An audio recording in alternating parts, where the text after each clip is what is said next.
The story begins with a guy sitting with his eyes closed and thinking that his days are numbered, as anyone would think. The young man's hands were covered in blood.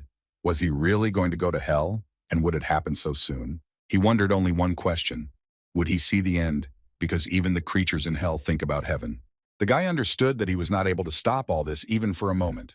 He was very much interested, gnawed at from within by the question of whether he would see the end of this world. Out of despair and anxiety, the young man lay down on a large stone, and fragments of phrases that he had probably heard in a past life swarmed in his head. Shin Hyun, as if in a dream, recalled happy moments, a trip with his family in a car.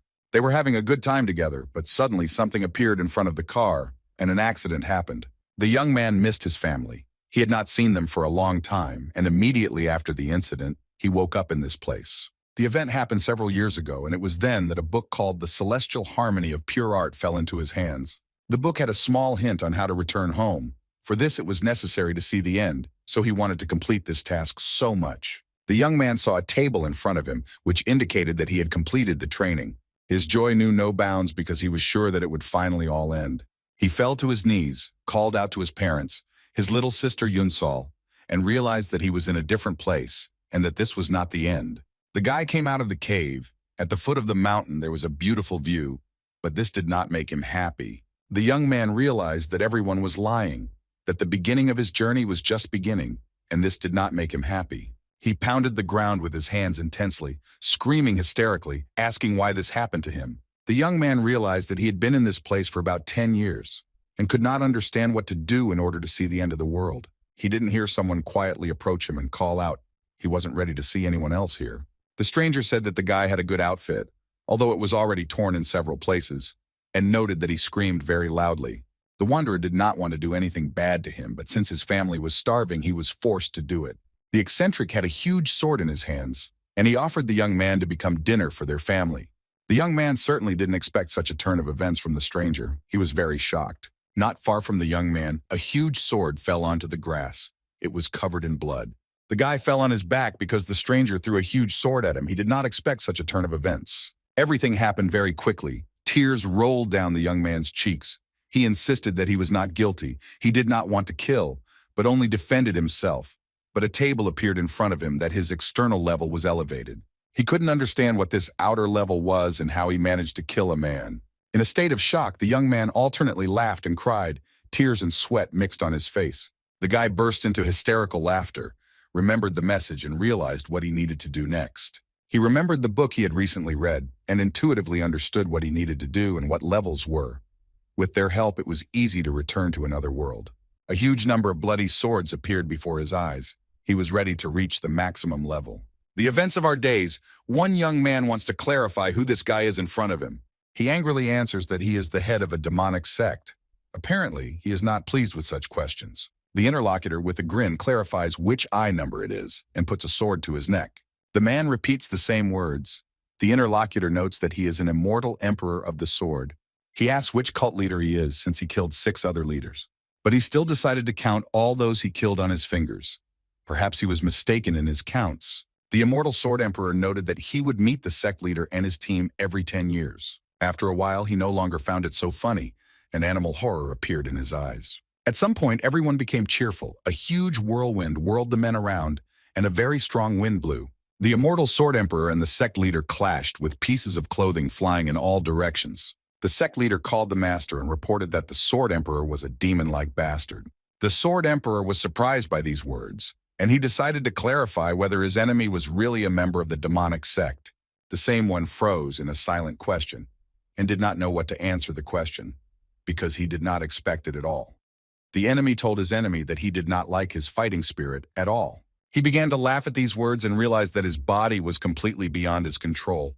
It did not happen to him. The opponents stood before each other in a blue light, with blue smoke curling around them. The men looked at each other with either contempt or a smirk. The sword emperor put his hand on the sect leader's forehead. He said that it was normal for someone so young to not feel their body. The sword emperor advised the sect leader to learn something new and come to him again, and then added that this was the only way he could make him laugh again. The sect leader looked at him with bewilderment. The immortal sword emperor was confident that the boy would become the best sect leader. He then left, leaving behind the sect leader and the guys who died during the battle.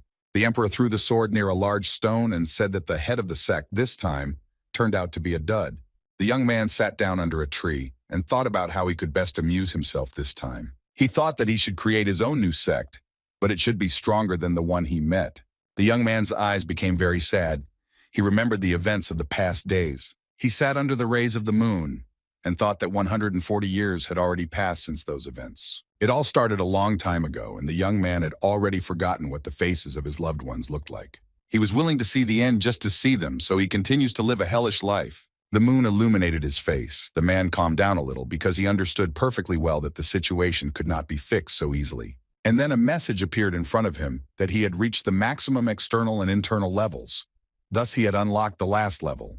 The young man was very surprised by this message because after the last level, he would be returned to Earth. He burst into hysterical laughter. The guy gave in and even thought that one day his dream would come true. Here he began to think that perhaps they were trying to insult him in this way. The man thought about the fact that he had reached such a level that he could consider himself a god. The question seemed strange, but in order to be a divine being, one must cast aside everything worldly. The guy remembered his family, whose faces he no longer remembered, and his feelings took on new colors. There was a whole swarm of thoughts in his head. The young man thought that his loved ones had long since died, and if they were still alive, they had long forgotten him. And now he thinks about only one thing, to take revenge as quickly as possible. Anger and hatred boil in his veins. The young man promised himself that he would definitely take revenge, and he didn't care who it would be. He, the immortal Emperor of the Sword, will fulfill the oath he made to himself. In 2011, in dark and cloudy weather, an accident happened to Shin Hyun and his family. It had been planned long ago by higher powers. This day was supposed to bring horror. In the other world, not everything is so smooth and wonderful. Drastic actions are needed. It's not a coincidence because humanity should develop and not stand still. Only in this way will it be possible to easily resist all the horror that exists in the world. The hidden blessing must be spent on fighting all sorts of monsters. There are many monsters that plot against humanity.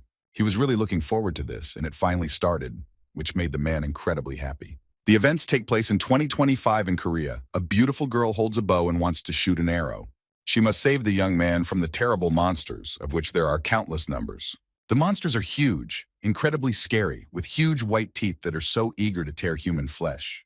The girl took aim and her arrow flew right on target. She received the title of Archer Power Arrow. The monsters became enraged, as if they had gained strength, and they ran even faster after their victim. His strength is already running out. Tears are mixed on his face. He screams, thinking that this will help. The girl takes aim again, in order to at least cope with the huge number of monsters, and recognizes her friend Lee. He found out that it was Cha Yun-sol, the leader. The girl assessed the situation and said that they needed to get out of this trap as quickly as possible. Lee was amazed by her beauty and skills. At that moment, the young man's shoulder was bitten by a huge monster, but he did not expect it. The girl screamed loudly. She wanted to save as many people as possible and lost sight of the monsters. The young man fell to the ground, his strength leaving him. He could not fight the huge monster. The guy kept saying that he would survive, but there were many dead people lying on the battlefield. The monsters continued their hunt. People were calling for help. Cha Yun-sol didn't know who to help first, because there were so many scary monsters. Some of the guys fought with all their might, beating the monsters, while the days of others were already numbered. Yun-sol understood that there were a lot of monsters, and they were not going to leave the battlefield. She saw before her eyes burning with fire, open mouths with white teeth. The young girl held a bow in her hands and understood that her mana was almost gone, and if she did nothing, she would die. One of the young people realized that he could save himself and began to run further into the forest. Yun-sol saw the back of the fugitive who ran away so quickly and many monsters who were approaching her. The girl frantically called the fugitive by name because she understood that he could save her. But the guy didn't respond.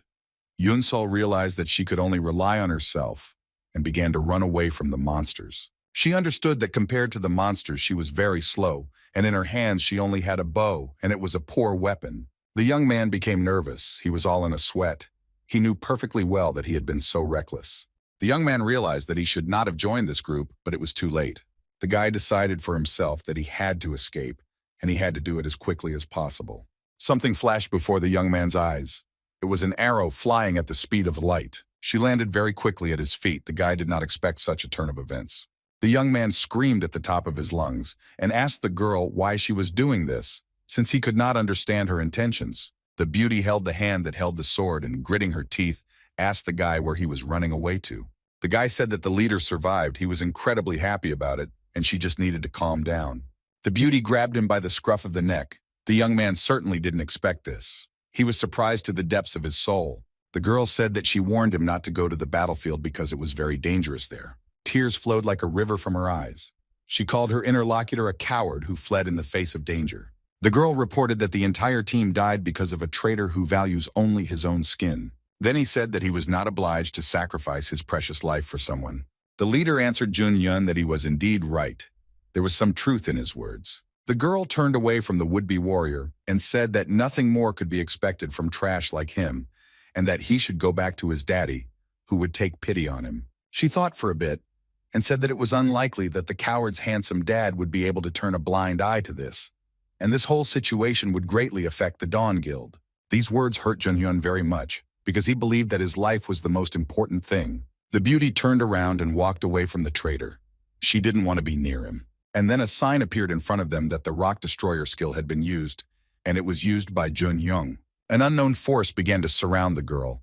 Everything that was happening around her was a complete shock to her. She flew into the unknown. She felt so bad, as if a fire was burning inside. She screamed. The bow fell out of her hands. She also lost her arrows. She was scared, hurt, and offended. She finally landed on the ground, hit her back hard, and screamed.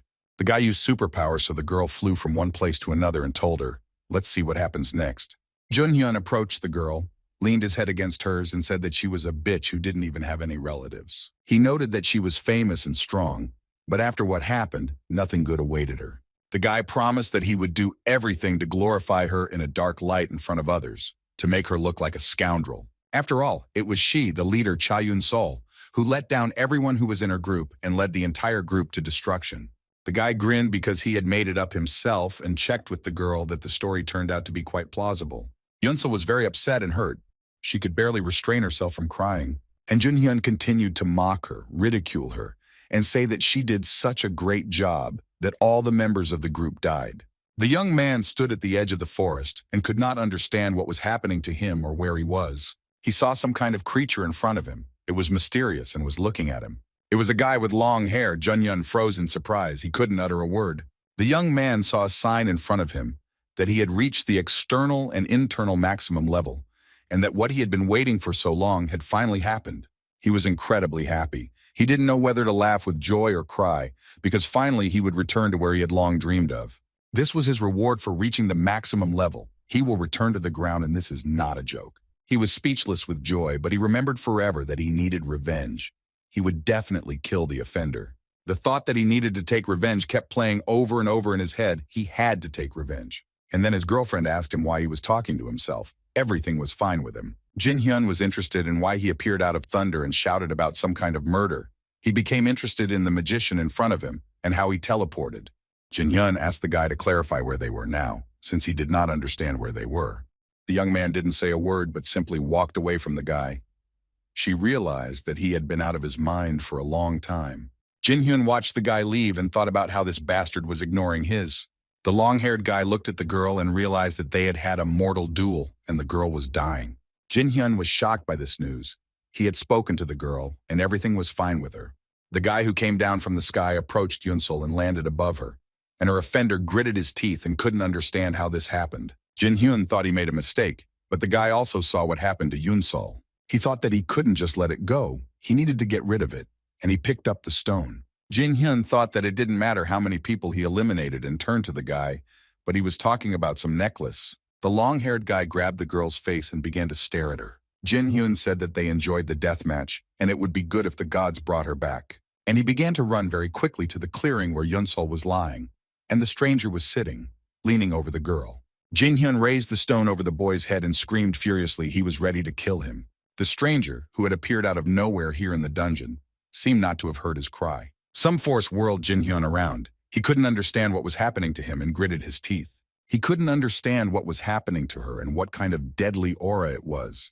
And from the sky, an entity in black clothes with black disheveled hair began to descend towards him. The young man looked at her for a long time and could not understand what was really happening, whether it was a dream or reality. A being in a light blue glow appeared before him, looking at him with a silent question. Jin-Hyun gritted his teeth, sweat running down his face. He thought that this couldn't be happening. The creature's eyes were like ice, and it asked the young man if he knew who appeared before him. He gritted his teeth, clenched his fists, and the stranger began asking if he knew who she was and asking him to tell her name. Ji-hyun didn't know what to answer, and the entity replied that the one in front of him was the immortal emperor of the sword. After a short time, he called his name in that world. It was Cha Shin-hyun. The sword emperor immortal was furious. His eyes were blazing with an icy light. He walked towards Ji-hyun, and he was very scared. He told the guy that it definitely didn't help him anymore, and his eyes narrowed with hatred. The immortal sword emperor used his incredible powers, and everything around him turned bluish cold.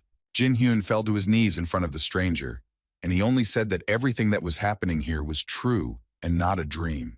The young man in blue clothes said that his name was Cha Shin-hyun and left Ji-hyun.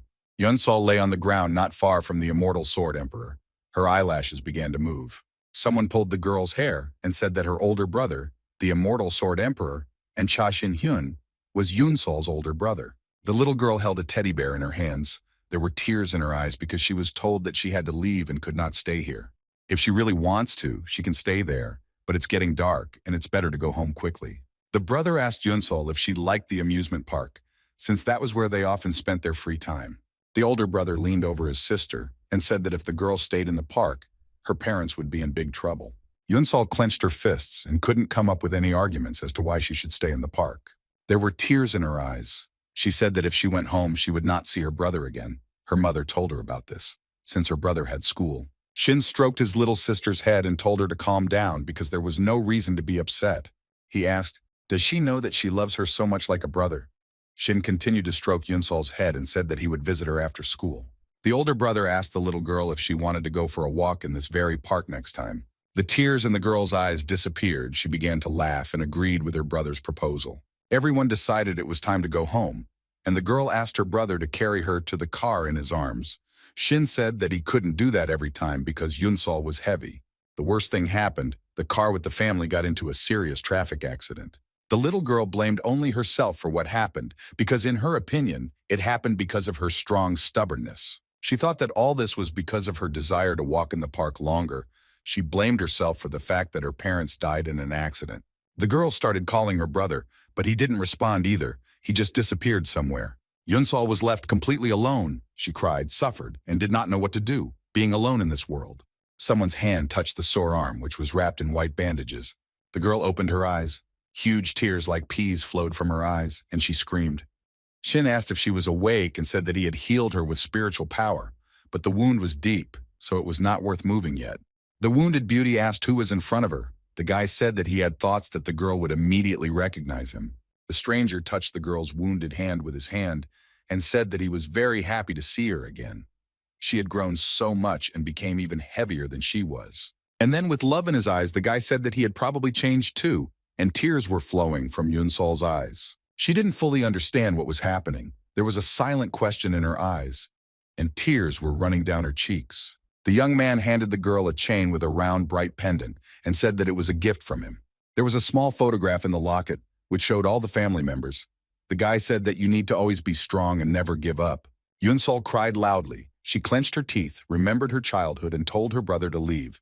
She thought that she was dreaming all this. The girl called her brother names, said that he suddenly disappeared, and then suddenly appeared in her life, but she still held the pendant in her hands. Her brother hugged her and said that he understood her, and knew very well how hard it was for her. The girl calmed down a little and began calling Seo Jun-yun to her, but he did not respond. Her brother told her that the guy who was going to kill her was there, standing a little distance away from them. Yun-sol stood next to her brother, who was sitting in front of her and couldn't understand what was happening. The sister asked her brother why he killed him and realized that something was wrong in this situation. She grabbed her brother's wrist very tightly and helped him get up from the ground. And then Yun-sol said that we needed to flee the crime scene as quickly as possible. A beautiful, modern, tall building, their home, appeared before the young people. The brother told his sister that the house remained the same as it had been before, and she was perplexed by these words. The girl was very upset and said that director Seo Kangjin would arrive very soon. The brother asked who should come. The girl answered that Seo Kangjin was not only the CEO of the Dawn Guild, but also Seo Jun-hyun's father, whom he killed. This director is a member of the local mafia and is known to everyone for his ferocity and cruelty. And Seo Jun-hyun is also one of the 11 hunters in Korea. Yun-sol took the phone, looked at the time, and said that she had been unconscious for a short time, so the director had probably already been informed of his son's death. She cried because she knew that she was the only one who survived from the entire raid and that she would be the one suspected. The brother looked at her tears and asked if this situation was really such a big problem. And with a smile on his face, he said that it was easier to get rid of them than to talk about anything. You just need to kill the director. He took his sister by the pike and, like in childhood, stretched them into a smile and said that he was the immortal emperor of the sword. The sister replied that it made sense, but Seo Kang-jin was over level 50 and held a very high position. Yun-sol got really angry and asked what that was all about and who the Sword Emperor was, and also noted that her brother had been gone for 14 years. The girl tore her hair and asked her brother if he understood how hard it was for her. The appearance of her brother was a huge shock for her sister, and he cannot even imagine how she feels. The brother walked up to the photograph, which was hanging on the wall in a frame, and began to stare at it. He looked at his family for a long time, paused for a moment, and asked where his parents were. They also died in a traffic accident. The silent pause dragged on, and the brother asked if his tone had been too rude and if he had asked something unnecessary. Since his sister remained silent, he told her that he had been to a place called Marim, but the reason was too long to explain. Yun-sol stood there in bewilderment for a long time, looking at her brother and not being able to understand anything. The young man asked his sister to tell him what happened while he was away. Shin-hyun asked Yun-sol to tell him who hunters are and what a guild is. Then he asked if there was such a thing as levels in this world, and his sister froze in a silent question. She grabbed her head, thought for a bit, and told her brother to wait. This was all very difficult for her, and her head could explode from unknown information. And then she told her brother that she would tell him everything a little later. But now she had a very urgent matter and needed to leave. Her brother could not understand anything. He was interested in where his sister was going. Yun-sol replied that she was heading to the Dawn Guild and took the keys to the car and asked her brother to stay in the apartment and not do anything wrong. Shin entered the room with books, looked around, and thought that he would wait for his sister and realized that everything in the apartment was untouched.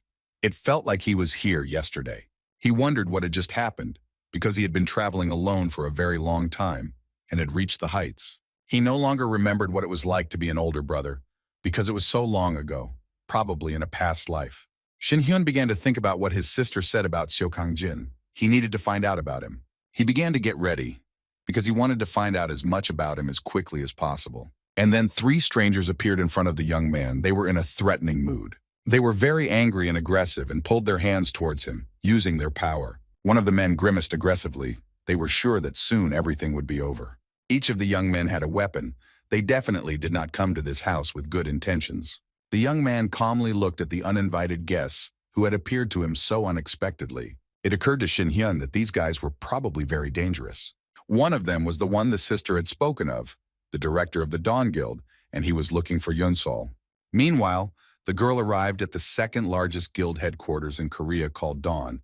She thought that she had simply left home. Flowed from her eyes, and she thought about how the guild director had not yet had time to do anything. She stood near her car and thought about who to ask for help, but then someone called out to her.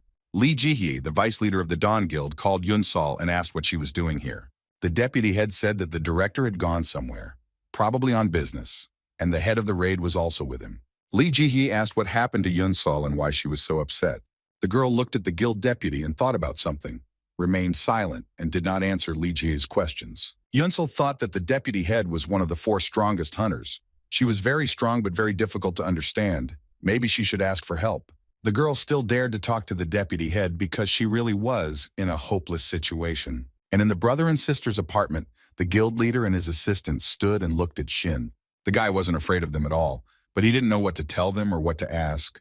He didn't think they would come to them so quickly. The young man then asked the uninvited guests who they were and whether their parents had taught them to knock before breaking down the door. This question baffled the bandits, but they did not lose their heads and began to ask Shin what he imagined himself to be. The guild leader said that his brother should report the location of his sister Yun-sol.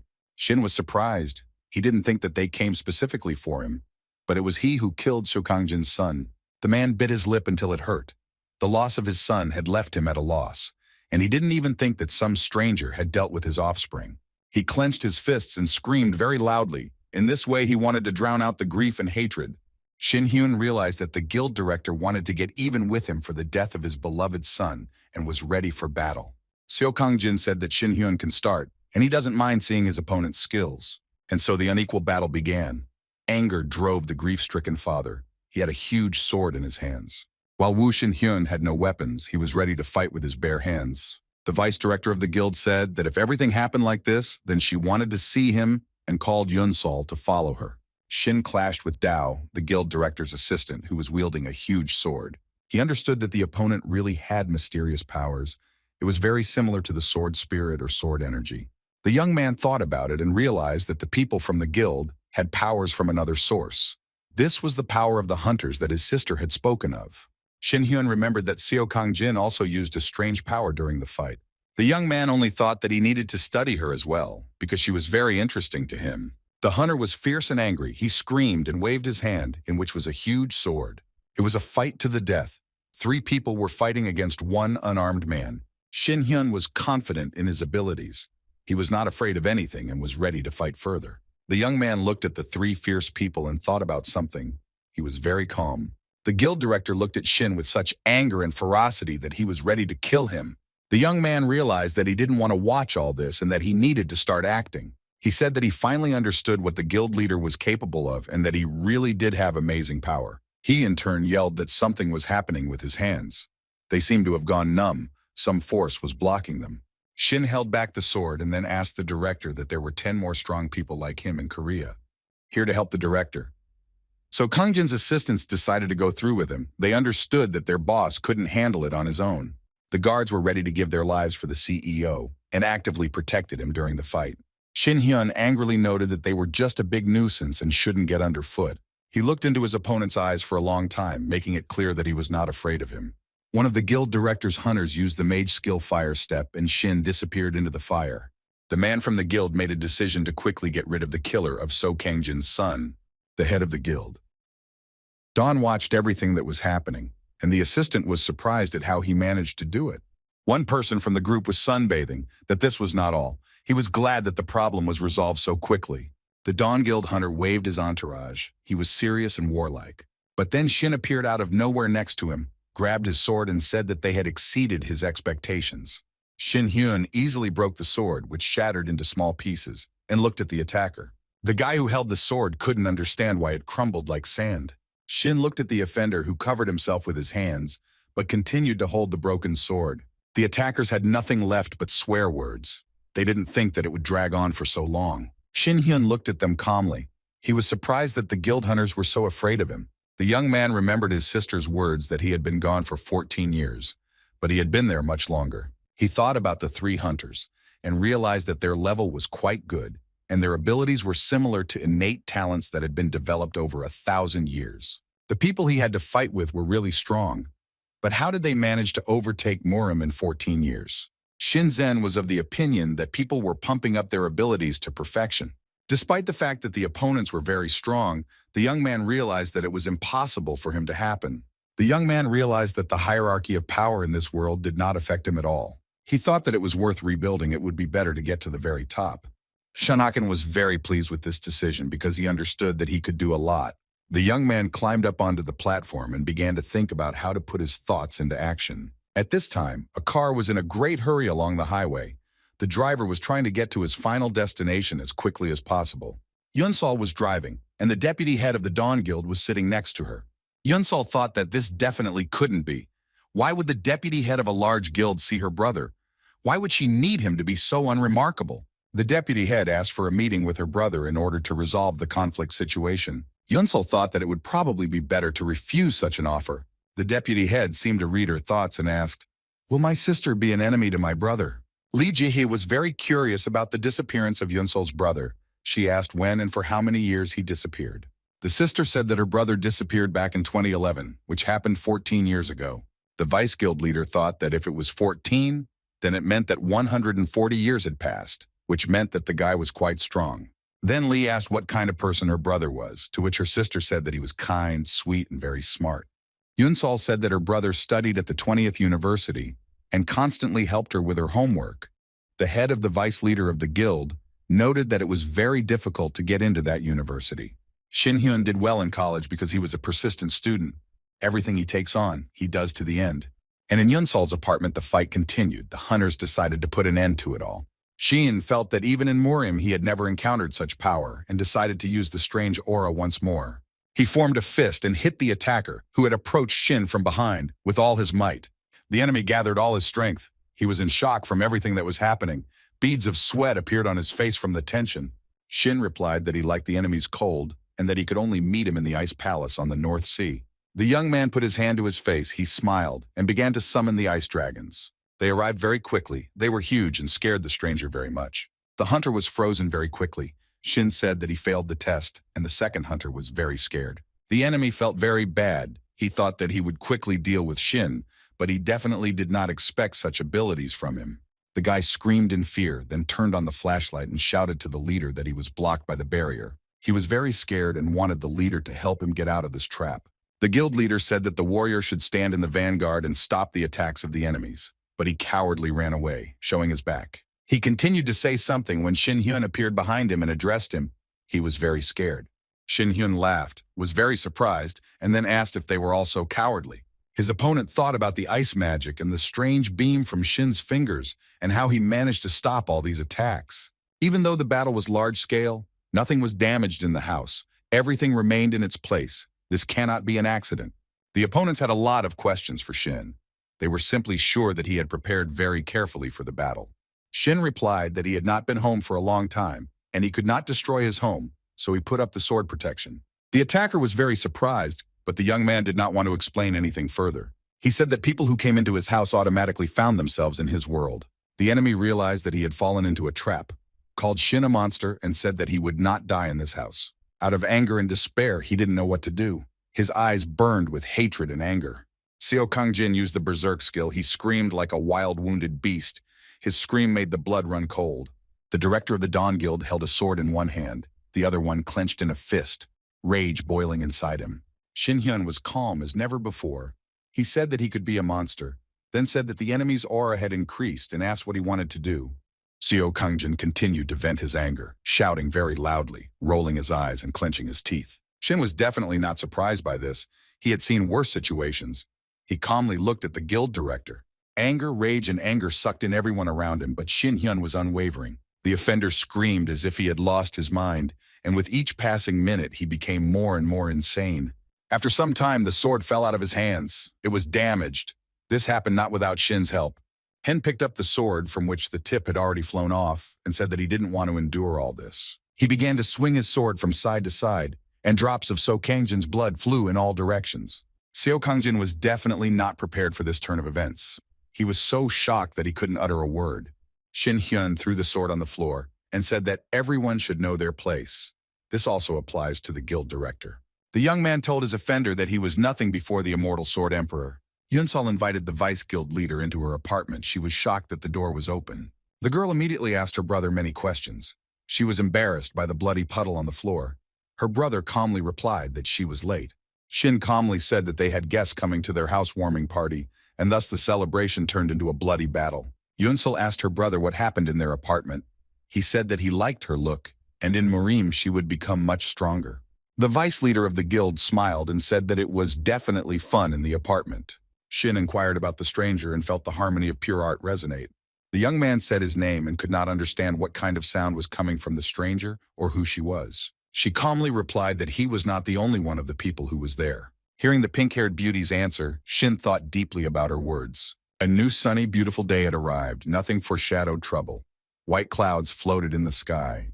The girl slept soundly in her bed. The rays of the sun were breaking through into her room. And suddenly she woke up in tears. Was it a terrible dream? Or was it all happening in reality, she thought. Yunsol ran out of her room into the hallway and began looking around, looking for someone. Tears were rolling down her eyes. She couldn't understand where her older brother was now. Shin Hyun smiled and noted that Yunsol had gotten up very early and could have slept some more.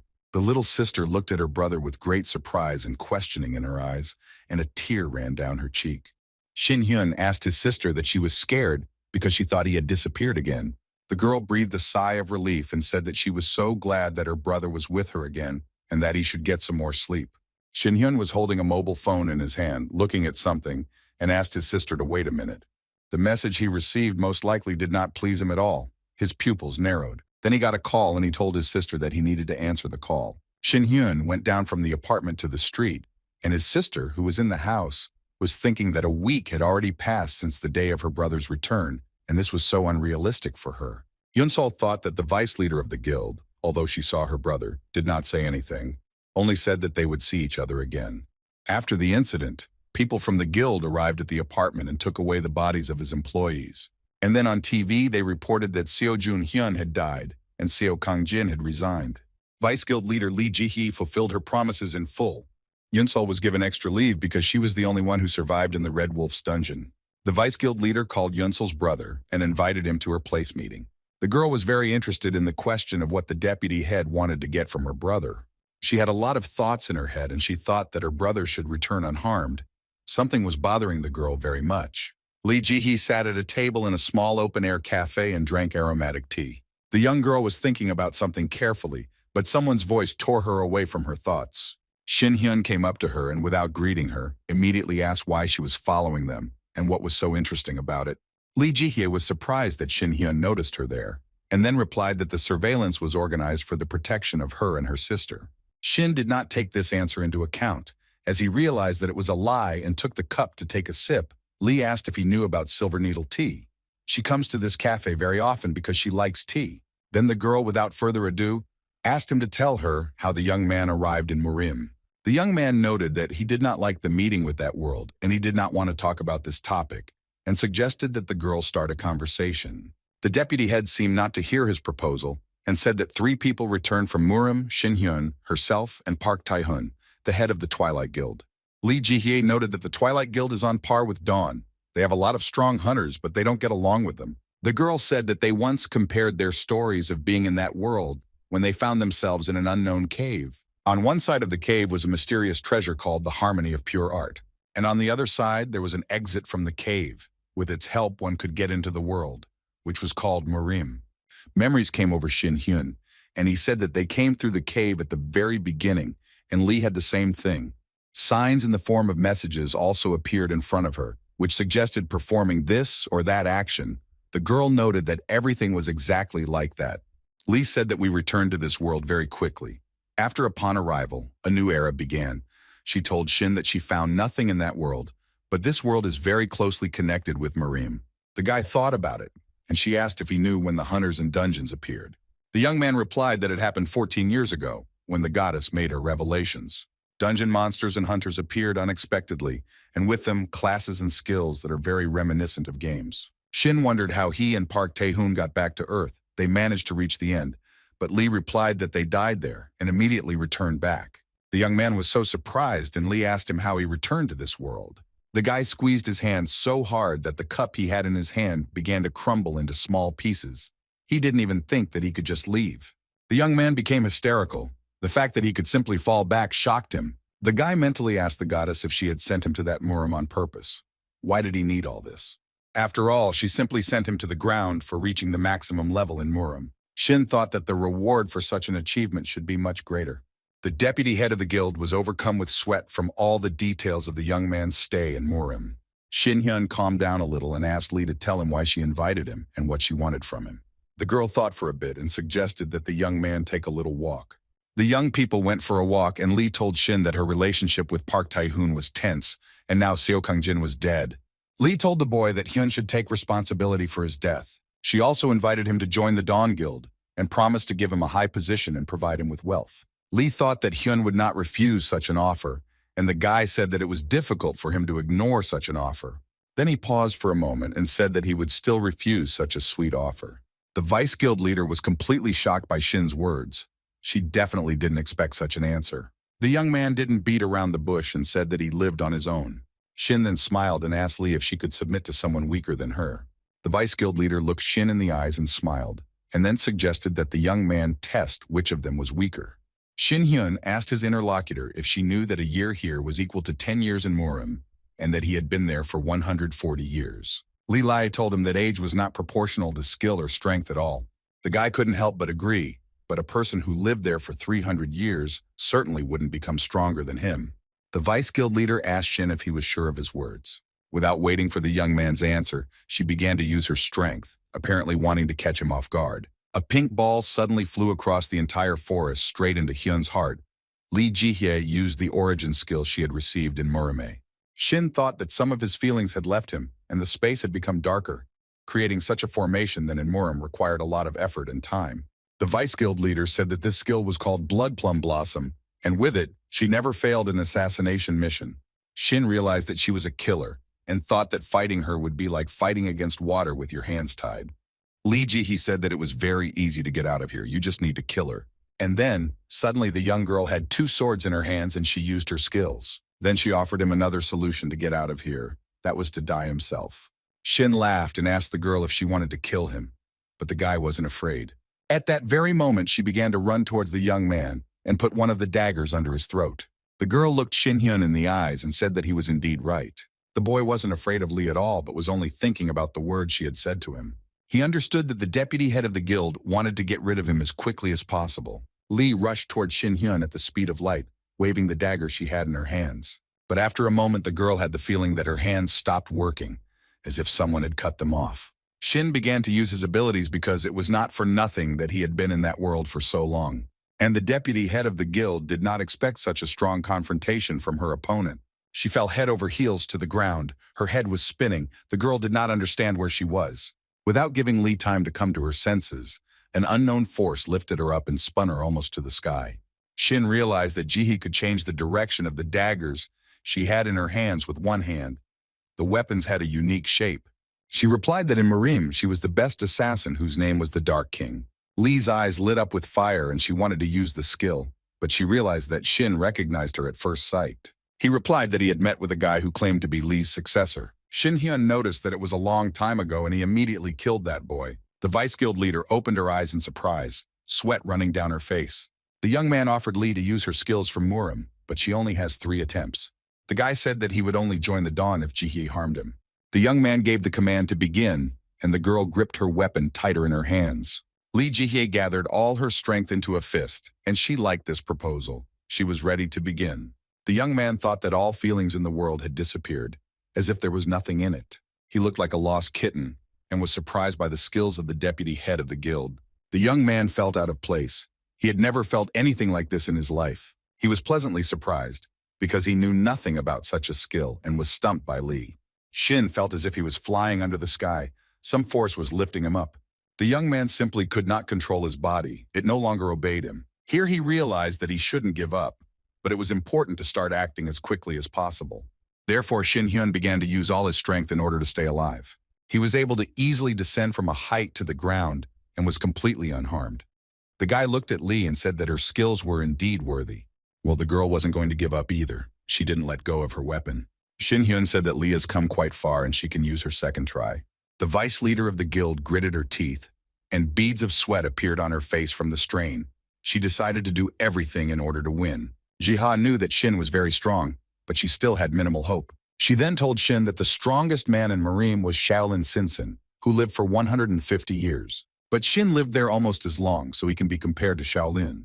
Ji-ha told Shin that he really is the strongest person in this world, and the guy thought about her words. The girl's mood changed dramatically in just a second. She smiled slyly. Then Lee asked if she could become the strongest in Muram if she killed Hen. These words made the young man very amused, but he did not know whether the girl was telling the truth or not. The guy was sure that the deputy head of the guild would not be able to do this. The girl did not lose hope and despite everything decided to fulfill her wish. The vice guild leader decided to use the assassin skill Shadow Daggers. Lee Ji-hye, no matter what it took, decided to use all her strength to finish off Shin. The young man stood and looked at her very calmly. He was not at all afraid of her skills. Shin used a defense skill, but it greatly surprised the vice guild leader. She just stood there with swords in her hands like a stone statue, unable to move. The young girl screamed. She couldn't understand why her body stopped obeying her. The deputy head of the guild began to use her powers, but for some reason nothing worked for her. Her hands were clenched into fists. They were like stone. Lee Ji-hye could not straighten her palm. Suddenly she found herself at the edge of the forest near Shin Hyun, with a weapon in her hands as before. The beauty was upset. There was fear, pain, and surprise in her eyes. She knew that she had a third try. The young man asked if she would use it and whether they should continue. Lee no. She let go of the daggers, but still did not want to continue fighting. She realized that she had lost. The girl promised Shin that this would not happen again, but she wanted to clarify something with him. She wondered what he had done, because for a moment she had thought she was fighting an invincible being that was beyond this world. Shin said that he had expected this to happen, and that if they had fought in that space, an ordinary person would have definitely been killed there. Lee Ji-hee was surprised by the young man's answer, and whispered that she had survived after all. The girl grabbed the daggers with a death grip. She was very surprised by the strength of the young man. The young man replied that her martial arts skills were very effective and decided to immediately move on to the recent conversation. He recalled the proposal of the deputy head of the guild and agreed to accept it. Such mutual cooperation would be convenient for both of them. At the same time, Shin Hyun set his conditions that he would not be a member of the guild and would remain an outsider to him. Whether he suggested some kind of alliance, the guy just didn't want anyone to boss him around or help him. The girl thought for a while and after a while asked the guy to promise him one thing. She asked the boy not to support any guild, especially one called Twilight. Shin didn't even think about it, so he made a promise and asked Lee not to even mention it. He then reminded her that he was the immortal Sword Emperor and would never betray his word. The young men shook hands, thus confirming the agreement. Shin said that he wanted to fight with the strongest and asked to remove the guards. Lee said she had no intention of harming his family, and the young man thanked her for her understanding. Shin tore a piece of fabric from his black t-shirt and asked Ji-hee for forgiveness. The young man gave the girl some fabric, but she couldn't understand what she needed it for. Lee finally took her in her hands, and Shin noted that he provoked the girl with 3 attempts, as he wanted to learn the skill of one of the strongest people in this world. The young man understood that he had gone too far. Perhaps he should have acted differently. The beauty forgave Shin and replied that thanks to such a test, she was able to gain determination. The young man said that this matter was already closed, but he was curious why Lee Ji-hee chose the path of a killer. The girl reported that in that cave she almost went crazy and had a desire to kill someone. Shin thought about the Vice Guild leader's answer and remembered himself in that cave. He replied that he thought the same thing in that cave and constantly had the desire to kill someone. A black car drove along the road and stopped not far from the young people. The driver looked at his watch to determine whether he was late for the appointed time or not. The deputy head sat in the back seat. The driver was shocked when he saw her. He asked if everything was okay with the girl. Lee said that she used shadow play, but it didn't help her touch Shin even with the tip of a dagger. The driver couldn't believe it, and Lee clarified that Shin had exceeded all her expectations. The deputy head said that she had spent a lot of her energy. It had simply run out. Lee noted that she spent all her strength and energy, but the enemy did not even attack her. The girl also shared with the driver that she did not know how Shin blocked her daggers. The deputy head of the guild noted that she had suffered a complete defeat in the battle, and an unequal one at that. The driver was shocked and said that Shin should not join the Twilight, and asked if Ji-ha had thought about sending him to the Sun Festival. Lee said that the only way to stop Park Tae-hun is with Shin Hyun's help, and she will do everything for that. The vice leader of the guild realized that she had to be wise and be sure to follow his will. The driver thought about Ji-ha's words and asked if she would repair the Heavenly Warrior. Beauty Lee noted that they all together must help Shin Hyun with all their might. Shin Hyun finally returned to his beloved sister's house after so many adventures. Yoon-sul greeted him with joy, threw herself on his chest and began to sob with joy.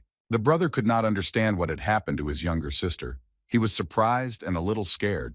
Yoon-sul clung to her brother. He already thought that his sister would tear him apart. It was clear from her that she was very worried. After some time, the little sister asked her brother not to go anywhere and not to take any risks at all. The girl thought it was better to stay at home. It increasingly seemed to her that her brother would disappear, like he did then. The older brother tried to calm his sister down. He said that he knew how she felt, but he couldn't stay at home all the time. Yoon-sul looked at Shin very carefully, and after a moment he said that he wanted to become a hunter. The sister didn't like this information. She clarified with her brother that he was already tired of life. Shin Hyun took out a mystical cube from his pocket and showed it to his younger sister, which Ji-hye had given to him. The elder brother boasted that with the help of this cube he would be able to obtain a window of hunter status. Yoon-sul said that her brother can do whatever he wants, and she will see what happens next. Shin Hyun picked up the cube, which shone with all the colors of the rainbow. It was incredible. The stone illuminated everything around with its light, which made the young man very happy. The guy's joy was short-lived, as the club began to fall apart right before his eyes.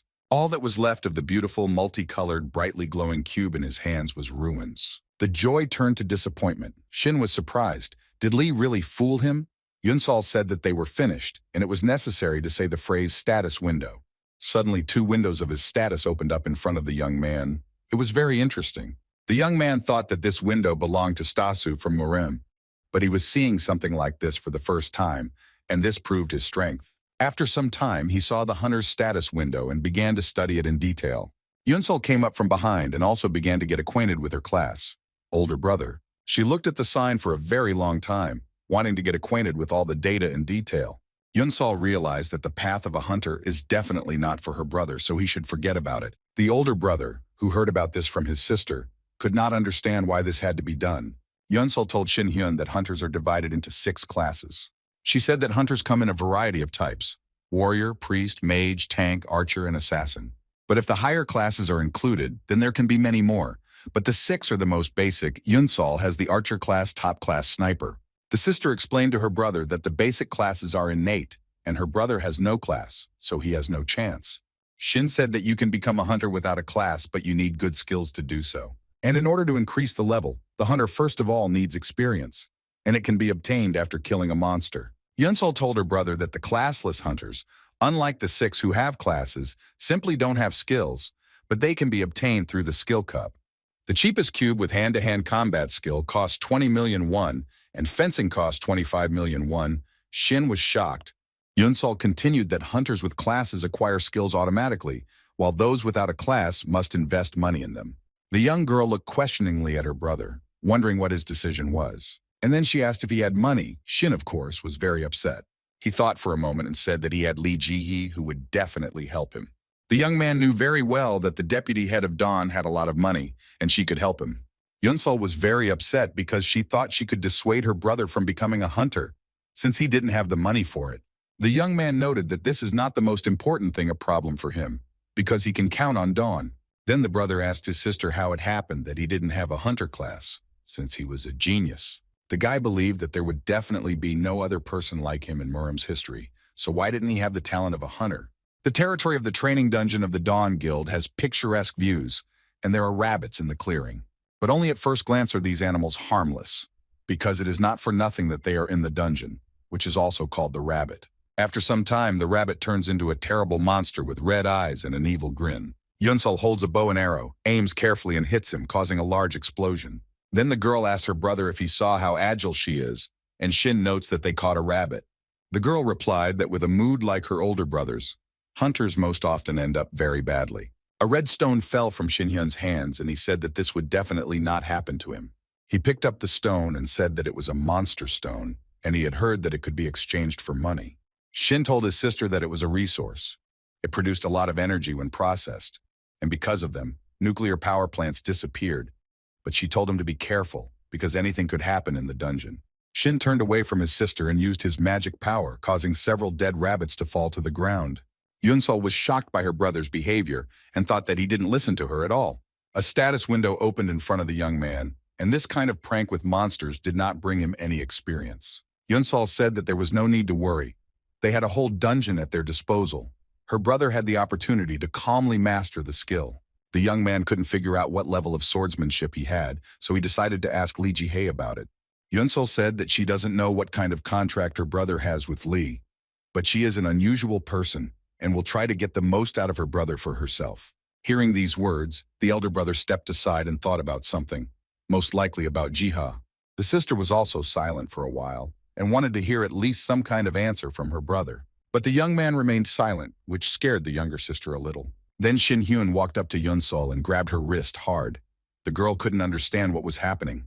He asked his sister to go to another place, as he considered it much better than this clearing. What Yunsol saw left her in shock and surprise. Beads of sweat appeared on her face, and she clenched her teeth in horror. There were a lot of cute little rabbits frolicking in the huge clearing.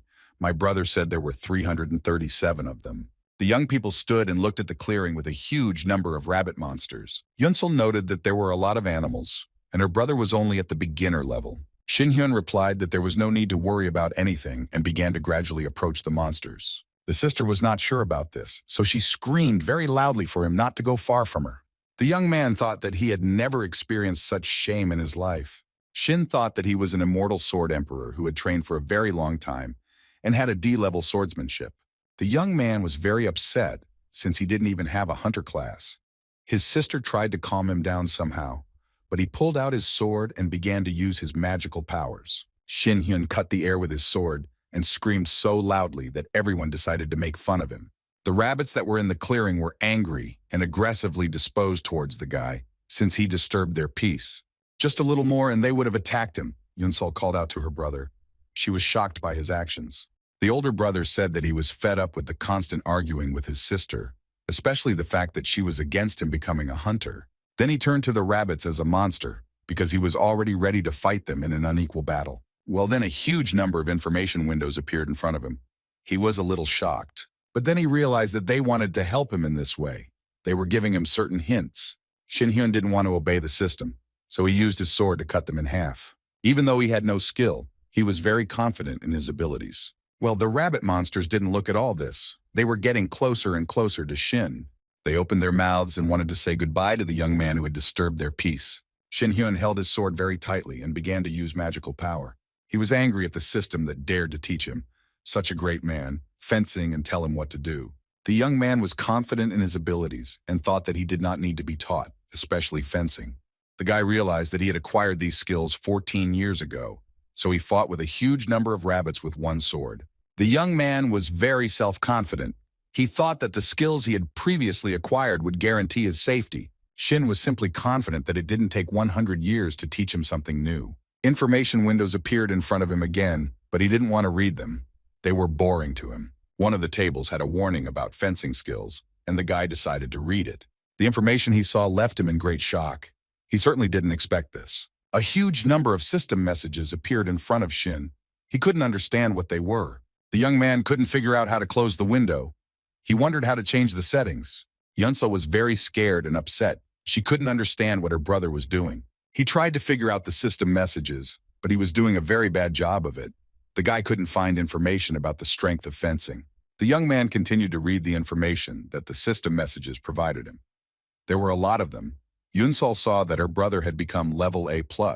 The guy who also saw this data froze in amazement and went into shock. Then the brother told his sister if it was possible to get experience points with a passive skill, and the sister confirmed his guess. Shin looked at the system message data and realized that this was what had happened to him. The young man used these manipulations in order to make his life easier in the future. Shin folded his hand into a fist and began to run away very quickly. The rabbits no longer posed a danger to him. And then the young man used his magical powers. The guy was very happy with his achievements. He told his sister that he could now use his martial arts to gain experience.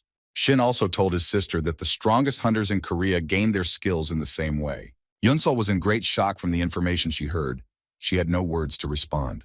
The girl took her bow in her hand, looked at it, and thought about the flow of air. Then she thought about something for a while and called out to her older brother. He looked at her, and the girl said that she wanted to have a very serious talk with him. The sister told her brother that she had guessed that he was very strong, but today she saw his strength with her own eyes, and it was amazing. The girl remembered what happened in the Red Wolf's dungeon, and she didn't want it to happen again. Yunseo noted that unfortunately, there was no guarantee of this. She reminded her brother that she led the team. Her subordinates died because of her weakness. The situation that happened in the dungeon does not give her peace. She does not want to make any more mistakes in life. The sister told her brother that she couldn't become as strong as him, and she wanted Shin to teach her something.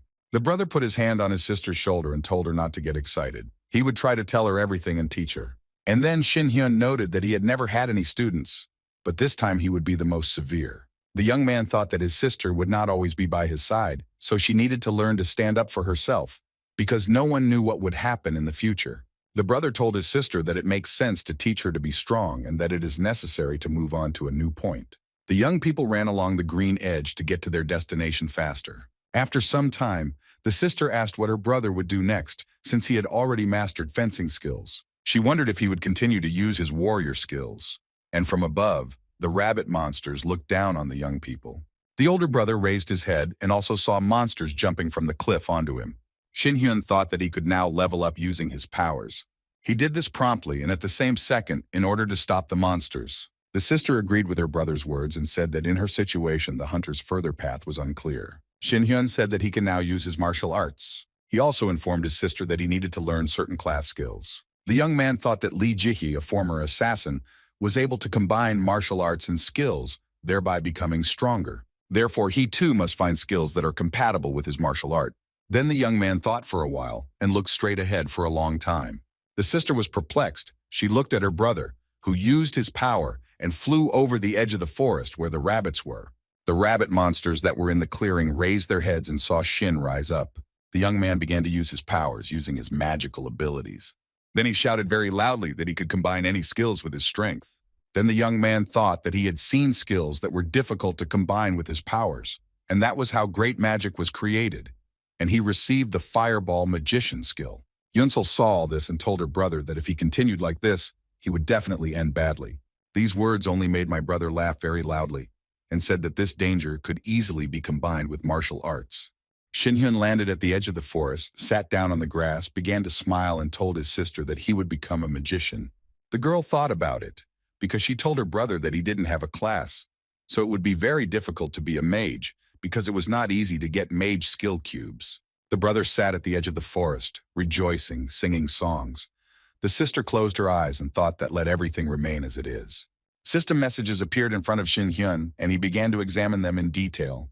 The young man thought that there was a gap between the Murim and Hunter systems, since Murim only showed his own body characteristics. Shin thought that the knowledge he gained now would help him with Murimi, and he liked that the Hunter status window displayed all the data.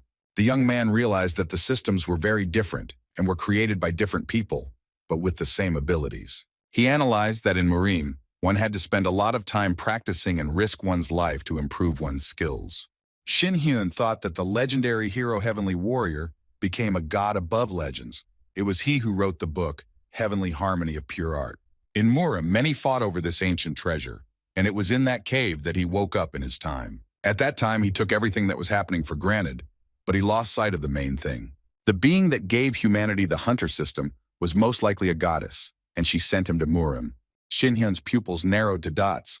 The information he had deciphered shocked him. He felt like he was chained in strong metal chains, and he felt unwell. The young man began to suspect that the Heavenly Warrior had done all this to him. Shin-hyun is at the edge of the forest. Squirrels are frolicking near him. He is resting and thinking about something. The young man wanders through the dungeons for a month, raising his level, and this is not without the support of Lee Ji-hye. He had a strange feeling as if he was not yet on Earth, but in Murim. Shin-hyun used his magical powers, and everything around the young man began to glow with blue flames. The young man was able to reach level 22 and said that he really wanted a freshly cooked chicken. The older brother taught his sister, told her that there are 365 vessels in the human body, but the sister did not want to listen to it. Shin-hyun also learned to speak in a normal way, with the help of his sister, since he had missed out on a lot during his years in Murim. The older brother thought that Yunsel, due to her age, was too late to study martial arts. The girl understood that studying was difficult for her, but her brother encouraged her as best he could and always helped her. The young man asked his sister not to scream or cry if she suddenly started bleeding. This message was unexpected. For Yunsol, when the girl heard this, she was very upset. The brother pierced his sister's vessels and directly injected his power into her. The scream echoed throughout the entire yard. Thanks to these simple actions, Shin-hyun managed to at least somehow teach his sister. Everything went well, and one day, during training, the sister almost burned her older brother's hair. Shin and Lee met again over a cup of aromatic, delicious tea, and the interlocutor asked if everything was okay with her and her sister. Then Lee Ji-hye suggested that the young man get straight to the point, which was very important to her. Shin-hyun was not surprised that the vice guild leader, as usual, did not stand on ceremony. She noted her unique character. The young man asked the girl what she was planning, since she hadn't called him for a long time. Lee Ji-hye didn't expect this turn of events and looked at the guy with narrowed eyes. After a few seconds, she asked Shin-hyun if he wanted to go on a date with her. The young man certainly didn't expect such a question. He didn't know what to answer and froze. And then he said that such invitations were new to him, so he would better refrain from them. Lee said that she should not refuse. She then reported that in Bushan, a new dungeon with a high level of danger has opened, and only high-ranking hunters are allowed into it. That's why Lee wants to go there with Shin-hyun since he's level 20. The young man asked why she wanted to go into the dungeon with him. The girl reported that in high-level dungeons there is control over the number of hunters. She also wants Shin-hyun to increase his strength faster, which is very easy to do in this dungeon. The young man asked the girl if she wanted him to speed up his improvement in this way. Jiha said that the young man uses strange words, but for him it is normal, since he has lived for more than 100 years. Shin said that he will support the girl regardless of what kind of alliance they have. And then he asked her why she needed to make him even stronger. What would she get from it? Lee asked if he had heard of the Sun Festival, an event held annually between the Dawn and Dusk guilds. The Festival of the Sun a grand event that helps to show off the strength of the most powerful guilds in Korea. But from the outside, it looks like the guilds are strengthening their relationships with each other. In fact, these are competitions that determine the position of power. It can be compared to a small war. Now the fight is for the right to the dungeon, so the fights take place underground. Shin Hyun asked what they were fighting for anyway. If it was just for interests, then that was very stupid.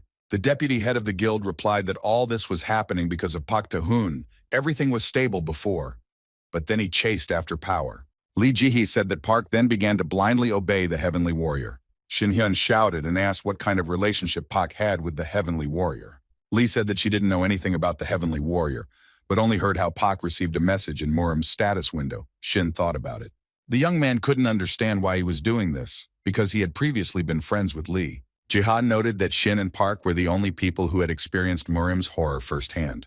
The young man looked at the deputy head of the guild for a long time and thought about something. Lee Ji-hee asked to participate in the Sun Festival and be an ally of the Dawn Guild. The driver sat in the car and thought about how the balance of power had recently been on the side of the Twilights. This was due to the fact that they were capturing new dungeons and making frequent raids there. He looked ahead and saw the Vice Guild leader walking along the road with Shin. The young men sat in the back seat and began to talk about how Dawn would be finished if the secret information was revealed. Sheena was tormented by his conscience because it was because of him that the director died at such an important moment, and he was the main force of the guild. The young man told Lee that he understood the situation in general terms but could not understand the benefit of his height as a hunter. Lee said that the Festival of the Sun is broadcast to the entire world, and there will be a lot of foreign press there. The driver asked if they were planning to show martial arts to the world, as this might cause envy among hunters. He asked if Shin Hyun was ready to face the World Hunters Association, and he replied that he was ready to fight them. Lee pointed out that only hunter skills should be used at the Sun Festival. Shin couldn't object to this. Lee was glad that Shin agreed and still wanted to tell the young man something. She opened a suitcase with 6 magic cups and skills in front of Shin. There was one highest skill of a magician and a sorcerer. Shin Hyun thought that he wanted to meet Park Tae-hoon anyway, and it was probably worth it. And then, out of nowhere, pieces of paper began to fall on the young man's head one after another. There were very, very many of them. The young man could not understand what was happening around him. Lee said that in this world there are legal processes in all these sheets, official documents that confirm the alliance with Dawn. All these documents are official. Shin asked why he needed to register a guild. Jiha replied that the registration process for the Sun Festival was very problematic, and there might be problems with processing the documents. She asked the young man if he knew how much the cubes cost. Each of them was more expensive than any house, which is why it was necessary to sign a contract. Shin said that all the conditions should have been discussed from the very beginning and began signing documents. There were a lot of them. The deputy head of the guild said that these were all formalities, and he could write any name for his guild. Shen Heng stands on the ground, and he has such an unusual feeling that the guy is a little surprised. The young man thought that every day he was running between the sky and the dungeons, as if he was going to school. The Vice Guild leader approached him. They were in the Wyvern Dungeon in Bushan. A huge number of monsters were flying above the young people. Lee said that they needed to be careful, but dragons alone are not so strong. And then the monsters became more and more. Jiha clarified that she was told that there were a lot of these dragons in the dungeon. Shin Hyun used his power and said that he sensed more than 3,000 monsters. The young man concentrated for a moment and noted that these monsters were not a problem for him. The young man's eyes lit up and he said that the more targets, the better for him. He was ready to fight, so he concentrated and began to use all the strength he had. The monsters flew above them, and the deputy head of the guild asked how the skills had been mastered so quickly in a few hours. Shin Hyun noted that magic power and body energy control are very similar. Lee said that she did not succeed in this.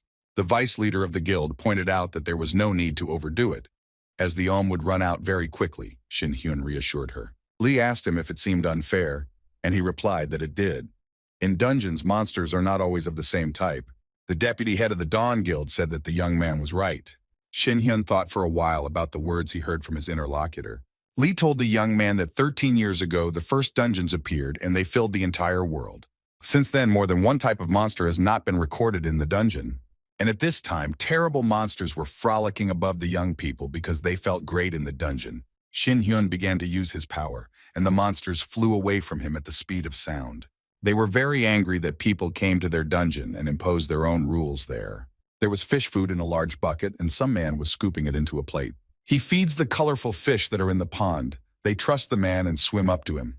The action takes place near the villa of Park Tae-hoon, the leader of the Twilight Guild, which is in Seoul. A young man in glasses approaches the guild leader and says that there is information about the suspicious location of the deputy head of the Dawn Guild. The subordinate also noted that there was a newcomer in the Dawn Guild who was being heavily supported, and he and Lee went to clear the dungeon. The head of the Twilight Guild continued feeding the fish and asked the guy what happened next. The subordinate said that they managed to find out that the newcomer was Yun-sol's brother. She is also one of the leaders of the Dawn group. The bespectacled youth said that Shin Hyun had disappeared for 14 years and had reappeared, his appearance coinciding with Seo Kang-jin's resignation. The head of the Twilight Guild asked where he had been for 14 years, and his subordinate noted that intelligence could not find out. The guy with glasses shared what he found out about Seo Kang-jin. He didn't resign, but simply disappeared, and before his disappearance he went to Yun-sol to teach her a lesson for killing his son. Guildmaster Twilight thought for a moment and said that Seo Kang-jin was most likely dead. The subordinate agreed with the head's version and said that this news was quite good for them.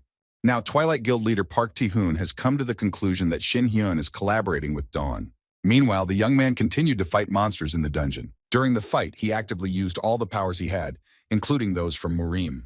He was very happy with the work he had done. The young man was happy with the stones that had fallen out of the monsters in huge quantities. Then the guy noted that destroying monsters is the best entertainment for him. Shengen knows that trying out new skills is a lot of fun, and he really enjoyed it. Lee noticed that an entire hour had passed, but Shin was not tired at all and still cleared everything in the dungeon. Shen told the girl that he was finishing his work and wanted to talk to Lee about something. I asked her if she knew that there was a life exchange cube among the cubes. The girl replied that for this skill, you can exchange health points for mana points. Shin Hyun told Lee that in Murim, achievements can be obtained in a certain way. Then the young man asked if he could endlessly draw the amount of mana he needed, and the girl thought about it. The young man was silent for a while. He thought about something for a long time and persistently, but then it dawned on him. Shin Hyun began to think that he had an inexhaustible source of energy.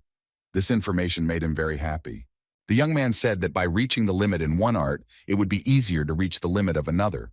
Shin Hyun then said that he would destroy the small change that was left in the cave so that the boss could see how clever he was. Lee replied that the boss had a strong character. Then she thought about how she was an idiot when she wanted to use him and kill him. He definitely wouldn't let her down at the Sun Festival. Monsters were actively flying around above the head of the deputy head of the Jihi Guild. She saw them and also began to fight them, using her power to help Shin. Then the girl thought that she could achieve the same abilities as Shin Hyun. And for some reason there were more and more monsters in the sky. They began to fly closer to the clearing. The deputy head of the guild did not stop fighting them. She became curious why there were so many of them. The fight was unequal. Lee stuck one dagger into the mountain to rest a little and fought back with the other. The girl realized that she was very high up and a piece of rock broke off unexpectedly. She was flying head over heels, fighting huge monsters because there was a huge risk that they would destroy her. The vice leader of the guild managed to land in the clearing, safe and sound. She looked down and saw a huge number of cubes there and wondered when Shin would take them. Lee thought about going back to raise the danger level of the dungeon because it was much higher than it should have been. And the monsters here were flying type, and she had a hard time dealing with them. The young girl wondered what kind of raid would be most effective here. The vice leader of the guild thought about who it's best to take it to help you.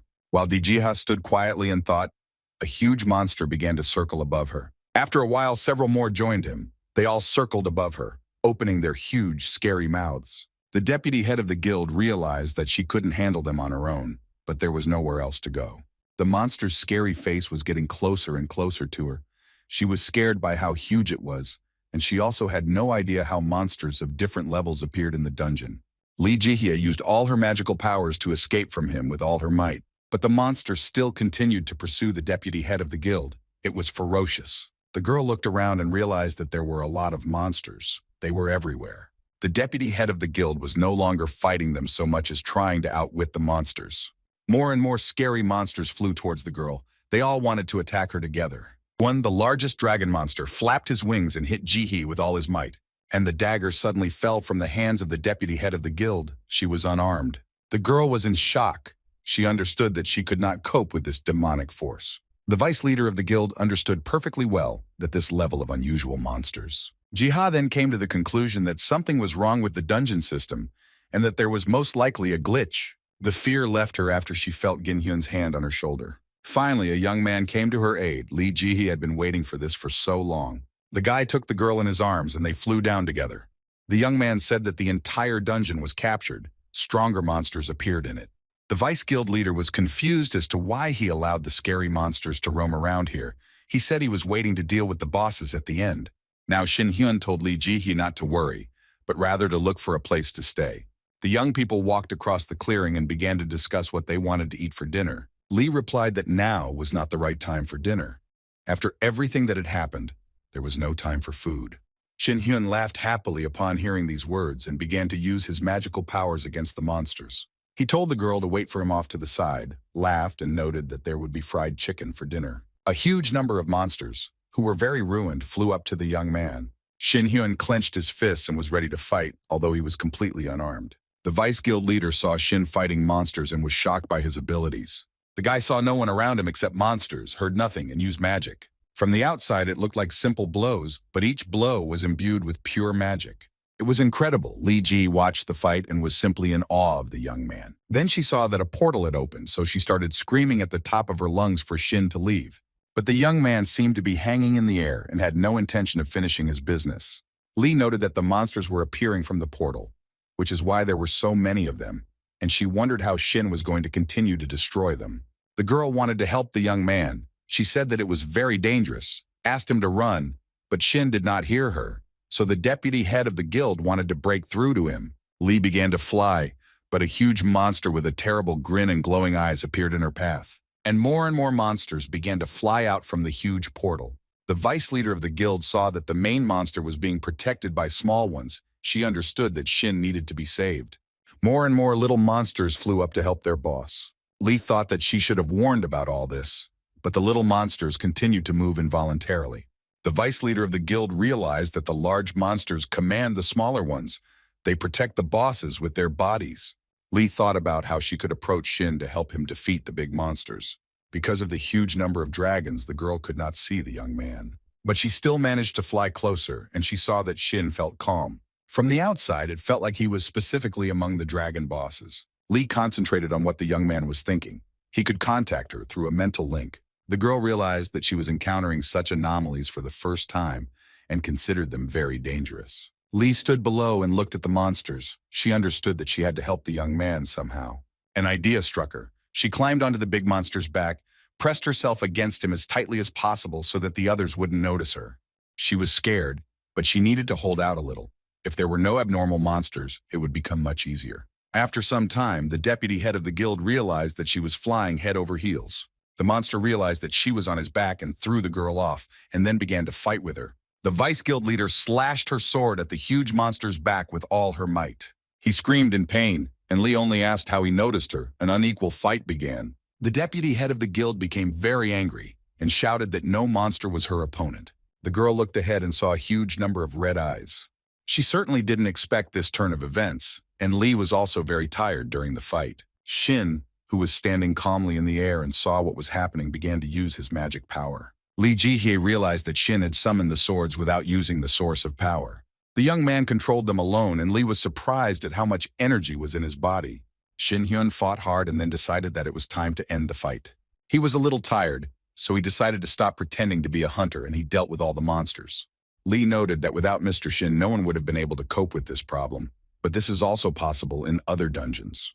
The Vice Guild leader wasn't sure if they could handle such portals under the current danger level system. She thought about it, as she wasn't sure if the guild members would be able to destroy such portals. Shin Hyun held the cube in his hands and wondered if he was spending too much time on the Sun Festival. He needed to investigate. The catch was that Park Tae-hoon wouldn't let this pass and would know about the investigation. If he takes any action, Twilight will find out and destroy Dawn. All this will negatively affect the deputy head of the guild Lee, and Shin did not want this. The girl thought about what would be the best thing to do in such a situation to conduct an investigation. Lee Jae-hye stared at the cube that Shin Hyun held in front of her for a long time. The young man asked what kind of stone it was and how it differed from other stones and monsters. The vice leader of the guild replied that this stone was a monster skill stone, and it was very lucky. They were very rare of this size. Lee Jae-hye also noticed that this monster was not simple. It was huge and very strong. The vice guild leader thought for a moment and called out to Mr. Cha Shin Hyun. She looked at the young man for a long time and said that she wanted to talk to him about something very important. A month later, people were actively discussing the participants of the Sun Festival. They were interested in what would happen this time. Shin Hyun was the main character who had many rumors circulating about him, including the internet discussing that he had become a hunter a month ago. Everyone was curious as to why the Dawn Guild was so actively supporting him. The young man looked at the tall building and thought that he was most likely a corpse. The respectable man yelled at his subordinate because he didn't know Shin Hyun's level or skills and where he had been for 14 years. The ward was very nervous, sweating profusely and saying something under his breath, and thus an emergency meeting of the Twilight Guild leaders was taking place. All the members of the congregation were in shock, as they did not know with whom they would be dealing during the feast. The leader of the Twilight Guild sipped his soda and smiled. Despite everything, he was very calm. He ordered his subordinates to sit down and calm down, since there was no reason to panic yet. The leader noted that the Dawn Guild was very hasty in choosing hunters, and all because they revealed their cards much earlier than Twilight expected. The guild leader believed that it was also necessary to reveal the cards to understand whether Dawn was bluffing or not. The head of Twilight took a sip of soda and said that the sprouts of the competitors' power needed to be destroyed before they sprouted. An employee of the Twilight Guild was in a cafe. He was scared and had been waiting there for a long time. The young man was drinking coffee and was thinking and worrying about something very intensely. It was noticeable to the naked eye. Then he looked at his wristwatch and said that the time had already come and the man had not yet arrived. A visitor entered the cafe. He stood up from his table and waved his hand at the newcomer. Then he thanked his interlocutor for coming to him because he made the right decision. Shin Hyun suddenly appeared in front of the man with glasses. But how did he end up here? The young man looked intently at his interlocutor and looked around. The guy with glasses was very worried, took out a handkerchief and began to wipe beads of sweat from his face. He didn't know how to talk to Shin Hyun and what he needed to talk about, so he was very nervous. And then the man in glasses extended his sweaty hand to the young man in greeting. Shin Hyun clarified whether the man's name was Suha Chiolo and whether he was a representative of the Twilight Guild. The man with glasses said that it was he and that it was a great honor for him to meet Mr. Shin Hyun. Cholho was sweating profusely. He wanted to find out as much information as possible from Hyun. He then took out his briefcase and started rummaging through it, and Shin Hyun thought that there was no need to worry if everyone in Twilight was such a slob. The man in glasses took out a magical instrument which he called a soundproof barrier. This device can block out external sounds and is ideal for private conversations, Cholo said. This information surprised Shin Hyun, and his interlocutor asked if he understood what they were going to talk about. The man in glasses said that their guild wanted to form an alliance with Shinpen's guild. He replied that he already had partners, and the Twilight Guild had already gotten acquainted with the participants of the Sun Festival. The man with glasses remarked that he knew that Dawn was putting a lot of effort into developing Mr. Cha Shin Hyun. Cholho said that they knew about Seo Kangjin's disappearance and the joint dungeon raid with the deputy head of Dawn. The guy with glasses also asked why Shin didn't join the Dawn Guild, and then he added that their guild realized that Shin had created his own guild as a cover. Cholho explained that they could easily guess everything, since Shin had a close relationship with Dawn. The man with glasses then offered Shin Hyun to join them, as their conditions were much better than in Dawn. Shin laughed and noted that Cholo was much braver than he could have thought, and the offer was not bad. The man in glasses took documents out of his briefcase and offered to discuss specific terms. Shin said he came to the meeting to find out why he was invited, and he wasted his time. Cholo was nervous again. He said that their guild was ready to offer an amount twice as much as Dawn. Shin noted that he promised Lee Jihye not to accept their offer and that he was not interested in money at all. The guy with glasses asked Shin to wait. He was not ready for such a turn of events. Cholho, with tears in his eyes, begged Cha Shin Hyun not to leave. He didn't know what to do in this situation. One of the cafe visitors asked the guy in glasses, "How long will he stand there?" Cholho looked at the visitor and realized that this was the head of his guild. But how did he end up here? He put his arm around his subordinate's shoulders and said that he had told him in detail about the situation that had developed. The chief had an earpiece in his ear and told his subordinate to continue the conversation as long as possible. He installed a microphone on his subordinate's tie since there was no other point in eavesdropping on them. Cholo continued to be nervous. He sweated heavily and told the chief that he was very sorry for his ignorance. Then the leader of the Twilight Guild thought about Shin Hyun. His action was very strange. The leader had no idea what exactly that Cha Shin Hyun wanted from them, why he came to this meeting at all.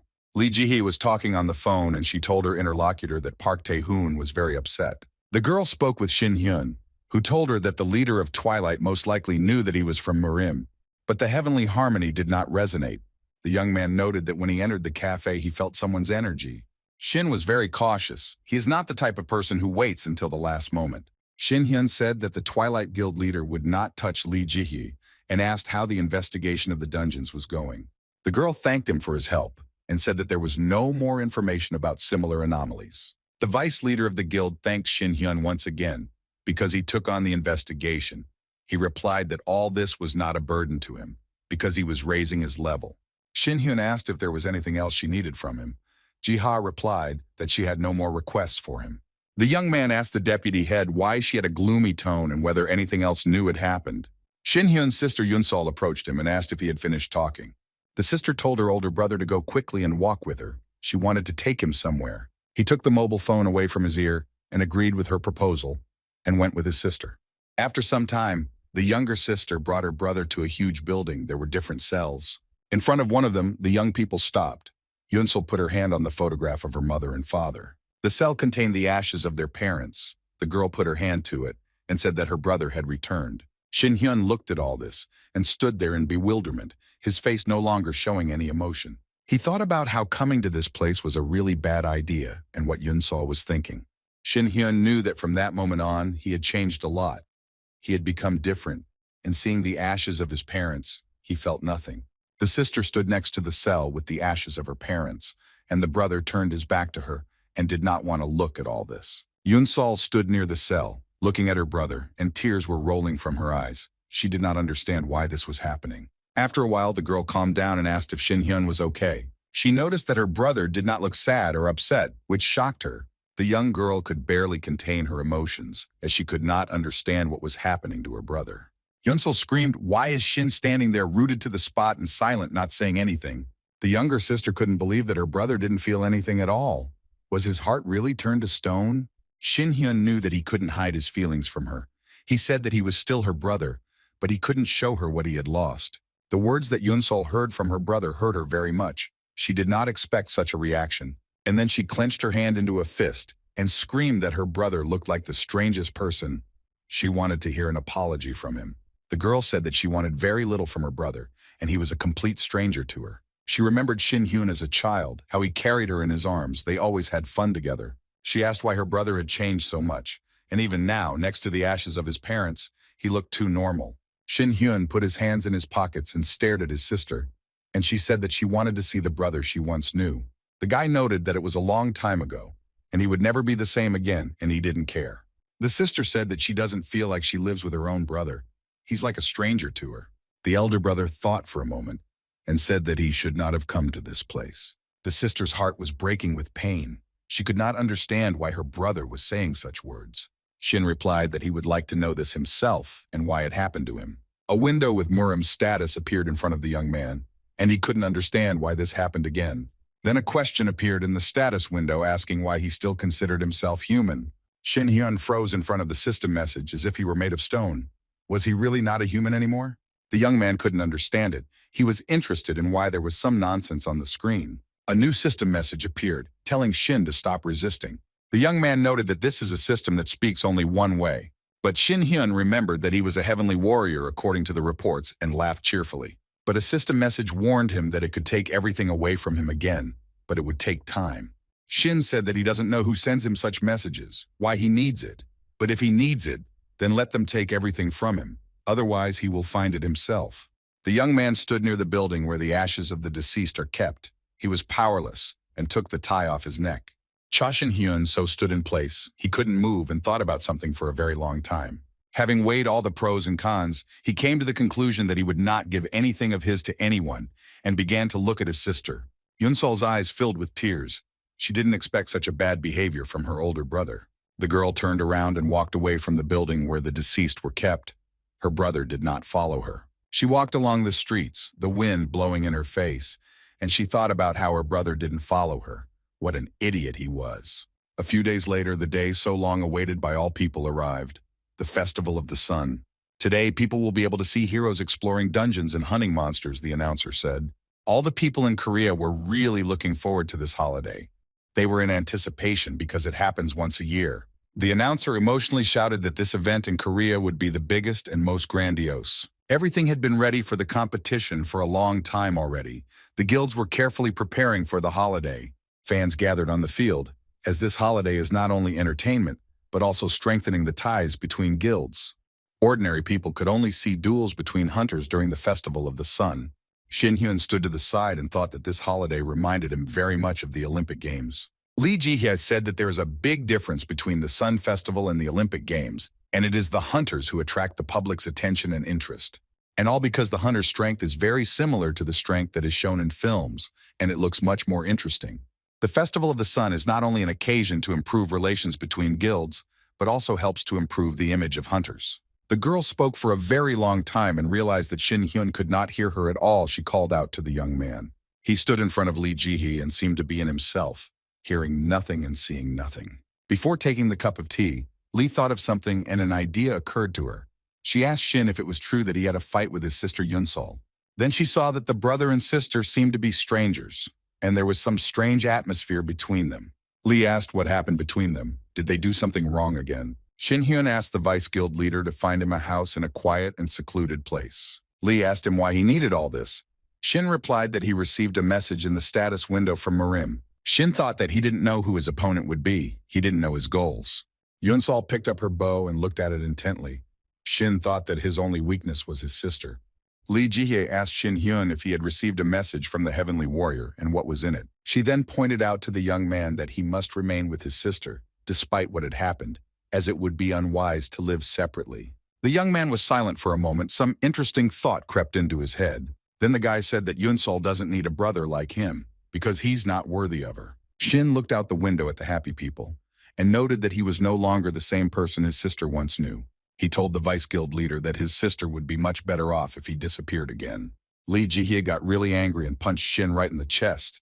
He definitely didn't expect such a trick from her. She said that she doesn't like to interfere in other people's affairs, but if her brother said something like that, she would never forgive him, although she doesn't have a brother. Lee Ji-hye then asked if he knew about his sister as the leader of the guild group. Shin was speechless at those words. A man entered the room and began asking if the deputy head of the guild was there. He apologized and said it was a holiday.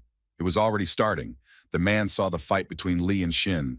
The vice guild leader laughed and said that they had to knock on the door before entering, and told Shin to stay inside until she arrived. Shin stood to the side, confused, unable to understand what was going on or why he had to be in the room. Shin thought for a moment, wondering if Lee Ji-hye was angry with him.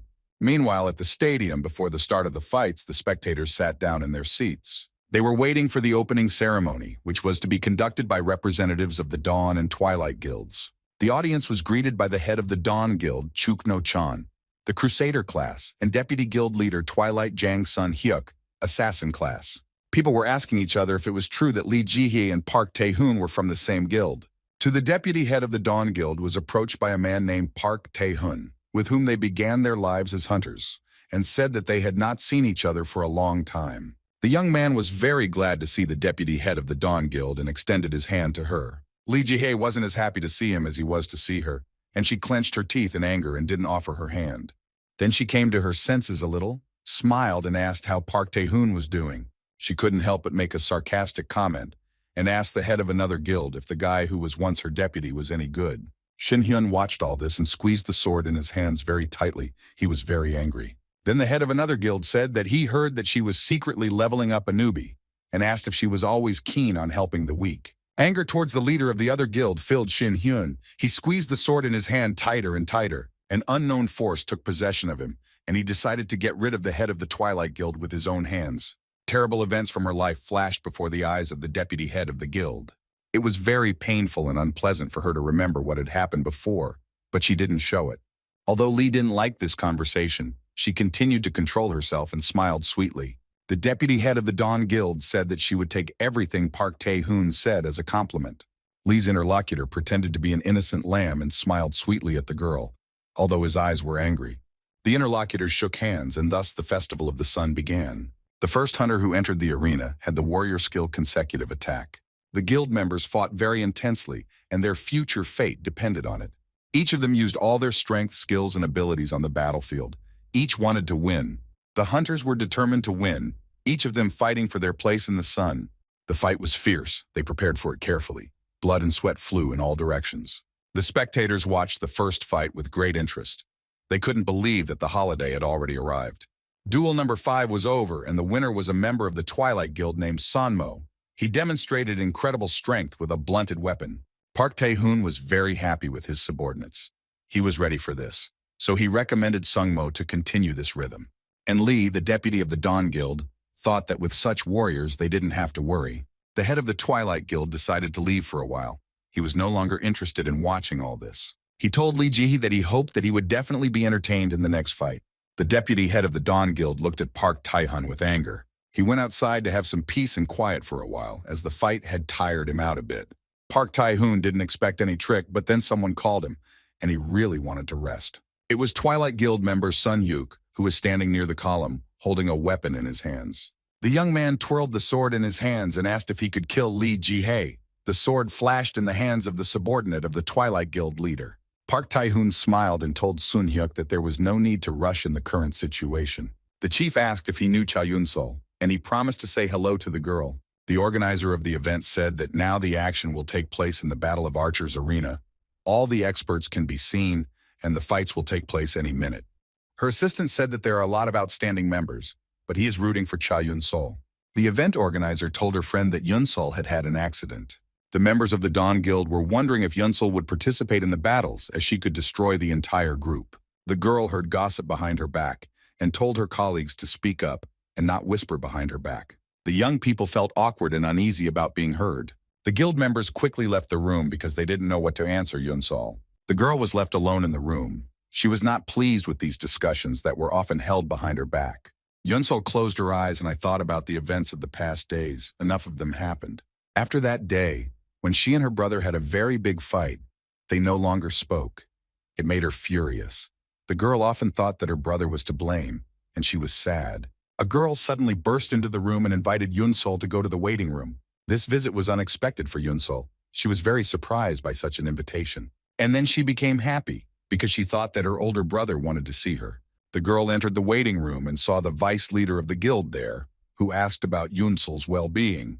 She asked Lee Ji-hee why she was called just before she was about to go out, and the vice guild leader replied that she simply wanted to support promising talent. Lee also said that she wanted to see her older brother Yun-sol, but she couldn't find him anywhere. Yun-sol was thinking about something again. The deputy head of the guild looked at the girl with sympathy. Lee then said that she didn't know what exactly happened with her brother and sister, but that the situation was best resolved.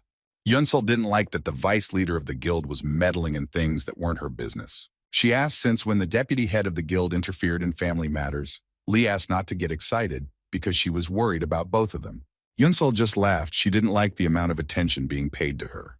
The girl then told the vice guild leader that she didn't like her because she was increasingly influencing her brother. Lee said that it was not true, but Yun-sol emphasized that her brother decided to become a hunter only after meeting the vice leader of the guild, which is why he is moving away from normal life. Yun-sol whispered that her brother should never have become a hunter under any circumstances. The sister couldn't understand what her brother wanted if he became stronger. She understood that he was striving for something, but Shin kept silent about it. The vice guild leader looked at Yun-sol questioningly. She couldn't understand what was bothering the girl. The sister's eyes were full of tears. She noted that her brother was not the same as before. He was becoming unfamiliar and moving away from her. And then the loudspeaker announced that the archers' battle was beginning and that the participants needed to enter the arena. Yun-sol wiped away her tears and told Lee that she didn't want to appear in front of her like that. The girl apologized and said that she felt that her brother did not want to change so much. Lee Ji-hee replied that she understood him very well, as she had experienced the same suffering at one time. The deputy head of the guild said that the brother returned from hell, where he could die at any second. After what he went through in that world, he can't be the same as before, the girl added. Lee remembered how she was in that world and told Yun-sol that her brother was trying to be the person of the past, but was hiding from his sister what he didn't want to show. Yun-sol walked to the arena and thought that it was very strange to hear information about her brother that her boss was saying. The sister thought about Lee Ji-hee's words and realized that her older brother thought of her as unreliable. But compared to the deputy head of the guild, he stands on equal terms with her. Yun-sol left the room. She had to have a fight, and Lee stayed and thought about something. Then she saw Shin and said that she thought he was missing, but it turns out he was here. Then he asked why his brother was so worried about his sister, since he was planning to distance himself from her. The young man said that he was just passing by the deputy head, But Lee did not believe him and said that Shin looked very much like Park Tae-hoon. This information from Lee's mouth greatly surprised Shin, and the vice leader of the guild asked why he couldn't tell his sister the truth. The young man asked whether it was worth hiding all his intentions from his sister. Lee replied that if you want to say something, you need to say it directly. It makes life much easier that way. Then the deputy guild leader Dawn calmed down a little and told Shin to come with her. She wanted to show her brother a side of her sister that he didn't even know about, as a friend fired a starting pistol. Thus, the Battle of the Archers began in the arena, and the spectators were waiting for it with great anticipation. In a moment, the teams of the Dawn and Twilight guilds will meet in a duel. Well, who will be the winner? The head of the Twilight Guild looked at all this and thought about what would happen next. Park Tae-hoon was very pleased with himself and thought that Lee Ji-hai would like his gift. Yeon-sol prepared herself for the competition, and the leader of the Twilight Guild was looking forward to an interesting start. The girl had an earphone through which she could hear her group. They also had headphones. Yeon-sol was very serious, focused, and ready to fight. She understood that a lot depended on it. But then the girl remembered her conversation with the deputy head of the guild about how her brother was trying to be his old self for her sake. She remembered her brother's actions and Lee's words about him hiding so as not to show his true nature. Yeon-sol punched the wall with all her might, sending small pieces of stone flying off. The girl thought that it was impossible to hide everything, and Lee's brother was not telling everything. Yeon-sol suffered from the fact that her brother still considered her a child and thought that he was the only one who had changed during this time. After some time, the girl realized that there was an enemy 300 meters away from her. The girl had to concentrate, because during the competition it was unwise to use a bow and arrow without reason. Yeon-sol heard in her headphones that they needed to wait for reinforcements, but she reported that everything was under control. The girl took out her bow and took up a fighting stance, as the enemy was not far from her. Yeon-sol braced herself and used her signature sniper skill, aiming shots. The other team member didn't even suspect that he had been spotted and only saw an arrow flying in his direction. Yeon-sol attacked the enemy without much difficulty, because she had trained for a long time. A message has appeared stating that one Twilight member can no longer continue the fight. And Yeon-sol was pleased with herself and knew that she had done a great job, which she had worked hard and for a long time to achieve. Thoughts about her brother did not leave the girl, and she thought that he was constantly looking down on her. People were talking about the little girl who lost her entire family in one day. They felt sorry for her. Her older brother was not found, and the little girl heard this information and clenched her hands into fists. Yeon-sol was sure that her brother was not dead and that he was definitely alive somewhere. She felt it. The girl prayed and believed that her brother would come to her very soon, that he would definitely be found. The TV that was hanging on the wall started to work with some kind of glitches and interference. The heavenly being prophesied that the day that would bring horror was just around the corner and that humanity must evolve. Yeon-sol couldn't understand what was happening. She thought that the TV was broken. The girl was taken to the Hunter Academy. She was there under government care. Other children constantly bullied Yeon-sol, and one day, a carton of milk was poured on her head. The students bullied the girl and often made fun of the poor orphan. Yeon-sol, however, kept herself in check. She didn't give in to provocations and did not cry. Her classmates were talking about how they were paying to study at the academy, but for her, everything here was free. The girl couldn't take it anymore and hit the main offender in the face with a tray with all her might. Then she said that her classmates should not be envious, but rather become orphans like her. They insulted and bullied her, but Yeon-sol said that it was better to stop wagging their tongues and go with her. The main offender held his head. It was very painful for him. He did not expect such resistance. After training, Yeon-sol was hired by the large guild Dawn, and this job was a dream for many. A huge dog attacked her and broke her bow, but the girl was not ready to give up. She picked up an arrow from the floor. It was an insignificant test for her, since she had gone through so many tests. Then Yeon-sol quickly dealt with the huge, scary dog with a small arrowhead. The girl had enough strength to finish the job, and both the dog and Yeon-sol were covered in blood. The deputy head of the guild came to the lawn with an assistant and announced that they had come to help. Yeon-sol, who was covered in blood, said that there was no need for this anymore. Lee asked the girl's name and whether she was new to the guild. Yeon-sol introduced herself, and the vice leader of the guild was impressed. She said that the girl would definitely become stronger and promised that she would remember her. Seo Jun-hyung, who was next to Lee, felt annoyed. He wasn't the only one who envied Yeon-sol because he wanted to be the leader of the guild group. But Yeon-sol didn't need any titles. She wanted to be stronger. She needed this in order to hold out until her brother returned. The girl did not allow the slightest weakness. She always thought only about the positive. She trained actively in order to push herself to the limit. She understood that a lot depended on it. Yunsol always had a medallion hanging around her neck. She never took off the chain with it and took great care of it. The locket contained a photograph of her parents with her older brother, and she opened it from time to time. The girl was sad because her brother did not compliment her or pay attention to her but was friends with Lee Jihye. Yunsol thought that, from the perspective of her brother who studied martial arts, it might seem like her sister was lacking something, but that was not the case. The girl was angry and did not want to forgive her brother for treating her like a little child, because she was not that weak. Yunsol held a bow in her hands, clenched her other hand into a fist, and became very angry. The girl listened for a minute and realized that it was very quiet around her, but it shouldn't be like that at a competition. She said into the headset that she was going to change her location to a new one. And then, very unexpectedly, arrows began to fly at her from all sides. There were a lot of them. The girl did not expect such a development of events. One arrow flew tangentially and hit her in the hand. There were 4 guys standing nearby. They said that the target had been detected and they needed to stop shooting. The arrow didn't hit the muscles but only damaged the skin, and the attackers were hanging over Yunsol. The girl thought that the arrows for competitions had a blunt tip, so how could it have happened that blood was pouring out of the wound like a stream? Yunsol realized that the arrows were real. One of the attackers said that help for the girl would not arrive. There was no need to wait for it. They also said that they blocked the radio waves and made sure that the broadcast cameras did not illuminate the area. Yunsol laughed because she never hoped for anyone's help in her conscious life. The girl pulled the arrow out of her hand. The blood gushed out with greater force, and she understood that she had to rely only on herself. Yunsol threw the arrow away, laughed, and asked why they were making such a fuss just to catch her alone. And while the villains were thinking about the question, she took the bow and began loading it with arrows. She was prepared for the attack and told the attackers that today would be their end. One of the villains shouted very loudly that the girl needed to be killed as quickly as possible. A moment later, a huge number of arrows flew towards the defenseless Yunsol. The girl turned away from them as best she could, and the attackers only looked in her direction. After a while, Yunsol used her archery skill and her arrow hit the target right on target. The gang leader certainly didn't expect such an event to develop. He thought that everything would be quick and easy. The girl missed one of the attackers because her arm was injured. And the one who remained couldn't understand how Yunsol managed to hit 3 people at the same time and was still in an unstable position. He knew perfectly well that the girl's arrows were for competition, but she was able to use destructive power at a short distance. The villain knew that there were 3 classes of archers, each with their own weakness, and there was a huge difference between them. Yunsol knew that she wasn't as strong as she wanted to be, but she was able to deal with those who attacked her. The villain took out a bow and aimed to kill Yunsol, but she acted as if she didn't see him. The girl very quickly, almost at the very last moment, dodged the arrow that was flying towards her. Then Yunsol used her sniper skill as she needed to deal with the attacker as quickly as possible. An unknown force began to carry the attacker away somewhere into the distance.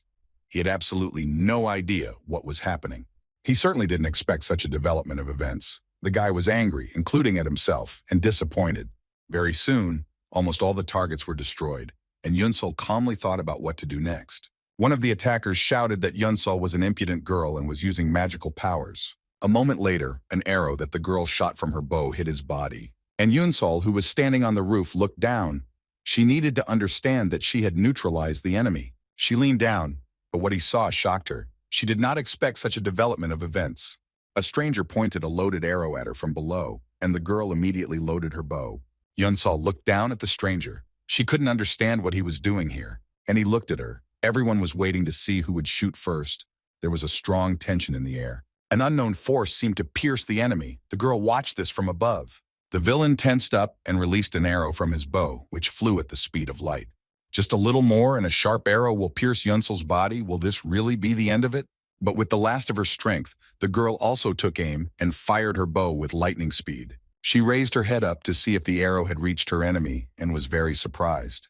Her older brother stood in front of her and told her to use her martial art. Yunsol's opponent screamed very loudly because he couldn't understand what was happening to him. The girl heard her older brother's recommendations and immediately put them into action. She flew up to her opponent and with all her strength, with great hatred, punched him in the face. He fell head over heels on the floor. He couldn't resist the girl. His bow and arrows fell somewhere. Yunsol was very pleased because she was able to deal with the offender on her own. She was about to finish him off, but then she heard someone approaching her from behind. The man told her that there was no need to kill him. He would surrender himself and they would sort everything out. Yunsol was reported to have done a very good job during the fight and dealt with her opponents on her own. Radio communication was restored, but it was too late for reinforcements to arrive to help the girl. The people who came to reinforce Yunsol said they had no excuse. Dawn won 6 archery survival competitions. All TV channels reported about it. Television reported that the competition was taking place in a blind spot where there were problems with the broadcast. Hunter Cha Yunsol was able to take on 4 members of the Twilight Guild on her own. The Dawn Guild members who had been discussing Yunsol recently were happy about this ending and praised her skills. The girl closed her eyes and thought that she would like to cope with all this without her brother's help. Then she thought for a bit and came to the conclusion that it was thanks to his skills that she had survived after all. There was a medical helicopter in the sky heading to save the girl. Inside the helicopter was the older brother. He was very happy for his sister, proud of her. The deputy head of the Dawn Guild was with him in the salon, and she asked if he had seen how his sister had fought. Shin was silent for a moment, then he coughed. He didn't expect such a question from Lee Jihee. The young man then replied that his sister had escaped defeat through the power of martial arts, something he had taught her. Then the guy laughed and said that he was just joking and that Lee was right, because he didn't know a lot about his sister. He remembered what Yunsol was like as a child and couldn't understand when she managed to become so strong. The elder brother thought that his sister was no longer the child he remembered. He knew that this was to be expected from his sister, and Lee asked if he had suggested to his sister to use martial arts. It's a good thing Shimp and Lee's conversation wasn't broadcast, even though there was a drone flying above them. It would be very bad if the head of the Twilight Guild, Park Tae-hun, found out about their conversation. At this time, he was sitting in a chair drinking soda and was very angry. He was ready for a different development of events. He assessed Yunsol's movements and realized that the girl used martial arts. The people who were near the stadium were glad, happy, smiling, having fun. The result of the holiday was to everyone's liking. Yunsol was happy that she had defeated her opponents and asked her brother how his sister's strength to him. Shin thought about something, brought the bottle to his mouth and said that everything was clear, but the cap was not open. The girl said that she lacked a lot, especially when viewed from the perspective of the strongest brother in the entire universe. But if it weren't for martial arts, she definitely wouldn't have made it to the finals. The sister told her brother that her internal energy was running low. The brother finally opened the bottle of water and told his sister that she was indeed strong, all thanks to her hard work, martial arts, and hunting skills. Then Shin was silent for a moment and asked for forgiveness for hiding many things from his sister. He wanted to be the brother he used to be. The young man recalled how he came home from school to see his sister, and she greeted him with joy. He said that he considered his sister innocent and very small. And now she has become much more mature, independent, and can easily stand up for herself. Yunsol really wanted to find the person who caused great grief in their family, so she became their hunter. The girl thought that she would reach the highest level and be able to get at least some hint, but in this way she plunged headlong into all these subtleties. Yunsol shared with her brother that at first, everything didn't seem that hard to her, and that's how she got to the level she has today. The sister told her older brother that everything that happened was already in the past and asked him to never leave her again. Yunsol extended her little finger to Shin, and he replied that it was already obvious. The girl did not agree with him. The sister told her older brother that she had been feeling very lonely lately because he was hiding something from her, and that he should not hide anything from her in the future. The older brother looked at his little sister with love and smiled at her with love in his eyes. The close people took each other's little fingers, and the brother promised never to leave his sister alone. Then Shin said that there was something else that Yunsol needed to know, and the girl was surprised. The young man said that his nickname was not Immortal or something, but Immortal Sword Emperor, and the sister laughed. Yunsol listened very carefully to her brother and was surprised at how much he had changed. Then she looked down and felt a little angry at Shin because he had left her at her most difficult moment. Then the loudspeaker started to speak. It informed the audience that the great battle would begin in an hour and that everyone who wanted to should hurry to its beginning. Shin said that he needed to go, and his sister recommended that he try hard in the fight. She also clarified what clothes her brother would wear, since it was an official event. Shin replied that he felt comfortable in these clothes and asked if she thought those guys at the competition were very strange, since they were specifically targeting her. She said that when guilds meet in dungeons, there are often skirmishes, but those guys openly attacked her. It was very strange. Then Yunsol said that such events happen very often in life, and those guys probably wanted to get rid of the pros from Dawn as soon as possible. The older brother thought that his sister was really a pro, especially when she was driving him crazy, and a system message appeared in front of Shin. The vice leader of the Dawn Guild brought the imposing man to Shin and Yunsol. He said that he had heard a lot about the guy from Lee. The men took each other's hands, And the stranger said that he believed that Shin would take the lead in the great battle and was looking forward to it, and that he was pleased to meet Shin. Then the young man asked how things were going for the others. Shin was shocked. Lee and Shin communicated mentally, and she said that this was the guild leader, Junho Jiang. He was a level 60 hunter. Chunyo Jiang wished Shin good luck in preparing for the competition and decided to leave. Shin thought that highly developed martial arts were indistinguishable from magic. The young man mentally thanked Lee for reconciling him with his sister. The deputy head of the Dawn Guild was very happy that she managed to reconcile the closest people. She happily wished Shin good luck in his torture, and the guy smiled happily at her. Shin was approached by two young guys who said that they had heard a lot about him, that he was incredibly talented, so they asked him to take care of the first squad. The party was in full swing, and Shin was thinking about what happened to him and his sister. He knew it was all suspicious, and those guys were following some kind of instructions. Shin then came to the conclusion that there was only one person who could give such orders, and that was the head of the guild, Park Tae-hun. He just approached a group of people and asked if he had disturbed his interlocutors. Shin thought for a moment. He was not happy about the presence of the head of the Twilight Guild because he realized that this person was involved in the fight with his sister. Park understood that they were not happy to see him, but still claimed that he just came to say hello. The Dawn Guild members felt uneasy around the Twilight Guild leader and noted that they were not on very good terms. Guildmaster Twilight smirked and asked if he was pretending so badly, then said that he came to spy. He approached Shin and said that he had heard a lot about him and that he was pleased to meet him. Then the head of the Twilight Guild asked the young man if this was their first meeting. Shin replied that this meeting was indeed the first, and they had not seen each other before, and the guys shook hands. Guildmaster Twilight thought about how the heavenly harmony of pure art was not finding a response. He couldn't understand anything. Then Pak thought about Yunsol. He was curious about where she learned martial arts, because a person who has not been to Marim cannot master them. Shin told Twilight's head that he was very well acquainted with one of his workers, and Pen's subordinate laughed hysterically. The man with glasses was sweating and felt awkward.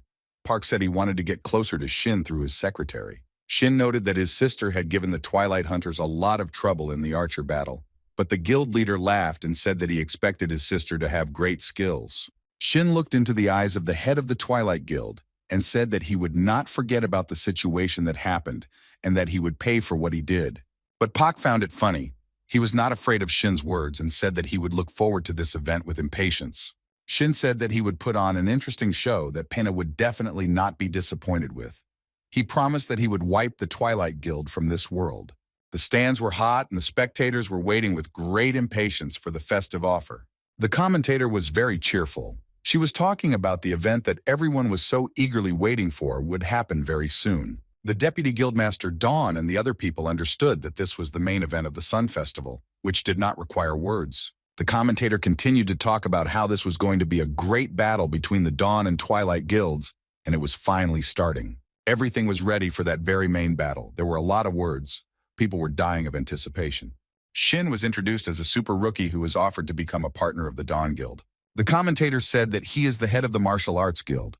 For the first time, a hunter not from his own guild, but an invited one, is participating in the great battle, for which he was invited to the Dawn. The commentator asked this question. No information was known, so they wanted to file a complaint against the deputy head of Rasvet, because Shin could psychologically influence the enemy. Then the enemy was introduced. It was the head of the Advanced Department of Twilight. He told Shin that he had an impudent face. The commentator said that the representative of Twilight is a genius magician with fiery charisma. His name is Fire Dragon Flame Ryu Seung-gon, and he told Shin that he would incinerate him to a crisp. Shin just laughed at the unusual name and thought about what kind of fiery charisma this was. Wasn't he ashamed to introduce himself like that? The young men looked at each other, Shin calmly, and his opponent bared his teeth. The first match of the great battle was announced. The head of the Twilight Guild ordered that Shin not be left alive under any circumstances, or that all of his abilities be revealed.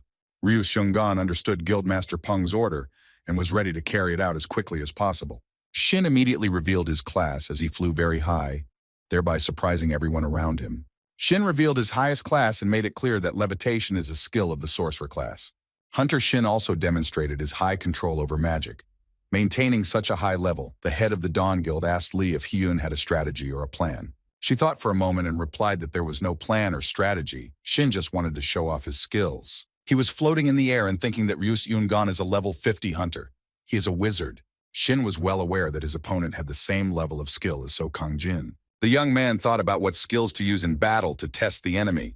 Hen thought that he had raised his levels in strength very quickly, but he didn't have the experience as a hunter. He was also very worried about the head of the Twilight Guild, who was trying to help his ward. Park Tae-hun also watched Shin Hyun every second, monitoring his every action. Shin understood that the guild leader wanted to learn more about him in this way, and he even thought it was cute. The young man laughed and said that Park Tae-hun could watch this for 100 years until his eyes dry out. He would show the bastard what he was waiting for. And after a few seconds, the guild representatives began the main battle of this holiday. Shin used a huge amount of energy spheres. They literally rained down on the enemy, and the enemy defended himself with a fire barrier. Ryu Seung-gon understood that with the faith of mana, without attributes, it was a very high-class skill, so Shin was testing the waters. Hunter Ryu swung the burning flame like a whip to attack Shin. Ryu Seung-gon realized that his opponent was a sorcerer, and he was definitely up to something evil. Mages who engage in non-combat activities, making skill cubes and items, are artisans. And those who specialize in combat and endow mana with special attributes are wizards, Ryu thought. And sorcerers are the embodiment of the phenomenon and concept of magic, closer to people than to magicians. They use flight or teleportation. In battle, such warriors take up a position in the rear, not at the front, and become exhausted when using secret weapons. Ryu Seung-gon decided to go into battle rather than stand and watch his opponent Shin. Ryu Seung-gon's stance surprised Shin Hyun a little. He didn't think that he would attack. Ryu immediately gave Shin an ultimatum to show his trump cards right away, and he immediately began to use his skills, using a force that sprayed heat. Ryu Seung-gon realized that it was best to start attacking the enemy right away to put him in a dead end. He was proud of himself, because he was already prepared for the fact that he would win soon. The spectators in the stands stirred. They were shocked by the fight and saw how Ryu Seung-gon's flames exploded Shin Hyun. It was not for nothing that Ryu was called the Fire Dragon. He used fire flame magic and his physical strength, and Lee and the guild leader tensed up. They did not expect such a development of events. Shin himself didn't expect it to be so hard because he thought he was the only magician from Murim. Shin said that his thinking was very similar to Ryu Seung-gon's and that it spoiled his mood a little. The opponent did not pay any attention to this phrase, but continued to use firepower. He warned Shin again that he could give in, or he would be crawling on the floor. He didn't answer, and Ryu Seung-gon decided to use his special skill. Shin defended himself as best he could from the attacker's magical power, and the latter in turn demanded that he show everything he had and use the Fire Dragon March. Hen told his opponent that he had surprised him greatly and decided to show his trump card. Ryu Seung-gon did not expect such a strong response and began to shout and call his opponent names. Shin was calm. He put his finger down and began to use his magical powers. The commentator, who had been watching the entire fight, was very surprised and could not understand what had just happened. It turned out that Shin simply miraculously avoided the attack of the Fire Dragon. Using fast movement, everyone was surprised how he managed to survive. The fans started whispering among themselves. They couldn't understand what it was, and from the outside it looked like Ryu was roasting Shin with his own strength. At this point, Hen only snapped 2 fingers. He used his magic perfectly. The man sitting next to the deputy head of the Dawn Guild couldn't understand what just happened, and Lee laughed. The girl thought that no one could distinguish the power of Shin from magic, and that he had fooled many people, and she told her interlocutor that she also did not understand what was happening now. They continued to watch the fight with great interest. Passions continued to escalate. The head of the Twilight Guild couldn't sit still either. He was also perplexed as to how Gin had gotten out of this situation unscathed. He was surprised that the Fire Dragon's special move was useless against Shin Hyun, and Ryu Seung-gon himself really hoped that his special move would bring him luck. Ryu Seung-gon, who was so disappointed that the fight would be over, screamed at the top of his lungs. Shin calmly asked his opponent why he was so upset and offered to show him something interesting as a consolation. Ryu Seung-gon continued to be angry at the whole world and wanted to show off his special skill. He yelled at Shin to shut his mouth and not talk to him, and began to prepare himself to show off special skills. Ryu Seung-gon decided to launch a series of vicious attacks rather than wait for an attack from an opponent who was holding them back so well. Shin was calm. The audience was shouting that the battle was very exciting, and some thought that there would be hand-to-hand combat between the magicians. Ryu Seung-gon was furious. He said that Shin was holding up well, but he made a huge mistake, ruining his mood. Shin ignored his words and said that his opponent was very green, since he immediately opened up, and the center of gravity should be his legs, but he just stupidly lifted them off the ground. Ryu Seung-gon fell head over heels, and Shin advised his opponent to correct his bad habit of not raising his shoulders too high when striking and to focus more on his opponent. The red-haired boy couldn't understand how Shin did it. It was all so unexpected. Shin Hyun responded with a sneer that he had been studying martial arts for a long time. Ryu Seung-gun grimaced, and Shin lamented that the enemy had very little experience for such battles. Then he asked the representative of the Twilight Guild if he understood everything and what he thought about his abilities. Shin told Ryu that he must have hurt his pride by showing him that his pathetic techniques were very weak. Instead of simply giving up, the enemy told Shin that he would incinerate him very soon. Ryu Seung-gun continued to use his magical powers against the enemy. He was very angry. The Twilight Guild representative told Shin that he would burn him to the ground, even if he had to exhaust all of his mana to do so. Ryu Seung-gun was very angry and began to use his true powers to defeat his opponent. Thus, the representative of the Twilight Guild began to use the March of Fury of the Fire Dragons. He used all his strength to the maximum, as he wanted to teach Shin a lesson as soon as possible. He looked at his opponent with mockery. He was not afraid of him, as he was confident in his own strength. Shin decided that it was enough to watch his opponent show off his strength and to put in his own strength as well. The commentator said that the entire stadium was covered in flames, fire dragons were flying everywhere, and Shin needed to sweat a lot to protect himself. Deputy Guildmaster Dawn thought that Shin was cornered. Then she took a closer look and was very surprised because Shin is not as simple as he might seem at first glance. He erected a strong protective barrier that could not let through the enemy's strong attack. Shin told Ryu that his attacks really irritate him, but they are not that hard to fight off. He noted that while his body was immortal, he did not feel either heat or cold and was not so easy to deal with.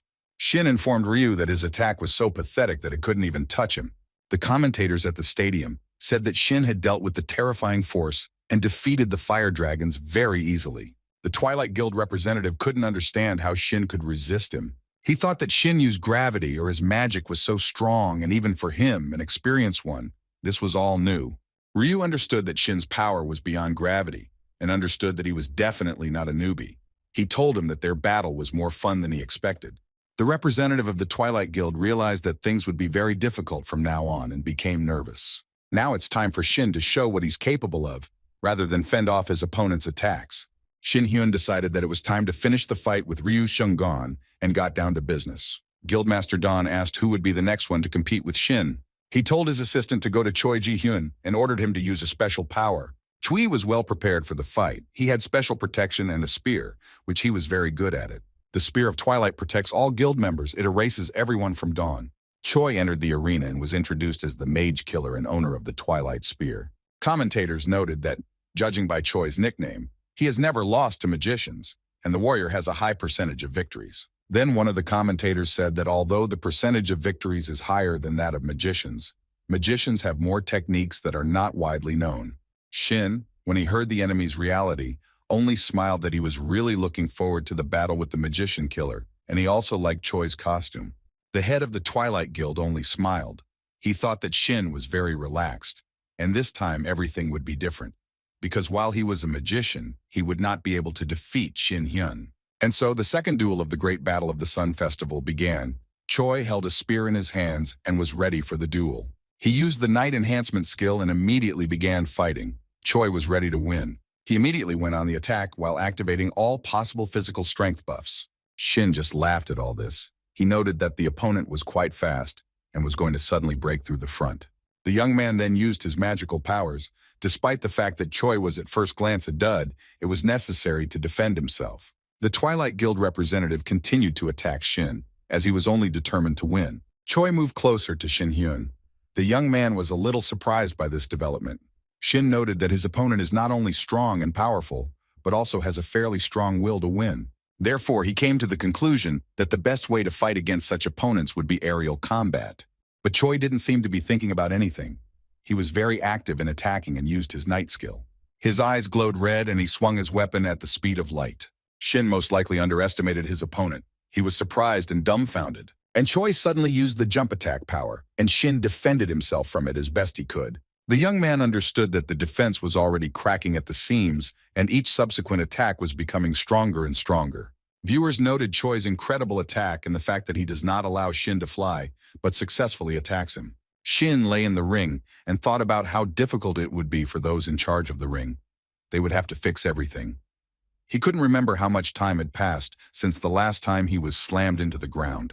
And Choi was already ready to launch a new attack. He didn't give Shin a minute to think, and he thought that he could finish Choi in a second if he could use martial arts. Choi noticed that Shin was a rather stubborn player, because he had long been prepared for the fact that seeing the pressure, he would give in. Shin pointed his finger down and told the Twilight Guild representative that he would show him what he wanted to see. Some incredible force took possession of Choi's weapon, and it began to be thrown from side to side. The leader of the Twilight Guild was sipping soda when he heard information from the audience that Shin had used an unknown skill again. The commentator then announced that Choi, who had been non-stop since the start of the round, could not move. His weapon was driven into the floor, and he himself stood as if made of stone. No one could figure out what was going on with Choi. But he told Shin that it was very difficult to stop him using gravity. The opponent still did not give up and warned Shin that he needed to prepare for the worst. Shin only laughed at the Twilight Guild representative. He was planning to make Choi even more angry. Shin then asked his opponent when he used gravity. Choi thought about it, but Shin immediately began to act because in a fight there is no point in hesitating.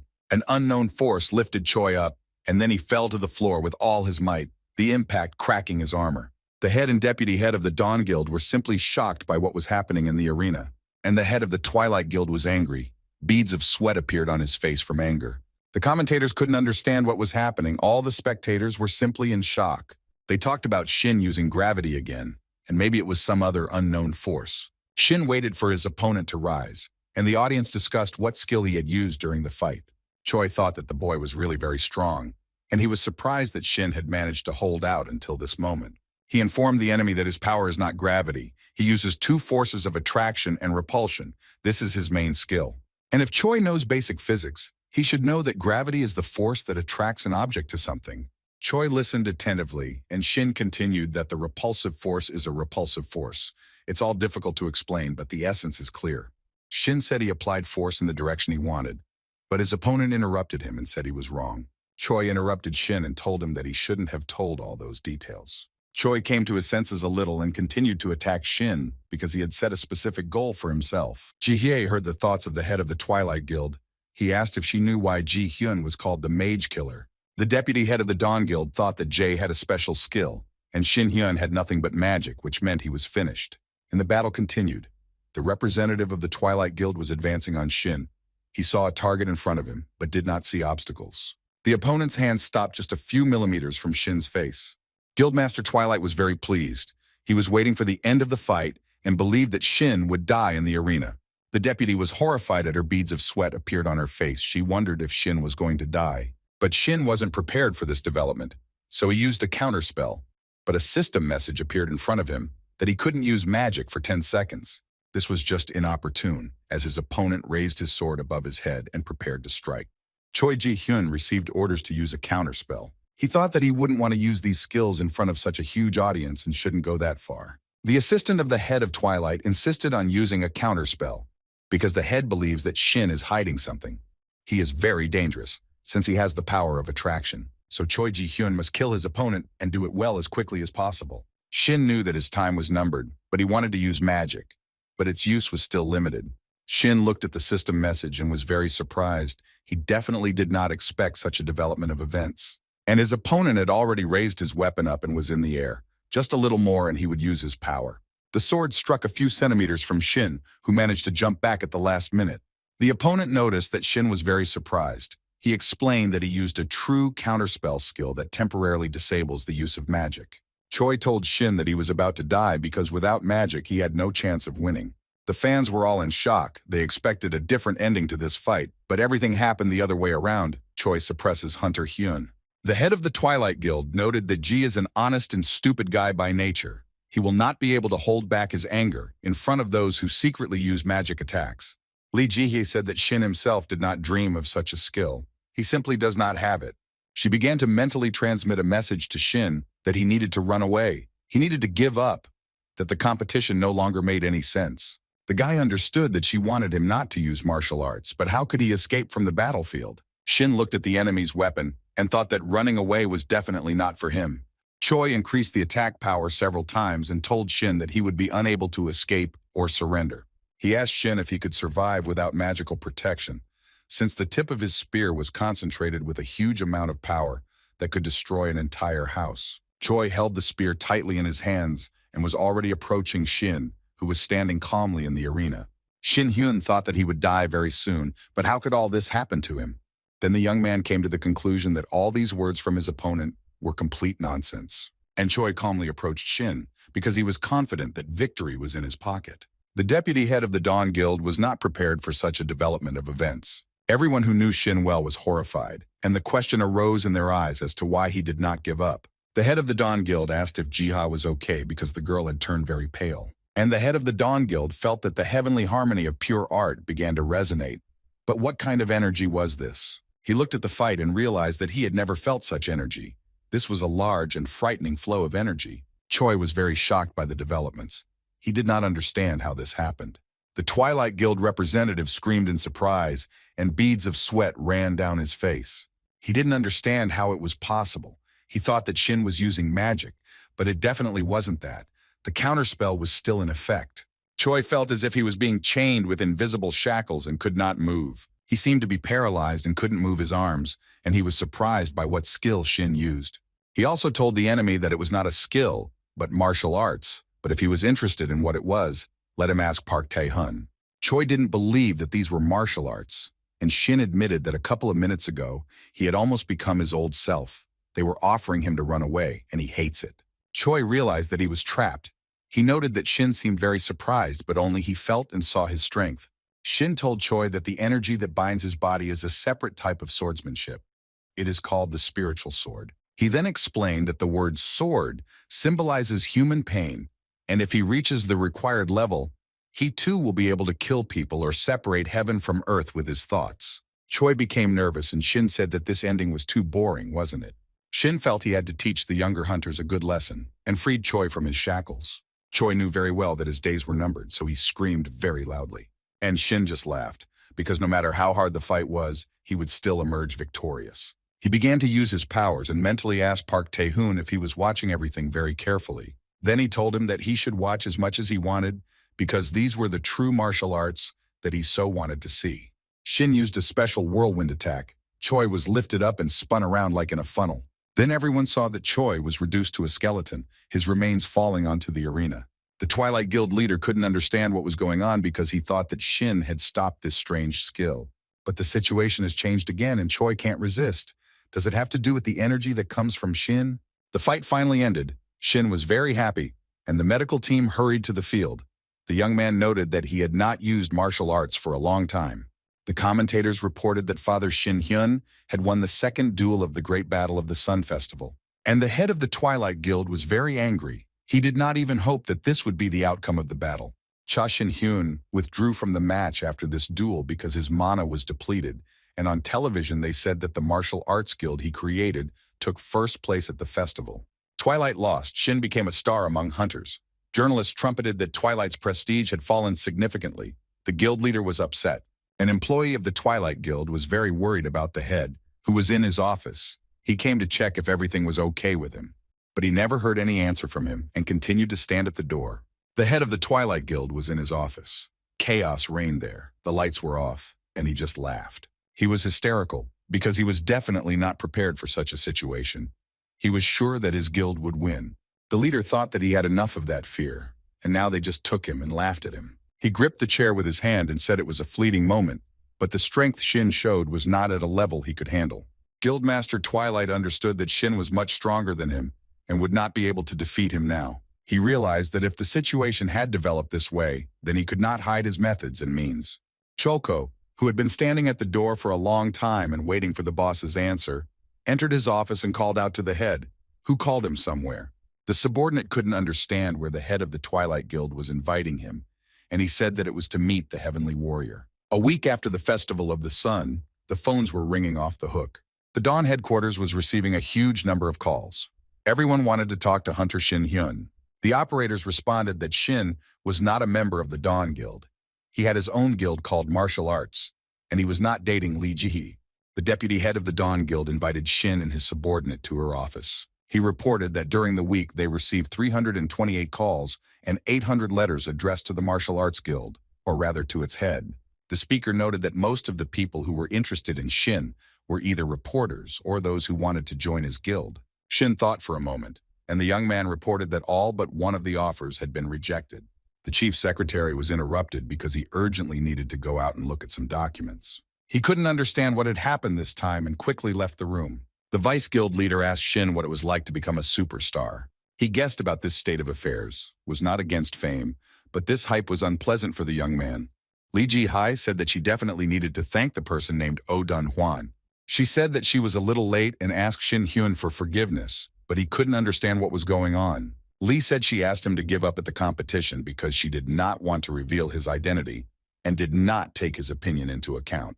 The deputy head of the Dawn Guild noted that there was a situation where Shin was in danger and something terrible could have happened to him. Shin noted that Lee was really working herself up and asked if she thought he would suffer greatly from such a trifle.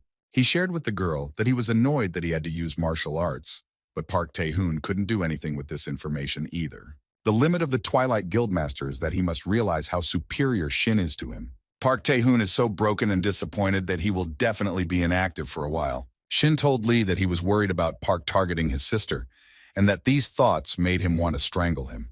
The vice leader of the guild thought about something and noted that the intensity of the twilight had indeed decreased after the holiday.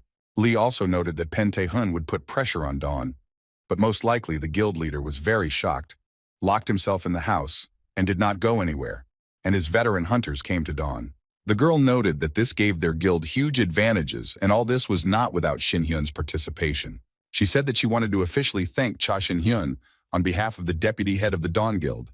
The young man was proud of himself and liked the fact that Lee Ji-hye thanked him. The man noted that the girl had finally become normal, and he promised to rely on her in the future. Shin took the phone, looked at the screen, and realized that a lot of time had passed, and it was time for him to return to his sister. Lee asked why he accepted the invitation to ally with the Chuju Island Guild and why Shin had rejected other offers. The guy, who was already heading towards the exit, said that he was tired of the capital's dungeons, and his level wasn't rising much. Shin then added that it was Jeju Island, which is an ideal place for family trips. The young man told Lee that he would return in about a month, and then they would be able to see each other. Shin thought about how he believed in Lee Ji-hye. No, he believed in himself too much. But if he had known about what would happen, he would not have gone to the island. Yunsol, who saw Jeju International Airport, was very excited. She couldn't believe that she and her brother had arrived here, happily dragging their huge suitcases. The girl told her older brother that it was her first time there and asked if they would be eating black pig meat or macaw perch. Shin Hyun looked at his little sister with a smile. He was glad that Yunsol liked everything here. He asked his sister if she liked everything so much and reminded her that they were not here for fun, and then someone called out to him. The brother and sister were met by representatives of the Jeju Island Guild Union, and they were very happy to see them. The same cannot be said about Yunsol and Shin. They were not prepared for such a huge attention. The guild representatives told the brother and sister that they were glad to see them on their island. Shin and Yunsol didn't need such attention.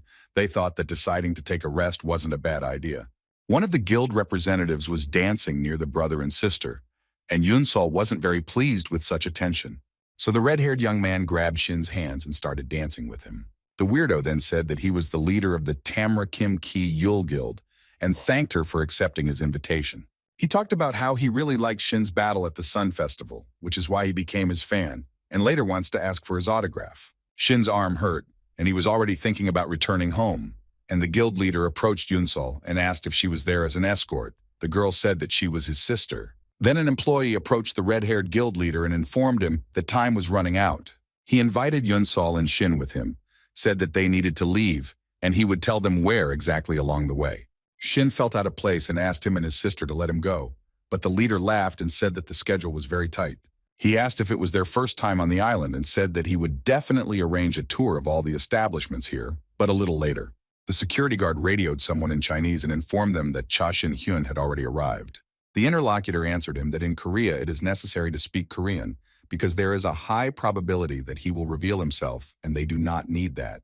The young man, who was lying on a sun lounger under an umbrella and only said that he was with security, laughed. He walked across the sand and informed his subordinates that the sweet rest was over and it was time to work. The guy was happy with the information that Shin Hyun was already on the island and said that he had fallen into a trap.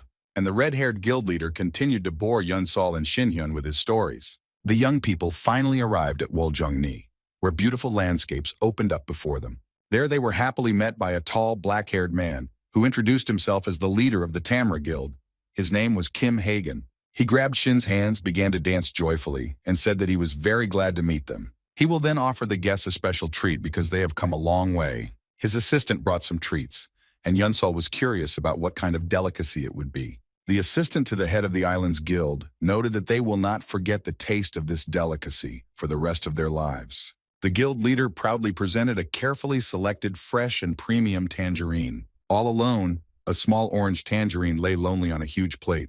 Yunsol and Shin were shocked by what they saw, because they certainly did not expect such a development of events. The girl took out a bow and wanted to shoot the tangerine, but her brother stopped her. Yunsol was peeling a tangerine, and the guild leader apologized for the fact that the guests had to get to work right away. The current situation was conducive to this, because there are two other large organizations on the island, and they decided to create their own independent one.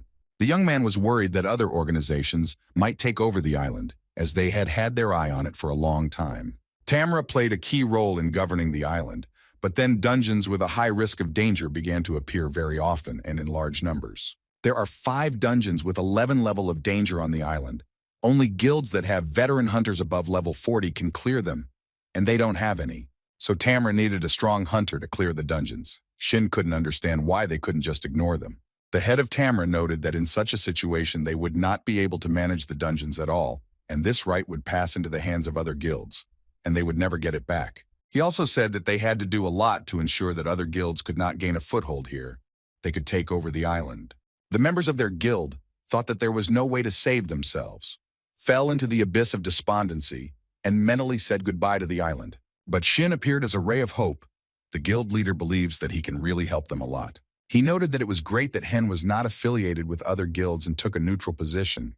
Also, members of the Tamra Guild noted that Shin can outshine hunters all over the world with his radiance. Hen thought that these guys were probably crazy, then said that he came here to make money and raise his level. The guild members were very happy and immediately suggested heading into the dungeon, and Yunsol grabbed her brother by the clothes. Shin stopped and asked what was wrong, and his sister replied that there was a problem that needed to be solved. The elder brother was surprised and frightened. He could not understand what had happened in such a short time. Yunsol told Shin that they hadn't had a chance to try the island's real delicacies, such as snapper and black pork, and her brother became amused. The young people arrived on Jeonju Island, specifically in the Songsap EUP dungeon. The members of the Tamra Guild were very scared because the dungeon was in a state of unrest. One of the guild members said that they attacked the opponents hard, but in the end it doesn't change anything. The monsters, the fire-poisonous monkeys, didn't care. They were very fast and agile. The monkeys did everything to ensure that the guild members left the dungeon as quickly as possible. Everyone began to think that it was necessary to retreat, as the monsters used superpowers. Not only did the monkeys spread fire during the fight, they also secreted a dangerous poison. One of the guild representatives said that he had heard that monkeys were poisonous, but he did not expect that they were so strong. Their power was dangerous, and he wasn't sure how long his shield would last, as the flames were very powerful. The hunters felt that their strength was running out and they could not resist the monsters. The young people were already prepared to be killed either by flame or by the poison that the monsters secreted. The hunters did not fight the monsters, but simply defended themselves from the flames and poison they released. One of the young men said that he heard the monsters being called bulldogs and thought they would be dogs. But in fact, they turned out to be terrible and impudent monkeys that exuded fire and poison. Shin, who got into the dungeon, noted that the monsters were ordinary and it was very boring. He defeated them with his strength. The hunter, who had been fighting monkeys for a long time, did not think so, since he did not have any special skills. The Tamra Guild representatives thanked Shin for saving them, because they couldn't deal with those monsters on their own. Yunsol carried one of the guild's hunters out of the dungeon. He thanked her and said that she helped him preserve his magical power. They didn't waste any of their power thanks to Shin and Yunsol, so the hunters can continue their work. One of the guild's hunters wished his colleagues to always be prepared, because monsters are insidious. The young people looked at the representative of the Tamra Guild with distrust.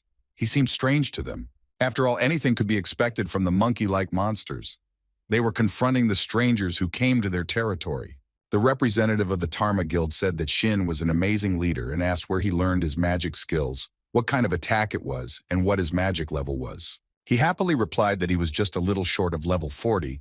Yunsol was surprised since her level was much lower. And then the guy said that other hunters were also level 40. He watched them for a short time, but noted that they were quite skilled. The hunters that Shin saved were high level because they were in charge of the island's dungeon. They would be ashamed if their level was lower. The teleportation magic that the red-haired guy used was quite interesting. He noted that it was also difficult, since he spent a lot of time training. Then he noted that this power was not worth Shin's attention. Then the young man thought about something. He looked at Shin Hyun and asked how he understood what kind of magic was used, and Shin Hyun thought about how annoying the people on this island were. Then Shin thought that he finally had an answer to his question and decided that he needed to invest in his intuition. The guy knew that intuition is an ability that allows you to see things as they are, and he does not need to invest in other characteristics except intuition. He knew he was talented in martial arts, but intuition allows him to see the essence of things, so he needed to master it. And the red-haired young man was very happy and said that he would show the magic of teleportation. He then told Shin not to be surprised by anything, and he froze in an interesting pose. Yunsol and the red-haired young man looked at Shin Hyun, wondering what would happen next. Shin asked if teleportation magic was used, and then he pretended that the guy had succeeded. Everything was done in order not to embarrass the opponent, since he does not understand how the world works.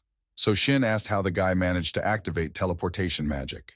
There were monkey-like monsters on a green meadow. They had found something and were examining the find.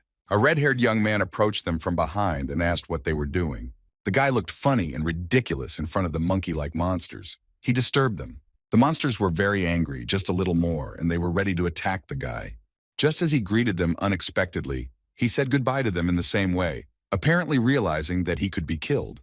But the monkey-like monsters were not prepared for such a development of events, and they began to attack.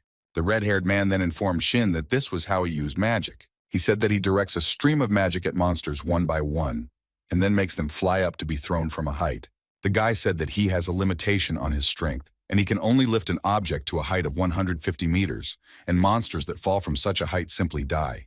He continued to talk about how the teleportation range is regulated in empty space within the line of sight, and any object can be moved within this range. Then the red-haired guy thought about something and asked why he was asked to talk about his skill. Could it really be useful to his brother and sister in their work? Yunsol looked at her brother and saw that he was able to use teleportation, and the escort was very surprised. Shin said that it would take him some time to learn how to use this magical skill properly. The man who accompanied the brother and sister thanked them for their help and suggested that they take a break and eat. Yunsol noticed that there was a dangerous monkey around, and they decided that it was dangerous to eat here. Monsters could attack. They told her that there was nothing that could be done in this situation. But thanks to them, the situation with her brother had stabilized a little. And there is a little time to refresh yourself and gain strength for further action. The red-haired guy noticed that it is very important to eat. Without food, it is impossible to replenish energy. He also told Shin that they were different in level from other people, and he replied that having mastered at least one to the limit, it would be much easier for another to learn. Shin caught the star and began to talk about how it is necessary to train for a very long time. This will help to reach his level, however, in 300 years. Yunsol thought that even though he was her brother, he was acting disgustingly and said that she shouldn't blindly follow Shin. The brother has the skills and can use them alone, so it is unlikely that they will be able to learn anything new from him. The red-haired guy took out a notebook and said that it would be wrong if he stopped at what he had achieved and did not continue to improve his skills. He would like to learn something new, because not all team members believe in him and follow him. It's important for him to become stronger so that they trust him. The young man noted that if he became stronger, he would be able to protect his comrades on his own. Yunsol listened to his important speeches and thought about how she and her brother were the ones who helped the dungeon guards, not him. The red-haired guy laughed and apologized for bringing up such a sad topic. Yunsol decided to eat, because it certainly wouldn't hurt her, and the girl liked the national food. And the person accompanying the brother and sister was very surprised that Kim Pop I liked Yunsol. He said he was glad to hear it and could bring a whole truckload of the national dish. The girl said that it would be unnecessary, and Shin asked how long it would take to catch the monsters. The red-haired young man said that they are very fast. Their number is quite large, so it is very problematic to assume anything. There is a limit to the use of teleportation. If he could plan ahead, he would try to develop continuous use of magic. This thought angered Yunsol. Shin only thought about how he would fight and what he would do best in battle. He opened the system messages to find out what to do in the situation that had arisen. The young man found what he was looking for and noted that he would never have thought that he would need this skill. He remembered how he got the monster skill stone in Bushin Dungeon and realized that he could use it here.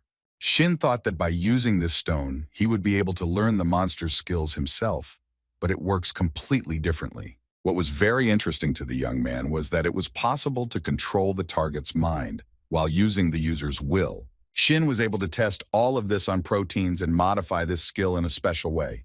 Shin will be able to force monsters to perform certain actions by fusing multiple skills. The skill has been used a few times and only for fun, but it is still unclear how effective it will be against monsters, since it will be more difficult to master their minds. Shin had no choice but to test his skills directly in combat against monsters.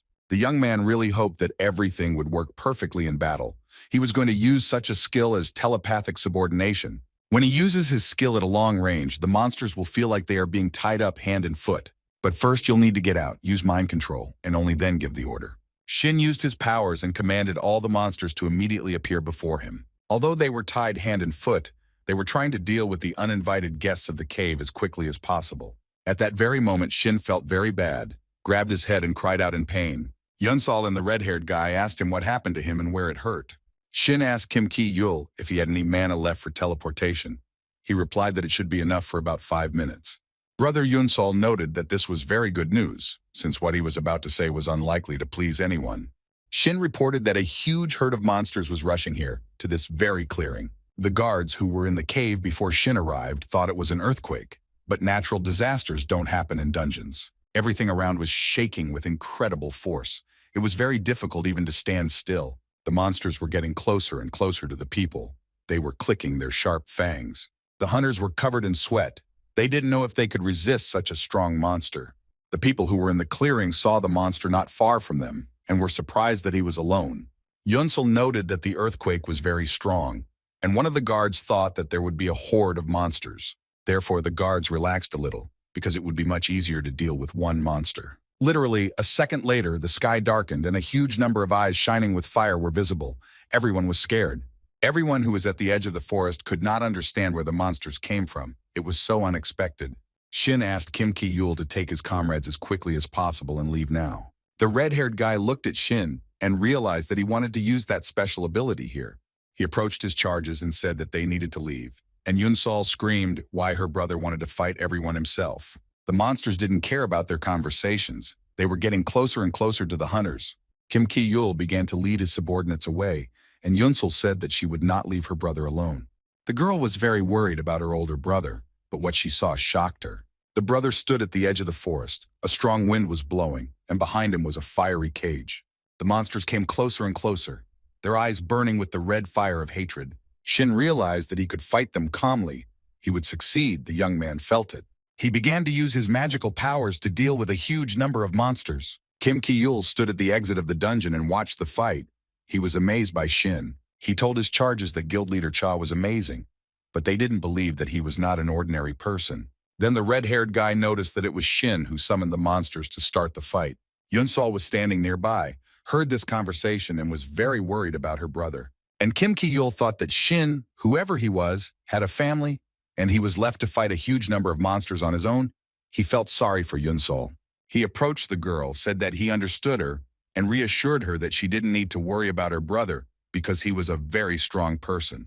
Kim told Yunsol that she knew her brother very well and could trust him without any problems, and the girl, hearing these words, was a little confused. After some time, Shin's sister got angry because she thought the red-haired guy was talking nonsense. Then Yunsol said that her brother was collecting a huge amount of experience on his own and doing it alone, and she would like to stay there. Kim replied that the girl shouldn't worry about her brother, but Yunsol didn't understand why she needed this. She thought that her older brother was the only person in the whole wide world about whom she didn't have to worry at all. Meanwhile, Shin was happy with his new skill in the dungeon. It worked on all the monsters in the dungeon at once after the order. The young man used the sovereignty skill and his strength, which allowed all the monsters to gather in one place. Shin came to the conclusion that after using such skills, his dungeon crawls would be much faster. He activated the sovereignty skill and commanded all the monsters to appear before him. The young man was in a good mood and ready to fight. He believed that everything would work out. The deputy guild leader Dawn thought about something and almost spilled the coffee from her cup. The assistant asked if everything was okay with her. Perhaps she didn't feel comfortable in that place. Lee turned to face her interlocutor and said that she thought she heard someone's abnormal laughter. The young man cleared his throat and said that he would continue reporting if everything was okay. He reported that the head of the Twilight Guild was inactive and the activity of its members had decreased. The assistant told Lee that the rights to the disputed dungeon could be obtained without difficulty. Jiha thought that all this was very strange for Park Tae-hoon, and she definitely didn't expect such a reaction after what had happened. The deputy head of the Dawn Guild was interested in his activities behind the scenes. She looked at the documents that lay on the table and thought about some urgent task. The document greatly interested the deputy head of the guild, but the assistant covered it with his hand. She snatched the document from the assistant's hands and began to examine it with interest. The dungeon, which was discovered in the desert-like Taeksan Mountains, appeared out of nowhere. The sun in the dungeon is incredibly painful for people. Because there is a desert climate there, people feel very bad because of the abnormal heat.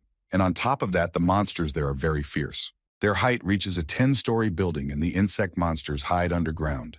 The number of monsters is not that great, said Lee's assistant, but they have enough strength to fight. The deputy head of the guild reported that there was very little information about the dungeon and that a raid would need to be carried out to find out everything in detail. The girl thought about the situation for a bit and noted that it was not easy for her at such moments. She remembered how Shin had saved her and came to the conclusion that it would be very good to have the young man by her side. Here the deputy head of the guild was called out by an assistant. She felt a little awkward. He asked what she was thinking about and noted that Lee was not in a good mood, and if she was feeling bad, she needed to rest. The girl said she was fine and accidentally knocked a cup of tea off her table. The cup fell and shattered into pieces. Tea spilled all over the floor, and silence reigned in the office. The assistant wanted to clean everything up, but the deputy head of the guild said that she would clean everything up herself. Lee looked at the broken cup. She didn't feel very well. Sweat was running down her face. The girl thought that she would soon go crazy, and also about when Shin Hyun would return. He also thought that a month had already passed since the beginning of the expeditions through the dungeons of Jeju. He stood in a clearing, watched the waterfall, and saw that the horse was flying straight towards the people. They did not expect such a development of events. The animal seemed to have gone mad and was not going to stop. Just a little bit more and he will attack people. Shin used the skills of sword spirit and sovereignty, got used to the skill of subordination. Yunsol noted that her brother hit the target with one shot, and Kim Ki-yul said that the shot was great. Shin thought that he could summon monsters from the Jeju dungeon without any problem, but his sister couldn't deal with Kim. An information page appeared in front of the young people, stating that everything depends on the damage that was inflicted on the opponents and the system distributes experience icons to everyone who attacked. Shin thought that he had the right not to interfere in the fight, but that was definitely not about him. The young man watched as a herd of horses ran after a local resident and noted that he was a fool. Shin realized that he had to help him to save the fool, so he began to use his magical power. The local hunter ran away from the horses with all his might. He didn't even try to fight them. The horse had almost caught up with its victim because it understood perfectly well that they would not fight with it. Shin lifted the hunter up into a tree. He cried with joy and thanked him, and Cha thought about the level of intelligence. The young man looked at his sister who was fighting with Kim Ki-yul and thought that he had completely mastered his teleportation magic. Shin realized that he had surpassed him in skill, but he still needed time to fully master the skill. He thought that he had not reached the heights of teleportation that he had desired, and then his sister told his brother that she had finally tried it. There was a beautiful sunset on the seacoast. The nature was conducive to relaxation. It was warm and cozy. On a table near the cafe were the island's signature dishes, macaw grouper and black pork, which is what Yunsol tried. The girl said that the restaurant was pretty good, but she had to level up and become stronger than the hunters on the island. Kim Ki-yul noted that Shin's level had increased greatly after the dungeon raids, and they had also managed to learn something. They drank the alcoholic drink soju, and Kim said that it was delicious on the island. Shin thought that the trip was a family one, and that Yunsol would be overworked with training, and Kim reported that the schedule for the next raids had arrived. The guy was talking about a new dungeon, the risk of which is 11, and there are werewolf mice in it. Shin heard that the monsters had a wolf-like face and a bat-like body and asked what location the dungeon was. Kim Ki-yul noted that the next dungeon was in the form of a cave, and Shin was thinking very hard about something. Shin Hyun clenched his fist and continued to listen to the red-haired guy with interest. He continued to broadcast that reinforcements and the leader of one of the groups were ready to be sent to those who went into the dungeon. The relief of the caves is unusual. They are narrow and very dark, so teleportation and arrows will be useless in it. Yunsol noted that under such circumstances, they definitely won't be able to do anything, and she feels like they are being made fun of. The elder brother said that he was determined to win, and his interlocutors were a little tired, so they needed to get some proper rest. Shin said there was no need to worry, he could handle everything himself and finish things as soon as possible. He thought that the cave was not very ordinary and bad memories came flooding back to him. A man approached Shin and said that he was in charge of today's raid, and his name was Lim Jong-wook, the commander of the Samdado Guild. He asked if Shin was aware of the work they were about to do, and if he was ready to begin the raid. Shin said that he was aware of the details of the operation and was ready to begin work, but when he saw the dungeon he was upset. The young man hoped until the end that the dungeon would not be a cave, and he was also haunted by a strange feeling of anxiety. Shin thought that he needed to finish this matter as quickly as possible and go back. And a group of people went into a dark cave. No one knew for sure what awaited them there. And there were very scary monsters there. They were huge, with big wolf heads and wings like bats. Shin immediately went further into the dungeon, and the guild hunter asked the leader what they should do next, since the progress of the passage was going faster than planned. And then Shin announced that he had finished the work, and his companions were very surprised by the incredible speed. The guild leader then noted that there was still a little bit left to reach the unexplored territory. Shin said that they needed to hurry, but the escorts couldn't understand why there was such a rush. They asked him what had happened to him because Cha had turned very pale, but he replied that he was fine. And then he thought about how even after so many years he was still troubled by old memories. Shin recalled how he found himself alone in an unknown cave after a car accident. The commander of the Samdado Guild put his hand on Shin's shoulder and asked him if he was tired. Perhaps he needed a rest. The guild representative was scared because the guy yelled at him and replied with irritation that everything was fine. Shin's eyes were burning with the fire of hatred, and he himself turned very pale. He asked Lim Jong-wook if he understood everything. He apologized for being annoying, noted that he was just worried, and offered to drink a restoration potion. Shin became even more angry. He clenched his hand into a fist and thought that he needed to quickly get out of the ground, otherwise he would kill them.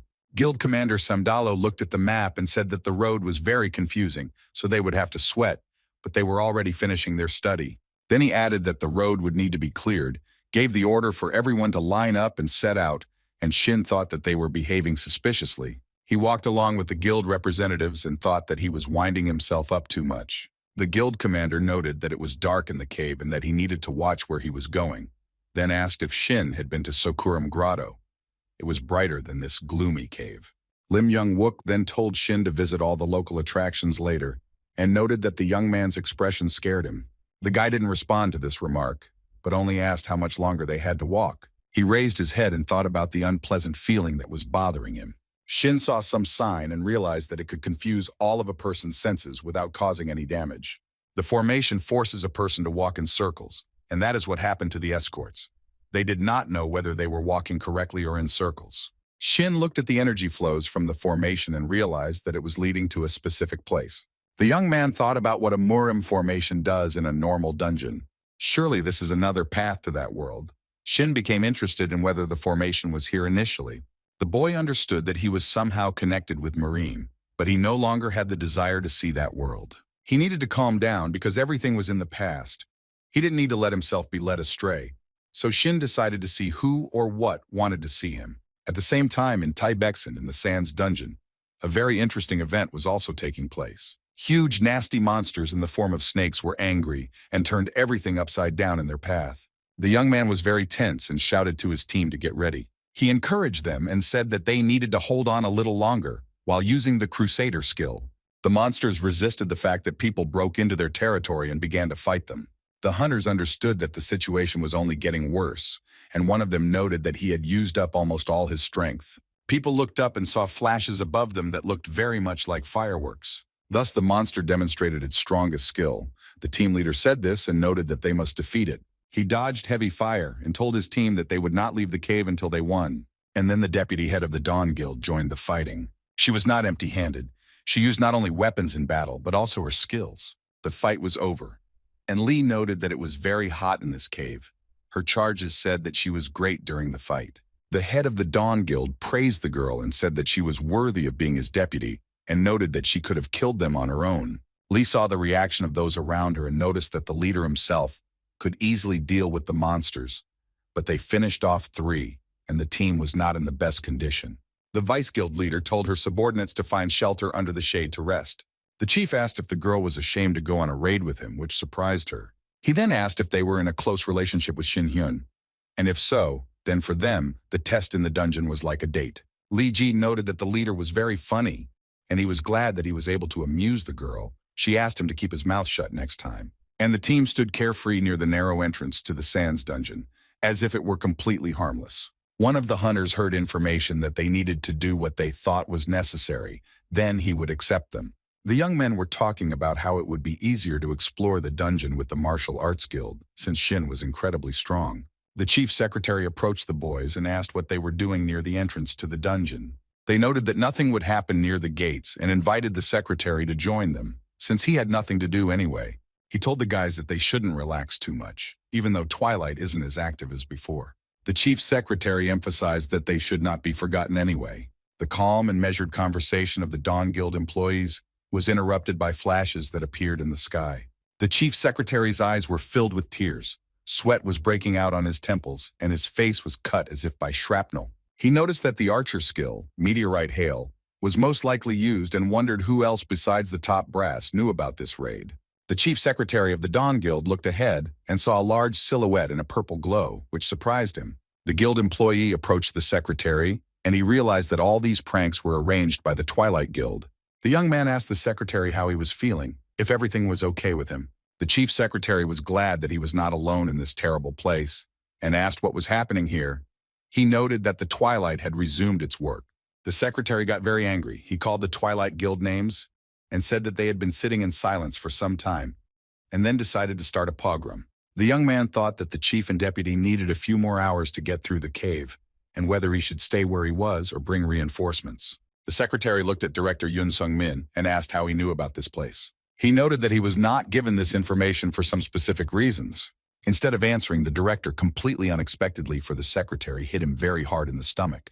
He was very angry. His eyes were burning with fire. He said that he was already finishing the matters that interested the secretary so much. Director Yoon Sung-min stepped away from the secretary general and took out his mobile phone. He told his interlocutor that he had already finished cleaning and that Kwon Oh-jong should arrive soon. The person on the other end of the line smiled broadly at this news and noted that the work was not bad. He then added that he and his assistants were already on their way and were glad that everything was going smoothly. The black-haired young man noted that the director of Dawn had done a very good job and that it needed to be kept up. After some time, he and his assistant appeared in the clearing. He looked around, noticed the dead Dawn employees, and noted that the director and his assistant had done a good job. They bowed to him. He laughed, said that he liked the work, and wished the performers further advancement. The boy then narrowed his eyes and thought that Ji-hee, the deputy head of the Dawn Guild, was too soft and naive. The girl couldn't even think about the fact that there were traitors in the ranks of their guild. He looked at the performers and thought that they had become his ever since the Sun Festival. He cynically walked over the bodies of the dead and sang a joyful song.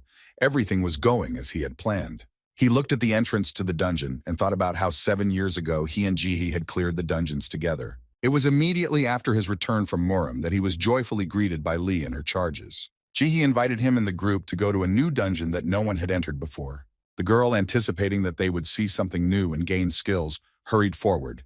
The guy asked Ji-hee how long they would be going with the other performers, since he didn't want to babysit them. He asked if she remembered Murim and emphasized that they should be stronger as soon as possible. Taehoon asked Lee if she thought about what he told her last time and asked her to look at the jade that the Heavenly Warrior had given him. A beautiful pendant appeared in the guy's hands, and he said that with this stone, the power of martial arts increases several times. Taehoon suggested following the Heavenly Warrior. With him, they could become much stronger, but Lee stopped the guy. The guy looked at the girl for a very long time with incomprehension and could not understand anything. Ali said that she understood his worries and concerns, but they were not in Murim now. No one would take their lives, so there was no reason to be stronger. Ji-hee asked Taehoon to forget about Murim's burdens, and then her charges called her to them. The guy squeezed the pendant in his hands with all his might and thought that he believed that Lee was the only one who understood him, because they had gone through the same thing. Taehoon realized that he was left far behind Ji-hee, and all this happened because of these pathetic wards. He was so furious and angry that he began waving his weapon at Lee's charges. Taehoon was standing there covered in blood, thinking about how weak those people were, and Lee was screaming. She realized that they were hurt, but she couldn't figure out who, so she asked if they were monsters or not. The girl thought about what kind of monsters could hurt her charges. She was very worried, and tears were rolling from her eyes. Lee checked the girl's pulse and thought about how weak she was and how to help her. Taehoon didn't care about all this. He didn't feel guilty at all, and was only thinking about finishing them off as quickly as possible. The guy at that time asked him for help. He was told that it was unsafe to remain in the cave and that it was necessary to leave it as quickly as possible. Tae-hoon didn't hear anything, and the guy asked him to hurry. Since there was no time to waste, he begged for help. Pak thought that everything in his life was happening as usual. He always helps Lee, follows her, and she rejected him because she was weak. Lee Ji-hye had forgotten about the ordeal she had gone through in Murim, Tae-hoon thought. The young man felt broken and disappointed, and was very worried about his relationship with Lee. He had a pendant hanging around his neck that he wanted to give to Ji-ha, but she didn't take it, so Pak decided to get rid of it immediately. Lee Ji-hye's protege looked at Park Tae-hoon and couldn't understand what was happening to him. While the hunters he had wounded were dying, he just continued to look down on them, a devilish smile frozen on his lips. Pak, as if he had gone crazy, repeated over and over again that he would save Ji-hye from the surrounding weakness. The young man was proud of himself, and the smile never left his face. His pupils became like dots. Park Tae-hoon emerged from the events that happened to him and Lee Ji-hye several years ago. He stood at the edge of the forest near the cave and could not understand where he was and what was happening to him. And the traitors of the Dawn Guild were behind him and could not understand what was wrong with Pak and what to do next. The man who accompanied Pak told the traitors that they should remain in this place and guard it. He walked away from them at some distance, looked around, and gave an order. Pak's escort said to kill anyone who escapes from Dawn so that they don't interfere. The traitors were perplexed by such an order. Beads of sweat appeared on their faces. Pak and his assistant walked away from the traitors and began to talk about what was happening to Shin Hyun. Guildmaster Twilight Park said that everything is going smoothly in Jeju, and there is no need to worry about it at all. He told his assistant that Galen had already begun to act against Shin, setting traps that were impossible to escape from, so they all don't have to worry that their carefully planned plan won't work. The assistant told the chief that he had been informed that everything was going according to plan, but that Shin and his escorts were moving a little faster. He then told the two Dawn Guild members to prepare to go into the dungeon with him, but he immediately noted that he would kill Lee Ji-hye on his own, as he had promised earlier. Park Tae-hoon was pleased with the words of his assistant, and said that if he promised, then let him do it. He allowed them to do whatever they wanted with the dungeon explorers. The assistant was overjoyed and informed the head of the Twilight Guild that he wanted to make amends. Guildmaster Twilight was very happy with this information and said that it was time to start. Park Tae-hoon and his subordinates approached the entrance to the cave, saying that the hunt would be theirs. The head of the Twilight Guild had a terrible smile on his face, and his eyes glowed with the fire of hatred. He ordered an attack on Dawn. Meanwhile, Shin was in another cave, and there was a whole swarm of thoughts in his head. He thought about why he accepted the invitation, but nothing happened. There were no monsters in the cave. One of the guides said that something was wrong in the cave, and the other said that everything was fine, but he thought that someone would be waiting for them. Shin thought deeply and asked who was supposed to be waiting for them, but he did not hear an answer to this question. He looked at the men and asked them directly to tell the truth, what they really had in mind. One of the men started to ask a question, but Shin grabbed his face, surprising everyone. The young man said that he had turned a blind eye to all the pranks for a long time, but he certainly wasn't going to keep quiet until the end. The older man's mouth was covered by Shin's hands. He was not prepared for this turn of events. He told the group leader to tell the truth if he wanted to leave this dungeon alive. While Shin was dealing with the escort, he felt unwell and began to think. His surprise knew no bounds, and what he began to guess plunged Shin into incredible shock. A tall young man with a pigtail said that he was fast, so there would be no need to wait for him. The assistant, who was standing next to him with a tablet, said that the target was already in place. A red section appeared in the cave in front of Shin, and he realized that those who had lured him into the cave had decided to show themselves after all. And then he saw that the red light was coming from an explosive device. It was located between the rocks. He did not expect to see such a welcoming gift. Shin found it very funny and considered those who came up with this type of murder to be madmen. Suddenly there was a powerful explosion. Small pieces of rock and dust flew in all directions. The deputy head of the Dawn Guild was surprised. She couldn't understand what was happening. Beads of sweat were running down her face, and the girl thought that some strange and unpleasant feeling was haunting her. Then Lee Ji-hye thought that she was overheated and needed to relax a little. She stood on the mountain, looked at the monsters, and thought that there were two more people there. The first, 400 meters to the east. The second, 700 meters to the west. Perhaps it would be possible to finish everything in one day. Lee Ji-hye was distracted from her thoughts by a powerful explosion. It was so unexpected for the girl. She could not understand whether it was an explosion, and then she thought that their group had made a stop in that direction. The flames devoured everything in their path and heavy dark smoke rose into the air. At this time, a fight broke out in the dungeon. One of the warriors raised his sword and shouted that there were sins. Other warriors tried to escape from his weapon. Dirt and dust flew in all directions, and blood flowed. Each of the hunters used their skills and strength in the battle because they wanted to emerge victorious. One warrior's sword slammed into the ground with all its might, and it was dodged at the last second. The man who swore to kill Shin thought to himself that it was hard for him to deal with Jang Sung-hyuk, and there were still 2 strong hunters in the dungeon. At this time, Park Tae-hoon sat on the mountain and calmly waited for it all to end. He did not interfere. Park's subordinate was no longer so confident in his abilities. He began to understand that he would hardly be able to cope with Shin. Tae-hoon was confident that everything would work out, praised his protege, and said that he was a hunter, then added that he deserved to become the head of the Dawn Guild. He asked for forgiveness for not taking Juno into account earlier, and then he was very surprised by something. Under the mountain where Tae-hoon was sitting, a man stood and asked what happened to the guards at the entrance. No one expected to see him here. Park Tae-hoon was having fun. He was laughing and couldn't clearly explain what happened to those guys. Then he asked his interlocutor with malicious glee what he thought might have happened to them. The interlocutor's face twisted with anger, misunderstanding, and rage. He guessed who did what to the guards. He clarified how Tae-hoon discovered this place, since no one knew about this raid. The young man squeezed the sword in his hands very tightly and thought that there were definitely traitors among them. He screamed very loudly, his eyes became angry, and he promised that he would erase all the traitors from the twilight. The man with red hair, who was also in the cave, noted that the guy with the huge sword had become stronger and needed to speed up. He was very angry. At first he couldn't understand what they wanted to tell him.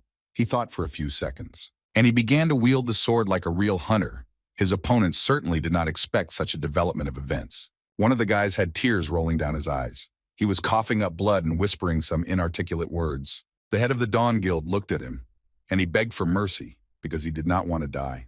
Then he told the warrior who was accompanying him to ease the wounded man's suffering, but he kept repeating that he wanted to live. Park Tae-hoon enjoyed what he saw and quipped that it was a sad sight that he couldn't look at without tears. And then he said that at such moments the beetles are a great burden to strong warriors. And then from the darkness the silhouette of Lee Ji-hee appeared, thinking that someone made a mistake. The people around her who were in the clearing did not expect to see the deputy of the Dawn Guild here. She greeted one of the guild members and said that she was very glad to see him. He didn't know what to answer to the greeting and grimaced in displeasure. He knew that he had done wrong. Park Tae-hoon, who continued to sit on the raised platform, smiled and asked why the girl did not greet him. The leader of the Twilight Guild looked at Lee Ji-hee with a smile and said that he missed her very much. The deputy head of the Dawn Guild looked at Park Tae-hoon with a piercing gaze. Lee Ji-hee then told the guild leader to stop talking nonsense and approach him. Then, Vice Guild Leader Rasset told Park Tae-hoon to understand that they had been enemies for a long time. The same one continued to smile maliciously and called Sun-hyuk to him and ordered the guy to deal with Lee Ji-hee. The air was filled with intense tension as each hunter began to use their superpower. Sun-hyuk and Lee Ji-hee began an active fight. The former wanted to show off his strength to Tae-hyung. The girl wanted to save her life. The already hot air was filled with intense tension. It was not an easy fight. The deputy guild leader of Dawn was very tense because she did not expect that she would fight with Sun-hyuk. Therefore, the girl gathered all her strength into a fist, and her opponent was ready to do a lot. Sun-hyuk used his power. It seemed like he was about to hit Lee, but at the last moment she dodged. This made the young man very angry, but he knew very well that Lee was not a simple hunter either. The girl approached Jung-hyuk and laughed. She told the guy that he and Pak had really become stronger, and once he couldn't even hold a dagger. These words made the young man very angry. He didn't think that Lee would remember what happened so long ago. He got so angry that his eyes were burning. He started using his powers, and the girl just laughed, then said that Sun-hyuk was in a hurry. The guy became a little depressed and came to the conclusion that the fight would be harder than he had expected. The deputy guild leader, Dawn, thought that she would definitely deal with him. But there was a group of Twilight hunters nearby, and the girl had no idea what to do next. Guildmaster Dawn fought with all his might. His opponents were bleeding, and he called for the bastards from Twilight to attack him. Lee Ji-hee understood that the leader would be able to hold out for some time, but what would happen next was unknown. Deputy Chief Dawn dodged Sun-hyuk's weapon, slowly wearing him down. The girl thought that the main problem was not the Twilight hunters, but their leader Pak, who was calmly sitting on the mountain and watching what was happening around him. The guild leader felt absolutely great.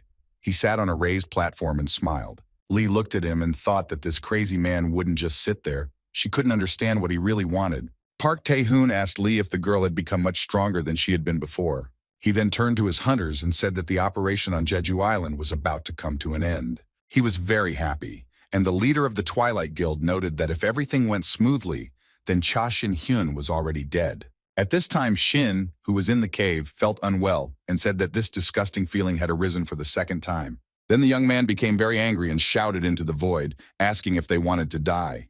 The escorts who were with him in the cave crawled along the narrow passage. One of them asked his guild leader what happened. Everyone was scared and surprised. Shin stood with his back to the escorts. The leader called out to him, as he could not understand what was happening. Cha Shin-hyun thought for a moment and then said that the situation that happened was not funny at all. The young man noted that his haste had caused them to show up earlier than planned, and then asked if they had intended to kill him with explosives. The head of the local guild only laughed in response. The man grabbed his head and asked Shin if he was injured. The young man then wondered who actually came up with the idea of planting explosives in such a place. A few seconds later, the face of the head of the local guild was distorted by a grimace of pain. He became very pale, his breathing was short, and white foam came out of his mouth. He really scared those around him. The hunters of his guild began to ask what had happened to him, and Shin asked if the leader wanted to tell him something. His eyes were burning with anger, and Shin demanded to know what was going on here. But the leader insisted that he knew nothing. Shin said that it would take time to set up explosives in such a place. Since it was a guild dungeon, the leader should definitely know about it.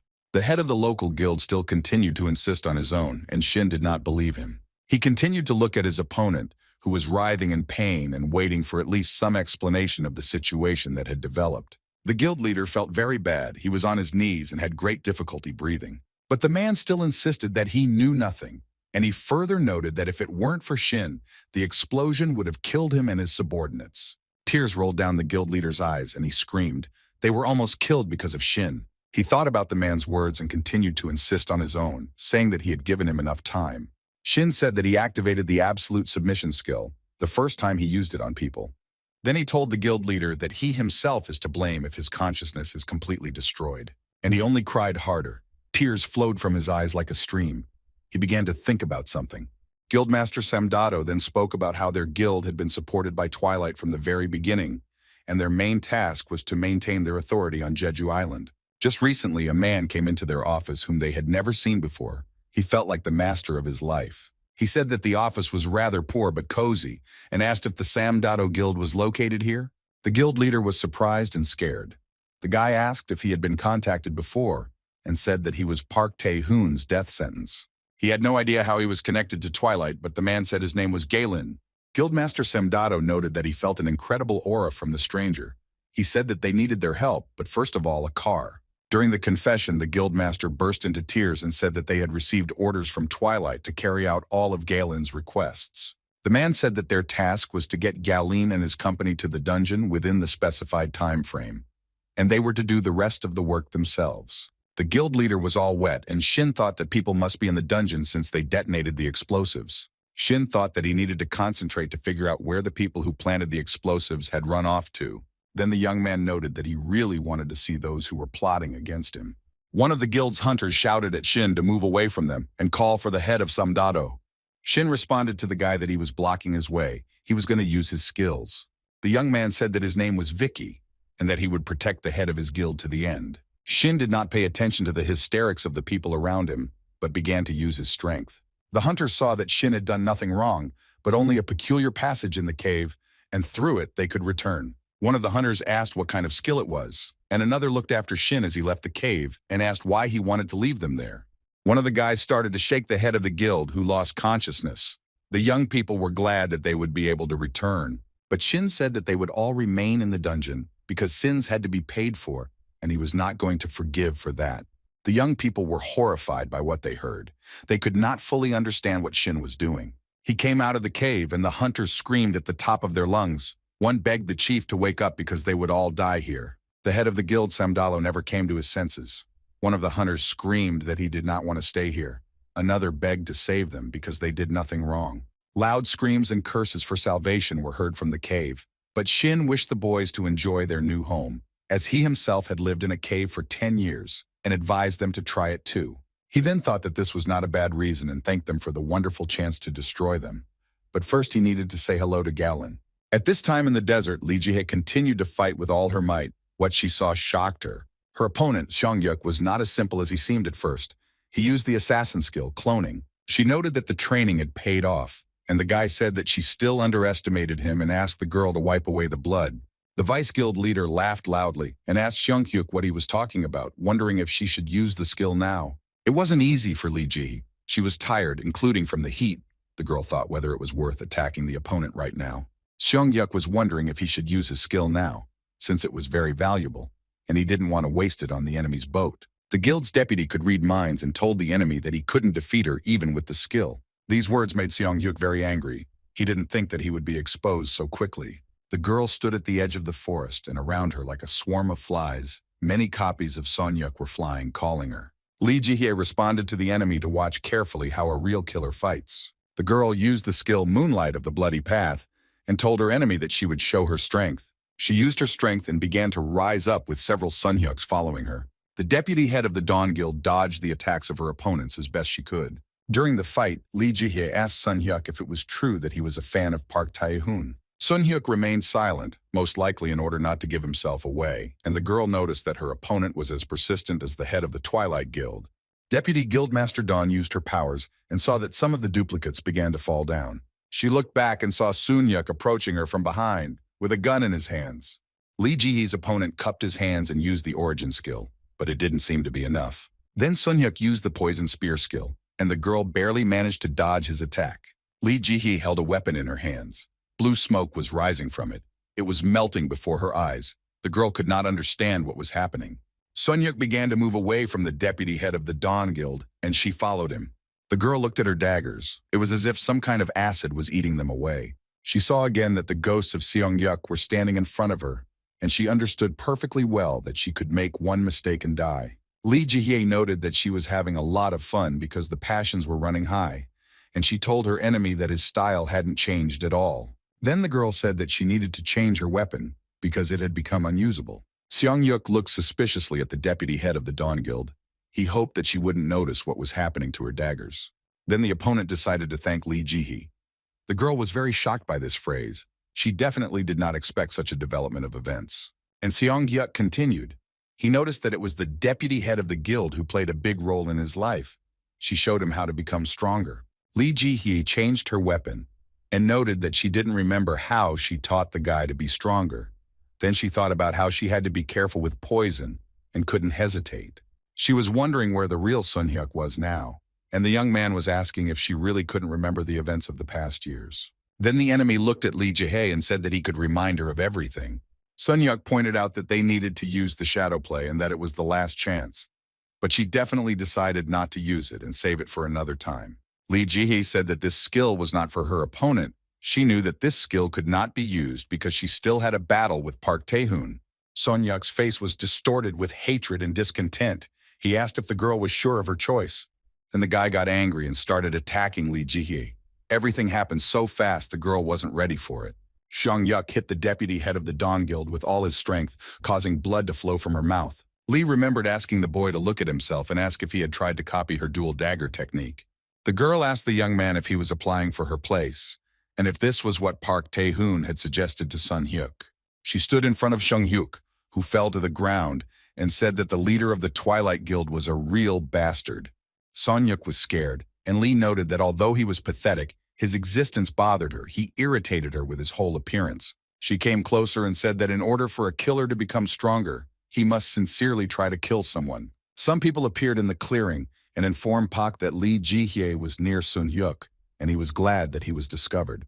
The girl told her opponent that she would postpone his death for later, because most of all she wanted to kill the man who had arrived here. Then Lee Ji-hye told Seong-yuk that he had no talent in martial arts, so he needed to quit and start his life from scratch. The deputy head of the Dawn Guild informed her opponent that he was definitely not cut out for this. Seong-yuk said that she trampled his pride and denied his existence, after which he began to study again and changed his fighting style. He did all this in order to kill Lee Ji-hye. The girl listened and bled. The young man said that he respected her, even though she was from an enemy guild, and then asked what would happen if she was disgraced by the person she admired. Then Seong-yuk raised the dagger above his head and noted that the deputy guildmaster Dawn was right. The boy screamed that he had become much stronger, thanks to the regret of killing her, the science that Lee Jihye had given him. The air in the cave changed its light. It became acid pink. The girl remembered something. Sun Hyuk's eyes narrowed and sweat began to run down his cheeks. And Lee Jihye noted that the guy really wanted to surpass her.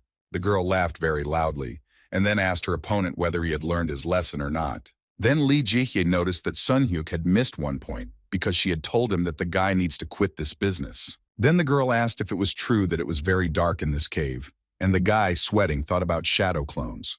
Sun Hyuk got really angry and thought that this was all at the wrong time. Lee Jihye said that she would give the guy one more piece of advice, that a killer only shows his true face once when he kills his opponent. Sun Hyuk gritted his teeth. The young man had not expected such a development of events at all. It was as if invisible forces had tied the young man's hands and feet, and he began to call out for Lee Jihye. The girl looked at him with hatred and said that he was enjoying his victory so much. Then the deputy head of the Dawn Guild noted that, in fact, everything was an illusion. Lee called Sun Hyuk an idiot, moved away from the guy a little, and heard Park's voice saying that he really had become strong. The deputy head of the Dawn Guild looked at Park Tae-hun, smiled, and noticed that he had finally climbed down from the mountain. She looked at the young man and thought that she really wanted to kill this bastard. Park Tae-hun began to approach Lee Jihye and asked the girl how she liked the performance that he had performed especially for her. The girl raised the dagger in front of her and said that her feelings were rather mixed. The young man smiled, and Lee noted that he should not expect an easy death. She was going to torture him long and painstakingly.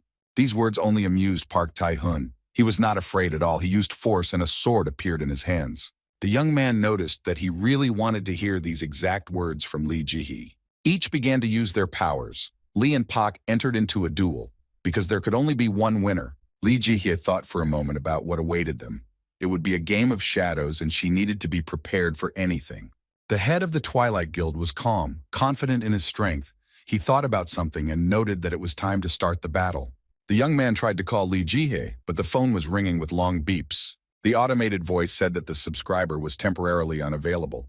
It was possible to leave a message after the signal. He thought that the girl was busy, but he needed to tell her about some dado. Someone answered Shin. He looked at the interlocutor. The young man asked whether he was trying to call Lee Jihye, and then he noticed that the deputy head of the Dawn Guild was unlikely to answer the call. She was in the dungeon, and mobile signals did not reach there. A young man with a scythe approached Shin. He said that apparently the guy was wondering how he knew everything, but for those who came from Murim, this was a common thing. He hid behind his sunglasses and asked Cha Shin-hyun if he had satisfied his curiosity. Shin noted that his interlocutor did not particularly look like an expert. He was not sure that he was definitely from Murim, and it was important to him how the stranger knew about the attack on the dungeon. The guy with the pigtail was surprised by Shin's interest and said that he would not answer his question as he was being rude to him. He then took off his glasses and asked if Shin would ask him more politely for information about the dungeon. The young man realized that he was not particularly eager to tell anything, but it was not particularly important to him. Shin thought that he had the ability to force people to tell everything. The guy with the pigtail thought that he had assumed all of this and noted to himself that Shin was simply amazing. The young man realized that the rumors about Shin were not lying. He was able to control magic at a high level. He could combine magic and martial arts. The guy with the pigtail folded his hands. He used special skills. This young man was not as simple as it might seem at first glance. Shin found himself in the middle of a circle with yin and yang symbols, surrounded by people he didn't know. The young man came to the conclusion that it was a gravity trap, and sweat began to run down his temples. The guy with the pigtail confirmed Shin's suspicions and also noted that the trap was not simple, because it was his greatest creation. He said that he combined the gravity trap from Murim with his magic and clenched his hand into a fist to activate the heavenly golden seal. Shin laughed and asked what kind of cheap tricks these were. He didn't expect any serious actions from his competitor, but after a minute he realized that he had gotten too carried away. His body became very heavy. The opponents began to actively attack Shin, using their weapons and skills. Shin understood that he did not control his body, and this all made him very wary. He wanted to use his inner energy, but he couldn't do it. An unknown force was stopping him. Shin saw his opponents approaching him, actively waving their weapons, and he could hardly dodge them.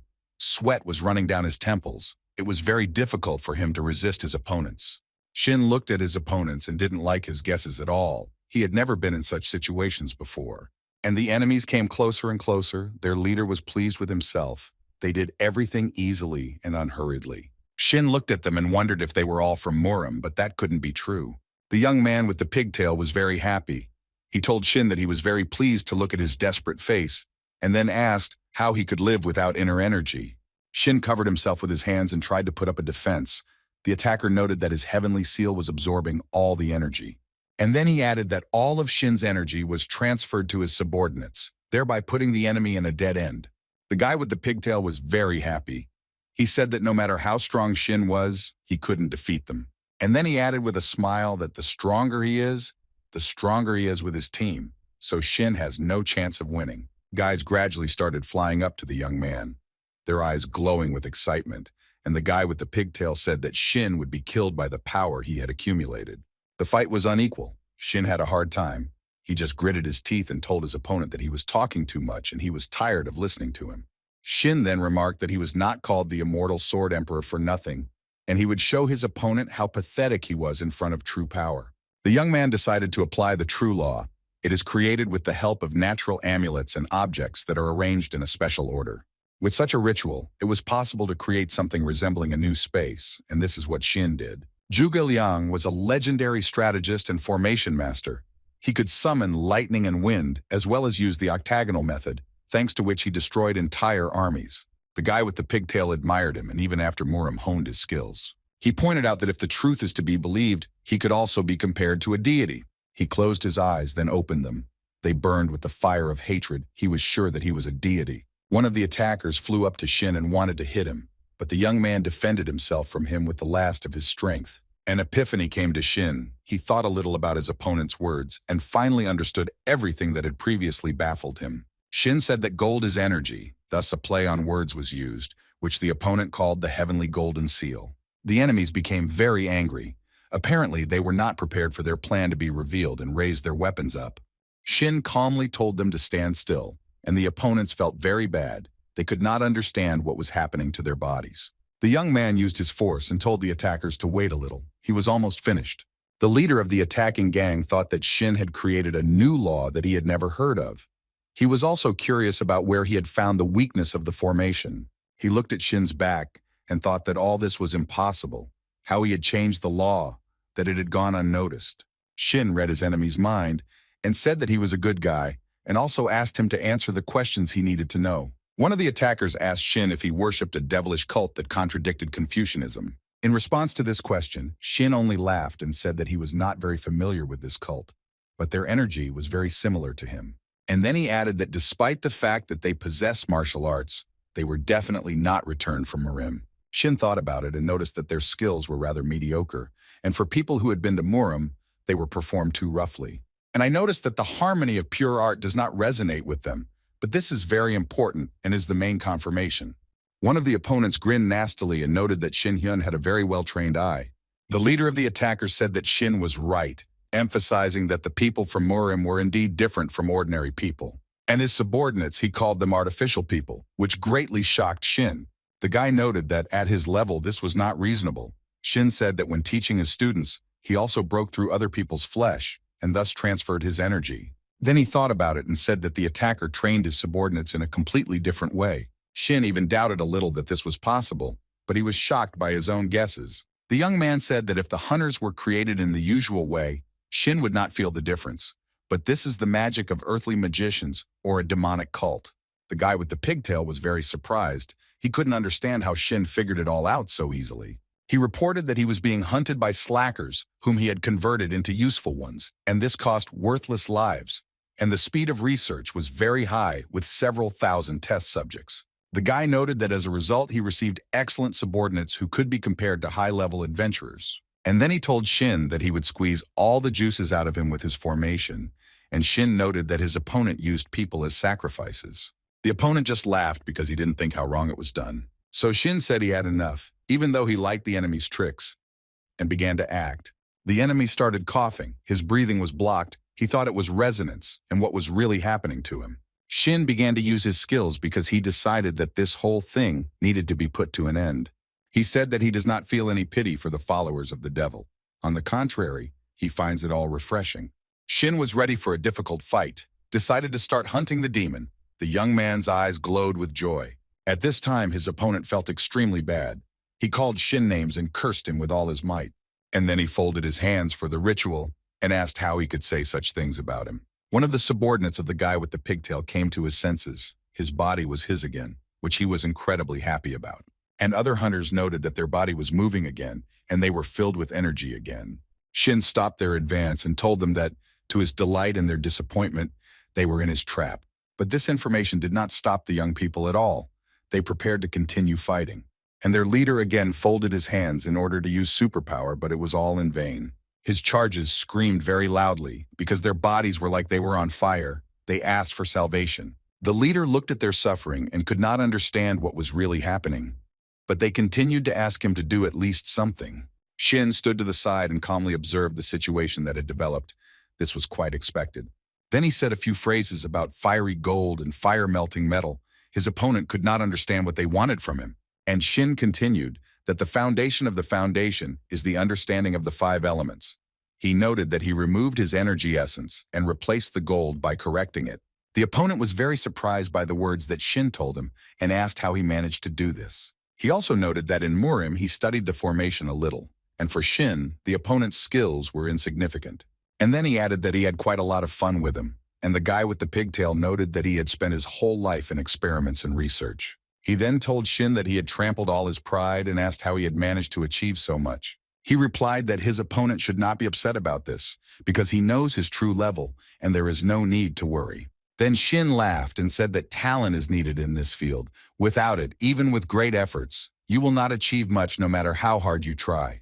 The opponent leaned forward. He felt bad, but thoughts of killing Shin did not leave him. He approached his enemy and noted that he had taken away many people's energy. Shin hoped that he would not mind if he took it away from him. The young man used his power, the absolute command skill. He wanted the enemy to tell everything.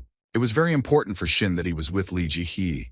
His eyes were burning with fire and his pupils became small.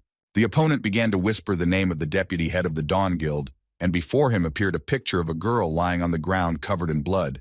Li Jihye had blood pouring out of her mouth. Her eyes were closed, and she showed no signs of life, so the guy with the pigtail said that she was dead. Li told Puck that she had been alone her whole life in the original world, then in Murim, and then she met him. No one knew that there were others who had returned from Murim. In that world, Puck protected her, said that everything would be fine. The young man noted that this cave still reminded him of the time when he was in Murim. Li knew it was hard to rely on him, but at the same time she was grateful to him. The girl noted that it was the first time in the cave that someone needed her so much. Li was thinking that she and Puck shouldn't have met, and the young man said that it was time to get up. The deputy head of the Dawn Guild stood up, and the young man asked if she would be satisfied with such a death. The girl just laughed at his words. She felt exhausted, as she had spent a lot of energy during the fight. Li Jihye couldn't shake the thought that she needed to finally finish off Park Tae-hoon and swung her weapon at him. The young man was not as simple as it might seem at first glance. He immediately used the shield skill. The young people began to fight again. Li put all her strength into the blow, but Park used the reflective shield skill. The dagger passed within a few millimeters of the young man and did not even touch him. Li Jihye definitely didn't expect such a development of events. She looked at the dagger and was very surprised. The deputy head of the Dawn Guild stepped aside to gather her thoughts and strength. Park continued to mock the girl. He noticed that Li Jihye was very tired. The girl looked at her opponent with hatred, clenched her teeth, and sweat was running down her temples. Park Tae-hoon told her that during the fight she didn't use such a skill as shadow play. This surprised him. The young man told Li that she needed to give up, and the girl wondered when this idiot had become so strong. She looked at Park Tae-hoon, assessed his appearance, and thought that she had also been training all this time and not playing games. Li Jihye looked at her offender for a long time, thought about something, and then asked him to ask the last question. This request did not surprise the young man at all. He asked what the girl wanted to know so much. Li Jihye thought for a moment, not knowing how to properly formulate the question that was bothering her. And then she asked about those guys who died. The girl was interested in the cause of their death. Park Tae-hoon got very angry. He noted that Jihye was raising this issue not for the first time, and it really got on his nerves. Maybe she had a more interesting question. The girl squeezed the dagger tightly in her hands, asked what had gotten into him again, then asked why the words she was supposed to say were coming out of the young man's mouth. Li Jihye then pointed out to Park that he had always avoided answering regarding this matter, and now she would like to hear the answer to the question. Park Tae-hoon didn't expect such impudence from the girl, so he even thought about what to answer her question. He began to whisper something nonsensical, and then replied that the young people were simply very weak. Then Park Tae-hoon laughed sarcastically and noted that the desire to trample someone weaker than you is inherent in human nature. Lee Ji-hee said that she went crazy for a moment because she really hoped that talking to Park would give her some answers. Tears started flowing from the girl's eyes, and she said that she was very tired, so she told the young man that it was time to finish. She flew up to the young man, put a dagger to his face, and said that she would definitely kill him. But Park Tae-hoon very deftly blocked Lee Ji-hee's dagger with his sword. The forces were unequal, since the girl was very tired. She fought with all her might, because she understood perfectly well that of the two of them only one should remain. It was a life-and-death battle, but suddenly there was an explosion, or a bright light illuminated everything around. Shin Hyun was sitting on a huge rock. The sea could be seething near him, but he did not see this beauty, because he was looking at the phone screen, and long beeps could be heard from it. The young man was very upset, looked at the phone screen, and realized that he was in Taebeksan. He remembered how the enemy told him that the Twilight Guild served the Heavenly Warrior. Shin thought that they were not hunters, but scum. Shin wanted to get a lot more information from the guy, but he was a weakling, instantly turned gray, and then died. The guy knew Park's location, but he had to walk 450 kilometers in a straight line, and that wasn't easy. A familiar face appeared in front of him, a strange vision with monsters. All this made Shin think. The young man thought to himself that there was one way to solve the problem that had arisen. Shin said that at his current level, he could get there in 20 minutes, and whether he should worry about it. The young man walked along the cliff and thought that he and Lee Ji-hee were just partners, and he was not obligated to go to her aid if she was in danger. In Murim, it was common to die and kill, so Shin wondered if he had a reason to save the girl, then noted that there was no particular reason. But then the guy remembered how Lee Ji-hee invited him on a date, which shocked the young man. Shin also remembered how they discussed Chinshan Silver Needle tea and the cafe that served this divine drink. The memory of Lee Ji-hee grabbing him by the collar and telling him that Yunol was no longer a child also haunted him. Shin remembered the moment when Lee Ji-hee formally thanked him for the work he had done. The young man thought about the deputy head of the Razvet Guild, and a stingy male tear rolled down from his eyes. Shin began to laugh for no reason, calmed down a little, and thought that he had most likely gone crazy. But before, he thought that only he and his younger sister Yunsol were important to him. Now the young man came to the conclusion that another person had been quietly added to this list. Shin used a special skill and began to hover like a bird above the ground, a light breeze blowing in his face. He kept telling Lee Ji-hee to wait for him for a bit, as if the girl could hear his words. Thus the young man left the island without any problems. He saw white smoke rising up. The young man held his hands behind his head. He was happy and pleased with himself, and there was a smile on his face. He told his interlocutor how good he felt, and he agreed and noted that it wasn't hard either. Then one of the guys told the other that the decision to move to the Twilight Guild was the right one. The salary was 3 times higher, and the work was not hard at all. The second young man thought for a moment and noted that he still wondered what that madman had in mind. He thought about Shin Hyun. It was lucky that Mr. X knew about such a monster joining Dawn. The second interlocutor clarified whether it was true that Shin was most likely dead, and his interlocutor confirmed the guess. The guy laughed and noted that even if he had survived, he would not have been able to get here from Jeju Island. The young people's faces were distorted as if they had eaten too many lemons, and they were also very scared. There was some kind of sound above the trees, but there was absolutely no wind. The young people were very scared. Beads of sweat appeared on their temples. The guys could not understand what was happening, and the extraneous sounds only grew louder. One of the guys noted that this place should be quiet and that this could actually be the case. One of the young men said that he felt something very creepy. He was very scared. And then it became very dark, and a dark human silhouette with glowing eyes came out of the bushes. It extended its hands to the young men but did not say a word. There was tension in the air. The guys began to look at the one who appeared in front of them. Beads of sweat appeared on their faces out of fear. They realized who had disturbed them. Park Tae-hoon laughed very loudly. He asked Lee Ji-hee what she was doing and why. The young man had a terrible grin. He asked Lee if she was going to kill him and demanded to show her strength. The girl was very badly injured. Blood was flowing from her head. One eye was not opening. And Park Tae-hoon was asking where her passion had gone, or if she was making fun of him. The deputy head of the Dawn Guild fought with all her might, and Puck's sword flashed. Lee's dagger fell from the girl's hands and crumbled like clay. She did not expect such a development of events. The girl understood that she was left unarmed. She had suffered greatly in the battle and had no idea how to fight on. Her enemy was approaching Lee Ji-hee. She had no way to hide from him, and he was stretching out his hands to her. Park Tae-hoon grabbed the young girl's hair very hard and ordered her to concentrate on the battle and not be distracted by anything. The young man then left the bleeding Lee aside, walked away a little, and noted that he was very bored. He pushed Lee very hard. She fell to the ground, and then asked what forces she was going to use to defeat him. The girl looked at her offender with fear, and he continued to mock her, saying that she had no strength to fight. Park Tae-hoon approached the exhausted Lee and asked how she felt about this outcome, whether it was now clear to her which of them was right. The girl was silent, and the young man grabbed her neck very hard with his hand. Lee winced in pain. Park Tae-hoon continued to mock the girl.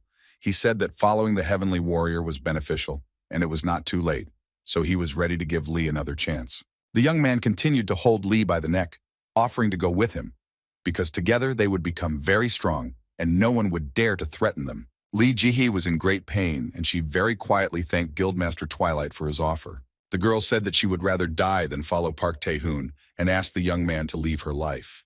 The guy continued to hold her by the neck and called the girl a child because she gave preference to the Heavenly Warrior. Lee's wounds were bleeding profusely as Park strangled her, but she told her tormentor that he would die for following the Heavenly Warrior like a dog. Park Tae-hoon was very angry. He did not expect such a strong rebuff from Lee Ji-hee. Shin-hyun appeared in front of them, but how could he be here and find them so quickly? He's looking for the Heavenly Warrior and his thoughts are filled with revenge. He wants to take revenge as quickly as possible on the one who ruined his life. Park Tae-hoon's subordinates, who had transferred to his service from the Dawn Guild, only laughed hysterically, and the head of the Twilight Guild continued to pester Lee. He asked if Shin would leave the servant of the Heavenly Warrior alive. He then stopped strangling the girl and suggested that Shin-hyun was most likely already dead. This information shocked Lee Ji-hee. She couldn't have thought about it because she was confident in Shin's abilities. And Park continued to talk about how he entrusted the Tenjo Guild with the murder of Shin-hyun, whose hunters are very strong and follow the Heavenly Warrior. The guy continued that the people who returned from Murim went to Jeju Island. They are much stronger than high-level adventurers. Shin heard all this and just sighed. Park continued. He noted that Shin had indeed been in Murim for a very long time, but was very weak against Tenjo.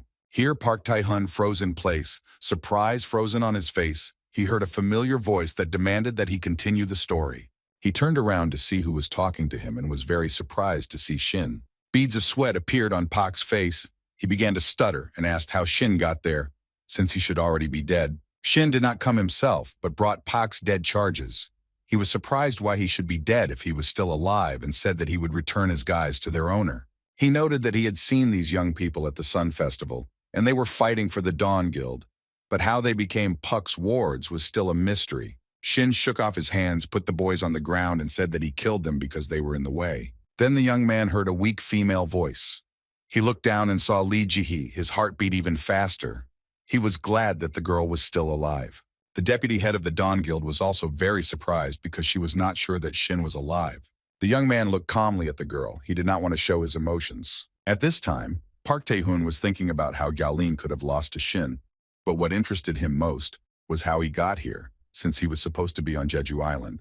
Realizing that all his plans had gone to waste, beads of sweat appeared on Park Tae-hoon's temples. Shin said that enough time had passed.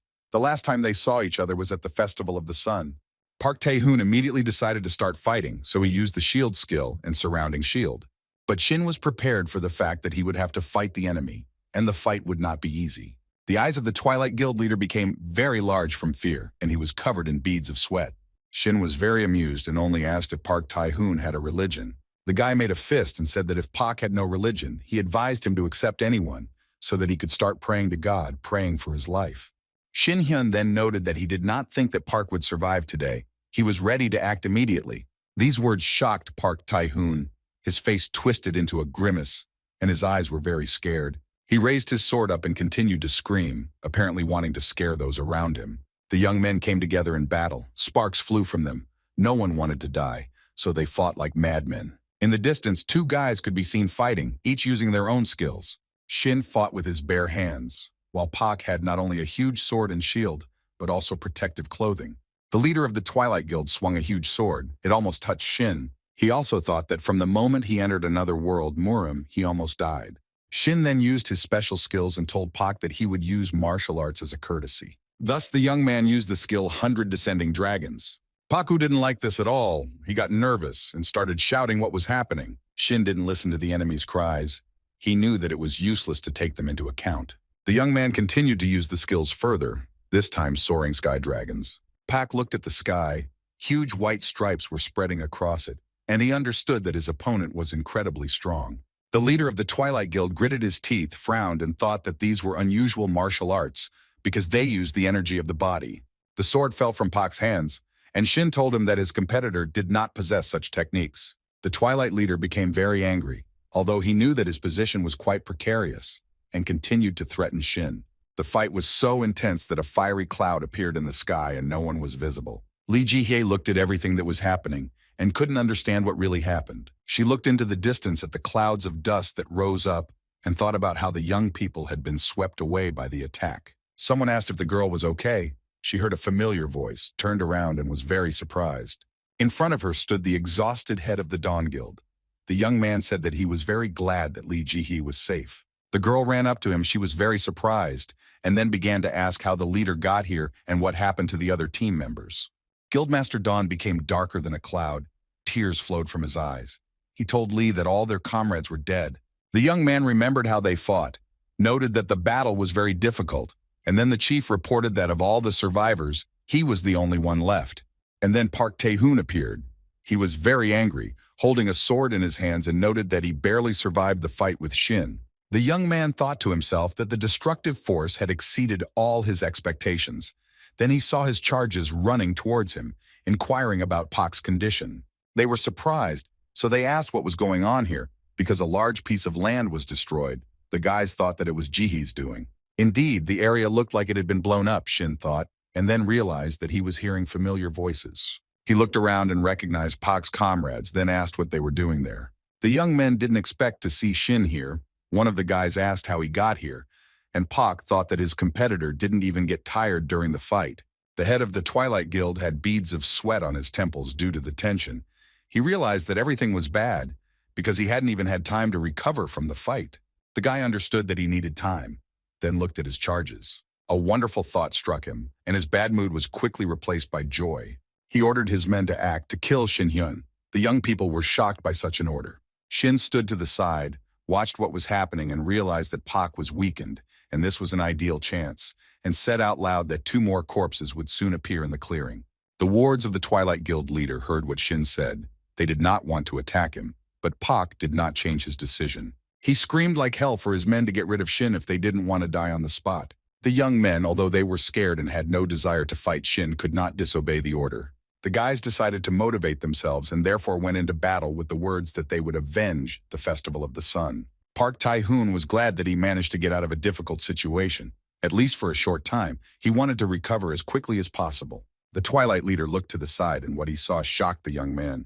Lee Ji-hye was moving through the cave. She was not alone. She was accompanied by a stately young man. Guild leaders Dawn talked about Shin. The young man was surprised. He could not understand how he appeared here, because he was on Jeju Island. Lee said that this issue should be discussed later, and showed the head where the explosion occurred. One of Park Tae-hoon's charges lay bloodied on the ground, whispering that he felt great relief. He looked at the entrance to the cave and thought that he was stuck in it, but suddenly someone's voice was heard. Shin was glad that everything was going very well. He told Pak that he had hurried here to teleport over the mountains and the sea. Tae-hoon's charges were lying next to the guy, and he continued that he knew that the head of the Twilight Guild needed to recover. The leaders of the Dawn Guild, who saw the 2 dead guys, were shocked. They could not understand how Shin was able to deal with them in such a short time. They realized that very little time had passed, but Shin noted that the snack was not bad.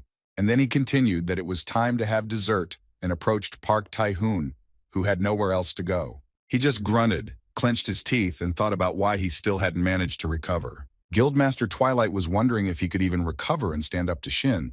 Park Tae-hoon really wanted to defeat a monster like Shin. He blamed him for all his troubles. Something appeared in front of the guild leader and told him not to worry because it was time for him to wake up. Pak suffered a lot. Now he can be sure that the one and only has come to him. The voice told Tae-hoon that he could show himself to the fullest and that he needed to fight for his life, and from these words, Pak's pupils narrowed. And the head of the Twilight Guild was ready for battle. He began to approach his opponent Shin.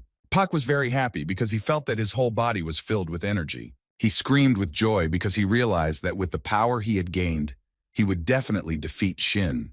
He just laughed, and then asked if it was true that Park Tae-hoon still had some trump cards. He asked the head of the Twilight Guild if he was going to cling to his life and told him not to doubt, because he would definitely die today. Some voice whispered to Pak that he was his devoted tool. They were almost there, and he missed Shin Hyun very much. Shin was very surprised, noted that Park had quite a bit of strength, and then asked why he hid all this from him. Then the young man thought about something, and came to the conclusion that this power was radically different from the original one. Shin looked at his opponent and saw Park Tae-hoon's necklace burning in the darkness. The leader of the Twilight Guild approached Shin Hyun very quickly, which surprised the latter greatly. He said that he was even a little excited and took the sword from Puck, since he decided not to use his power. Shin took the sword out of its sheath and noted that it was a great honor for Pak that this weapon ended up in his hands. Park Tae-hoon didn't respond to Shin's barbed remarks, but raised his hands, which held another weapon, up. Then he used the origin skill, which was necessary for a lightning-fast victory. Shin held Pak's sword in his hands and said that this weapon was perfect for killing him. It was as if some unknown force had possessed Pak. He screamed loudly and waved his weapon. Just a little more and he would have hit Shin, but the guy stood calmly, holding the weapon in his hands. Shin Hyun looked at his opponent's sword, laughed cheerfully, and asked if the weapon would hold up. During the fight, Pak swung his sword at Shin, but he defended himself with his own weapon. The sword cracked from the strong blow. It was no longer suitable for fighting, but Shin noted that his opponent did not value weapons at all. He laughed at Pak because he had to be so stupid to lose his weapon during a fight. This is a sure sign of imminent death. Shin drew his opponent's attention to his suspension and noticed that his toy was starting to run out of power. He extended his hand to Park Tae-hoon and asked if his enemy had any hidden abilities that he wanted to show and used his power. The opponent started bleeding from his mouth and his eyes rolled back, and in a little while he would leave this world. But Pak began to come to his senses little by little. He started coughing, and Shin decided to ask him a few questions. The Twilight Guildmaster had difficulty breathing and coughed from time to time. Shin grabbed him by the throat. Then he began to ask about who was hiding behind the identity of the Heavenly Warrior. Pak only wheezed. Shin held his opponent by the throat and said that he was alive only because he wanted to hear the answer to his question. Otherwise, he would have finished him off back when Park touched Yun-Sol. Shin realized that Pak would not answer his question so easily, so he used the absolute control skill. He continued to hold his opponent and continued to inquire about who the Heavenly Warrior was that he was constantly following. Pak continued to bleed and whisper something incomprehensible. He was wounded, and Shin was holding him by the throat. Then the leader of the Twilight Guild said that the Heavenly Warrior sent them to Murim. Shin certainly didn't expect such an answer. It shocked him. He was very surprised. Park Tae-hoon screamed loudly, and a huge number of system messages appeared in front of him. Shin couldn't understand what was really happening. His eyes became very big. Huge metal chains wrapped around his entire body, and Park Tae-hoon said that the Heavenly Warrior was living within his body.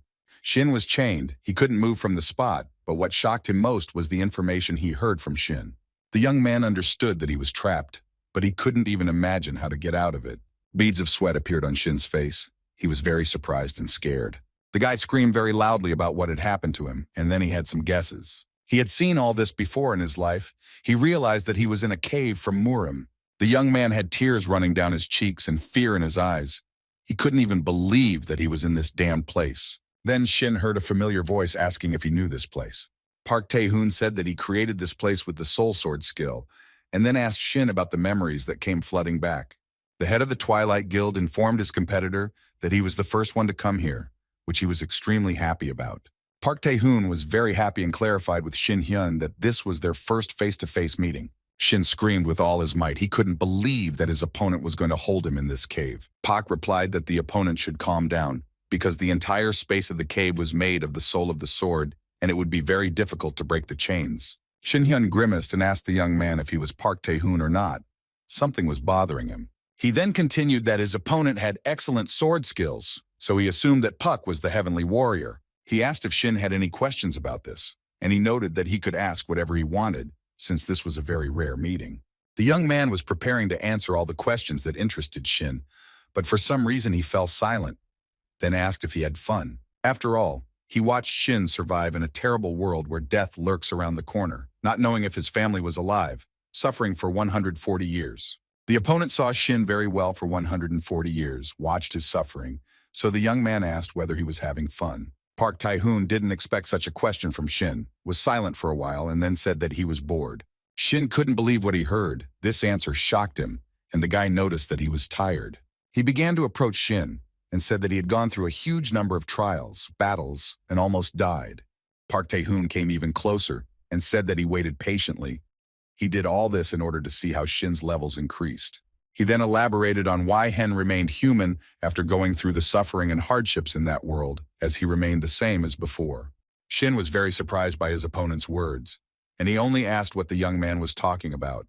Then Hen became very hysterical, laughing and unable to calm down. Park Tae-hoon looked at him for a long time, piercingly, and could not understand the reason for such laughter. Shin calmed down a little and noted that he really wanted to know something from him. Then the young man noted that he didn't even want to think about Park Tae-hoon's words, and that was good, since he had been bored for a long period of time. Shin grabbed the chains in his fist and said that he had one regret that he wanted to avenge. He only wanted one thing. Then the young man shouted loudly that the heavenly warrior was a bastard who had ruined his entire life. Shin Hyun folded his fists and began to frantically tear apart the chains and said that he wanted to kill his opponent. All of this surprised the young man. He freed himself from the shackles and without thinking immediately attacked Park Tae-hoon, driven by hatred and anger. Park Tae-hoon was not prepared for Shin to free himself from the shackles so quickly, so he took the blow on himself, causing blood to come out of his mouth. The strong impact broke the pendant that was hanging on Park Tae-hoon's neck, and it began to fall down. And the confrontation between the young people continued, because everyone wanted to emerge victorious in this battle. The blow caused blood to flow from Shin's hand in a stream. He was very angry, and due to the intense tension, beads of sweat appeared on the young man's face. And Park Tae-hoon ordered the boy to listen to his words, open the doors to ascension, and go beyond human boundaries. Shin was on the ground, blood was flowing from his hands. Park was lying on the ground and thinking about how his opponent would lose everything. Lee Ji-hye and the head of the Dawn Guild appeared behind Shin Hyun, and the girl called out to the young man. What she saw shocked the deputy head of the guild. The girl could not imagine that the fight would be so brutal. Shin Hyun didn't expect anyone to appear in the clearing. He gritted his teeth and didn't want to answer any questions. The next day, the Twilight Guild representatives heard from the Dawn Guild that Park Tae-hoon had died and agreed to follow their advice.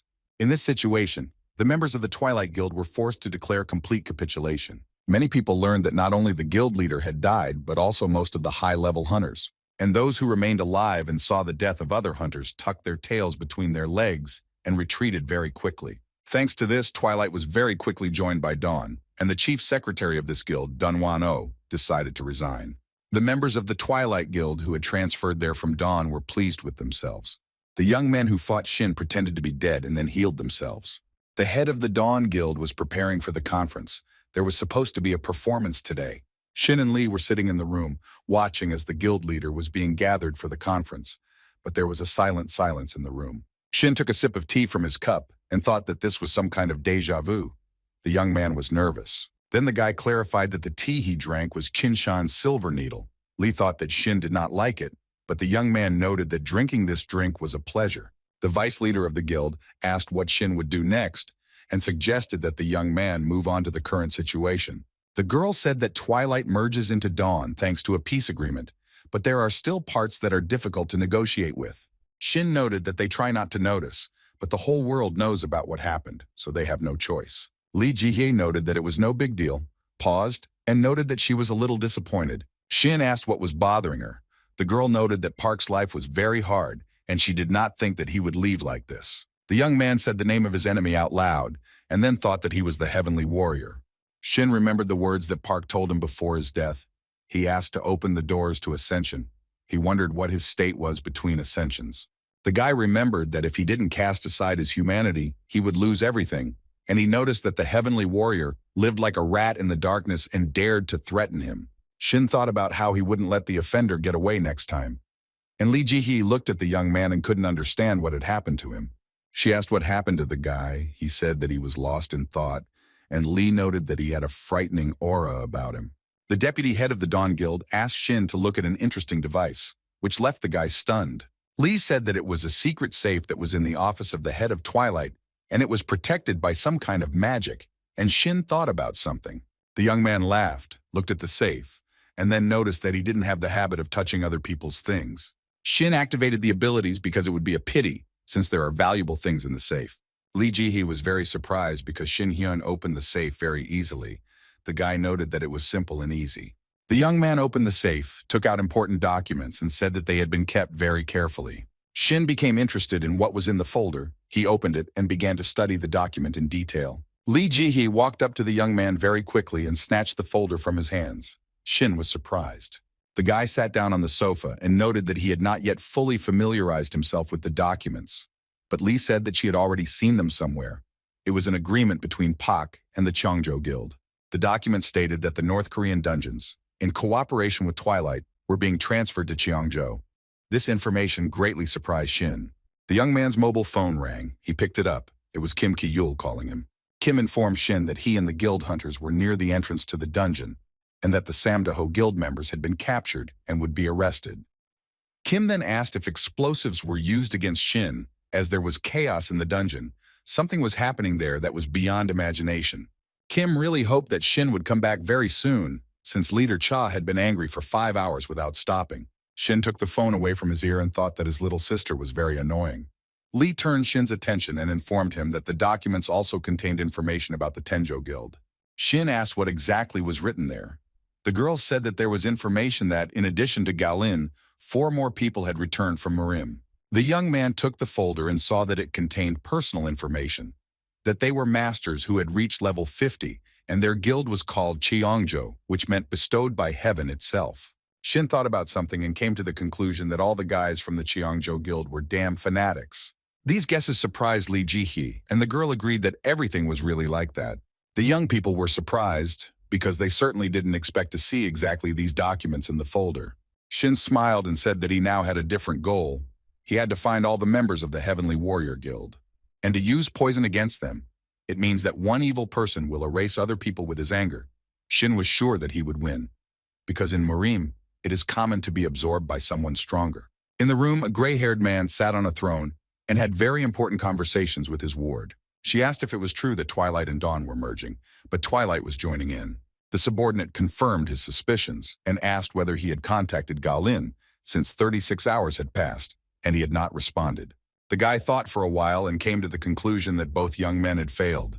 She wasn't surprised that Park Tae-hoon lost because he was too confident in himself, but she was surprised that Galen lost too. She thought that all the 10 commandments approaching the cultivation masters had lost contact. So Pak was right. Shin shouldn't be underestimated because he had been in Murim for a very long time.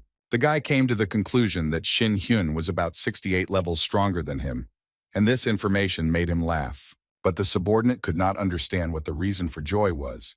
He looked at his boss in surprise. The guy ordered his subordinate to find out more about Chin Hen, avoid contact with him, do everything smoothly and slowly. He agreed with the leader's words. He noted that Shin's external and internal levels do not matter, because victory can be achieved not only by the level of strength. The action takes place on Jeju Island at the headquarters of the Tamra Guild on the seashore.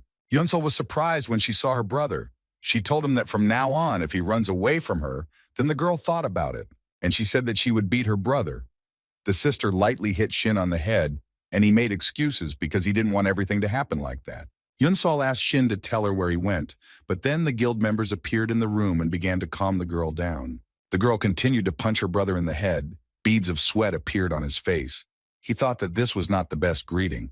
Shin thought about the news on TV about the leader of the Dawn Guild announcing the disbandment of Twilight. And Lee Ji-hee tried to find out as much as she could about the Cheongjo Guild because there was a high risk that they would cover up all traces. The girl decided to take on the matter herself, so there was no point in Shin Hyun stirring up the matter.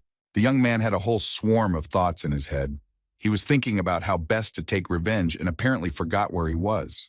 He was distracted from his thoughts by members of the Tamra Guild, but the young man did not hear what they were talking about.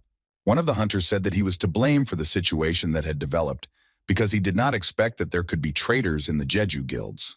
The guy offered his sincere apologies and asked how he could make amends. Shin and Yunsol thought about it. Yunsol lowered her head, closed her eyes, thought about something, and then began to speak. The girl noted that even now there are traitors in the guild. One of the young guys was covered in sweat and could not utter a word. Shin said that he tried to believe the guild members, but now his faith was gone. These words surprised Yunsol very much. She clarified the reason for this. The guy continued. He noted that if the guild members are not against him, then he is not their enemy. Shin suggested skipping this moment. The guild members were very happy that they were not turned away, and justice would prevail. The young people were happy and laughing, But after a while, their fun was interrupted by Shin. He asked if the members of the Tamra Guild planned to go under Dawn's leadership. Shin announced that the guild union could join Dawn, and everyone present fell silent. But then Shin was reminded of what he said, that he would not take sides because of their feuds. Shin still insisted that Tamra go under the wing of Dawn, because the forces were not enough to contain the local dungeons. Guild member Tamra had beads of sweat on his face as he looked through the documents and noted that he himself could not say anything, and that this issue needed to be resolved by the entire alliance. The young man thought for a moment and noted that this offer was the best deal for them. He bowed before Shin and thanked him, who replied that it was easier to trust each other in the same boat. Shin then thought that if he spread his influence throughout the entire island, it would be much easier for him to track down all the traitors from Cheongjo. Then the young man asked if Kim Ki-yul was the leader of the group. He agreed.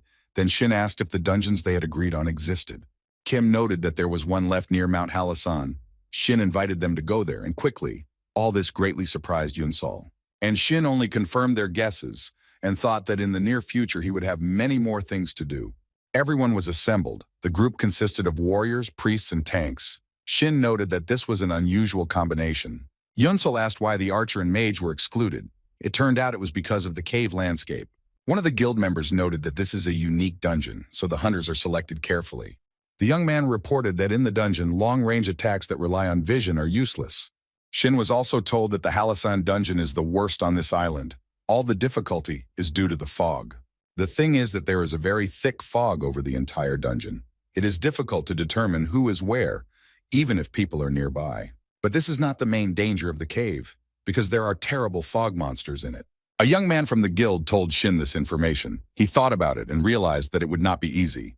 Another guild member noted that the monsters blend into the fog, making them difficult to counter with the normal attacks. The guy explained that damage to monsters can only be done with wide-range attacks, like sacred magic using Om.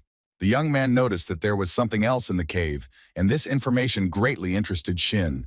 The guy showed a shield that had scratches from the paws of huge animals and noted that they had extremely high strength, and he was almost killed once. Shin said that everything was now clear to him, but the explanation was incredibly long. These words angered the young man. Shin added that he understood everything and noted that the monsters needed to be hit hard with some skill. He stepped aside and said that it was time to stop explaining and get down to work. Shina was not at all afraid of anything. He was cheerful and ready to work. The only thing he noted was that he would put in more effort. One of the guild members didn't take Shin's words seriously, while the other was glad that the young man was so confident in himself. Shin saw a blue clot in front of him and thought that all this was so familiar to him. He stood, a light wind blowing across his face, but it was not visible at arm's length. Shin felt calm and peaceful, was preparing for the fight, because he knew that the cave was not simple when someone called him. A young man approached him. He was glad to see Shin. The guy managed to quickly find him in this impenetrable fog. He recommended that at least at the beginning they stick together, because even if they move a short distance, there is a high probability that they can get lost. Then the guy called someone from the group and asked them to turn on the light, and a mini sun appeared in the hands of a guild member. The young man told Shin that the safest way to move around the dangerous cave was with lighting. Then Shin asked Kihagyun if he was the leader of the group. The young man was confused and did not know what to answer. Shin said it was all elementary, then asked if there was a completely safe area near the entrance to the dungeon. The guild members thought for a moment and then confirmed Shin's words. They noted that monsters had never appeared at the entrance to the cave before. One of the guild members was left alone in the impenetrable fog. He couldn't even believe it. He was very upset. He wondered where everyone had gone. It was all strange and surprising when suddenly a huge monster began to attack him. The young man was very confused and scared, as he was not ready for the attack, and the monster's large paw was already hanging over his head. As if out of nowhere, Shin appeared and used his superpowers to save the guy. He grabbed the monster by the face, used the special slap skill, and thus saved the young man. The other guild members were very scared as there was a very loud noise. Shin thought that during the attack, the monsters materialize and become visible. The young man looked at the monster. It was surprising in its enormous size. It had huge teeth. The guild members were wondering why there were monsters near the entrance to the dungeon, and the leader said to form a line and be on guard. One of the guys disobeyed the order, but kept to the company, stepped aside, and something landed near nothing. Shin realized that Hila was nowhere to be found and began searching for him. The young man was on the alert, as he was prepared for the fact that monsters were everywhere. Shin used his force in a flash as he needed to save the guild member from death. There were several monsters. They were very angry. Their silhouettes resembled cats, their eyes glowed, and saliva dripped from their mouths. Shin dealt with the monsters very quickly because he had a special power. Then he called out to someone. He asked if everything was okay with the guild members. His gaze was frightened. Something made the young man wary. The guy said that he had checked using search magic and there shouldn't be any enemies nearby. Now he could take a little rest. The guild leader heard these words, thought about it, and then noted that everything happened in a short time. Shin asked which of them had escaped, since he had sensed the energy of the fugitive, and then allowed them to ask him for help if necessary. Shin was told that they could only understand the situation and formulate a plan, as he did everything himself. The group's leader reported that their group was unable to withstand this pressure even from the very beginning. At this point, Shin thought about something. His eyes became very big, and he called the leader of the group to him. He wanted to talk to the young man about something important. The chief was not against frank conversations. They stepped aside, and Shin asked again if there had been any attacks in the area in front of the entrance to the dungeon. The leader replied that there had not been. Then he told that they hadn't cleared this dungeon for a long time. Apparently, the reason was that there were a lot of monsters. They gradually reached the very entrance. Shin didn't know what to answer and thought that he should find out more during the cleanup. And the monsters approached. They were very big, angry, and warlike. Shin was not afraid of them at all. Since he had the necessary skills to fight, he scanned them. A group member was watching him from the side and was surprised by his calmness and well-coordinated work. Then the girl asked if everything was okay with Shin. Perhaps he had infinite ohm. Then she asked if perhaps the young man should take a break, since there were many more monsters compared to previous raids. The head of the group noted that all this could be due to the number of people. It is still very early to judge anything. Shin noted that he scanned everything around, and the most suspicious one was located 4.5 kilometers from this place. Everyone was surprised that Shin's search magic had such a wide range, and the guy replied that they would soon see for themselves, because this was a dungeon. And an hour later, the head of the group was very scared. What he saw shocked him. No one present could understand why the fog had become so thick, even thicker than before. Shin was delighted, and Kim noted that it looked very much like a white wall. There was something curious about this fog. Here, someone's voice ordered Kim to throw a dagger into the fog. He was like a slave. The guy agreed, and his hand pointed to a clot of energy, which was where he had to go. Kim promised to hit the target, took good aim, and the dagger flew along the desired trajectory. The heavy weapon flew very quickly, like a light feather. An unknown force led it straight to the target. The dagger hit the monster's eyeball right in the target that the unknown voice had indicated. All the guild members were very surprised, including Kim, but for Shin it was expected, so he smiled and told everyone to be ready. The leader of the group became very nervous. Beads of sweat covered his face. He began to understand that monsters were approaching them. Shin was calm and focused, ready to actively fight the monsters. The group members looked up at the sky, and even through the very thick fog, they saw some kind of silhouette. Suddenly, a huge monster appeared in front of them. It looked like a huge cat. Drool was flying from its mouth, and its eyes were burning. One of the group members couldn't understand why the giant fog monster was heading towards him. He put up his shield, clenched his teeth, sweat ran down the young man's temples, and he barely held back this huge creature. The leader of the group, who was holding the sword very tightly in his hands, came to his aid. He knew that his ward could not cope with such a big monster on his own, so he went to help. Kim told the guild member to calm down and stop whining, and to stop panicking. Indeed, the monster is big, but size is not the main thing because they can easily cope with everything, working in a team. The cat monster stood on its hind legs, screaming at the top of its lungs. But the team members actively fought with it. Shin noted that the group leader was not bad. The young man thought that he saw no point in helping the group, since they could handle it on their own. Shin decided to go deeper. The guy saw another monster and wondered why they were following each other. The young man thought that he was expecting another very large prey to appear. This was already the second time for him. If you take into account the monster in Buchan, Shin was curious about how it would appear. The monster seemed to appear completely unexpectedly, its eyes glowing red. Shin felt that the monster was behind him and stopped it with his hand. Then the boy thought that there shouldn't be more than 2 types of monsters in the dungeon. The young man then thought that if Li Jihe found out about this, her hair would stand on end in fear. Shin looked up and saw something interesting in the sky. He thought it was some kind of gate. He looked at it for a long time, and then realized that it reminded him of something else. It reminded Shin of a status window that he couldn't touch, as if there was nothing to grab onto. The guy realized that he could only see it, but it was impossible to influence it. Shin demanded that a status window appear in front of him, this unknown phenomenon that permeates matter. The guy even felt dizzy from it. He made a fist to activate his special status. but the young man was disturbed. Kim found him and was glad that Mr. Cha had not gone far. He told Shin that there were no large monsters nearby. Then Hyun asked Kim if he saw anything that looked like a crack. The guy said no, and then asked what happened. Shin just laughed, then was surprised that he could see this vision in the sky alone. Then the young man became very serious and thought that this could be the work of the heavenly warrior. Shin's head lit up with white fire. The young man became wary, because he didn't think that they would meet again so quickly. Lee Ji-hee was sitting in her office looking through some documents when someone knocked on the door. The deputy head of the Dawn Guild said not to disturb her and not to enter the office, but the man said he would come in. The doors opened and a young man appeared in front of the girl, smiling and holding documents in his hands. Lee Ji-hee lowered her head and said that the man most likely didn't hear her since she had forbidden entry. The guy said he heard her very clearly, but in fact she was waiting for the documents he had more than anyone else. Lee laughed and thought that the young man was impudent, then noted that at the sight of Dunwan, everything inside her began to boil. Ji-hee asked if the young man knew why this was happening. He said that it was because he was throwing in new work. The young man became serious. Beads of sweat appeared on his face, and he said that this time everything concerned the scene of the incident. The Vice Guild leader stretched, and Dongwan showed her the documents. Lee Ji-hee's eyes became as big as saucers as she read that there were fatalities while exploring the new dungeon. Lee was shocked, and the young man noted that the research team was made up of mid-level hunters, but they died without even being able to use their skills. Therefore, Dunwan was sure that this matter required intervention, because the dungeon that appeared was impossible to conquer. Shin and Yunsol arrived at the airport. They were met by a huge number of fans, and the young people thought that they had completed the program that was stipulated in the contract. In Seoul, a brother and sister got into a car to get some rest and go on some business. Shin held a huge green stone in his hands and was thinking very hard about something. At this time, Yunsol called him. She called out to her brother louder and asked why he was floating in the clouds, then clarified that it was the stone that Shin found in the dungeon.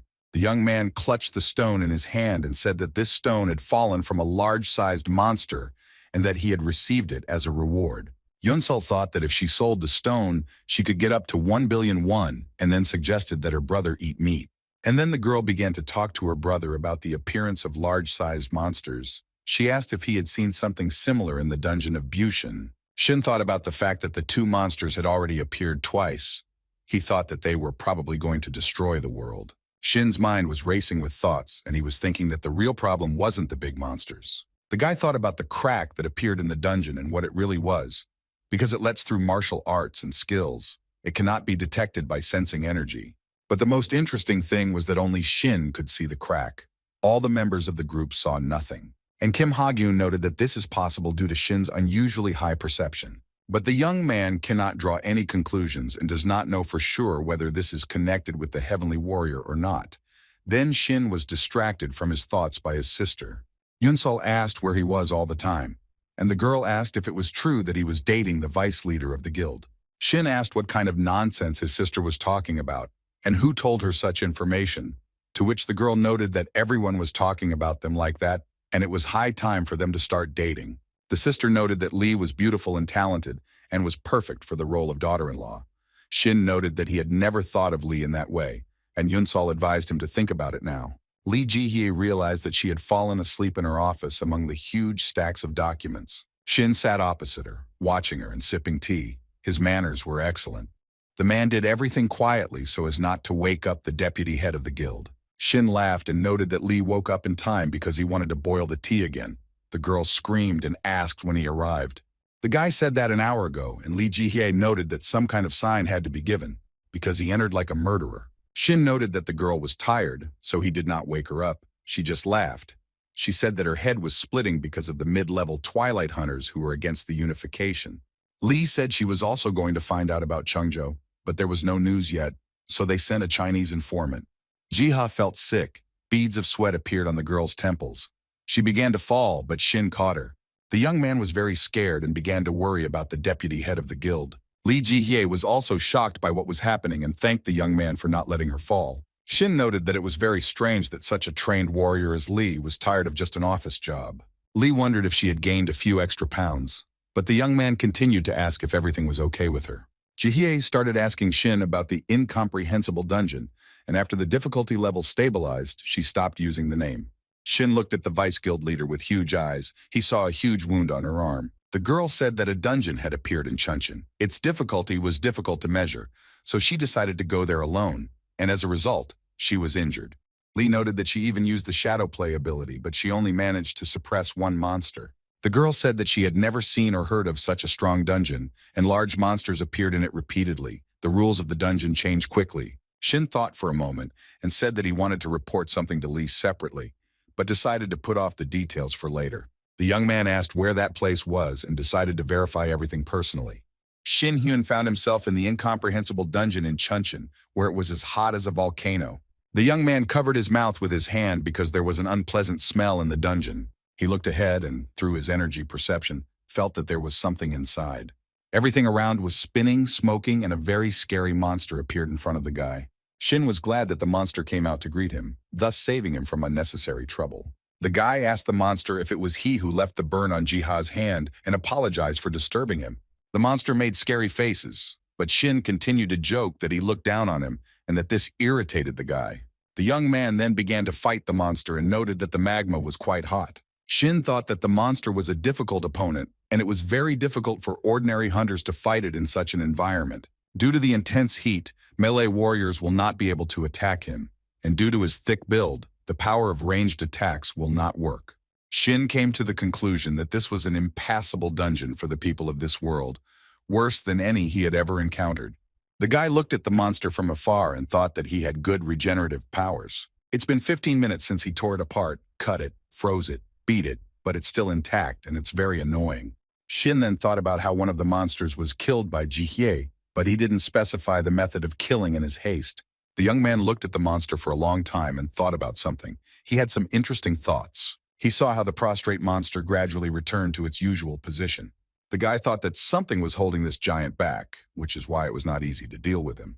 Therefore, Shin decided that it was necessary to use his special skills against the monster. His guesses were confirmed. He looked at the monster and found its core. This was the monster's riddle. Shin noted that he had to tinker a bit to deal with one monster. A board with system messages appeared in front of the guy, and he was very surprised by what he saw there. He was happy because his level had increased by 3 units. Shin realized that he needed to try a little, and he would get good benefits from it. The young man came out of the dungeon and started calling someone on the phone, but he didn't notice that someone was following him. When asked if he managed to defeat the monsters, Shin replied that everything was fine, but it was fun. The young man asked to borrow this dungeon for a while as he had a good idea. The stranger stood to the side and heard the entire conversation very well. Unfortunately, Shin did not see him. The guy was talking on the phone with the deputy head of the guild, Lee Jihye, and she understood what Shin was telling her. The girl told the young man that she would do whatever Shin said and asked him to take care of himself. The conversation was over. Lee Jihye held the phone in her hand, looked out the window at the evening city, and thought about something. Yunsol's eyes were frightened. Beads of sweat appeared on her face, and she called out for her brother. The girl couldn't understand where they were and what to do. She wasn't happy that she came here. Shin asked Yunsol to look at the thing in front of her and try to break it. The sister threw a tantrum that her brother had forcibly brought her into the dungeon and made her fight lava monsters. And she also didn't like that it was very hot there. The brother asked Yunsol to calm down, asked if she believed him, and noted that he would not do anything bad to her.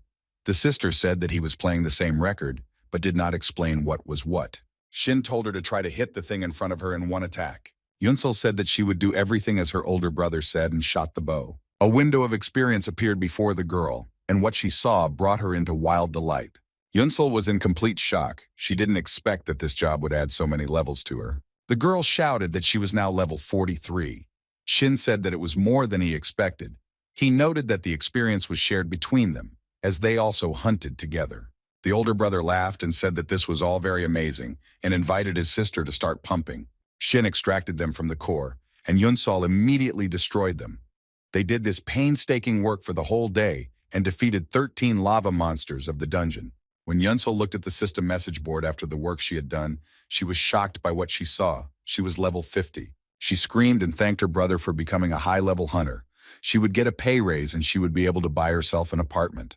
The girl fawned over Shin, said that from now on she would consider him a brother and would stay with him forever. The guy noticed that he was already her brother and asked who he was before that. Yunsol stepped aside and screamed that her brother was the best in the world. Shin asked her to stop being hysterical. The guy was pleased with himself and thought that his sister began to idolize him, and hoped that it would always be like this. He was glad that his sister would have a decent salary. The girl calmed down a little and asked her brother if he had lost experience points because of her, since he was the one who had done the hardest work. Shin told his sister not to worry, because he leveled up with her. Now he is level 60. The brother then informed his sister that she would be rewarded for her hard work, and gave her a cube in honor of the new high-level hunter. Shin said that this cube, a skill stone, he received it on Chuju Island quite recently, and his sister noted that it was expensive. It would be better for him to sell it and buy the most expensive house in Seoul. The brother advised his sister not to talk too much, but rather to try harder, because she must be strong in order to maintain her status as a high-level hunter. Yunsol accepted the gift, and Shin said that he would be leaving for a while. The sister asked where exactly her brother was going. Shin laughed and said that there was another rat in the dungeon besides them and it needed to be caught. Behind the mountain sat a young man looking through binoculars. He lost sight of the man, apparently because it was very hot in the dungeon. The guy noted that there were no more monsters. Shin had raised the entire dungeon single-handedly. He started biting his nails and began to doubt that Shin was that strong. But if he was, then they were all in danger. And then he heard someone meow behind him. The guy was very scared. He started sweating from fear. Shin used his abilities, but the villain was able to dodge at the last moment.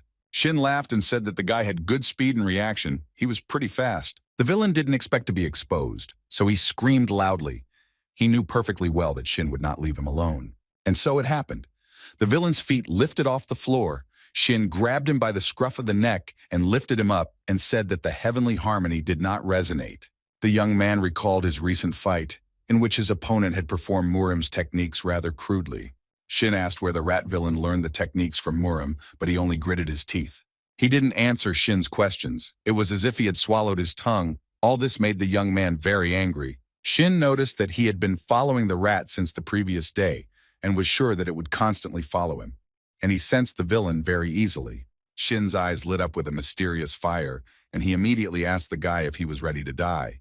The villain began to cough heavily and white foam came out of his mouth.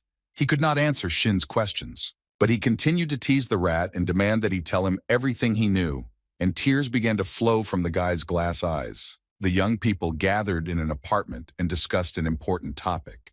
They came to the conclusion that everything was much more serious than it might seem at first glance. They were worried about the collapse of safe dungeon zones and the emergence of new types of monsters that had become very large. But what was most troubling was that only Shin could see the cracks, and it was impossible to contact them. Lee said that with the addition of Twilight, the dungeon anomaly, there was a feeling that something else was about to happen. Yunsol reassured the Vice Guild leader, saying that they had already cleared the incomprehensible dungeon, and she thanked them for their hard work. Shin said that they left the Misty Dungeon under the supervision of the Tamra Guild. They will contact if there is news. The guy stated that all these events happened simultaneously, and this is a clear sign of the destruction of the old foundations. Shin said that no one knew what dangers awaited them, which is why he raised his sister's level. He said that he would continue her training. This is all necessary so that she can easily overcome any danger on her own. Yunsol needs to be strong.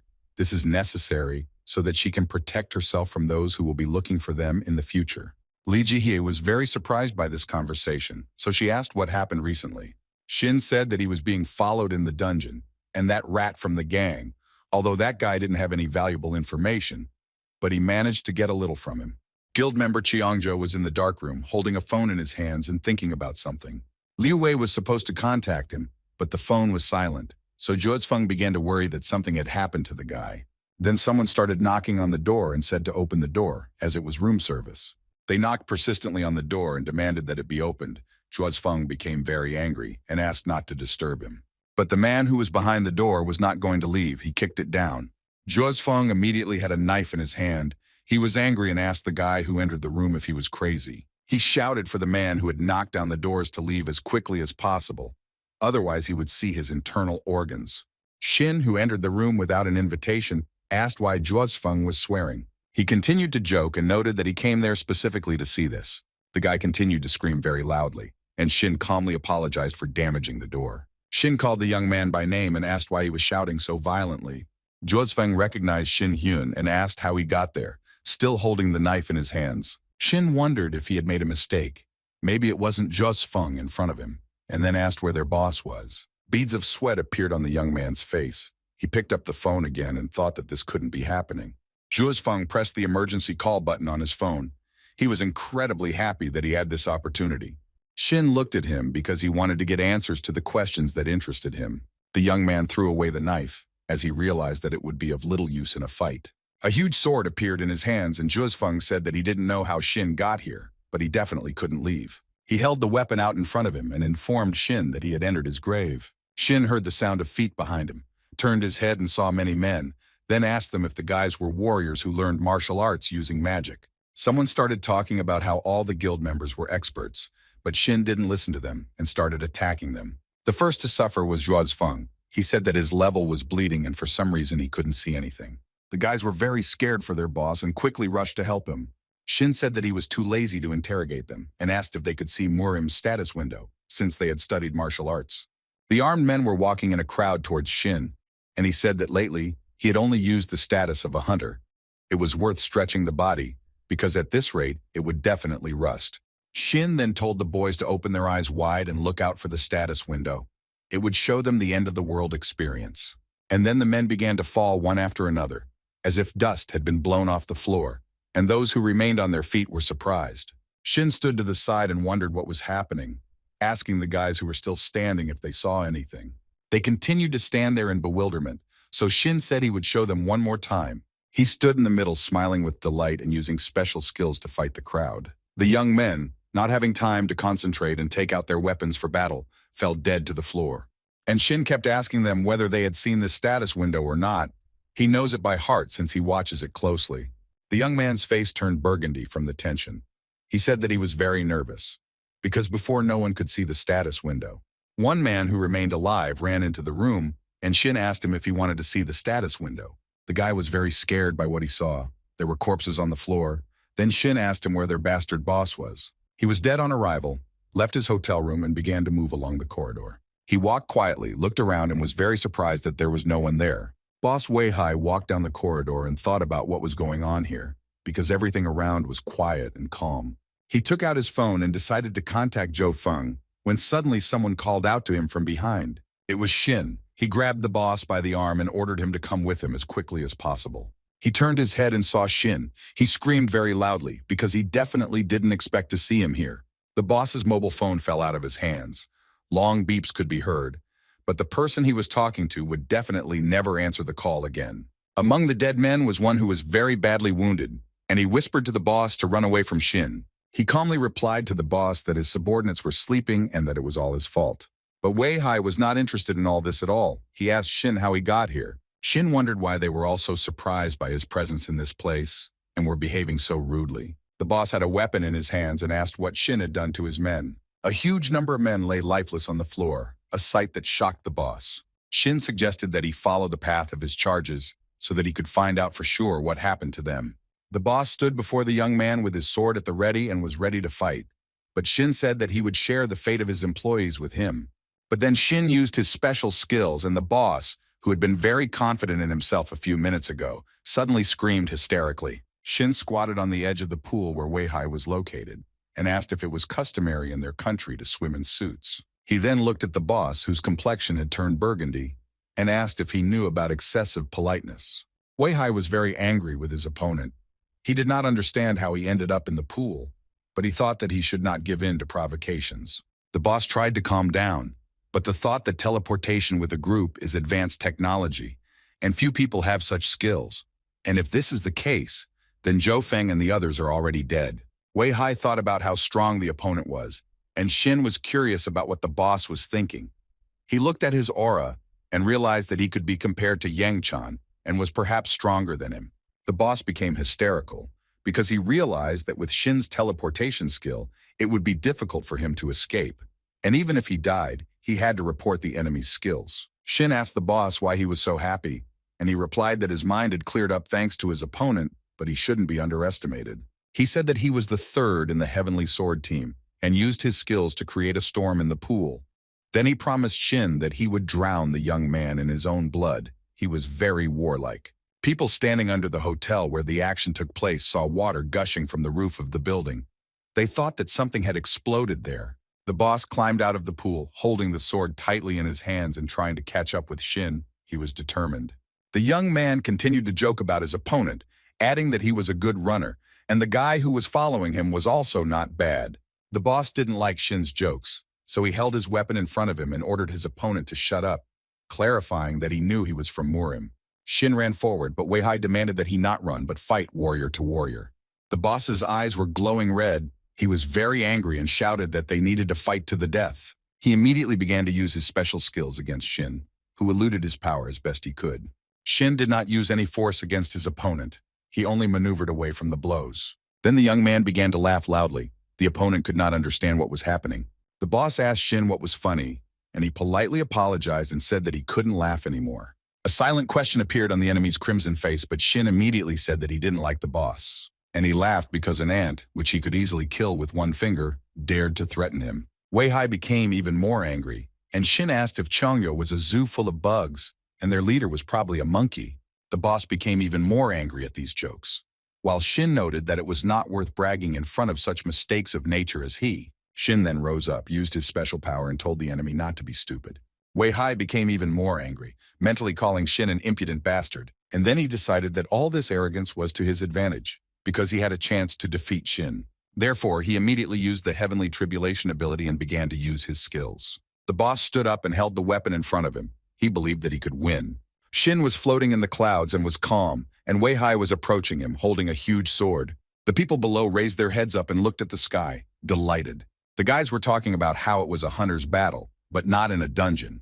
One of the young men advised to zoom in on the photo on the phone and take a photo. At this time, the boss used his abilities, and Shin realized that this was the same trick that was earlier, and this time it definitely would not work. Weihai flew up to Shin and screamed loudly for him to die, which only made the young man laugh. The boss felt unwell. He couldn't understand what was happening to his body.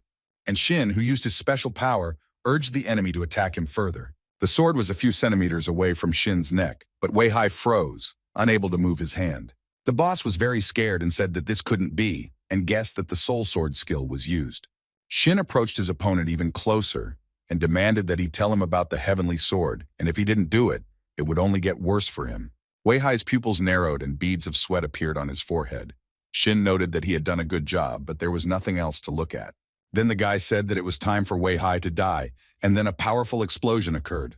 The camera was able to capture everything that happened in the sky. Some invisible force pushed Weihai aside. A young man, possibly a cameraman, was filming the entire fight between the hunters on camera, and he was tense. As he heard a voice from behind, Shin was asking about the cameraman from Dawn, and whether he had filmed everything from the very beginning. The young man was very scared.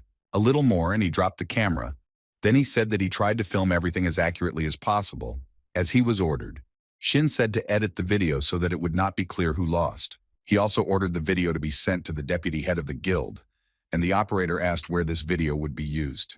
Shin smiled, looked at the dead Weihai, and said that the cameraman could think of the video as a teaser for a movie, then added that it was a declaration of war. The TV showed news that Shin had been attacked by an unknown person in the city center. Everyone watched this news, even in the subway. The news said that the scale of the battle was very large. The news anchor then added that nothing is currently known about Shin's condition, including whether he's alive. Two young guys were watching the news and discussing it. They were wondering whether Shin won this fight or not. Other people asked each other who worked at the hospital, since that was where Shin was rumored to be receiving intensive treatment. Everyone was talking about Shin Hyun. Everyone was worried about this young man. People were wondering who attacked him. Weihai's body was loaded onto a stretcher and covered with a white sheet in order to remove him from the scene. Shin was at the table near the hotel balcony, and the vice guild leader Lee Ji-hee was looking for him. The girl brought him a warming drink and told him that the days were getting cooler. Shin was very happy with such care, thanked Lee, and she asked if the young man had found out anything. The guy took a sip of the drink and reported that the enemy died immediately after being interrogated by the Absolute Order. Lee noted that it was like some kind of magic that was cast on certain words, and if they were spoken, the person would die immediately. But now they have evidence of the attacks on them. The memory card has been preserved.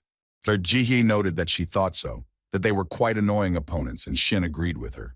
The girl was amused by what she was thinking, but she voiced the idea that Shin had a way to turn the entire continent upside down and find the offenders. The young man asked if Ji-hee would try to stop him in that case, and she agreed, since there was no point in raising the issue at the international level. The guy noted that he didn't want to do that. He found it funny that they were sticking their heads out, hiding in a word teasing. The guy said that if you bet blind and count on a strong hand, then the opponent will easily fold, but it is worth pretending that you are on equal terms. Shin said that they could play a little and then see the reaction. Lee Ji-hee asked him if the young man was leaving. The guy said that he was a little tired, so he wanted to rest at home and asked the girl to prepare a press conference and be careful. And only a week later, the press conference took place. A huge number of journalists were invited. Lee Ji-hee arrived a little later, and the journalists asked if it was true that she was the deputy head of the Dawn Guild. They then noticed that the alliance between Dawn and martial arts was strong as Lee was shining in public, and the reporters also discussed the news that Ji-hyo and Hyun already had a child. All the journalists were shocked by what they saw. Their mouths dropped open in surprise, and beads of sweat appeared on their faces. Shin appeared in front of them. His whole body was covered in plasters, and his hand was bandaged. The journalists began to ask the guy if it was true that he was badly wounded. People were wondering who could have done this to Shin, and Lee thought that she should have pulled her injured hand out of her pocket. Shin walked up to the podium and greeted everyone present. He thanked everyone who took the time to attend the press conference. The guy also thanked the Dawn Guild for providing the premises for the conference. He noted that journalists had a huge number of questions about the incident, which occurred a week ago, and many cameras were pointed at the young man. The guy noted that he wanted to express his position. He said that time was needed to recover from the moral shock and trauma. He apologized for not being able to come out earlier. Shin said that now journalists can ask him their questions and he will try to answer them all. The first to ask a question was a journalist from a well-known publication. He asked whether there was only one attacker, since there were rumors that there were many of them. Shin began to say that there were about 20 killers and that they all attempted to take his life. This information surprised the journalists. Then he added that the man who was captured on camera at the scene of the incident was their leader, and he was a high-level hunter. The journalists became very animated, and one asked what the hunter's fight was like. The second journalist asked the name of the attacker, what happened to him, and where he was now. Shin replied that the battle was fierce. The young man then broke into a wide smile as reporters continued asking questions about what happened next. At this moment, Lee Ji-hye was thinking about something, and Shin said that it was difficult for him to talk about the identity of the attacker, but it was clear that they were all Chinese. Shin noted that they planned to formally request cooperation from China in the near future. The hall became noisy. Everyone started talking about how hunters from another country attacked ours. This is a problem of national level. Shin said he didn't know who was trying to catch him, but if the offender could hear him now, he wanted to tell him that sending his dogs was a bit rude. And then he said that it was worth coming himself and attacking if he had enough courage, and made a sign with 3 fingers, calling the enemy a bastard. The gray-haired guy was smoking a cigarette through a holder, his eyes focused on something. He asked his employee what news there was of Weihai, and he replied that he could not be reached, that he was either delayed or that everyone was dead. And then the guy suddenly attacked his protege. Blood flew in all directions. He was very angry. There were drops of the employee's blood on his face and clothes. He did not like what the young man said and in what tone. The guy then asked that the third seat from the dark team, Cheongjo, died along with the others. He was very worried that the mission had failed, but what he was most worried about was that his identity had been exposed. The guy grabbed his employee again, and he replied that he was going to act in stages, but had to change the plan. The fair-haired youth was very angry. His face was distorted by a devilish smile. He replied that the young man should do what he wanted, but he would come and tear him to pieces. Yunsol heard someone knocking on her door. She wasn't expecting anyone. She walked to the door and thought about who came. The girl opened the doors and was very surprised, because those people were definitely uninvited guests. They came to Shin. Yunsol went to her older brother's room. He was just reading a book and fell asleep, and she began to wake him up.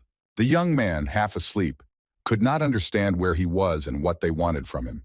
His sister said that someone had come to see him. The young men approached the guy and asked if he was the hunter Shin Hyun.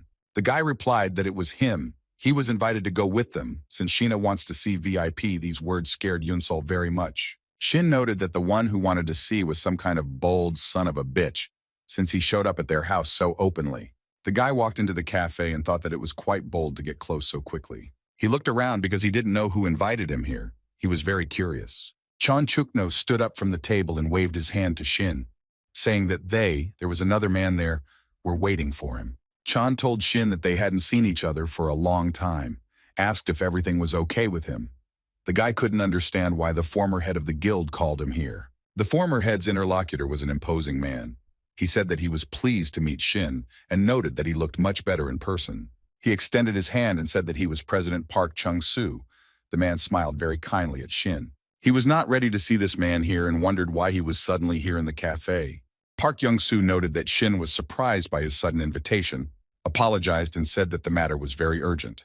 Shin asked the former head of the guild how they knew each other. He said that the best guilds of Korea have connections with the government, but their friendship is a state secret. The young man furrowed his brow and thought that the president must be close to Twilight and have some connection with Chungjo. He then asked why the president needed a hunter like him, but Chungjo advised the young man to be more polite. The president looked at Shin in surprise. He didn't expect that he, a high-ranking person, would be treated like that. But still deciding to get to the point, Park Chan-soo said that a couple of days ago, he heard a rumor about an attack by Chinese hunters. Shin was very annoyed and asked the president if he knew that all the media were talking about it. Park Chan-soo was calm and said that he was well aware of this. The man thought about it. A minute later, he said that, contrary to the information that the media was saying, we were the ones who attacked them, and Hunter Cha must have known about it. Shin thought about the president's words, and the former guild leader had beads of sweat on his face from worry. The president continued. He noted that after the appearance of the dungeons, all international relations began to take a new course. They united because of a common enemy, the monsters of the dungeon, but all is not smooth. The relations between local and foreign hunters are tense. And this incident could become a spark of fire that will spread all over the world, and the president wants to avoid this. But Shin said that everything is wrong, and Park Chung-soo is judging in the wrong direction. The president did not expect such an answer from Shin Hyun. He noted that the guild that was bothering him was connected to China, just like Dawn was connected to the Chinese government. Shin asked if the president knew about the war between Dawn and Twilight, and now it was clear that Cheongjo was behind Park Tae-hoon. He noted that they have evidence that they were openly attacked. Then he asked if they had reported to the president about the papers that were in Park Tae-hoon's safe. Then Shin fell silent, thought about something, and said that he would say something very important towards the end. He asked the former head of Dawn what would happen if his guild was broken by Twilight, but he didn't expect such a tricky question. And the president noted that it was obvious that the territory and resources would end up in the hands of the Chinese. Shin noted that he had no interest in the country and that he helped only for personal reasons. And the international conflict has been going on for a very long time, if that's what we're talking about, said one of the interlocutors. He pointed out to Shin that he had definitely heard about it, but was pretending on purpose, while the guy noted that he would take care of himself and that they would leave him alone. Shin stood up from the table, but was stopped. The guy wondered if the president would show his true face. He also noted that he heard the words of the hunter Cha Shin-hyun well and bowed to him. He raised his head and said that from now on, the government will make every effort to support the martial arts guild. The president then added that he very much hoped that Shin would deal with them. Hyun chuckled to himself, looked closely at Park Young-soo, and thought that this was completely not what he expected, but he agreed. Shin was very happy and said that no matter what material the pot is made of, if you apply force, it will break. The young man left the cafe and noted that the president had more determination, although he had communicated rather strangely.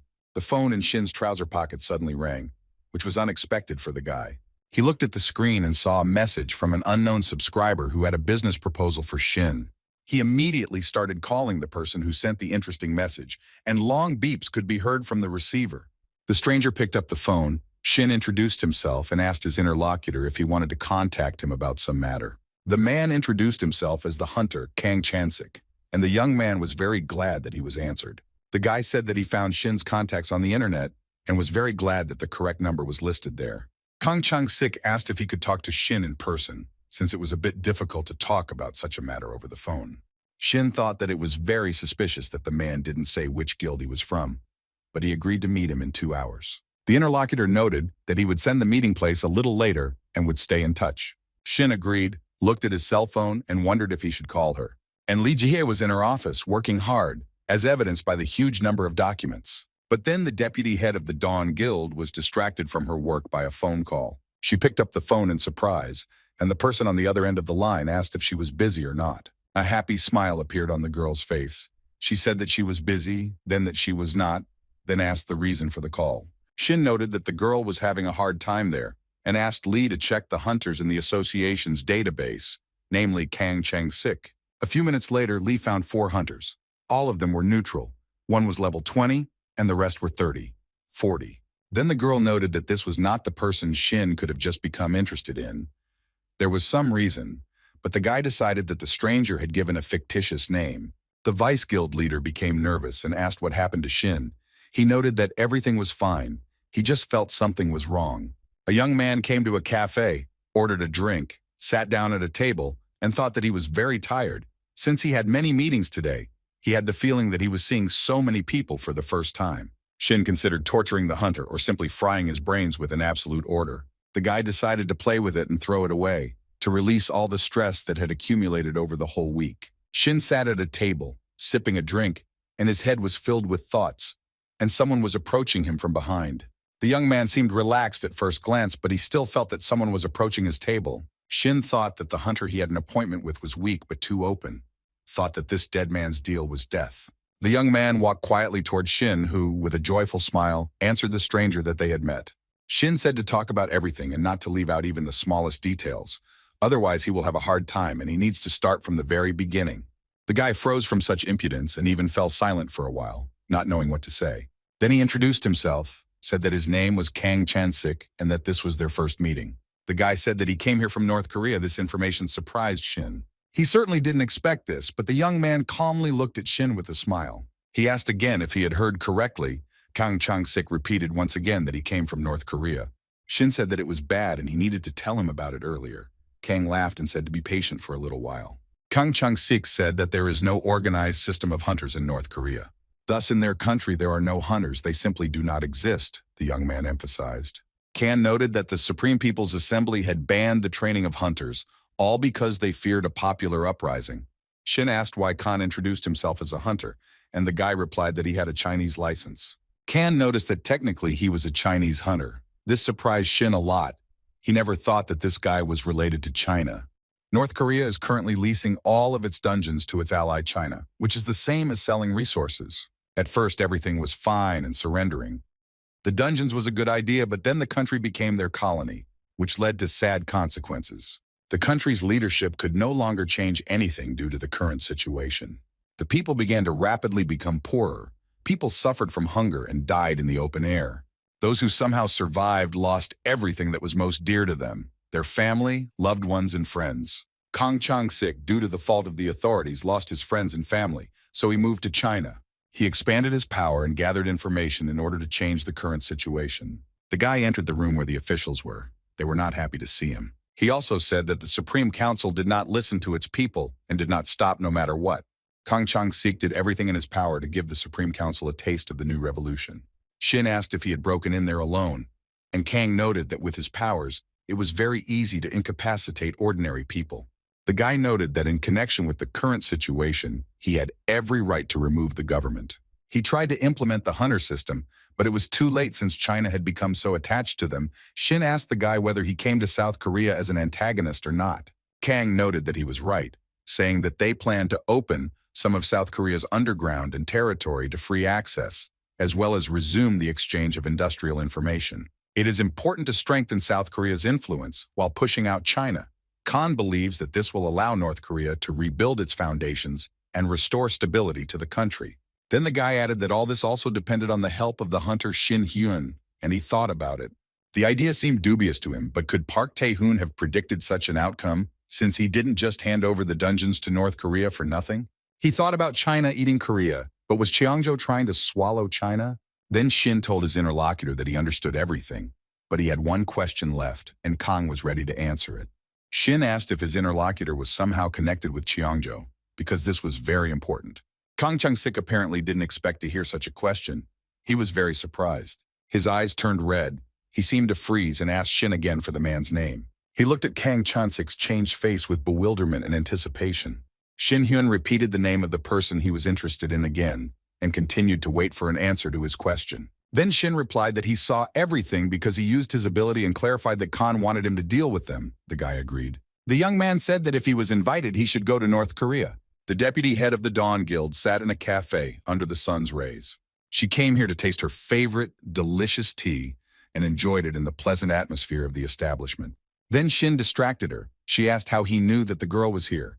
The guy noted that she was not in the office. His phone was dead, and he just wanted to come to this place. Lee replied that after so many years of training and being found so easily, she even thought about returning to her old way of life. The young man surprised Lee Ji-hee by inviting her on a date, a statement the girl definitely did not expect. The deputy head of the guild said that no one had invited her on a date for several months and asked where they would go. Shin asked if she could guess, but Lee replied that passive men were not particularly attractive. Then the deputy head of the Dawn Guild thought that if it was Shin, then she could agree. The young people went on an unusual date to a new dungeon located near Ansan. They walked, looked around, because the nature was gorgeous. At first glance, nothing foreshadowed trouble. But behind them crawled a huge monster in the form of a snake with red glowing eyes and huge fangs. The snake was already near Shin and Lee. The young man saw the monster at the very last moment and dealt with it. Deputy Guildmaster Dawn said that the risk of the dungeon has not yet been determined. Lee thought about him petrifying the target with magic power, and Shin said that if he got hit, it would be a problem, and it would make it difficult to clear the dungeon. Ji-hee offered the young man a bet on who could kill more monsters, but Shin is forbidden from using martial arts. The guy had no time to agree to Lee's conditions, as the monsters began to approach them one after another. Lee began to use her skills against the snakes and told Shin Hyun that it would be fun. She took out her daggers and used her skills to climb up. Shin stood under a tree and said that he just wanted to have a peaceful talk, not fight monsters. But the snakes were not in solidarity with the young man. There were a lot of them, and they began to approach him. Shin had no other choice, so he began to actively fight against the monsters. The guy laughed and said that he would try to satisfy the monster's desire to die as quickly as possible. Shin used one of his special skills, and within seconds, the snakes were reduced to embers. The young man wiped his hands and noticed that these monsters were not even suitable for warming up. He looked to the side. Lee was sitting on a huge pile of dead monsters. Shin thought that she had let off some steam. Ji-hee then pointed out that the difficulty was indeed high, but compared to the incomprehensible dungeon, these monsters were like babies, to which Shin happily agreed. Lee thought for a few minutes and said that she was very concerned about the growth of such dungeons throughout the country, and at the same time, there was a shortage of high-level hunters. Shin noted that not only is the number of dungeons constantly increasing in their country, North Korea also suffers from this. The young man said that yesterday he met with North Korean hunter Kang Chang-sik, who asked for help in order to exchange experiences. All this surprised Lee very much, and Shin said that he doesn't know whether the hunter is on Cheongjo's side or not.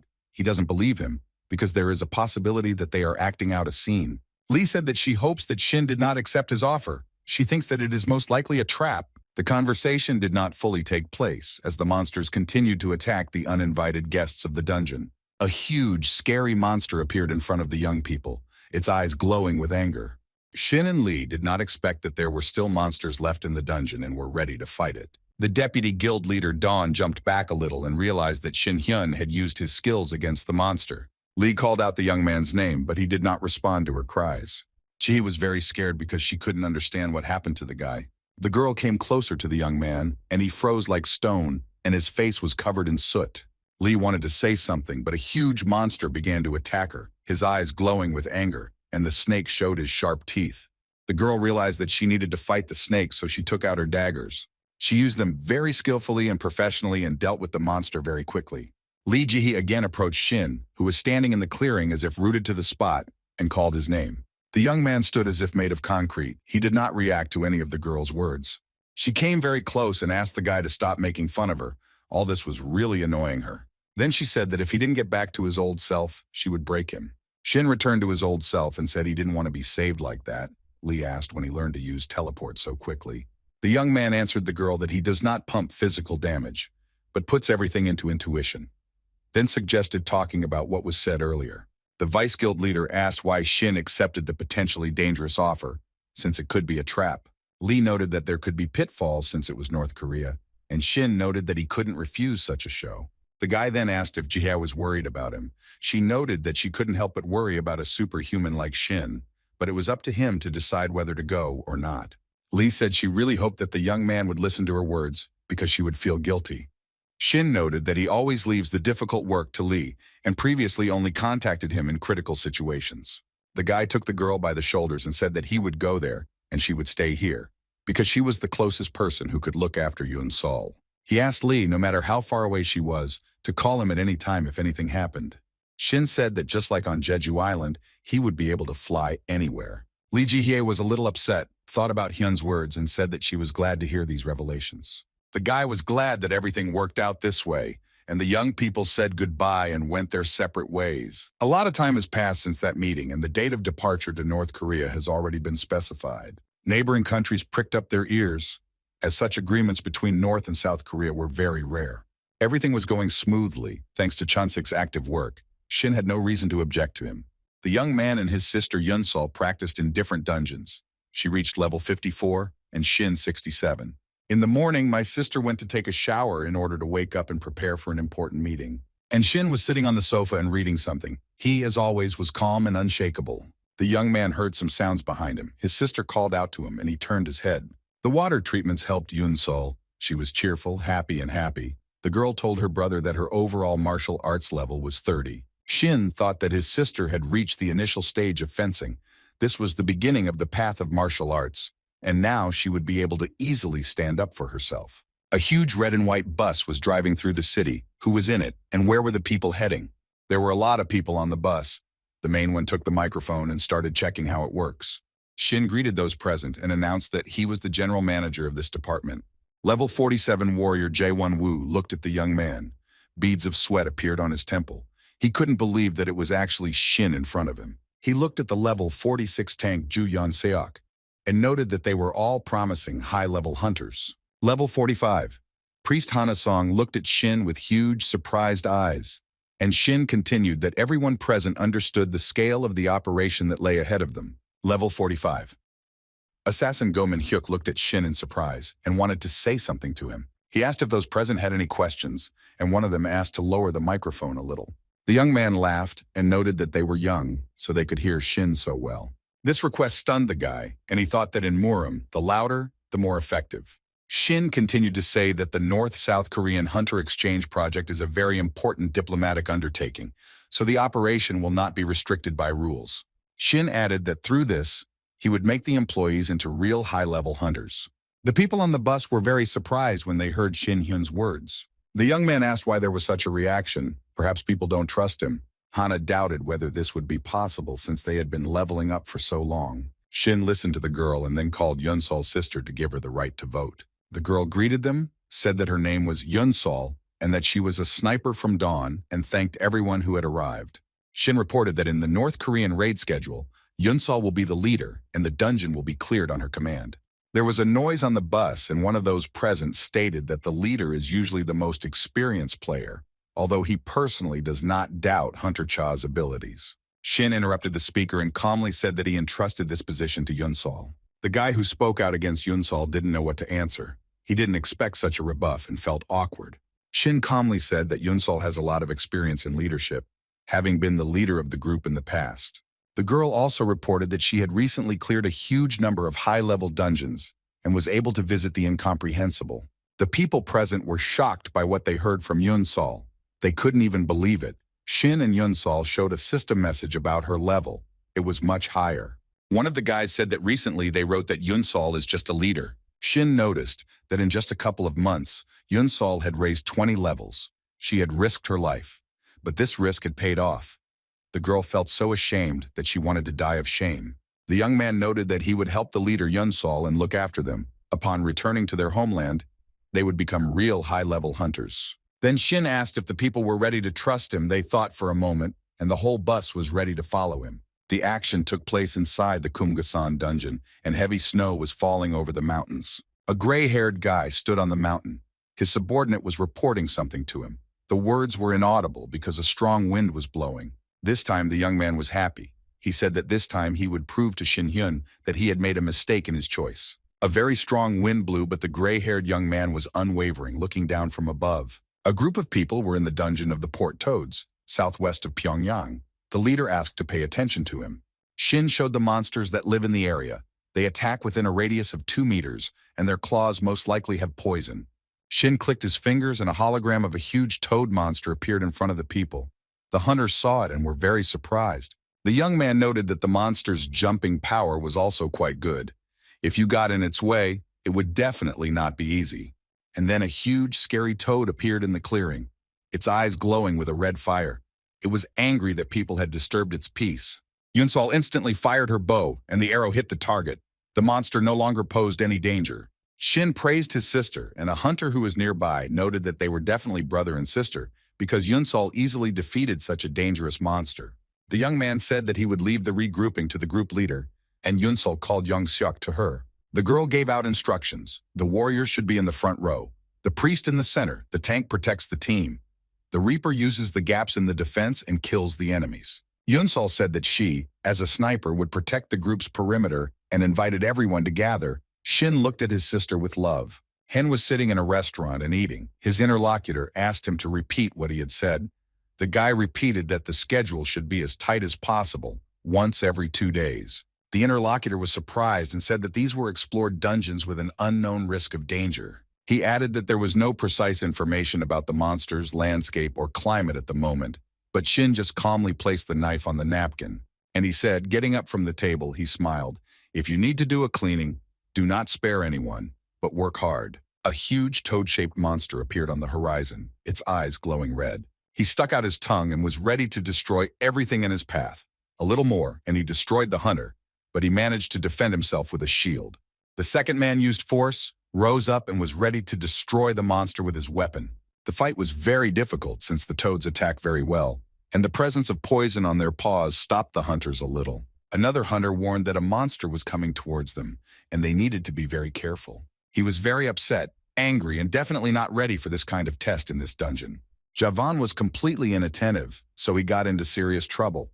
The toad captured him with its tongue like a cocoon. The young man was shocked. Beads of sweat were running down his face, and he had difficulty speaking. A member of the group rushed to the boy's aid, taking with him a reliable weapon. He hit the toad on the head with all his might, and in surprise, she let go of the young man. He fell and almost hit the ground. The girl who saved him immediately ran up to the guy to check if everything was okay with him. The young man began to scream loudly and asked his savior not to come near him, as this was not all. She turned around and saw that there was a huge number of monsters behind her. She did not expect such a development of events. The girl, with all her might, began to run away from the monsters. Not far from the scene of the incident, she saw a light. She ran as fast as she could, but the monsters were faster than her. Just a little more, and they would have reached her. Yunsol came to the aid of her ward in time. She released an arrow, and the chase stopped. The girl asked her ward if everything was okay with her. She sincerely thanked her for saving her and reported that Javan was wounded. The young hunters were very scared. Yunsol ordered the girl to start treating the guy, then gave the order to the tank and the reaper to change positions. They agreed with the group leader's order, and Hana began treating Jaewon. The girl looked at Yunsol and thought about how she had been running around all day, scouting and intercepting, and even managing to protect, while all her shots hit the target, while no one had hit her. One of the members thought that the difference in their levels was not significant, but then how could Yunsol be so strong? One of the hunters felt like Miss Cha had read his mind. He gritted his teeth as the leader of the group told them to pack up and head out. They decided that they had had enough rest. Jaewon started shouting for Yunsol to know her limits, because he hadn't rested enough yet. The group had been on their feet all day. There were no fewer monsters, and their MP and HP were running low. He shouted at the girl that she wanted them dead and that there was a line that could not be crossed. Jaewon suggested stopping the raid there and shouted that he would not tolerate any objections from Yunsol. Then Shin appeared. He was, as always, in a great mood, and said that he had heard the word edge several times already. The young man then approached Jaewon and told him that he was weak, no matter what they called him or what kind of candidate he was.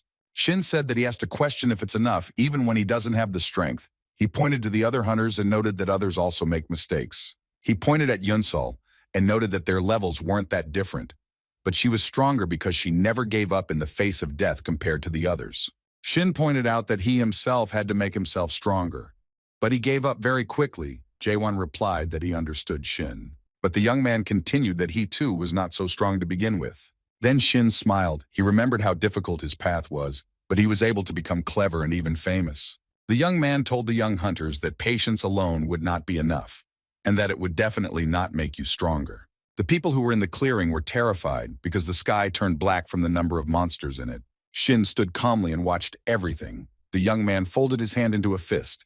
He was always ready for a fight. The guy started using his special power. Jaewon approached him, who was surprised and scared. Shin's eyes lit up with a yellow fire, and he said that anyone who wishes to seek ways to become stronger. And the monsters in the sky became more and more numerous. They really didn't like the uninvited guests. Shin continued to talk about those who do not need to be strong, and those who are against growth are only looking for an excuse for their weakness. The young man ran his hand through his hair and asked Javon what he was looking for. The guy looked at Shin with delight. Beads of sweat appeared on his face, and he began to whisper something quietly. Then Jaewon knelt down in front of Shin and said that he was a god and promised that he would find a way and follow him forever. The hunters trusted Hyun, and the tour was a success. The events took place a month later. Yunsol approached Shin. She wanted to clarify something with her older brother. They were near Mount Kaigan, in front of the incomprehensible dungeon, and the girl asked if there was a gate in front of them, and Shin thought that this was where Cheongjo was. The young man was distracted from his important thoughts when someone from the group called him by name. One of the hunters asked if there would be enough of them to clear the incomprehensible dungeon. Shin just laughed heartily in response and said that he could easily go there himself. He took Yunsol by the hand and led her along, and told the other hunters to stay in the clearing and wait for them. 3 days ago, Shin was in a restaurant, sipping a cold drink and looking down at the evening city. He thought about how well the hunters' levels had improved since the North Korean tour. Each of the hunters successfully passed 2 or even 3 levels, which made Shin Hyun very happy. He thought that although their strength was hard to explain, due to the high level of trust in him and Yunsol, there were no special questions. Shin wondered if he could continue training them at the same pace he had achieved in less than a month.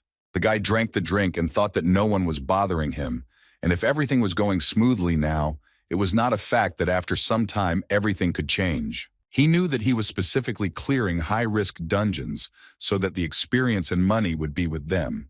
Even if China did nothing, Cheongjo would definitely not miss it. Shin was wondering whether his predictions would come true or not, but then a young man approached his table and said that he wanted to talk to him. He put a bottle and a glass on the table and said that Shin was good at handling everything. He didn't think the guy could clear dungeons every 2 days. The interlocutor laughed and noted that the number of active dungeons had sharply decreased thanks to Mr. Cha. Shin was only very surprised. He said that his plans included clearing the underground only to the south of Pyongyang, and then clarified whether the plans had changed or not. The young man said that everything would remain as it was. He was very happy, and then added that there was still a little left. Shin also sat with a satisfied smile. He also noted that everything would soon be over. Then he asked his interlocutor where to go next, and the young man was pleased.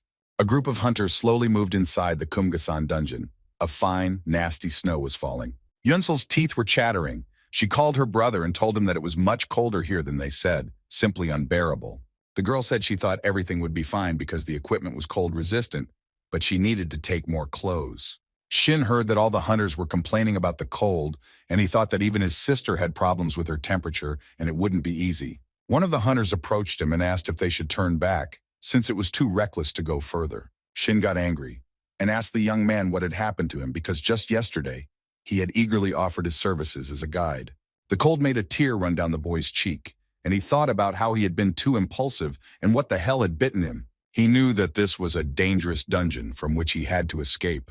How could he have forgotten about this incident at all? Shin thanked the guy for his concern and calmly told him to continue his work. The young man noted that this dungeon would be the last one, so there was no way he could miss the reward, and the guide agreed with his words. The hunters continued on their way. Everyone said that they were cold, and Yunsol thought that it had become even colder and that they would definitely freeze to death before fighting the monsters. The girl's eyes became very big in surprise. She definitely didn't expect to see this. The monsters did appear. The group members moved one after another. Snow fell from the sky, and a huge monster flew from above. One of the hunters who heard the birds' cries thought that the monster would not appear so early. He is the main culprit who complicates this very difficult dungeon. The huge monster was ready to attack. It was not afraid of the cold, but Shin used special abilities. And the hunters who stood near him screamed in horror as they were not mentally prepared to meet him. They saw fire coming straight at them from the sky. Yunsol screamed loudly for her brother to use the shield, but he was unmoved. The guide who went with the hunters into the dungeon reported that one ice flow can easily kill a mid-level hunter. When destroyed, they emit flames and cannot be blocked. The monster flies at a height and does not descend, making it difficult to attack, and the freezing rain is like a bombardment. One of the hunters said that melee classes like his are useless here. Shin was very calm. He asked his sister to attack the monster with a bow. The girl was very surprised, asked if it was worth doing in such a situation. Since the elder brother remained silent, the girl took out an arrow, pointed it at the bow, and took careful aim. Yunsol fired, and the arrow flew right to the target, but unfortunately, it didn't reach its target. It hit an ice floe and cracked. It began to shatter into hundreds of small pieces. The hunters pressed themselves close and tried to cover their heads. Shin just laughed because whatever is done to make us stronger. He used a special skill, summoned fire, and thought that, as always, something impossible came to mind. With the help of Shin's skill, he managed to get rid of the deadly snowflakes, and the group was able to move freely. The young man thought that he had many ways to get rid of the snow, but the unevenness was a great hindrance to him. The hunters were glad that they managed to warm up. The guide noted that it was amazing that Shin gave the barrier the fire attribute, but the ohm consumption was very high. The young man asked him not to worry and said that it would not last long. They will go further, and there will be an area where it will be much easier to fight monsters. And the group of hunters calmly moved forward towards unimaginable adventures. The young people were very surprised at how the peace and quiet had suddenly disappeared. In front of them, on a high mountain very far away, a dark silhouette appeared, either a man or some kind of monster. But literally a moment later, it began to slowly dissipate like morning fog. Hana asked if she thought she saw someone there, but the young man reassured her and told her not to talk nonsense. The hunters stopped abruptly. They were very frightened by the loud, scary sound, and the guide noted that it was all very strange. The guide was very scared because a huge avalanche was approaching their group. Everyone knows very well that it destroys everyone and everything in its path. It carries a mortal danger. And then a gray-haired young man with a smile on his face appeared in front of the group of hunters and said that everyone had a choice, victory or defeat. He noted that there was no other way out. The guy was so happy that it became clear that he definitely expected to win. Yunsal, who saw all this, was very scared because she understood perfectly well that all this was organized because of her brother. And the guide, who accompanied them on the hike, advised Shin to run, but he paid no attention to anything. He thought that the gray-haired guy was mocking him because he was confident of his victory. At this time, the snow avalanche continued to slowly descend from the mountains, but no one was afraid of it anymore, as they had been before. The long-haired beauty Linmi is the fourth most important among Cheongjo. The girl approached her master and thought that he was the king of their dynasty and the true ruler of China. She looked at the avalanche and thought about how anyone could ever anger such a great man as their master. Linmi knew that Shin had caused the loss of several leaders and a huge number of people, and she had to catch him. The girl was sure that her master would tell her not to think about how to catch Shin, but to go with them. The boy was approached by Zhang Jianwan. This young man was the second most important person in Cheongjo, and said that after the battle, he would approach Shin and check if the enemy was dead. The gray-haired young man was very pleased with himself. He was determined only to win. A satisfied smile appeared on his face. Lin Mei and Zhang Jianwang, on the other hand, were tense as they were prepared for a difficult fight. A huge number of warriors lined up in front of Zhang, all of them prepared to fight Shin. Among them was the Legion of Golden Lions, which consisted of 40 men, their faces hidden under masks. The Lightning Arrow Legion also consisted of 40 men, and they also hid their faces. The Dragon Legion was also ready for battle. It was smaller and consisted of 20 people. Zhang Jianwang gave orders that all warriors must obey the master's orders. The young man turned away from the army, and what he saw shocked him. He was definitely not prepared for this. A tall flame appeared in front of the gray-haired gentleman, Lin Mei and Zhang. The gentleman was calm, but his wards were frightened. It was Shin who used his special abilities. He appeared in front of the people as if from fire. The guy was calm and pleased at the same time. He liked the reaction to his abilities. Zhang was so shocked that he couldn't find words. The guy didn't even guess how Shin managed to make this a reality. The gray-haired guy, who was tired of watching all this, gave the order to kill Shin, and quickly. A mocking smile appeared on his face, and he turned to his opponent with words to show his true strength.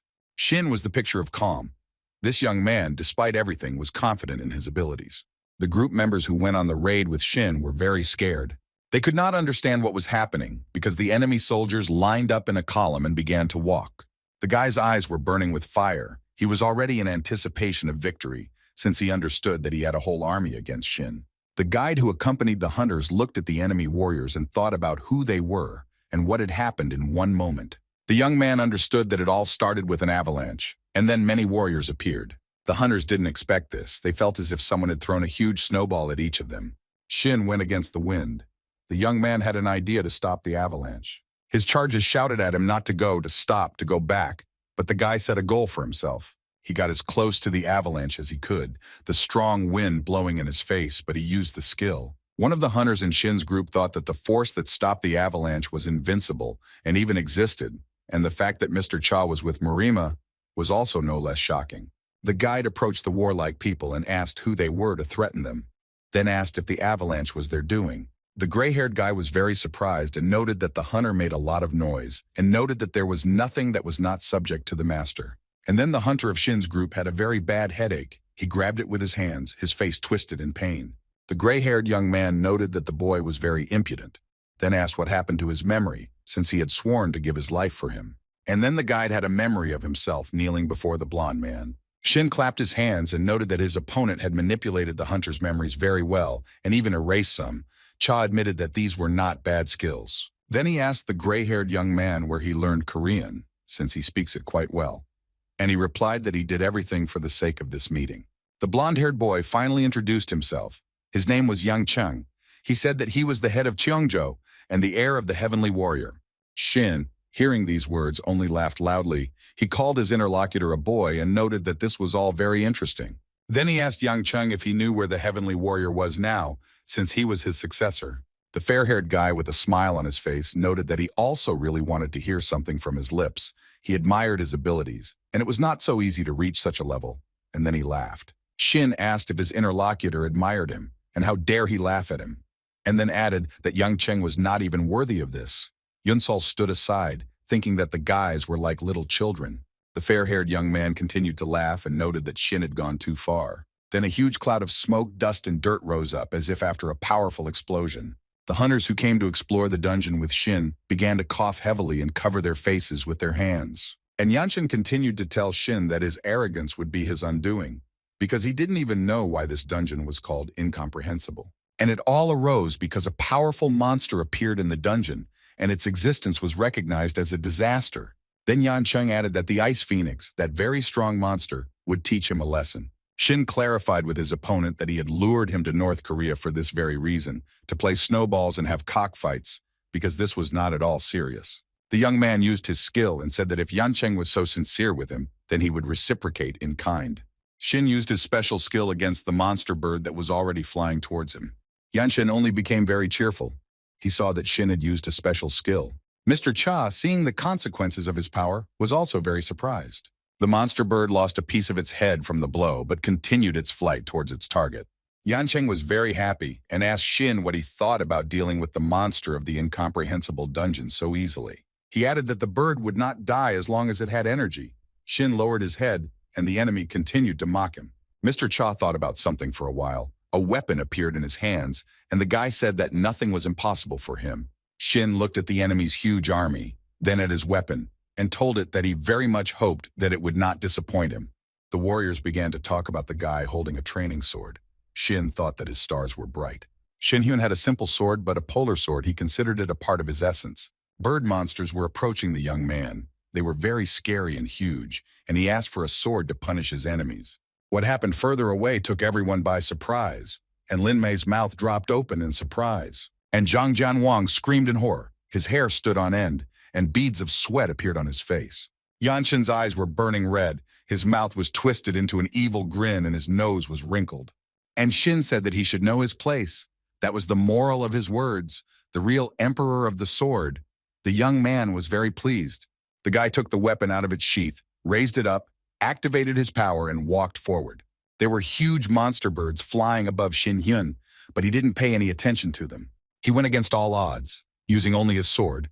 The young man was calm and focused. Limni's eyes and mouth opened wide in surprise. A bead of sweat appeared, and she stared at the sword without taking her eyes off it.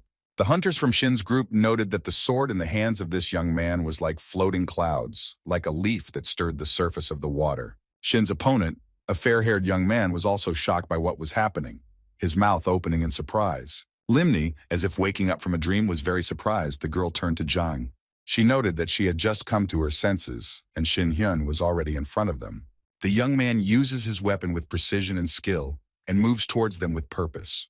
Not only Limni and Zhang, but also the warriors who had been prepared for battle and lined up in advance were in shock. Zhang looked at Shin's weapon and thought that the tip of the sword was already exposed. Limnaeus could not utter a word. She only gasped for air, since already 2/3 of their army was destroyed. There were very few people left who were prepared to fight Shin Hyun when he managed to deal with them. The warriors gathered in groups of several people and were not against leaving this place. The silver-haired man, the leader of their guild, was very angry and annoyed, shouting for his guild members to get into line as quickly as possible. But the young men who saw what had happened to the other warriors did not want to obey him. Therefore, the guild leader Cheongjo was forced to use his special power against them. He extended his hand towards his army, his eyes burning with hatred. The young man could not even imagine that the guild members would turn away from him in a difficult moment. Shin looked up and found that his opponent had risen very high, apparently to hide. Mr. Cha laughed and asked what Yan Chung had used to fuse magic and magic skills and demanded that the opponent show his best. Guildmaster Cheongjo ignored Shin and ordered the surviving archers to fill the sky with arrows and the Golden Lion Legion to prepare for strong resistance. He ordered the warriors to fight in the name of Cheongjo, and they began to act as if under a spell. Shin Hyun looked at what was happening to the warriors and was a little surprised. The young man gathered his strength and told the warriors to hurry. Each of them would get what they deserved. But Yanshin did not calm down. He gave orders to Lin Mai to provide the warriors with magic support. The girl said that she would carry out the master's order. Zhang Jianwang also did not remain without Yang Cheng's order, although it is worth noting that he was a little out of his mind from everything he saw. Guildmaster Cheongjo told Zhang to look at one of the girls present with a sarcastic smile. It was Shin Yunsul's sister. Yanshin gave the order to catch her and bring her to him as quickly as possible. Shin continued to fight the enemy army alone, telling one of the attackers to aim better because his eyes were in the right place. The young man found it very funny that the members of the Cheongyo Guild looked slow and awkward, but he thought about not killing them all, but leaving a few. Shin went through all the tests with humor. It was his calling card, and this time he was not discouraged either. The young man continued to fight his opponents, using his special abilities. Without them, it was not easy for him to defeat the whole horde. This time, he used the first style of martial arts. He easily dealt with the attackers, blood flew in all directions, and Shin offered to attack the next warrior. But here the young man was a little surprised, since he was prepared for single battles with each warrior. 2 rows were occupied by warriors with iron shields. The head of their guild ordered the iron wall to press on the enemy. The warriors were maximally protected and prepared for battle, so Shin also had to think about other tactics. Lin Mai commanded the warriors. She gave the order to everyone without exception to open fire. And all the archers simultaneously released arrows from their bows, but at the same time they hid behind their shields. Shin looked at the number of arrows and noted that there weren't that many, then wondered if the attackers were confident that they would have enough. And the arrows continued to fly very quickly straight towards Mr. Cha, and only the wind whistled. The guide who was accompanying the group into the dungeon screamed very loudly. He was worried about Shin, and Yunsol asked him to calm down and watch further. She said that her brother would now handle everything on his own, and indeed the arrows simply fell near Cha's feet. Lin Mi thought about how many attacks Shin had withstood, and the hunters were high level. They also had martial arts, but Hen hadn't been hit even a hair. The girl thought for a bit and decided that after this attack she should attack Shin and this blow should reach him. She flew up to Mr. Cha, was already a few meters away from him and was ready to use force. Lin Mai was very surprised. She couldn't attack Shin. The girl couldn't understand what was happening to her. She fell to her knees and couldn't get up. Shin passed by, and Lin Mai thought that this man couldn't be defeated. Guildmaster Cheongjo watched from above. As he grew angry and called the girl names, he ordered her to throw everything away and attack Cha with all her might. Yan Cheng was shouting, angry and furious. He wanted the girl to hear that Shin was violating the internal order. So he turned his attention to Zhang Jianwang, who was much more willing to carry out his orders. A little more and he would have stolen Yunsol, but the girl attracted attention to herself as she screamed loudly. A blue 4-pointed star appeared and everyone heard a voice saying that Zhang was going to grab his sister almost right in front of his brother's nose. Shin walked quickly through the snow and asked the villain where he got so brave. The young man used special skills and asked Zhang if he thought he had reached a high level and was the first one to dare to do such a thing. The blonde boy clenched his teeth in anger. He didn't think that Shin would notice that they wanted to kidnap his sister. And Zhang was getting closer and closer to Yunsol. His hand was almost at her throat when Shin asked how he dared to go against the one who knew all of Murim. Mr. Cha then noted that it was useless to take a loved one hostage. Shin told Zhang that he was thinking too narrowly. The villain's body seemed to be caught in metal shackles. He thought about how everything quickly fell apart because a lot of time had passed since the last entertainment. Mr. Cha was very angry, but he didn't show it. He just told his opponent to just die, and blood gushed out of Zhang's mouth. The young man knew he was in chains, so Shin used his skills. But how did this injury happen? Yunsol and her guide were near the scene of the incident. They saw Zhang bleeding, and the guide thought that all this was impossible. Now the guild leader Cheongjo thought about it. He was worried that Shin might be the soul of the sword. Mr. Cha, with a sense of accomplishment in protecting his sister, calmly approached Yang Chung. The head of the Chungjo Guild had a hysterical fit for no reason. He felt sick from his own guesses. At first he thought it was all a brand, but then he noted that even he hadn't achieved that. He used force and began to rise up. Apparently this is how he wanted to be safe. And Shin just thought that the opponent wanted to appear taller, so he rose to the very end. Hen got fed up with this whole circus performance, got angry and told Yanshin that he should be punished. Shin didn't put things off for long and used his skills. The enemy was covered in blood, but he couldn't understand what was happening to him. Then Mr. Cha asked guild leader Cheongjo if it hurt, and then told him not to whine because he was not a little child. Shin asked how long Yanshin would continue to look down on him from above, as he was already getting quite tired of it. Guildmaster Cheongjo looked calmly down at the enemy and thought about something. Nothing foreshadowed trouble. Then something started falling from a great height at such a high speed that even those around could not understand what it was. Yancheng landed with his butt right on the ground under Shin's feet, groaned in pain, and Hen noted that he had thrown the impudent fellow from a height. Then Shin added that now he needed to be taught a public lesson and grabbed him hard by his dyed hair. He asked Guildmaster Cheongjo if he realized how different they were from each other. Yancheng began to laugh and called Shin an ascended one, which means a person is close to becoming before a god, and asked if he was the one the heavenly warrior spoke of.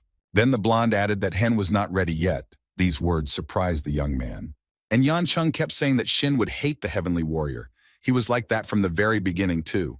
Then something happened to Shin. One of his eyes turned red, and he heard a voice asking whether Yancheng was really his true enemy. Guildmaster Cheongjo said that the heavenly warrior told him the truth that the world would soon be destroyed, and only those who came from Marim and achieved mastery would be able to stop it. Yanshin smiled and asked Shin if he could handle this disaster. He should already be feeling the harbingers of it. Hen was surprised by this news and said that he knew little about the end of the world, and if the guy was lying to him, he would die right there on the spot. Yancheng coughed and noted that maybe he was a sacrifice to compliment Shin. He grabbed Hen's hand very tightly and didn't want to let go. Most likely he was planning something bad. Shin was very surprised. His eyes became big. He looked suspiciously at the gray-haired guy and he only smiled. And Mr. Hen was also depressed because he didn't know whether the head of the local guild had told him the truth.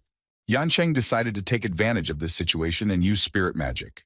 A smile appeared on the young man's face. He said that he had obtained this ability through experiments. The blond young man then said that Shin had given him too much time and he should have killed him before he looked him in the eye. With a satisfied smile, confident that victory was in his pocket, Yancheng ordered Heng to stand up.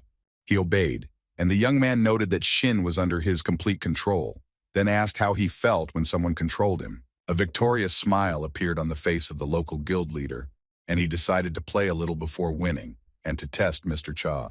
The fair-haired young man lowered his head and his face changed greatly. It became puffy and very scary.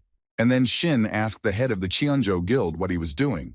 He was surprised and shocked by such a drastic change in appearance. And not far from the guys on the ice lay the ward of the head of the local guild. Linmi whispered something under her breath. At that moment, Shin sharply but very accurately hit Yancheng on the head, and the girl who saw it screamed in horror. The gray-haired young man just screamed drool, snot, blood flowed down his face and his front tooth fell out. Shin told him to raise his head higher because the heart will not stop from bruises and contusions. Yancheng didn't expect this development and only wondered why his magic didn't work. Despite his pitiful appearance, he began to shout at Hen that he did not recognize him, and wondered how he got into this situation, since he was the true successor of the heavenly warrior. The young man seemed to be possessed by a demon. He screamed at the top of his lungs, rushed about and threw himself at Shin. Tom got tired of enduring these crazy attacks, so he used his fighting skill. Guildmaster Cheongjo was barely standing on his feet. Blood was pouring out of his mouth, nose, and his entire head was covered in blood. Shin Hyun asked the white-haired young man when he would finally shut up. Yancheng had gotten on Shin's nerves to such an extent that he could no longer control himself, and his conversations had become quite boring. Hen pushed the head of the local guild with all his might, sending him rolling head over heels in the snow. But Yancheng still remained alive. Despite the huge number of injuries, he continued to threaten Shin. Mr. Cha's eyes lit up and he thought, if the opponent was alive, then it was now his turn to ask questions. The head of the Cheongjo Guild was very surprised by this decision, and his exhausted face became even more distorted. Yancheng was lying on the ground, and Shin stood over him with a sword in his hands and demanded that he tell him everything that the heavenly warrior had told him. And the head of the local guild made inarticulate sounds and then said that a deadly catastrophe was coming soon. They were sent to Murim to gain important skills and prevent it. Then Yancheng said that Mr. Cha was a genuine ascended being who would save everyone. Shin Hyun listened tensely to his opponent's words as he spoke barely audibly. The young man heard a very familiar sound. He had heard it a long time ago in Murim. Shin then asked Yang Chung how he had achieved such success in magic. He said that in North Korea and China there are a lot of people and no one cares about each other. So if some people go missing, everyone turns a blind eye to it. Shin asked again about the human casualties and asked how many people Yan Cheng had killed. The fair-haired opponent did not tell the guy the exact number of people he had killed. Shin asked if the local guild leader had any final words, and he thought for a bit. And then he said that he would like to slaughter all of Shin's loved ones like pigs, but he didn't have time to finish. Hen didn't listen to his words until the end. He was already very irritated by Yanshin's face. The young man killed his competitor and told him not to waste such opportunities next time, and raised his sword. Lin Mei watched everything that was happening with horror in her eyes, and tears ran down the girl's face from fear. She looked at Hen, who was holding a sword in his hands. A huge pool of blood had spread out under his feet. Lin Mei approached Shin, knelt down and said that she obeyed him as a master in loyalty and asked him not to kill her. Tears flowed from the girl's eyes like a stream, and she asked the young man help. Then Lin Mei looked around and saw blood and said that there was a lot of blood and it was very dirty. A month later, people gathered in the huge assembly hall, including representatives of the guilds. The speaker reported that the inter-Korean exchange of hunters has been completed and that this is a significant event in relations between North and South Korea. He also wanted to tell about another very good and important news for both countries. The young man said that several more high-level adventurers had been born. The speaker introduced each one, stated their name, and also named the hunter's level. He then added that the emergence of new adventurers was the merit of just one person. And he introduced the hunter, Cha Shin-hyun, to everyone present with great pride. Yun-sol, who was nearby, became sad. The report was interrupted for a while as a guy approached the man and whispered something in his ear. He asked again how it was that he suddenly disappeared because this was an official event and you can't just leave it. But Shin went out into nature. Shin and Lee were in the clearing. The young man laughed and asked why he was the only one to blame. The girl was his accomplice. She laughed and noted that she had kidnapped Shin Hyun himself. The young man noted that he also deserved a short break because each time there was more and more work. Lee said that Shin was very late because the group left in the winter and arrived only in the spring. The guy explained that he had a lot of things to do and people who were bothering him. Shin then added that he had now entrusted all his affairs to his new subordinate, and he thought it was a good idea to leave the Cheongjo Guild members and take advantage of their connections, strength, and money. While North Korea's hunting infrastructure is still developing, they need help from China and the Cheongjo Guild, Shin said. Lee Ji-hee listened to Shin with half an ear, looked around absent-mindedly, and then completely out of place remarked that the weather was very nice today. After a while, she turned her head and looked at the young man. It seemed that Shin felt ill, so the girl asked if everything was okay with him. He replied that everything was fine, and this time she didn't learn anything about the heavenly warrior. Mr. Cha fell silent and began to think about something of his own, because he had learned a lot of new things. The girl remembered a conversation with a fair-haired man who said that the world was approaching a catastrophe and urged him to go beyond human boundaries. Otherwise, he could lose everything. He remembered the voice saying about the collapse of the world and the ascension. Then Shin thought that there were many more questions that had no answers. Then he added that if you think about it, he's not interested in such questions, since there is no answer to them, and noted that his eyes are still foggy. Shin stood up, looked at the beautiful spring sky, and thought about whether he could just forget all of this. There was a huge monster in the clearing. His eyes were burning with fire, and his teeth were very sharp, and many arrows were flying at him. A moment later, the monster was killed, and a huge amount of experience stones poured out of it. And one of the hunters asked if this was the last monster. His guess was confirmed. The leader of the group gave the order to collect loot. These are stones that fell from wolf monsters. The hunters began to pick up the experience stones that lay in the clearing. They were of different sizes, but of a beautiful bright red color. One of the hunters said that he was constantly running out of steam at the stage of collecting loot, and asked the leader if he had such a skill to collect all the drops at once. He replied that such a thing had not yet been invented. The leader held the experience stone in his hands and said that such a useful skill could not be found in the whole world. And then one of the hunters was very surprised and shouted loudly for all members of the group to be careful. Another huge scary monster appeared in the clearing. Everyone was relaxed and did not think that there was anyone else left. The hunter had beads of sweat on his face. He was confused about where the monster was hiding, but he used his power. After some time, the monster lay dead in the clearing and did not pose any danger.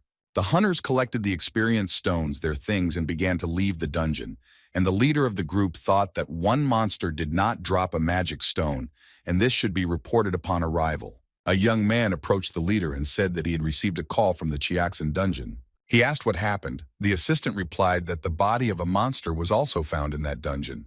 This information shocked the group leader very much. He was not ready to hear such information. After the death of Park Tai-hoon, the leader of the Twilight Guild, the Dawn Guild proposed a peace agreement, which was the basis for their unification. New high-level hunters have appeared. Everyone knows who helped them with this, and they are all members of the Martial Arts Guild. It was Shin when he appeared. No matter where and when people rejoiced at his appearance, it became the impetus for an active exchange of hunters with China and North Korea. Cha Shin became very famous and was often called the new star in the hunting world. There were plates with a variety of food on the table. A delicious breakfast was waiting for someone, maybe lunch. But Shin, who folded his arms across his chest, was not very happy with the food he saw in front of him. His sister twirled the noodles on her fork and was very happy that they would eat with her brother. He didn't share her joy and asked what she liked about the swamp noodle soup. The girl corrected him and said that it was spaghetti. She added that she didn't have a loving family as a child, so she dreamed all her life of eating with her family in such a restaurant. She envied those families who ate at the same table with a smile. Shin said that his sister can order absolutely anything she wants here. He understood that Yunsol had a difficult childhood. The older brother smiled at his sister and asked if maybe they should get together more often and have get-togethers in places like this. Then he added that they were a family. These words touched the girl very much, and tears came to her eyes. At that moment, Shin received a message on his phone and awkwardly took the device out of his pocket, trying not to attract attention. What he saw on the screen of his mobile phone shocked him. The guy opened his mouth in surprise, unable to utter a word. He stood up from the table and told his sister that something very urgent had happened, and he needed to leave, which angered Yunsol. The younger sister was shocked by everything that was said and wanted to say something back to her brother, but he told her to enjoy the delicious food for now. Yunsol was left alone at the table, and those around her looked at the girl with sympathy. She got angry and noted that her brother said that he would buy her whatever she wanted, but he left her and ran away. How can he be a brother after all this? At this time, Shin arrived to Lee. She asked if he had seen their laboratory. The guy answered that he had not, and added that she did not really want to show it to strangers. The deputy in the guild said that magical research is often highly classified, but now it doesn't matter because the reason she called was very unusual and important. The young people entered the laboratory. Lee showed Shin a huge box and began to lift the lid. Shin saw a huge wolf-like monster with large, sharp teeth. Naturally, it was dead. Lee Jihye explained that it was a monster from one of the dungeons of Gyeonggi-do. She knew. I became curious how he got out of the dungeon. The girl noted that this question did not interest them. The fact is that not a single magic stone was made from this monster. This information shocked the guy. The young man stood in front of a huge box, looked at the monster, and thought about something. The vice leader of the guild noted that Hen knew nothing about this either, but showed the monster just in case. The young man thought about something, smiled, and asked the girl why she was so upset. Lee didn't understand the question. The guy told her to tell him the coordinates of the dungeon from which this monster was taken, and also advised to restrict access to it. The girl became nervous and asked the young man if he wanted to see the monster in person. Shin replied that everything would definitely become clear if he saw the monster with his own eyes, but for now he shouldn't approach that place. The events take place in New York. The secretary reported that with the increase in the number of monsters from which stones do not fall, serious economic problems may arise. The young man asked his assistant what the situation was in Northeast Asia, and she replied that they were also experiencing similar difficulties. The girl told the boss that there was close cooperation between the guilds of the countries, and there was hope that they would be able to find a way out of the situation that had arisen. The boss liked this information and asked his assistant for her opinion on whether he should go to these countries personally. When the secretary gave no answer, the man said that China was a vast territory, and perhaps the talent he needed could be found there. On a beautiful green edge, there was a family of wolf-like monsters. They were calm and relaxed. The guy stood on the cliff above and watched them carefully. The monsters didn't notice him. The young man walked to the edge of the cliff and wondered whether he should kill them all at once. Shin used force and jumped off the cliff straight towards the monsters, who raised their faces in surprise. The young man used his special power and skills, and within seconds, only parts of the monsters remained. Shin stood among the dead wolf-like monsters and saw gems falling out of them. The young man saw that there were a lot of stones and looked around to see if there were any more monsters hiding in this clearing. He began to calmly collect stones and thought about how many more monsters he would need to kill to find the right one. His back began to hurt from collecting stones. Shin Hyun thought that it was worth looking for a skill for collecting stones and a sponsor, by the way. It would be relevant for many hunters. The young man raised his head and noticed a blue glow in the sky. It immediately reminded him of the mysterious glow he had seen earlier in the misty dungeon. The stones he collected fell out of his pockets, and Shin thought that their color, aura, and glow of the radiance were slightly different from last time. This time they were darker. Shin again remembered Yanshin, who said that the world was approaching a catastrophe and that he needed to open the door to ascension and go beyond human boundaries. Otherwise, he would lose everything. The guy wondered if his opponent was talking about this or the catastrophe that was in the sky. Shin continued to look at the spot that was in the sky and was very surprised as something began to appear from it. The first thing the young man saw was a huge paw with large, sharp claws. A moment later, the monster crawled out completely. He was very big. His eyes were burning with a red fire, and his teeth were white and very sharp. Shin was definitely not prepared for such a development of events, but it was worth taking a risk, so the young man began to fight.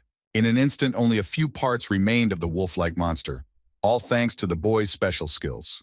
The young man looked around to make sure that the stones had fallen from the monster, but there were none. This time, Shin was very happy because he found exactly that monster, which did not look like a monster at all, and the stones did not fall out of it.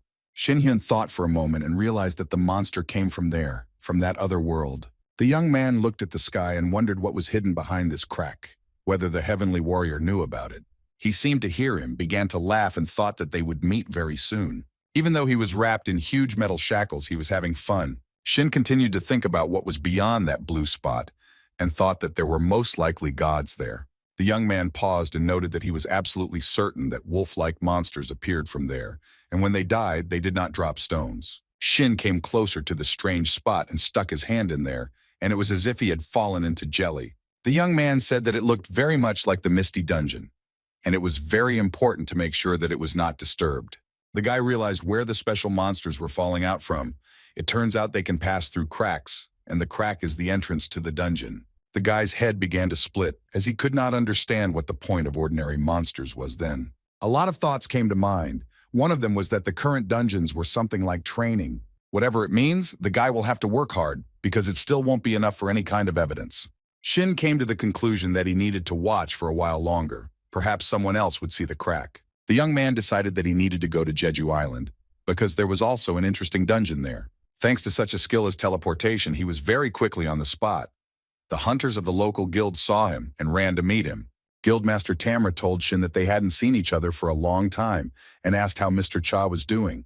The young man said that he was doing well and looked at Kim with a long, tense gaze. And then he asked the local guild leader about why he was having a hard time, and he replied that it was very obvious and he was ashamed. The guy fell to his knees, grabbed Shin by the leg, and asked if he remembered that there were 6 high-level dungeons on the island. And since then, another one has appeared, and he is asking for help. Shin was definitely not prepared for such a development of events. He tried to push the guy away from you and thought about the fact that anomalies somehow began to appear very often.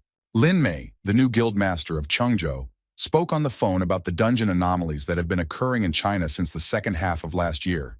The girl noted that the public believes that these are just the results of mutations and that it does not bother her very much. Lin Mei also told Shin, who she had just spoken to on the phone, that she would let him know if she received more information. After this conversation, the young man thought that he would need to figure everything out very quickly. The local guild leader Kum continued to hold Shin by the leg. They tried to pull him away, and Hyun I asked if they had brought in reliable people this time. The guy cried a lot and said that this time he had gathered the best team and only those he trusted, and he also asked for forgiveness for the previous incident. Shin calmed him down, said that he believed, and they went into the dungeon, but Hyun noted that he would go first. The young man thought that he would grab everything he could until the monster corpses appeared. When he entered the dungeon, he was met by monsters. There were a lot of them, and they looked like tigers. Mr. Cha, not without his special skills, quickly dealt with the tiger-like monsters. The entire ground of the dungeon was strewn with stones that had fallen from the monsters. There were a lot of them. Kum looked at all this and thought that even a high-level hunter would not be able to kill so many monsters at once. Shin told him to collect stones, turned his head to the side, and what he saw surprised him. Again, like last time, a huge crack appeared in the sky. Shin noted to himself that it had grown very large. The head of the local guild approached the young man to ask him a question. The guy was very surprised. Beads of sweat were running down his face, and he couldn't formulate his question. Kum pointed his finger at the crack that was above and asked Shin what kind of phenomenon this was. Mr. Cha was very surprised. He didn't think that anyone other than him could see the crack. The head of the local guild confirmed that he saw it, and his charges also saw everything. They noted that it was cracking, and creases were appearing everywhere. Shin was very surprised and thought that not only he could see the cracks, but other people too. I thought about something and used magic. It passed through the crack very easily. Kum, who was watching all this, was very surprised. He was curious as to why the magic passed through so easily.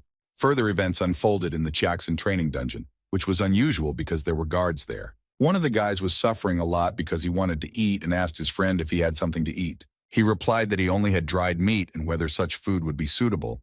The guy was not that hungry, that's why he refused. One of the hunters stood up, stretched, and said that guarding dungeons is complete crap, and they only have to hold out for another month. At this rate, he will lose all his skills. The partner laughed and said that he would succeed, especially if he fooled around somewhere else. He replied that he was not going to go anywhere because it was another hassle. The guys were joking with each other when suddenly the TV turned on and there was some kind of interference on the screen. Two guards asked the third why he turned on the TV, and he noted that he did nothing. A golden-haired goddess appeared on the screen and said that they did not consider this blessing in vain. Then she added that they didn't take the message seriously. This picture was on the screen, not only in the guard booth, but also in the metro. She was also seen by Li Jihye, who was working on her laptop. The goddess said that what has happened so far is the fate of man, and the only thing she could do was put everything aside. And then she added that hope that people will be able to avoid this nightmare. The room where the guards were located suddenly became dark. The lights went out, and the TV turned off by itself. One of the guards asked if it was the voice of the goddess, and another confirmed that it was the voice he heard during classes at the Hunters' Academy. The hunters had a feeling that something was happening outside. They were very surprised and nervous. One of the young men said that everyone should get out of his premises, and it was assumed that the security booth would fall and collapse. When they went outside, they couldn't believe what was happening. One of the guards even thought he was hallucinating. But the other two saw the same thing and were very scared. They were definitely not prepared for such a development of events. Monsters in the form of rabbits jumped out from the dungeon, which was surrounded by barbed wire. One of the guards wondered how those rabbits managed to break through the dungeon. A huge wolf-like monster with huge teeth emerged from a crack in the sky, its eyes burning with hatred. The local guild members were not prepared for this. They immediately asked what the hell this was, and only Shin was prepared for such a development of events. The hunters had no idea what the monster was doing there, and Hen thought that a strange monster had emerged from their cracks, and the principle of the dungeon was collapsing. At this time, the monster did not waste time, but immediately began to run toward the people. Its terrible mouth was open. Shin thought that one monster needed to be captured alive in order to be delivered to the lab. Guildmaster Tamara was surprised where this wolf-like monster came from. After all, this is the Misty Dungeon. Shin held the monster very tightly so that it could not escape, and said that anomalies occurred in the dungeon, and something went wrong. Hen used his special skills to put the wolf to sleep and remarked that it was valuable material for research, and that so the hunters would not worry, it would not bite. Shin was thinking about something. He was standing near a huge crack in the sky, and there was a swarm of thoughts in his head. The young man then decided to use the soul sword skill, but something went wrong. The system message said that attacking was currently prohibited. Shin Hyun didn't expect to see him and was very surprised. In the second message, he saw information that humanity was not ready yet. Well, the third surprised the young man because it said that Shin himself was not ready for an attack, and if he did not cross the last line, then there was no point in interfering with his strength. The young man realized that there were targets against which the soul sword was useless. All this didn't upset him. On the contrary, the guy realized that he still had room to grow. Shin thought for a moment, stood near the crack, and decided that this was enough. A press conference was held in a huge assembly hall, and a lot of journalists had gathered. Representatives of the Dawn Guild were ready to give interviews and answer questions that interested those present. The first to speak was Jun Ho Jong. He greeted everyone present and said that he was the leader of the Dawn Guild. But before getting to the main topic, the young man would like to express his sincere apologies. They both lowered their heads with the guild deputy. The guild leader said that a phenomenon of a dungeon breakthrough had recently been discovered, and monsters had come out and caused great damage to the country. The young man also said that mutants were discovered among the monsters that do not leave mana stones after death. Junho Jung added that a major economic crisis is expected because the population of monsters that do not leave stones has increased, and the whole world is paying attention to this issue. Rather, he seeks to establish connections with external guilds, and they will actively work to solve all problems. At this point, Junho Jung would like to conclude his press conference. The man thanked everyone for their attention, but this was not enough for the journalists. They wanted to find out as much as possible. One was interested in what had been agreed upon with Twilight. The second asked whether the leader planned to act alone. The Dawn leadership rose from the table, and the journalists pestered them with questions about whether the hunters would be held accountable for failing to protect citizens, all of them wanting their questions answered. Lee Ji-hee and Junho Jung left the press conference room together very quickly, and they had nothing more to say to the reporters. When they left the hall, they ran into Shin. The young man thanked them for their work. The guild leadership was not ready to see him here. Lee asked Shin if he was the one who said that he would not be able to attend the press conference today.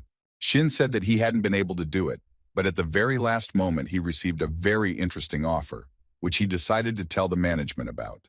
The head of the Dawn Guild was very surprised. He became curious about what kind of proposal Mr. Cha had received. He explained that he had been invited to a meeting in China. Shin Hyun left the room where the guild was located and went to the meeting. At the entrance to the cafe, he stopped to look around. Lin Mei was sitting at one of the tables.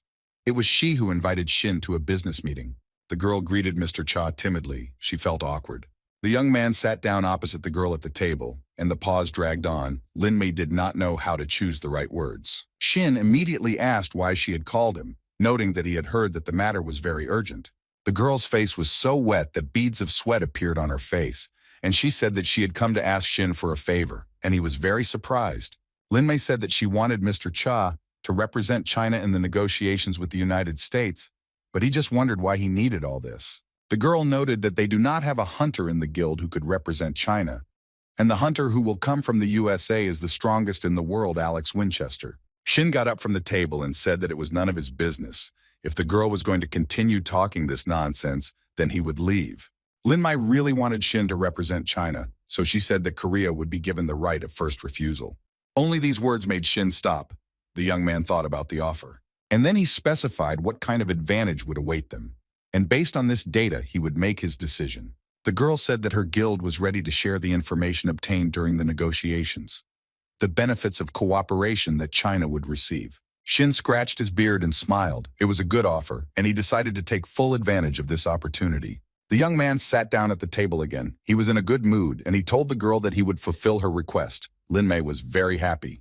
When Don Shin told the guild leadership that he would have to go to China for a short time, they were very surprised. Shin Hyun and Guildmaster Cheonjo were in a huge room. This was where the meeting with the American hunter was supposed to take place. The pause dragged on for too long, so Lin Mei said that Alex had really asked for a private meeting. This information surprised Shin, and the girl said that Alex wanted to meet with a hunter as famous as himself, accompanied by a secretary or deputy. Shin got angry because he thought that Lin Mei would introduce him as her secretary, but she immediately calmed him down and said that she would be his secretary.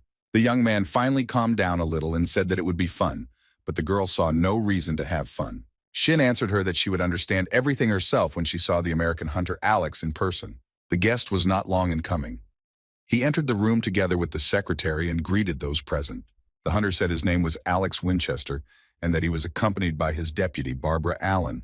Shin also immediately introduced himself and introduced those present to his temporary secretary, Lin Mei, the girl sitting next to him and looking very worried. And Alex asked again what the young man's name was, then asked him if he was a Korean hunter and why he was here. He said that he had business. The American hunter said he wanted to talk to a Chinese representative, then asked if China would mind if a representative of another country spoke for them. The line, which had calmed down a little, said that it didn't matter, then added that if Shin hadn't wanted it, he wouldn't have come here at all. Alex sat down on the sofa as the answer satisfied him and prepared to communicate. He started the conversation first, asking if there was any concern about the underground breakthrough. Depending on the country, there may be differences. But in the future, serious economic problems may develop. Line lowered her head. Beads of sweat appeared on her face, and out of worry, the girl agreed with everything Alex said. He decided to say everything directly. He had an ace up his sleeve, since he knew how to solve the problems with breaking through the dungeons.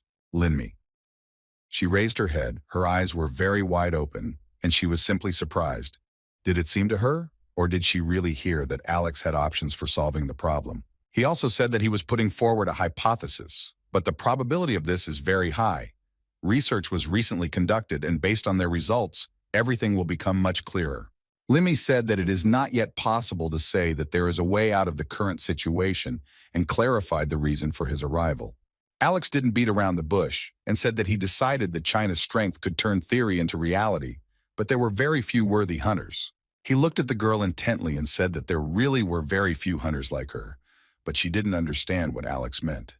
The young man asked if the girl remembered his request, because he wanted to meet a hunter like himself. He thought that such people could be found in China. The girl asked Alex again, but he told her not to pretend that she didn't know worthy hunters and asked her if they were graduates of that very place. Lin Mei thought about Alex talking about Murim, while Shin noted that if the conversation was about that, then he really should join in.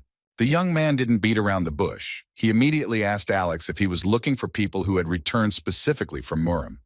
The American didn't expect such pushiness. Shin said that if it was about Murim, then he shouldn't be left out and looked at Alex defiantly. The American hunter didn't really understand anything, and Shin said that the reaction tired him out. Asked not to ask stupid questions. It was the difference in power levels. Alex said that he has very rarely met people with a resonating force in his life. The young man noted that the difference in strength levels he had just heard from Mr. Cha was unpleasantly expressed. Alex immediately got down to business and clarified where and when they could take a look at their skills, because if Shin was a good hunter, it didn't matter whether he was from China or not. Hen answered Alex that he would fulfill his wish, and Lin Mi ordered to prepare the closest one on Earth. The girl said that it would be fulfilled. The young men went into the dungeon to begin the inspection. Shin told Alex to do whatever he wanted because he doesn't think that he has the right to judge him. Alex leaned over a little and asked permission to introduce himself again. He repeated his name again. And then he noted that in Murim, he had a different name. They called him the Heavenly Demon. Shin laughed very cheerfully and said that he thought that Americans did not go to such worlds and asked why the demon came out of Murim. Alex was very angry. He didn't like the bullying and briefly replied that this was how his life had turned out, and in Murim there was no discrimination against people of color. The fair-haired young man told that it was in Murim that he was able to rise from the very bottom, but to do this he had to kill everyone below him.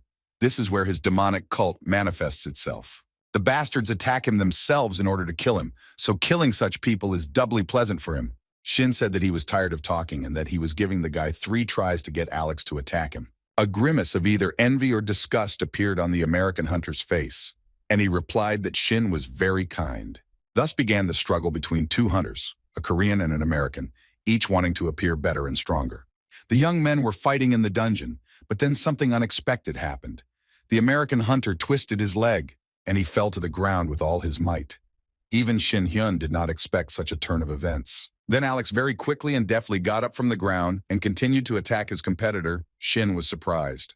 Mr. Cha used his special power, while thinking that the American hunter was fighting well. Alex flew very far away from Shin and hit his back. Pain froze in his eyes. Beads of sweat appeared on his face. The young man didn't lie on the ground for very long. He was able to get up, but he didn't attack Shin. He told the Korean hunter that he understood the basis of his self-confidence, but he never thought that he would meet someone as strong as Mr. Cha. Shin asked if the American hunter was satisfied with the results of the inspection, and he replied that from the point of view of negotiations, he was very satisfied. He then added that as a gentleman he would be sorry to end the fight now, and he wondered what Shin was thinking. Alex asked the young man if he had heard of such a concept as cardiac index. This question caught Shin off guard, and he did not know what to answer. But the American hunter laughed and said that it was an act to show how serious he was. Hen grabbed his head since he was already pretty tired of talking about nothing and trying to seem smart. Shin told Alex not to brag about his sword skills in front of him.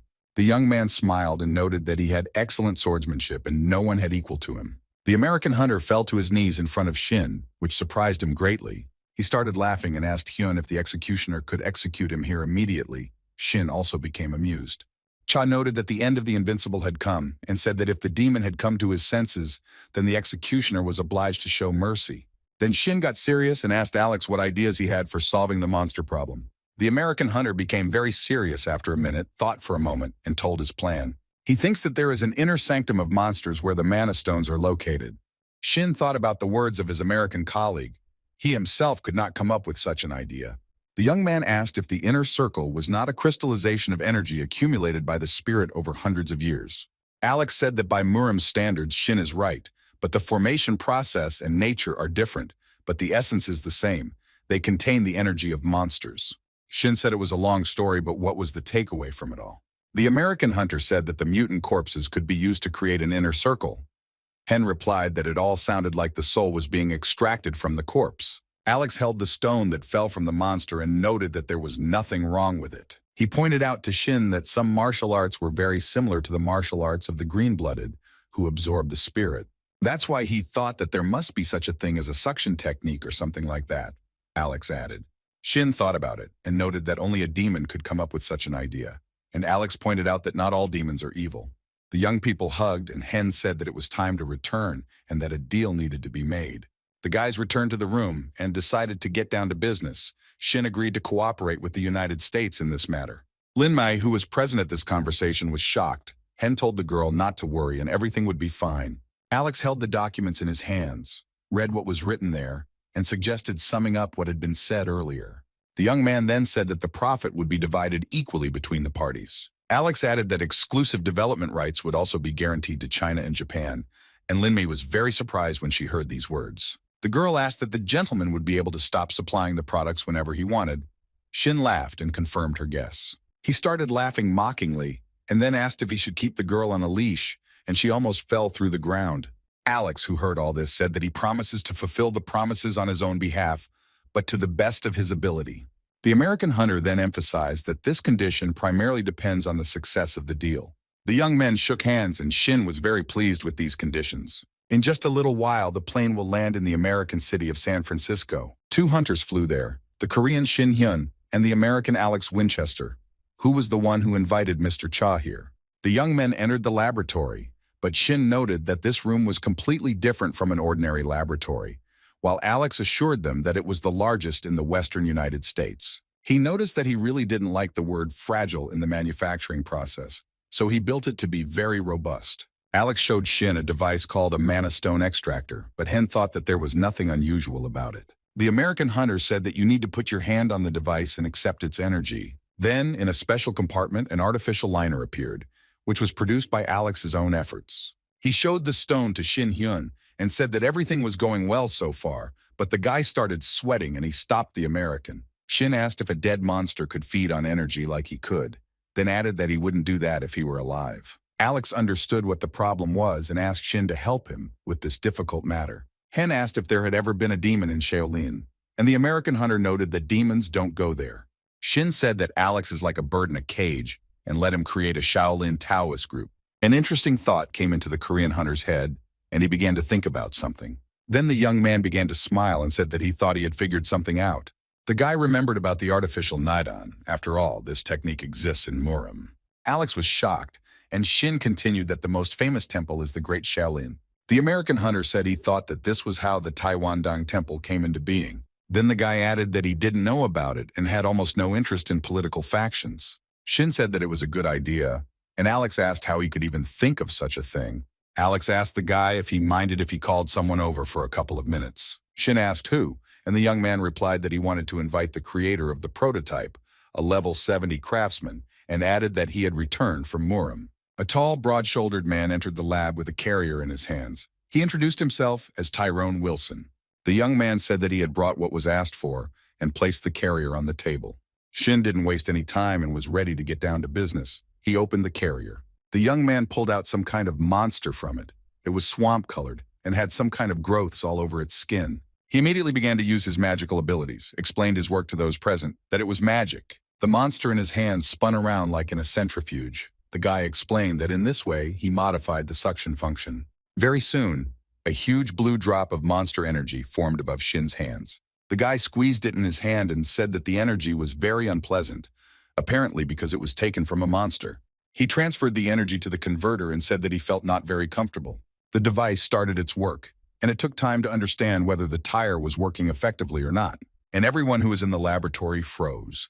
Waiting for the final result, Tyrone looked at everything skeptically.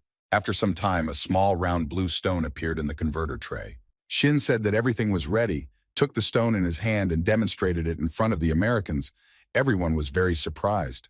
Tyrone took the stone in his hand and looked at it for a long time. Surprise appeared on the man's face at what he saw. Alex not only held the stone in his hands and looked at it, he used a special analyzer. Tyrone held his head in his hands and couldn't believe it. But Shin said, "Is it that bad, or does he not like the end result?"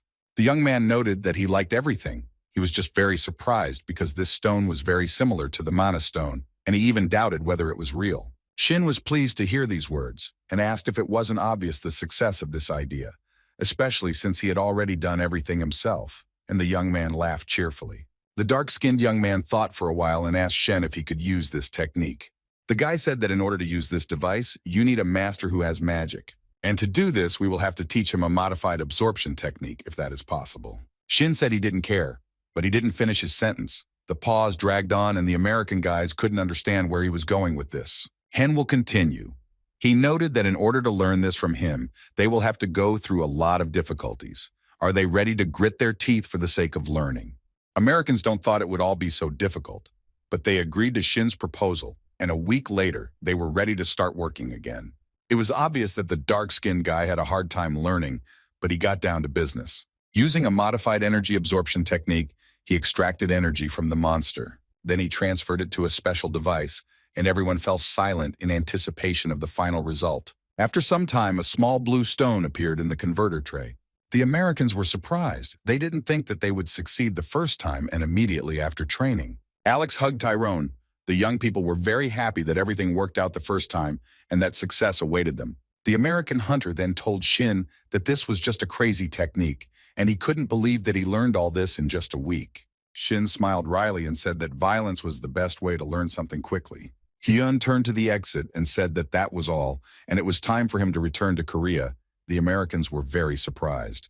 But Shin said that he was going home, since his mission was accomplished. The young man turned his head, looked at the American and said that if they took his share, he would kill them both. The boys had beads of sweat on their faces, and immediately assured their Korean friend that he shouldn't worry.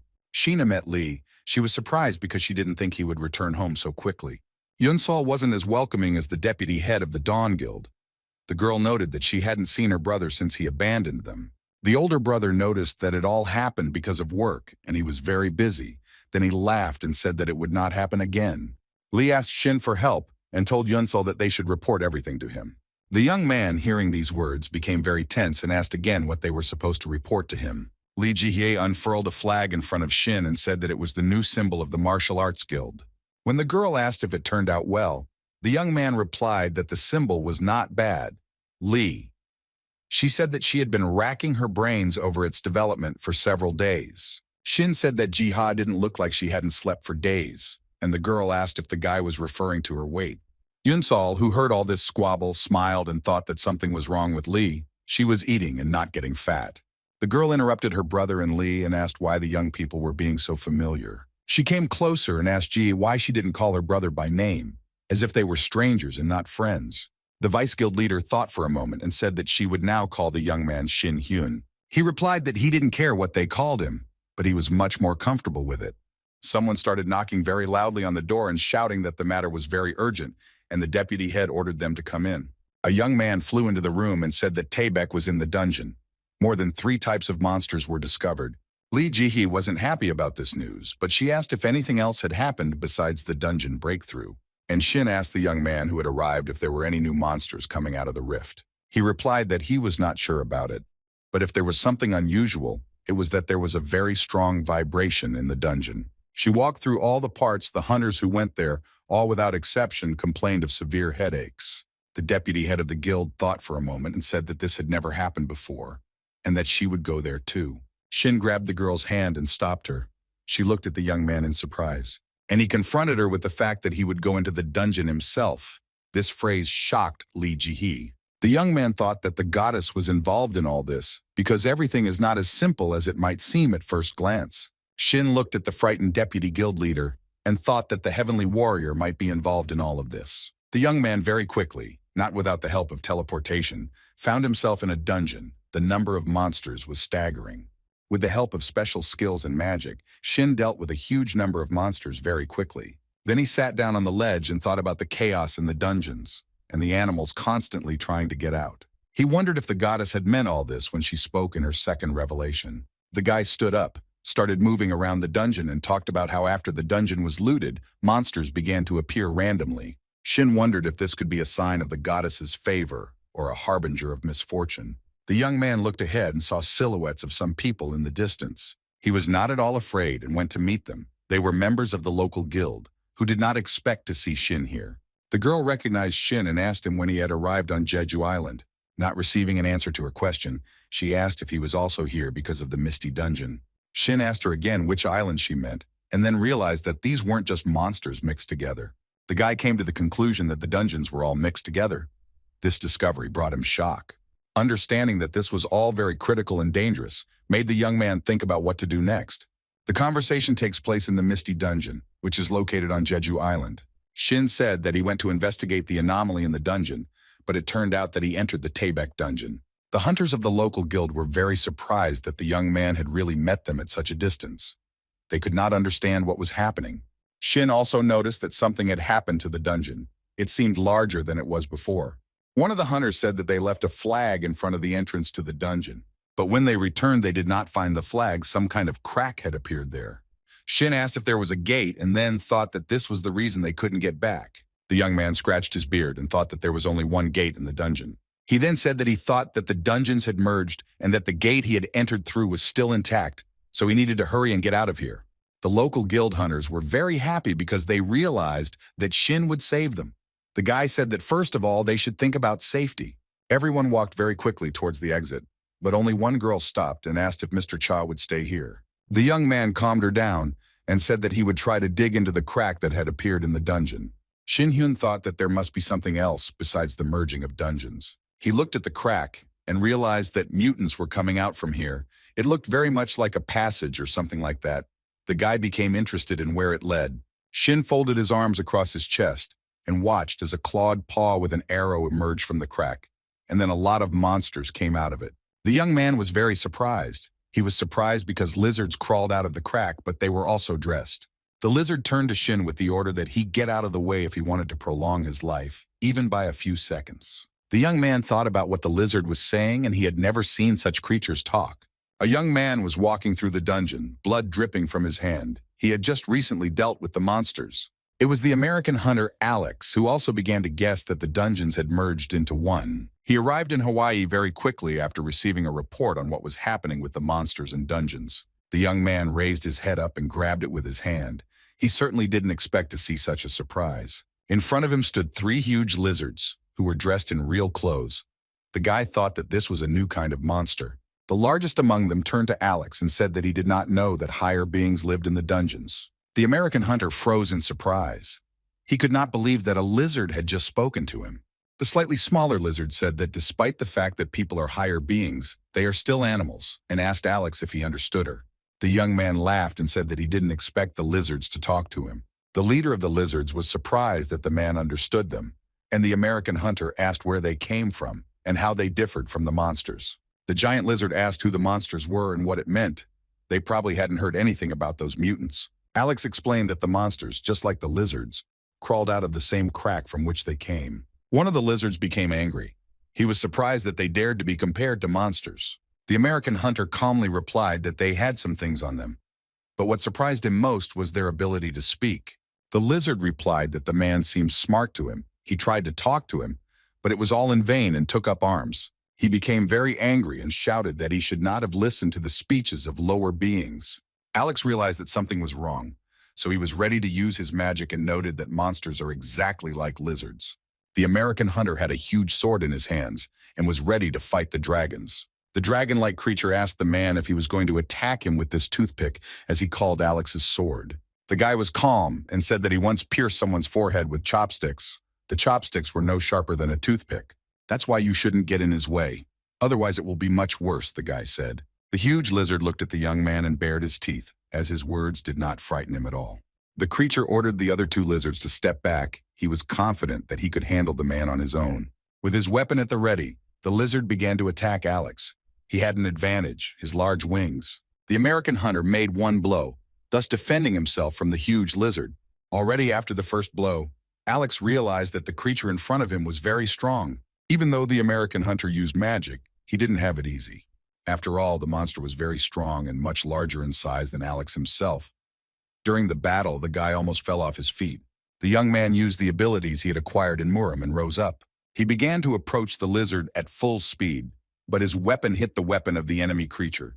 Alex thought that he would never be able to defeat him with physical force. But the American hunter did not think of giving up, and the lizard thought that if this was all the guy's strength, then his end would come very soon. Alex froze in place, thinking about what else he could do to defeat the nasty creature. He held his sword in his hands, thought, and decided to use magic, because he understood that it was not easy to defeat the lizard.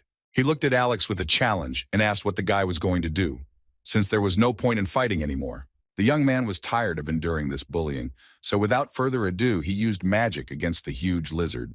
The nasty green creature fell face down into the ground in surprise and pain, and his relatives were shocked by what they saw. They certainly did not expect such a turn of events. They thought about what to do. Naturally, they couldn't think of anything better to attack the young man, and so they rushed towards him, shouting. Alex fought like it was his last time. He understood perfectly well that either the lizards would kill him or he would remain the winner. At the end of the fight, he stuck his bloody sword into the sand, and the killed lizards ended up on the sand, their weapons scattered in all directions. The American hunter was pleased with himself. Alex was very tired, but the game was worth the candle. Now he was calm, but one thought did not give him peace. The young man grabbed his head and thought that at least one lizard should have been left alive. He looked at the head that had flown off the main dragon wing and thought that without his sword, he definitely wouldn't have been able to cope. Alex noted that this fight was very difficult for him, and what would have happened if there had been other weaker hunters on the path of these monsters. Just the thought of it made him panic. The American hunter came to the conclusion that it would be a real disaster. Alex looked again at the lizards he had killed and thought that he needed to tell the executioner Shin about everything that had happened. At the same time, very interesting events were taking place in the Misty Dungeon. Terrible lizards. The dead ones were lying on the ground, and one of the largest ones was asking for mercy. He offered to resolve all issues peacefully, just by talking. The creature looked at its relatives and understood what could await it. Shin found it very funny and noted that this is what the bastard who ran away would say. The kneeling lizard noted that it was his fault. The guy laughed and said that it should have been like this from the very beginning, then asked who they were. The lizard began to talk about how they were creatures who inherited the blood of the very first and great dragon, and they called themselves dragon wings. The monster told them that they had been driven out of their home and were now looking for a new home. He told Shin that they did not expect to meet such a powerful person like Shin, and hostility towards him would cause great harm. The dragon stood in front of the young man and said that there was no need to conflict unless necessary. He suggested that Shin talk directly to Milord. The guy listened to the words of the terrible creature and thought about something. Dragonwing said that a person like Mr. Cha deserved a personal meeting with their leader. Shin laughed very hard, and then asked the dragon if he had come here to first make trouble and then beg for mercy. The dragon-winged creature closed its eyes, took a deep breath, and said that it had nothing more to say. Shin Hyun thought that it would be too easy for him to kill this miracle now. Well, if he puts him alive, then there is a huge chance that he will be able to knock at least some information out of the dragon. The young man told the dragon that he needed to check some data first, and the creature asked what the guy meant. Shin directly asked if everything the dragon had told him was true, using a lie detector. Alex propped his head up with his hands and told Shin that he shouldn't meet a girl in such a place. Hen got very angry and told him that the deputy head of the Dawn Guild was sitting in front of him. The American hunter said he was aware that they had a fairly close relationship. I got angry, and the guy said that we had moved past this situation. The young man said that it was not just that he had the urge to see everyone. An interesting situation had happened. The guy told about how in a Hawaiian dungeon he met a monster that was very strong. Then there were quite a lot of such monsters. The guild hunters were actively discussing the situation that had developed via video link. Shin said that he also met monsters in the dungeon, but he still left one there to wait and watch. But at any time, this winged creature could come for him. Lee Ji-hye thought about the words Shin said to her. She didn't really like the current situation. Then Hen told that the winged dragon spoke about the Lord. Most likely this is their main one. Lin Mei noted that if Shin was right, then these dragon wings had some sort of sect of their own. Alex agreed with her thoughts and said that they were very strong, and perhaps much stronger than humans. It would be a disaster if they tried to move to the ground. Shin noted that it was not for nothing that he left one dragon alive, because he hoped that he would be able to come to an agreement with them. He suggested that those present take advantage of this situation against the dragon wings. The young people listened to each other, and the deputy head of the guild agreed with Shin's thoughts. Alex said that he also liked the idea, but he would stay in Hawaii for now, where the dragon wings had already appeared. The young man remarked that if they encountered creatures of such high rank and they wanted to take revenge, would the Korean hunters be able to help them? Shin did not refuse to help, but advised the American hunter to be more careful. At this point, the negotiations were quickly concluded, and Shin decided to turn to the deputy head of the Dawn Guild. He suggested to the girl that they temporarily change the rules for hunters. Lee asked what exactly needed to be changed. The guy said that recently fewer and fewer monsters have appeared, so in order for hunters to improve their skills, they need to be sent to high-level dungeons. The girl agreed with the proposal. She thinks that it would be very good if the hunters became stronger. But what would happen to the island if all the high-level hunters were taken away? Shin said not to worry about it because we will be with them. The girl was surprised. She didn't think that they would also go there. The young man made Lee an interesting offer to try to stay close all the time. This sudden proposal surprised the girl very much, and she asked if Shin was offering her to live together. The guy suggested that she think about it. Ji-hee asked again if the young man was offering to live together. He reassured her and said that he was not interested in all this. The vice guild leader blushed and asked what exactly Hen wanted from her. The guy suggested that they help each other until they finish all the showdowns with the dragon wings, because they don't know what to expect next, so it's better to stick together. The girl listened to him attentively, laughed, and said that if that was the case, then she was all for it. But for a moment, Lee thought that Shin had gone crazy.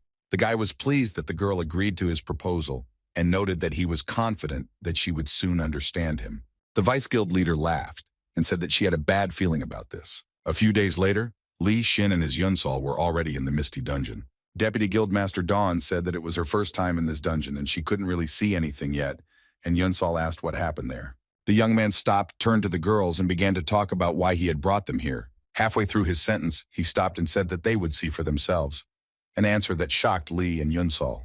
Then the young man said that Alex from America and Yang Chen from China are very strong dragon wings who are not yet clear what they are hiding, so it is very important to become stronger and stronger in order to fight if necessary.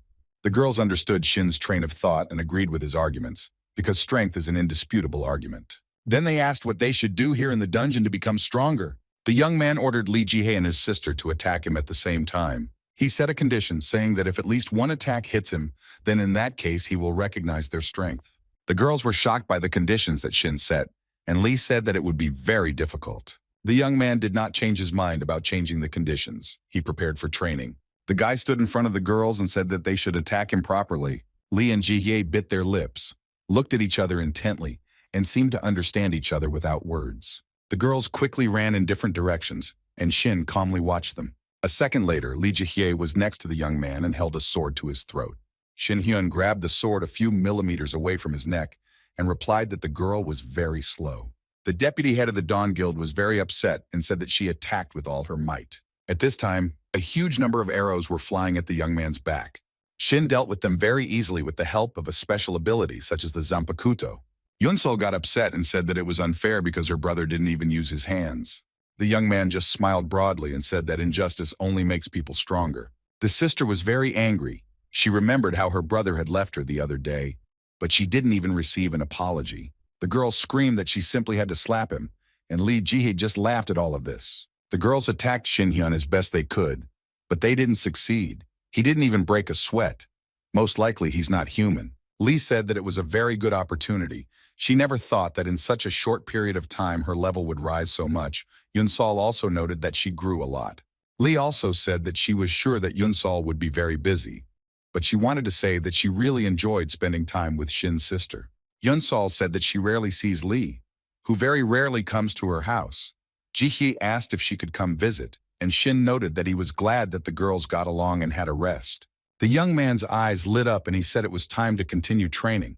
Lee and Yunsol were shocked. A week later, Lee wondered how they had endured all that training, and Shin noted that it had been worth it. A Dawn employee entered the dungeon and called out to the vice leader of the guild, as well as Shin Hyun. The young man was very scared. He said that an hour ago, a call for help had come from Hawaii. Lee Ji-hee and Shin Hyun didn't expect to hear such news. It left them at a loss. The young people became very nervous. American hunter Alex was scared. Beads of sweat were running down his face, and he was strategizing in his head. There were a huge number of strange creatures around him that looked like dragons. The guy thought that the executioner would not arrive here soon. So Alex started to be cunning and suggested that the lizards have fair duels. There were many of them. The Dawn Guild employee told everything he knew about Alex and noted that it was necessary to hurry. Shin was thinking at this time that there were rumors about the unification of more than dozens of dungeons in Hawaii. The speaker said that the aftermath of earthquakes, the appearance of cracks that occur simultaneously, is a huge challenge for hunters, some of whom cannot cope with their work. Then the young man added that Alex was now alone in the dungeon. This information greatly surprised Shin. Meanwhile, in Hawaii, a dragon-like creature wanted to ask Alex one question. At the same time, the monster put a sword to the guy's neck and said that his relatives had come here not long ago, but had not returned. And did the guy know anything about this? Before the American hunter could even open his mouth, the dragon said that he knew everything himself. But he asked the question so that his conscience would not bother him later. No matter what you say, to some extent they were still connected. After this conversation, 3 lizards approached the American hunter and pointed their weapons at him. The main one said that the man should pay for his sins. Alex was not as simple as he seemed at first glance. He asked how the lizards dared to behave like that. But the dragon-like creatures continued to move closer and closer towards the young man. The muzzle of the main lizard was a few centimeters away from the American hunter. He was very happy that he would finally punish the killer of his relatives.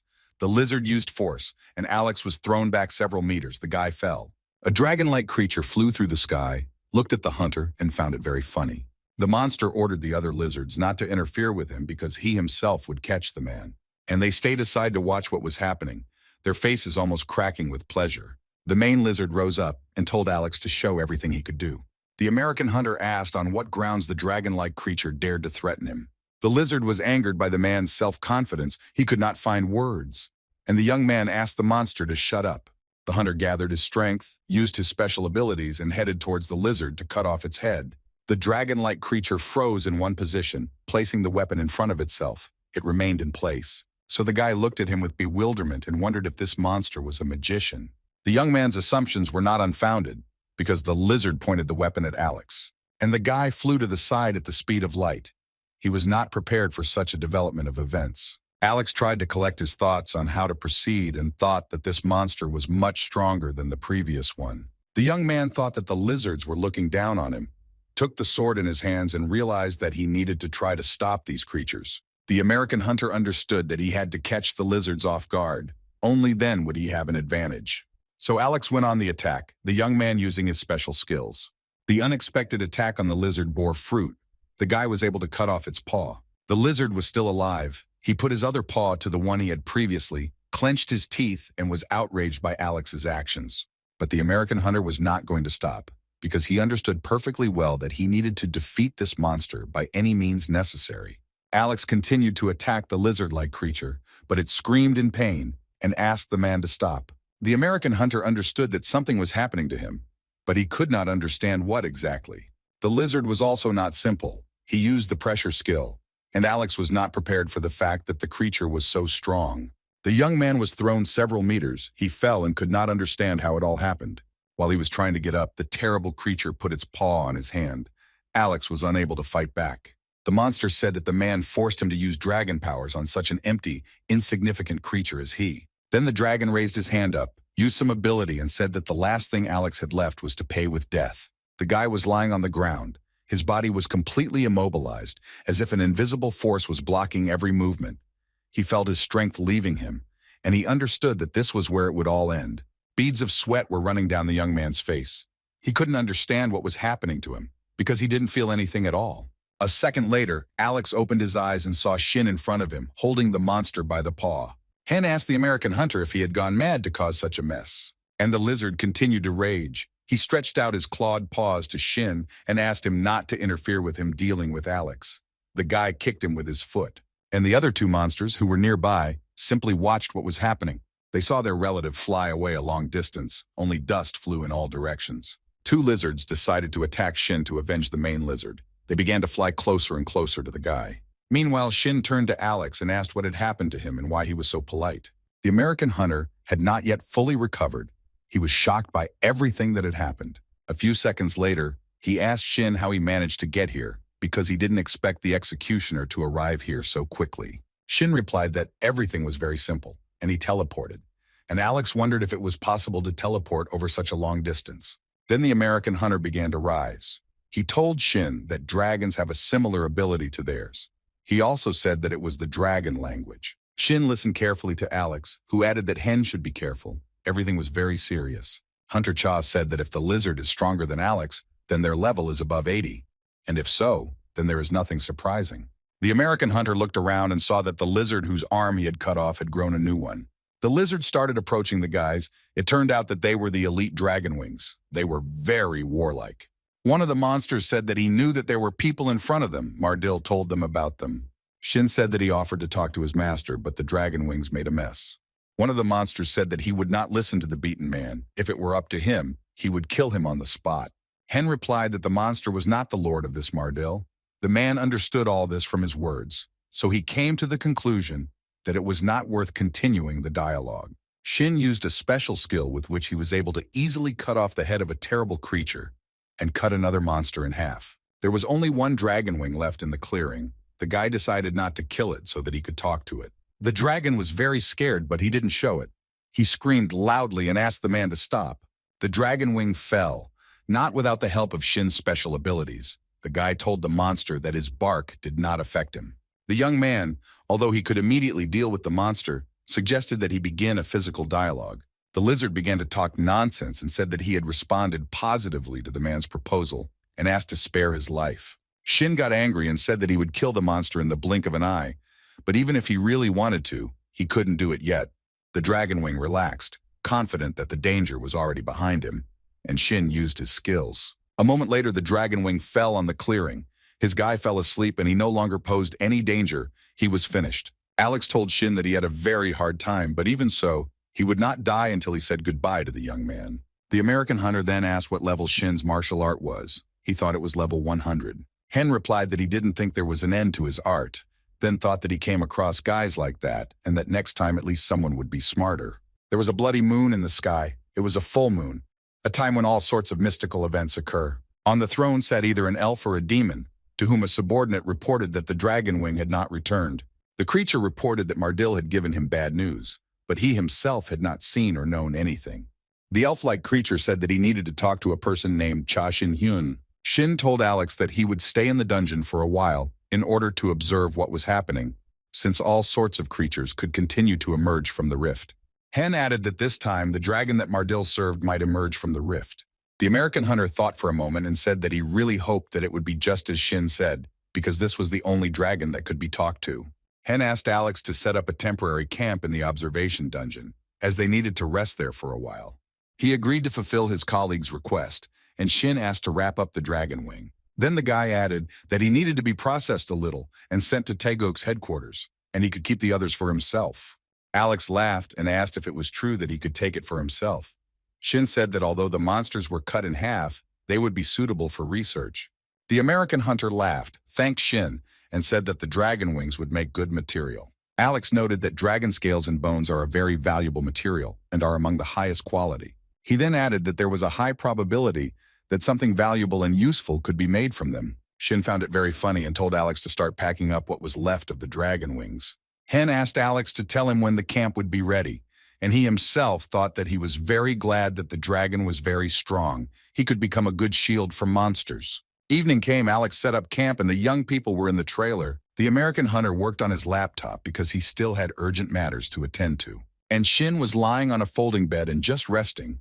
The young man was thinking about something, analyzing the situation that had developed during the day. So suddenly, a moment later, Hen jumped out of bed. There was surprise on his face. He asked his colleague if he felt something unusual. Alex agreed and said that he felt completely different. He felt heavy and somehow strange. Shin suggested that Alex leave the trailer, since they most likely had an uninvited guest.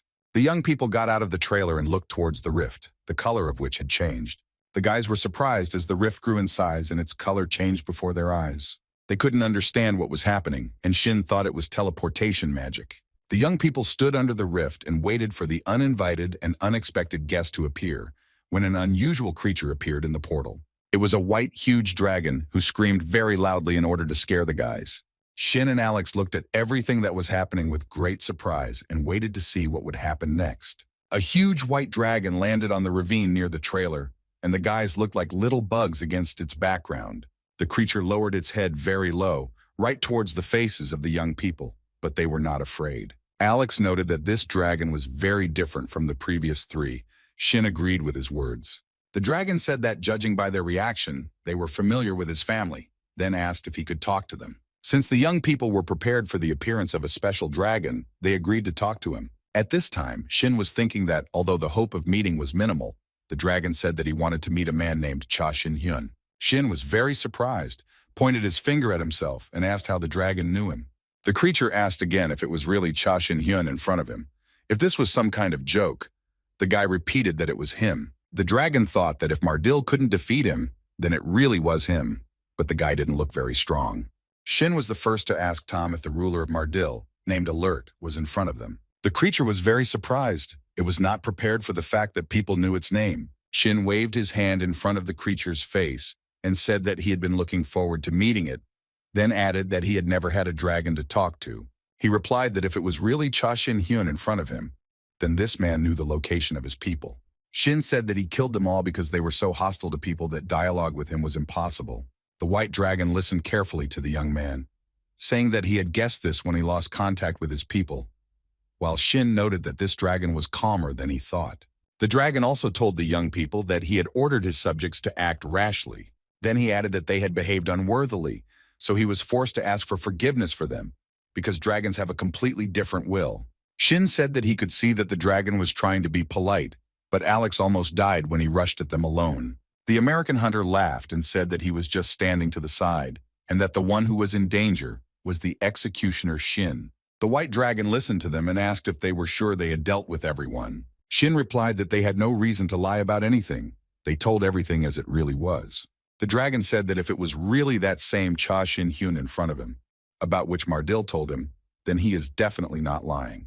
The boy realized that the dragon was not sure that he was Cha Shin and asked if he had to prove it somehow. The young man held his hand out in front of him in order to use a skill called Soul Sword. The dragon, who stood a little further away, watched everything that was happening in the clearing. He was so surprised and shocked that his pupils narrowed very much. The dragon felt that he could not control himself. He growled, and then fell down without strength. Shin smiled and said that there was no need to worry so much, since he was just demonstrating his abilities. After some time, the young man asked the dragon if the evidence he had provided was enough. He lowered his head and said that he believed that it was indeed Cha Shin-hyun in front of him, and that he had the power to defeat even a dragon. The young man laughed heartily and said that he was impressed by the whole situation. And then he noted that the level that this world allows you to reach is amazing, and thought, if all the people here were at Shin's level, Alex laughed and said that they were the only ones. But if all people were like that, then Shin was the strongest among them, and they laughed. The dragon scratched his beard, thought for a bit, and came to the conclusion that the young people were right.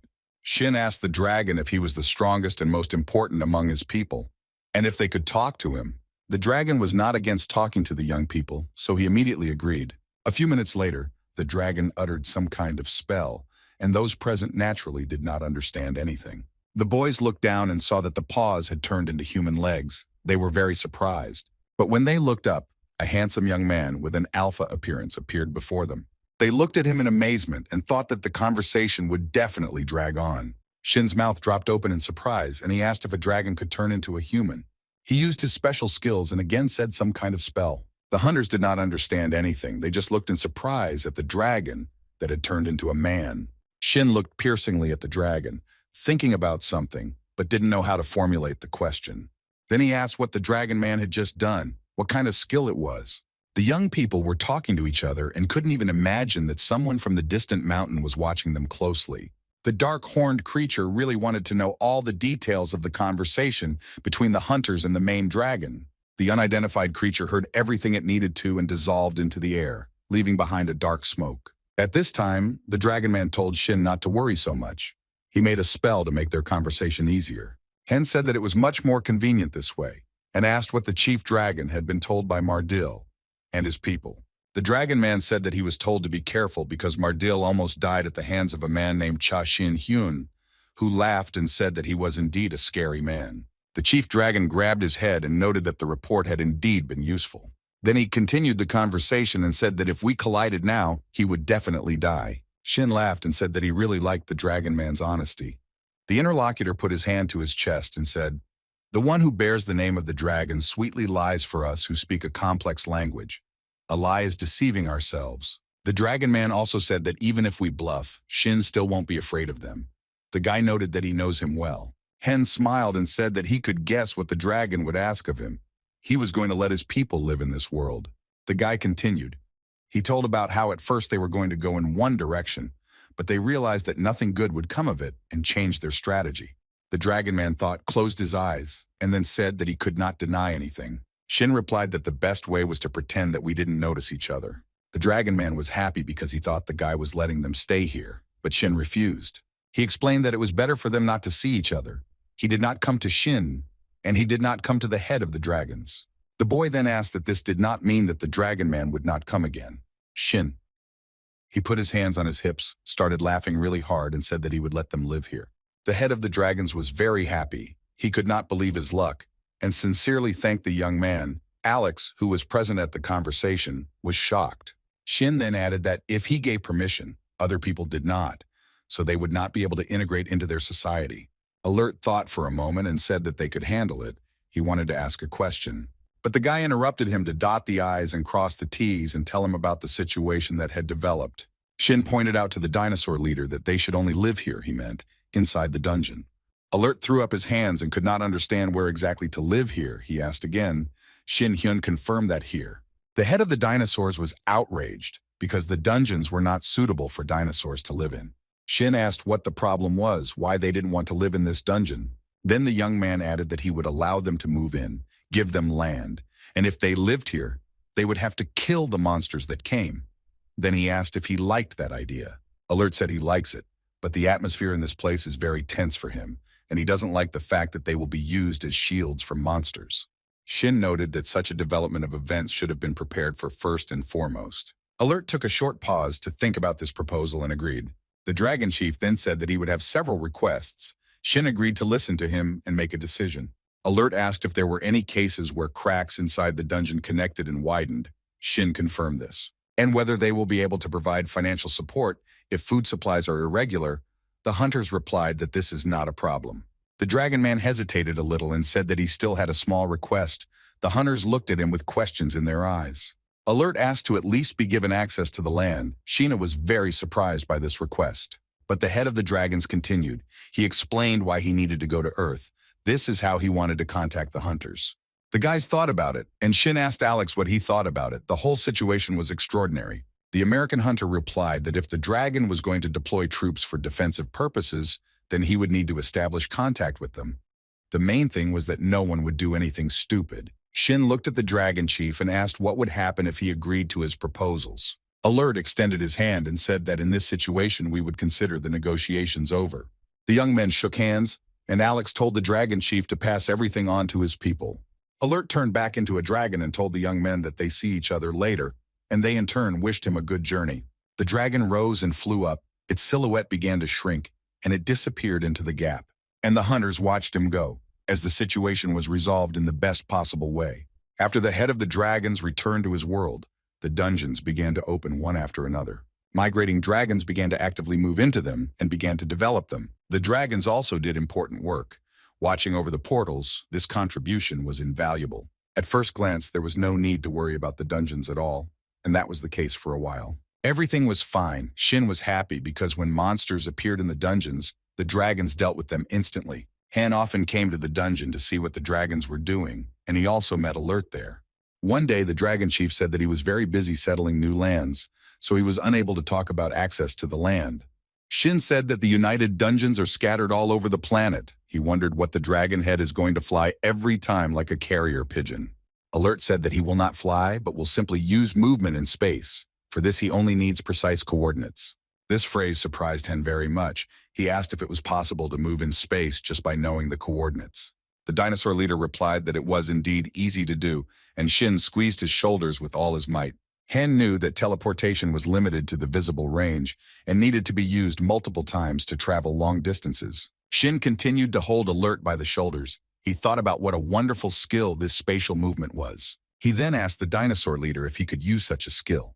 Shin noticed that it was very interesting to move in space and he would like to learn how to do it too. Alert was thinking about something. He closed his eyes, and Hen asked whether the head of the dinosaurs would teach him the skill or not. Alert said that this is magic that only dragons use, but with Shin's skills, he can probably master it too. In return, the dragon chief asked for help if the number of invading monsters in the dungeons increased. Shin has very quickly agreed, because in any case, if the dragons go, then the people will be next. The young people quickly agreed on everything, and the leader of the dragons began training Shin. The guys were in a clearing. Alert was talking about the skill, and Shin was asking questions that interested him. During the training, the boys heard some sounds. They stopped communicating and listened to them. A breathless young man ran out of the bushes and said that he was looking for Guildmaster Cha. Shin was very unhappy with this whole situation and immediately asked what had happened. The man gritted his teeth, beads of sweat appeared on his face, and said that he had an urgent report from Taeguk headquarters. And the guy started talking about the events that were happening in the center of Buchen. Shin listened to him attentively. It turns out that a huge monster appeared in the city. It wasn't just him, but his entire family was scaring people. Shin, who heard these words, became very excited. He didn't think that everything would happen so quickly. The monsters felt at home. They flew calmly, growled. Their eyes glowed with red fire. The people who saw all this were very scared and tried to run away as far as possible from these monsters. And there were also very loud screams in the city. People were calling for help. They didn't want to die. The guild hunters fought the monsters as best they could. They tried to protect people first and foremost. One of the hunters killed the monster that attacked the elderly man at the last moment.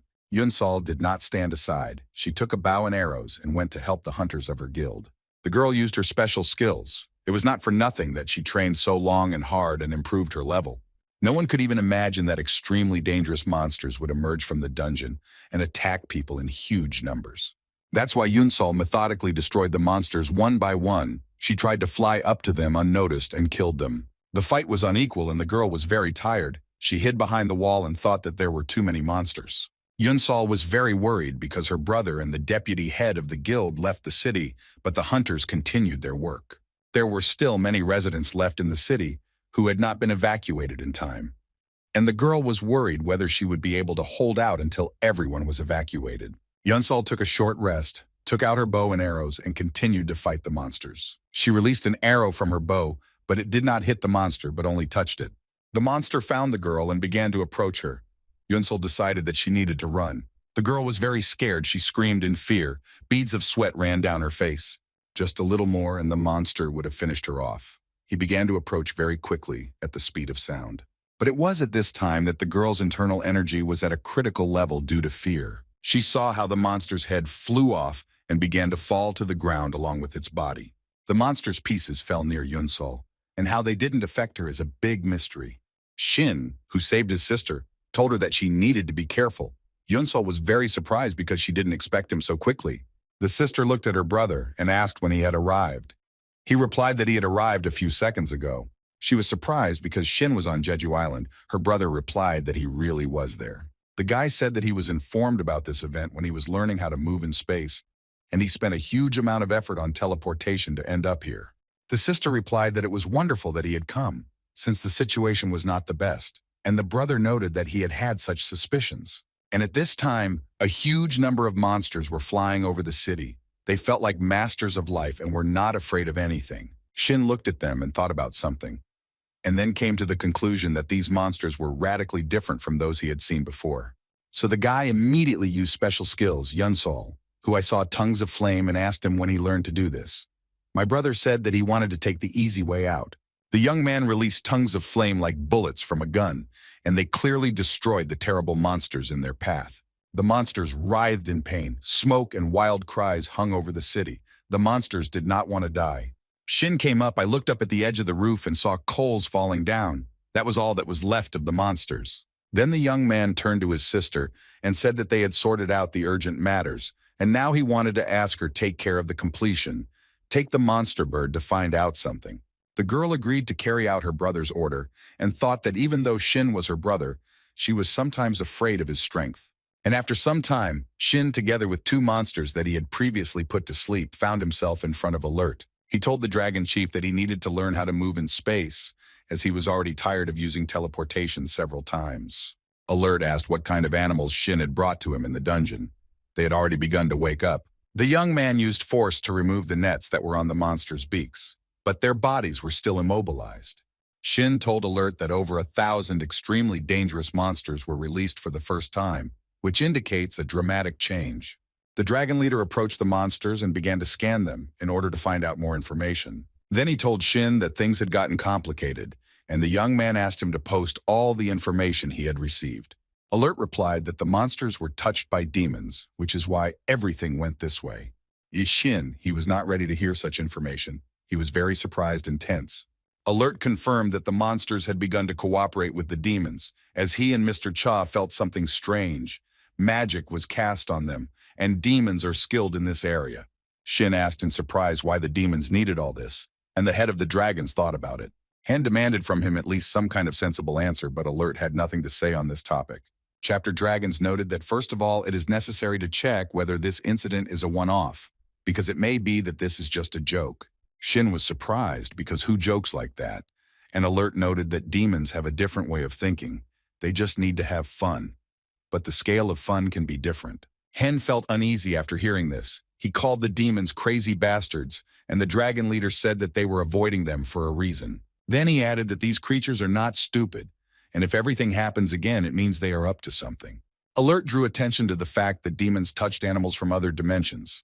This is an indisputable fact, and most likely they know about the existence of this place. He explained that demons can pass through dimensions at any time. It will not be difficult for them. And then the head of the dragons said that demons can come not only to the dungeon, but also make their way to the earth. Shin thought about the words that his interlocutor had said to him and came to the conclusion that he needed to run around and look for traces of them. The young man told Alert that he understood everything and asked him to at least protect the dungeon. He also asked to periodically check existing portals.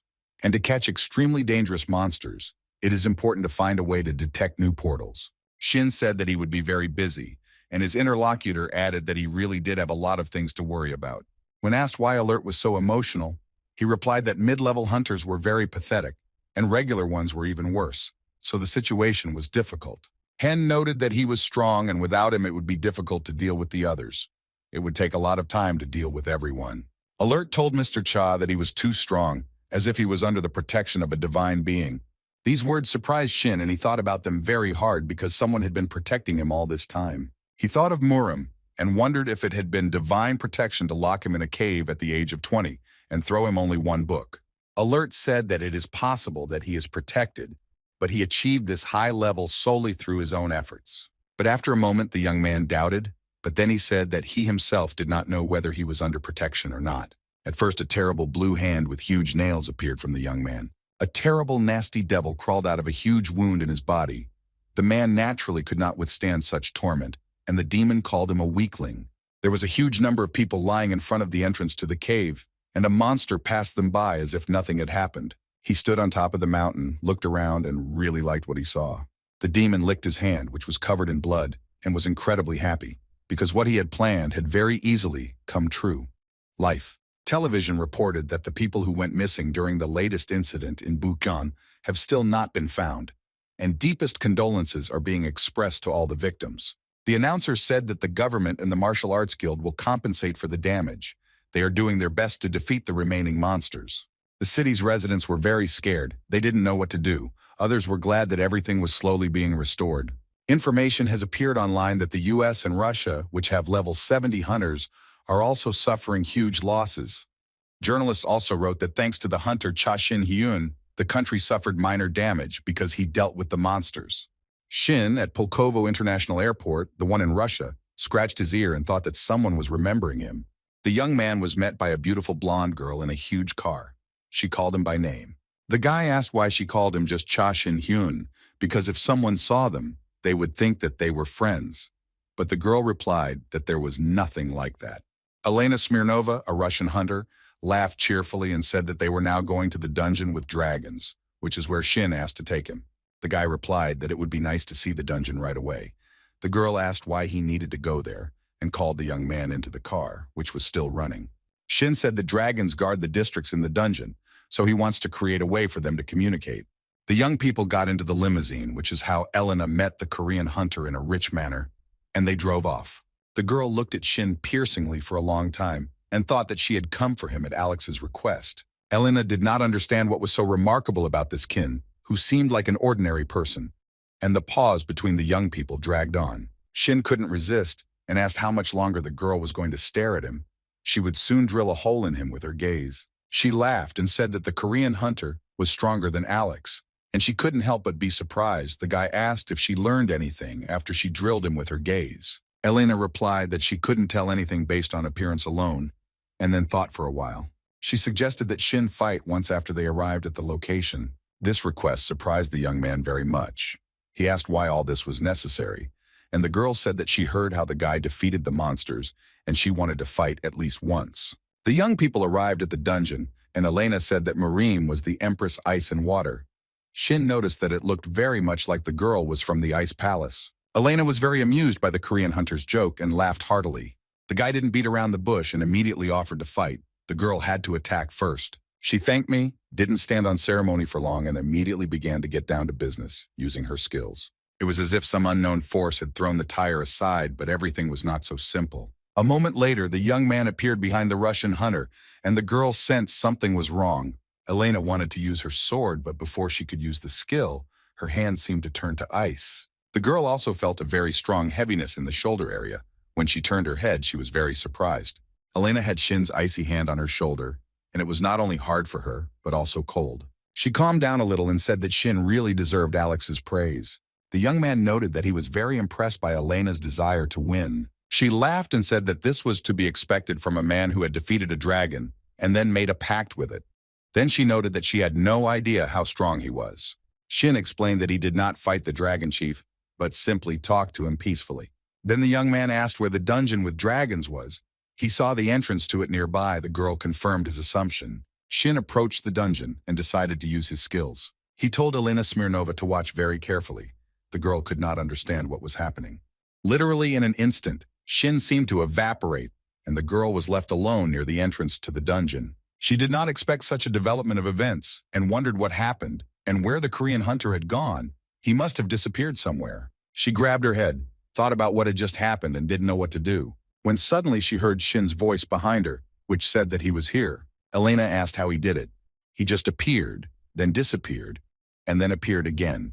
The guy answered that he was implementing the connection of dragons across all the gates. He then introduced the dragon chief, who had been standing next to Shin for a long time and listening to the young people's conversation. Alert asked Elena if she was responsible for this place.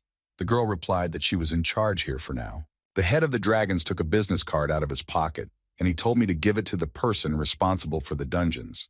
And if I needed help, I was sure to call the number on it. Elena was amused by the fact that she had a business card from a dragon.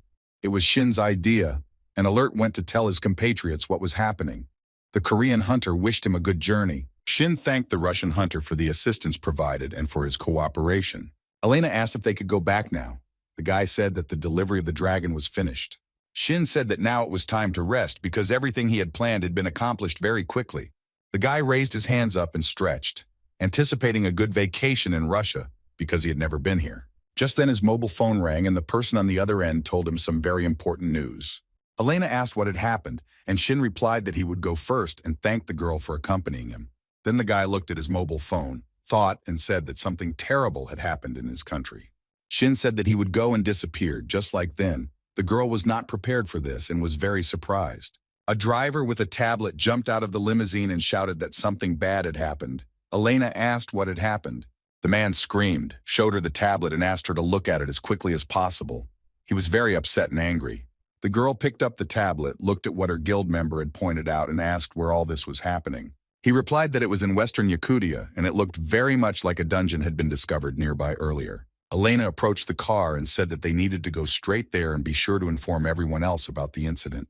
She noted that even if they set out right now, they would face very serious sacrifices, and the girl was upset. As it turned out, there were terrible, unusual, fiery, consuming monsters in the dungeon. Lee Juhu was serious. She had her favorite daggers in her hands. The girl was ready for battle. She was in another dungeon, which was teeming with a huge number of incomprehensible monsters. The vice leader of the guild knew that she had to act proactively. As if out of nowhere, Shin appeared, and without a word, he began to fight the unusual monsters. The young man was collected and immediately used his special skills because the monsters kept coming and coming. And after just a few seconds, the monsters that carried the fire were immobilized. It froze them. Lee was very surprised because Shin was there very quickly. The guy pointed out that the situation was urgent, and then asked how things were now. The girl replied that things couldn't be worse. She was stopping monsters that were trying to get out of the dungeon, and other hunters were sent to the city center since there were more than 1,000 monsters. Shin replied that the girl's skills would be more than enough to hold back the monsters, and he would go help the guys in the city. The young people said goodbye, and Shin immediately went to the city, as his help was very much awaited there. Shin saw from above how the hunters were fighting the monsters. There were many of them, and they were all different. As the young man descended, he thought about how to quickly defeat the monsters and help the hunters. The hunters of his guild were very brave. They fought with all their might because they understood that a lot depended on them. Shin used his skill spiritual word in order to gather, but nothing happened. The hunters continued to fight with all their might, but their strength was already running out, and the battle lasted a very long time.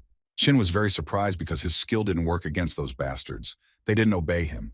The young man was thinking about what to do, and a strange, disgusting creature was watching him from the side. After some time, the horned, terrible creature decided to approach Shin. When they met, the guy said that he couldn't understand who suddenly decided to interfere with them. The devilish creature asked the young man who he was and why he had come here. Hen folded his arms across his chest. He was completely calm and asked if there was a representative of the demon standing in front of him. The creature did not answer the guy's question, clenched its teeth and said, "Do what you know." Literally a few seconds later, the demon's eyes began to glow red. He ordered to go down, and Gin was very surprised. He had never met such monsters before in his life. Shin and the demon from the roof descended down to the ground, where fierce fighting was taking place. He said that knowledge of their existence is directly related to these bastards. Then the demon asked the young man who he was and why he was trying to control them. The little devils pointed their weapons at the hunter, who looked at them calmly. The main demon raged with all his might and shouted at Shin, demanding an answer to the question. Boy calmly scratched his ear and replied that he had no desire to answer questions. This answer made him even more angry, and the young man asked him to shut up since he was already talking too much. Then Shin used his skill. The devils looked at him with great surprise. They prepared for battle, but against special skills, weapons would hardly help. Shin fired a lot of unusual arrows straight at the devils and noted that this would definitely be the right thing to do. In a moment, one group of demons was destroyed, and the second was guarding its leader. The devils were very surprised and frightened. They did not expect such resistance, especially from their leader. Shin asked him why he was so weak and laughed. The guy was cheerful and calm. These words angered the chief demon, and he ordered his subjects to shoot at him and kill him quickly. And they seemed to be waiting for this order, pointed their spears at the guy and began to attack. Shin stood calmly below, watched the spears fly at him, and didn't even think about running away. The young man found it very funny and felt as if he was in an unusual shooting lesson. The guy used spiritual protection. The chief among the demons got angry and sent his subordinates to attack. The demons were expecting such an order anyway, and they furiously attacked Shin. The demon took aim, and his spear was already a few millimeters from the guy's face. The young man was very calm. He was even ready to defend himself with his bare hands, which he did very well. He grabbed the spear of the demon, who was anticipating a quick victory, and he was very surprised and angry. Shin snatched the weapon from the attacker's hands. He fell in surprise, and the hunter finished him off from behind. These actions made the demons very angry, but what they didn't like the most was the joy of the guild member who was clapping his hands. The guy was pretty tired of all this, and he decided to use the ability. A sword appeared in his hand. He swung it very hard, and it destroyed the nasty demons very quickly. The main monster stretched his hands toward Shin, baring his teeth. This was not the end of the story. There was dust and dirt all around, and Shin took out his mobile phone and thought about who he should call. He dialed the number, listened to the long beeps, and waited for the person he was talking to pick up the phone. After some time, they answered him, and he asked to tell Alert to come out of the dungeon. He was waiting for him there. He put the phone in his pocket. Shin was glad that he was able to get through and pass the information to the dragon leader. The guy raised his head and saw a crowd of armed demons in front of him. He was calm. Those same people were very angry and militantly inclined. They wanted to destroy Shin despite everything. The young man raised his hand and asked the attackers to wait a minute. This delay gave him a head start, as he was able to use his strength and special skills. The demons stood in bewilderment. They did not understand what was happening to them. They blinked their eyes and were surprised. A moment later, Alert appeared on the battlefield and asked Shin what the rush was about. But when he turned his head and saw a group of demons, everything became clear to him, although he didn't expect to see them here. He asked Shin why these demons were here. He also wasn't prepared to see them and in such numbers. Shin asked the head of the dragons if he understood correctly that they were demons, and Alert confirmed his guess. Hen said that Alert shouldn't have asked for an explanation to deal with them. That's why he invited him here. The head of the dragons offered to talk to the demon, but thinking that one conversation would not be enough, he decided to use his power. An unknown force threw the demons in different directions, and they screamed in horror. The main demon watched this whole picture and was very angry, because he was losing the most faithful, devoted, and strong. It was all over. The young people were left alone in a half-destroyed city. The demons did not pose any danger. The young man asked Alert what really happened and who it was. He replied that most likely they were low-level demons since they could not withstand his magic. He added that the low-level demons that had just died were the ones that could only shoot and nothing more. There was no other use for them. Shin asked why they were hanging around here then, and Alert couldn't find an answer to that question. Then the Dragon Chief said that he didn't even know that higher demons could intersect. At this time, one of the demons was very furious. He was clenching his fists and frowning. Shin and Alert. They interrogated him. The young people needed to find out as much information as possible. The city was still foggy. The air was filled with smoke, dirt, and ash, and the houses were destroyed. After some time, with the onset of dawn, the city became brighter and brighter. Li Jihye was walking through the streets of the city. She called out to Shin and was very surprised to see Alert there. The young man answered the girl that he called her to ask her something. He showed the demon and said that this is the advanced team, which consists of the weakest demons, and they are at the lowest level. They don't really know anything. Shin thinks that the information will be very useful, and the guy also asked if it is possible to get to the demons through these strange gates. The vice leader of the guild confirmed his suspicions, and then noted that everything was so complicated. The young man put his hand on her back and told the girl not to worry too much. He noted that there was at least one such dungeon in Korea, and they should take care of it. Lee. She thought for a bit and then asked if there was something similar in other countries. Shin thought and said that in America, there is a wonderful hunter named Alex. He is strong and hardy. And in Russia, there is a hunter, Elena. She is strong and was also in Murom, so you don't have to worry about other countries. Shin told the girl that they needed to focus on the problem that had arisen in their country. The conversation of the young people was interrupted by a ringing mobile phone. Shin was very surprised. He received a call from North Korean hunter Kang Chang-sik, but it was not from him that Hyun expected to receive a call. Shin was very upset because he knew that North Korea was also infested with monsters. A lot of time has passed since Shin finished cleaning up North Korea. Then how Chang-sik took control of North Korea and the conflict ceased. Relations between the two Koreas became very calm. The young man stepped aside to talk calmly with his interlocutor. On the other end of the line, they asked him how Mr. Cha was doing, noting that they hadn't seen each other for a long time. But Shin asked to be more specific and get down to business, since he understood that the other person would not call just like that. Hunter Cha was informed that new monsters that have human appearance have appeared in the Kumgan Mountains. All nearby units were urgently mobilized for defense. Tanks and helicopters were deployed. But the humanoid monsters killed people, broke bridges, and also destroyed several villages. Shin listened attentively to his interlocutor and thought that the monsters were also advancing from that side. He asked his interlocutor if the hunters help him deal with the monsters, since this is their direct responsibility. Kang Chang-sik replied that the hunters were helping him, but he was calling to ask for help, even though it was very impudent of him. This conversation shocked Hunter Cha and he didn't know what to answer, so he asked for a few minutes to think. Shin was in a swarm of thoughts when the vice chief of the guild approached him. The girl said she overheard the conversation and asked if the young man was going to help in North Korea. He scratched his head, thought for a moment, and then replied that he would be happy to help. But the problem was that he was very busy. The vice leader of the guild had an idea, but she hesitated a little, not knowing how to tell Shin about it. She suggested sending dragon wings to North Korea, but not telling anyone about it. Within a few days, the best dragon wings were sent to fight the monsters. They used their secret methods, with which they easily exterminated all the demons. It seemed like everything went very smoothly, but the dragon's head became very angry. He couldn't believe that Shin would send the dragon wings to some dungeon without his knowledge. He agreed that the demons had indeed evaporated, but half of the dragons that had been sent into the dungeon had disappeared.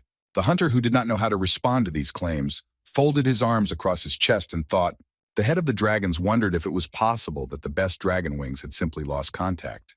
Shin replied that it wasn't humans who reported high-ranking dragons missing, so there must be a reason. Then the young man said that he was going to go to North Korea. He wanted to find out for himself what was going on, and Alert was surprised that his subordinates were in North Korea. Shin sat on Alert's neck, who had turned into a huge dragon again, and they flew. But he couldn't understand why they were flying. Shin noticed that he didn't want to use his head and didn't know the coordinates, even though he had been there before, but before he learned the skill of movement. The dragon chief only laughed at these words, and they flew to their destination. Shin immediately jumped off the dragon. He was tense and thoughtful. He didn't really like the situation that had developed. and Alert immediately turned into a humanoid creature so as not to frighten those around him. The young people set off on a journey to the leader of North Korea to talk to him. He was very surprised when he saw Shin and the dragon leader accompanying him. Alert immediately asked where his people were because it was very important to him. The North Korean leader invited the uninvited guests to come with him. He opened the door of the tent and asked Shin and Alert to go in with him. The guys followed him. There they saw dragon-like creatures who rejoiced at the appearance of their leader. Alert was glad to meet his charges but immediately asked where Delted was. A dragon wing named Oron immediately approached him, put his hand on his heart and said that this was his decision. Dragonwing told him that the others had not returned from the place where the demons had disappeared, so he decided to look for them. He opened his paw and in it was a dragon talisman and said that he found it at the scene of the incident. The head of the dragons was very upset as he realized that there was a protective artifact in front of him. But the fact that it is broken can only mean one thing, that its owner is dead, so Alert was very upset. He asked Oron to take him to the scene of the incident, as he wanted to see everything with his own eyes. The Dragonwing did not refuse the request, and Shin asked permission to accompany them. And they all set off together, with dead dragons lying on the road, and Shin noted that the dragons had sorted things out as best they could. Alert leaned over Deltade and said that the demons stopped him before he could use his power. Shin noted that this was only possible if there was a huge difference in class, or if the dragons were ambushed. Alert said that Deltade was ambushed because he was attacked not individually, but all at once. After this conversation, Shin realized that the demons were stronger than the high-ranking Dragonwings. Alert noted that there was a demon spirit here. Hen, who heard the words about the demon spirit, panicked, very surprised, since he had heard almost nothing about it. Alert said that they are the highest ruling class of demons, and they have very similar abilities to him. Hen wondered what was going on. He had only figured out some. Now there were others. How annoying it was. And then he added, whoever these creatures were, we needed to continue the search and find Alert's subordinate. But first we needed to search the surrounding area. The Dragonwing, who had turned into either a human or an elf, screamed in pain. He was all beaten. After a while he fell, hit himself very hard. Blood started flowing from his face, and the demon asked if he had already lost consciousness. A group of demons came to the conclusion that the creature they had been torturing could not stand it. The oldest of the demons shouted that the dragon was a weakling who had opened it and could have held out for at least one day, and that he had lost the bet for it. One of the demons took out a huge pink magic ball and used it to survey the surrounding area. He then told the other demons to stop messing around and get down to business. And then he added that the head of the dragons and the Korean hunter Cha had already come for them. The group leader ordered to deal with the uninvited guests until they did something wrong. One of the demons raised his hand like in school and asked if he could take on Cha Shin-hyun.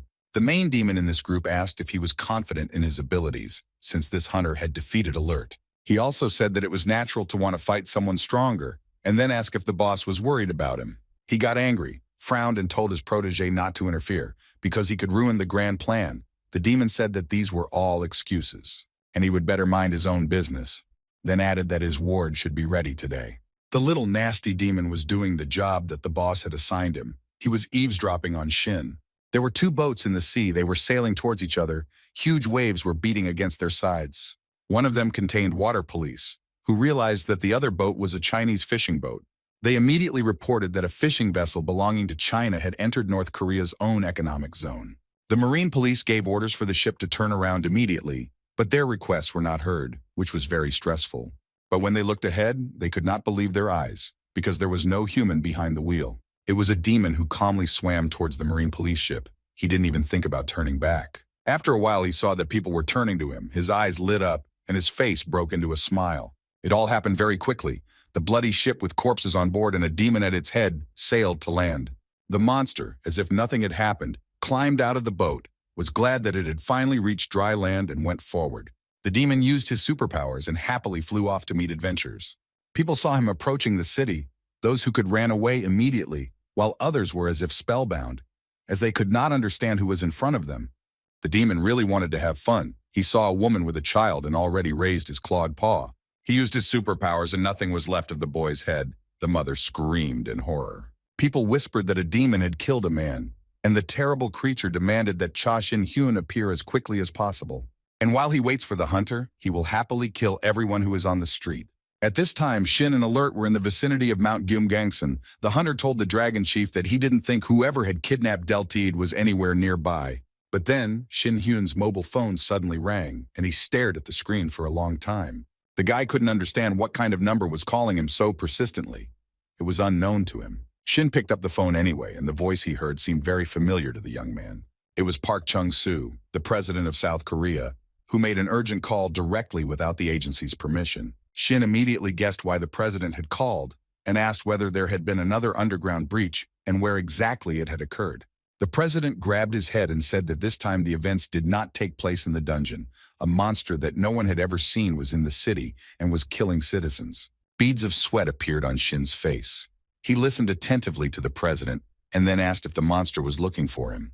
The young man asked him to send the location of the monster, and he would immediately set off on his way. Alert! He asked fearfully if something serious had happened and then asked where Shin was heading, and he replied that a monster was looking for him. The dragon head looked at Mr. Cha carefully, thought for a moment, and noted that it was most likely a demon who was looking for Shin. Meanwhile, in the city center, people were kneeling, asking for help, and the demon was thinking about why he was killing bugs if Shin hadn't shown up yet, and was really pissed off by this. And then, right in front of the people whom the demon was about to kill, Shin appeared. The horned one, as it was assumed, did not even know what Hunter Cha looked like, since he asked the guy who he was. At this time, Shin ordered the people who were still on the street to run as quickly as possible. They thanked him and tried to leave the bloody street as quickly as possible. Shin looked around, saw many killed, and said that the demon did not waste time and finished off many. Then he asked if the horned one was definitely a demon or something like that.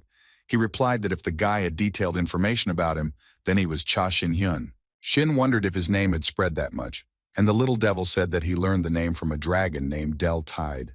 He also heard that Shin-hyun defeated Alert. He also added that a powerful mutation was discovered among the dragons, and it was very interesting. The young man replied that if a demon had come to him, he could have behaved more politely. The horned one laughed cheerfully in response to the question and asked why he had called Shin here. The young man replied that the devil was talking nonsense, and it was difficult to even call him a guest.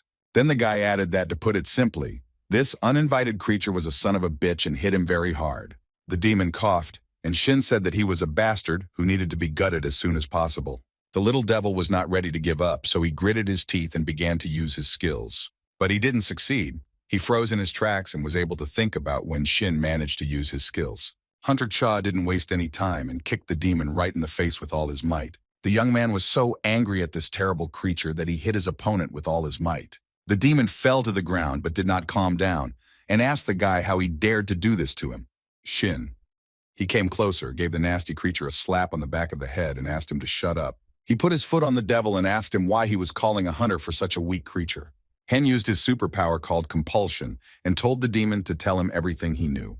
The devil was convulsing. He felt bad, but he agreed to tell everything. After some time, Alert appeared and asked if this was the demon Shin was looking for. The guy agreed and replied that he had fallen into his trap and had come here thinking that he could deal with Hunter Cha. The demon also revealed that he was one of those who killed Del Tide on Mount Gumgangsan. Shin told Alert that if he had any questions left, then let him decide them himself, and it was his right to release or pardon, and he would go to Mount Kirin.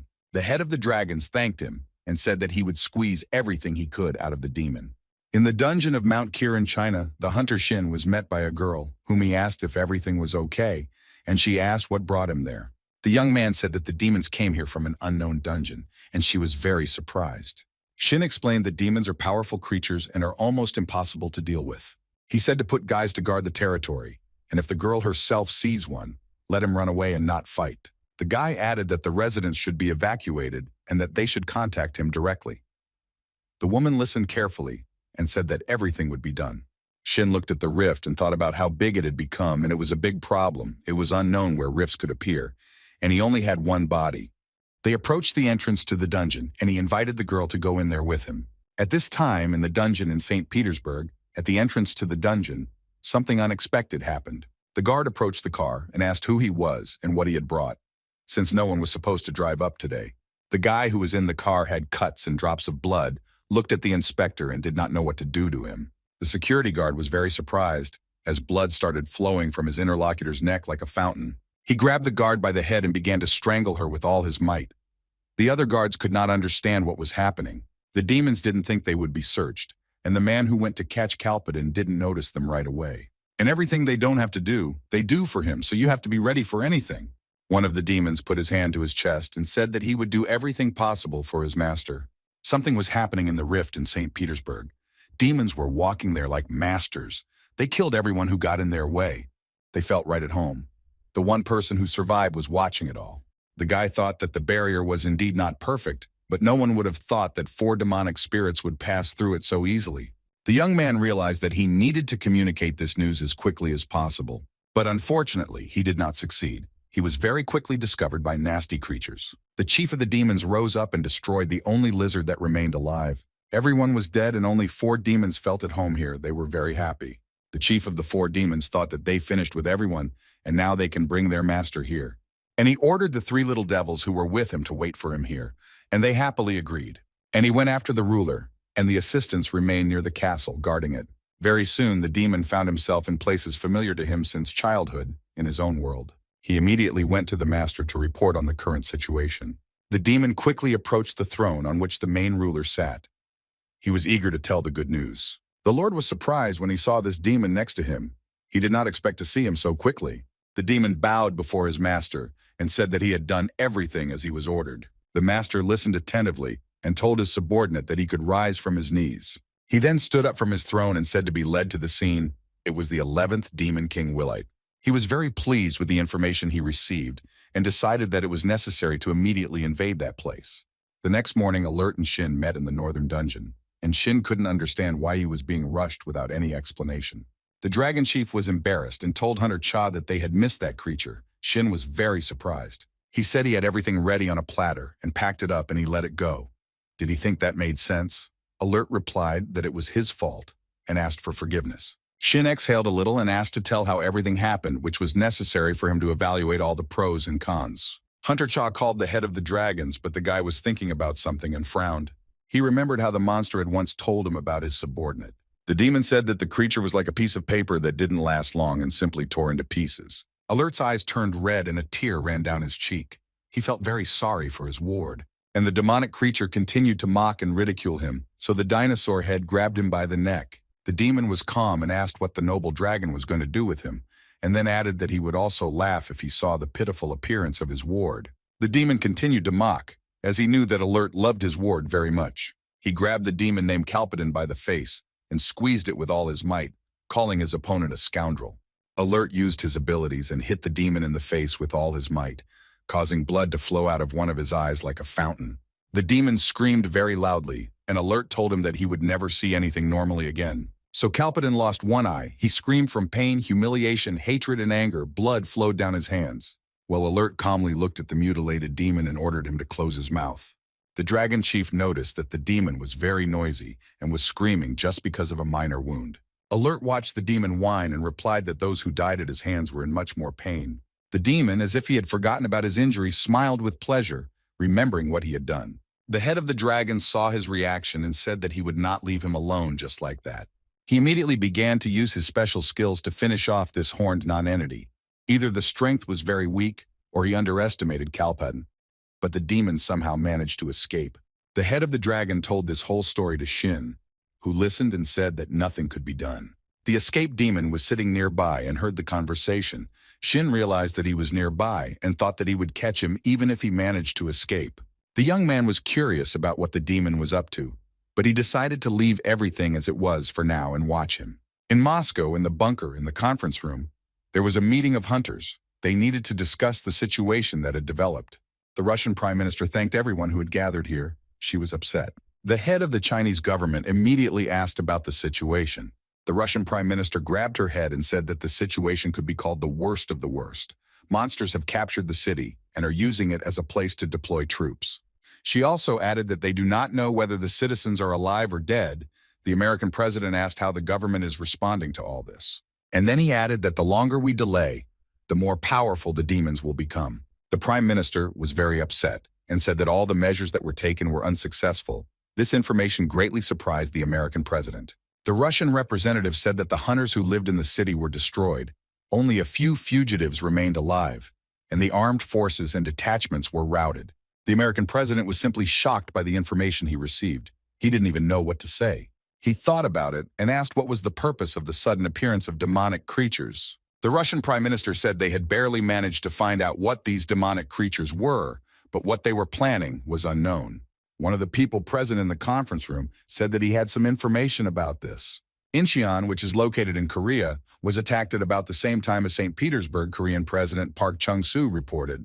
He replied that thanks to Hunter Cha, the demons were captured and they received interesting information.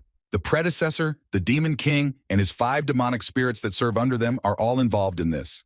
They have over 100 high-level demons under their command and over 10,000 soldiers who are approaching us. The American president was shocked by this figure and asked again if he had misheard all of this. He asked the Korean president if he was the one who said that low-level demons were equal in strength to high-level hunters, and he confirmed his guess. And Hunter Alex heard that high-level demons are at the same level as high-level dragon descendants, and there are more than 1,000 such enemies, and do they have any chance? The Russian prime minister asked if they were being asked to surrender. Everyone was talking about it so easily because it was not their country. One of those present asked what was meant by a level above a high-level hunter. Alex immediately asked if they could deal with the demons using nuclear weapons. The American president got angry and asked what nuclear weapons. The guy said that he was the hunter here, not the president. That's why he asked Mr. Cha this question. Shin Hyun, who had been watching the whole time and listening to the conversation, thought about this proposal, with Kalpadin standing behind him. Demon. I wanted to be aware of all the events and heard that if the situation is desperate, anything is possible. Then we definitely can't do without nuclear weapons, but these will be extreme measures, and we will need to weigh all the pros and cons. Then the young man hastened to calm everyone down and said that at the moment everything was not so bad. The prime minister asked what exactly Shin was talking about, and the American president asked if he knew a way to fight demons. Hunter Cha said that before coming to the meeting, he spoke with the dragon descendant, and they agreed to help, so he hoped that those present would also follow his recommendation. After 2 days, in the area located near the dungeon of St. Petersburg, there were hunters, military personnel, and also dragons. The Russian leadership decided to use not only the skills of hunters, but also military equipment. They were all in a responsible mood to deal with the external monsters when they suddenly heard a loud roar. A huge number of demons were approaching them, their eyes glowing with anger and hatred. The Russian hunter Tanya, who was also present, had a sword in her hands and said that they also needed to act. Then 2 days ago, the Russian prime minister asked what Shin meant by his proposal. He replied that the Demon King's army would most likely move here, south towards Moscow. This is the capital. There are a lot of people in the city, so the demon's route is obvious. Shin said that information had been collected that said that demons had a tendency towards laziness and arrogance. Kalpadin, who was standing to the side, was surprised when he heard these words. Hunter Cha continued that they would start moving in at least 2 days, so they would definitely not rush this time. The young man then suggested first evacuating people who live within a radius of hundreds of kilometers. The prime minister agreed and said that they would immediately notify everyone through text messages and radio broadcasts about natural disasters. The American president asked him to tell him about a proposal that involved the descendants of dragons. Shin looked closely at the American president and thought about something. Elena Smirnova, a Russian hunter, thought that she couldn't believe that the guy had come up with such a proposal. She looked down and couldn't understand how everything had turned into this, and in such a short period of time. All the hunters from different countries gathered together and took out their best weapons in order to protect the other country. They were even given weapons made from the corpses of dragons. Elena thought that it was unlikely that the dragons would have allowed this to happen. The Russian hunter held her weapon in her hands and thought that an unusual operation was beginning. The tanks were the first to move. They fired at the demons, and with their help they managed to hold back the advance, at least a little. Then the hunters rushed into battle with their best swords. But the demons were not afraid and did not try to leave the battlefield. The hunters were in a very warlike mood and bravely fought off the attacks, which they paid dearly for. One of the demons saw the Russian hunter and began to attack her from behind. He already considered himself a winner, but then something unusual began to happen to him. Tatiana used her abilities. She started kicking the demon with all her might and asked him what he was expecting. And then the girl added that you definitely shouldn't expect anything good from a guy who looks down on you, but is able to freeze you. Tatiana was driven by hatred. She screamed at how the horned ones dared to look in the direction of her country. She promised that she would not leave it like that. The demons fell to the ground one after another. They certainly didn't expect such resistance, but there was nowhere to go. They were resisted not only by the military and hunters from different countries, but also by dragon-like creatures. One of the dragon wings was very angry because the horned ones dared to follow all the way here. They are disgusting bastards. Several demons decided to attack the American hunter, but he, not without the help of his superpower, fought them off. The young man was mentally prepared for the fact that he would have to fight so many demons, and the horned ones tried to attack one person in a group, but they were unsuccessful. The Vice Guild leader also fought demons, using her favorite daggers. A monster wanted to attack the girl. He crept up from behind, but she felt it and killed him. Lee Ji-hye stopped to take a breather and looked around. There was a huge number of dead demons lying on the battlefield. Beads of sweat ran down her face, and she thought that everyone was doing much better than she had even imagined. And at this time, helicopters and planes appeared in the sky. Lee raised her head, smiled, and admired them. She wondered if everything was okay with Mr. Shin Hyun, with whom they had spoken recently. The young people met sometime before the fight. The girl wanted to talk to the guy. She asked if he would attack the Demon King while everyone was fighting the demon army. The young man wanted to touch the girl's face and asked if she trusted him or not yet.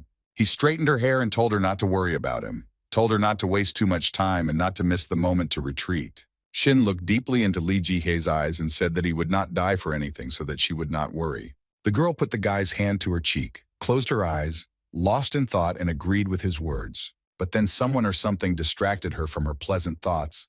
She opened her eyes and could not understand where she was. In front of her stood a terrible demon who would have already attacked her, but he was stopped by arrows. Yunsol fired her bow almost at the last minute, thereby saving the deputy head of the guild. Sister Shin looked at Lee Ji-hye very carefully and then thought about something. The vice leader of the guild realized that she needed to focus on what was happening before her eyes. She looked up at the sky again, where there were helicopters and planes, and began to think about how Mr. Shin should be careful. At this time, the guy was in one of the helicopters. He was looking out the window and watching what was happening below. He told the dragon leader that it seemed like everyone was doing well since no one had contacted them yet. Alert was very nervous. A drop of sweat appeared on his cheek, and he agreed with the young man's words.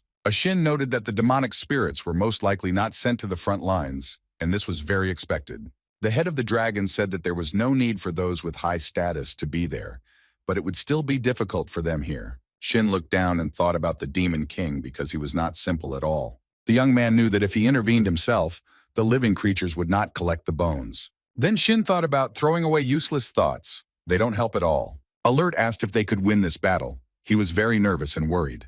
Along with the young people on board the helicopter was another horned creature named Kalpadin. Hunter Cha confidently said that they would be able to win this time and that Alert shouldn't worry about trifles. Shin looked closely at the head of the dragons and asked if he trusted him or not. He replied that he trusted him, and Shin laughed and said that this is how it should have been done from the very beginning. After some time, the young people arrived at their destination and the doors began to open.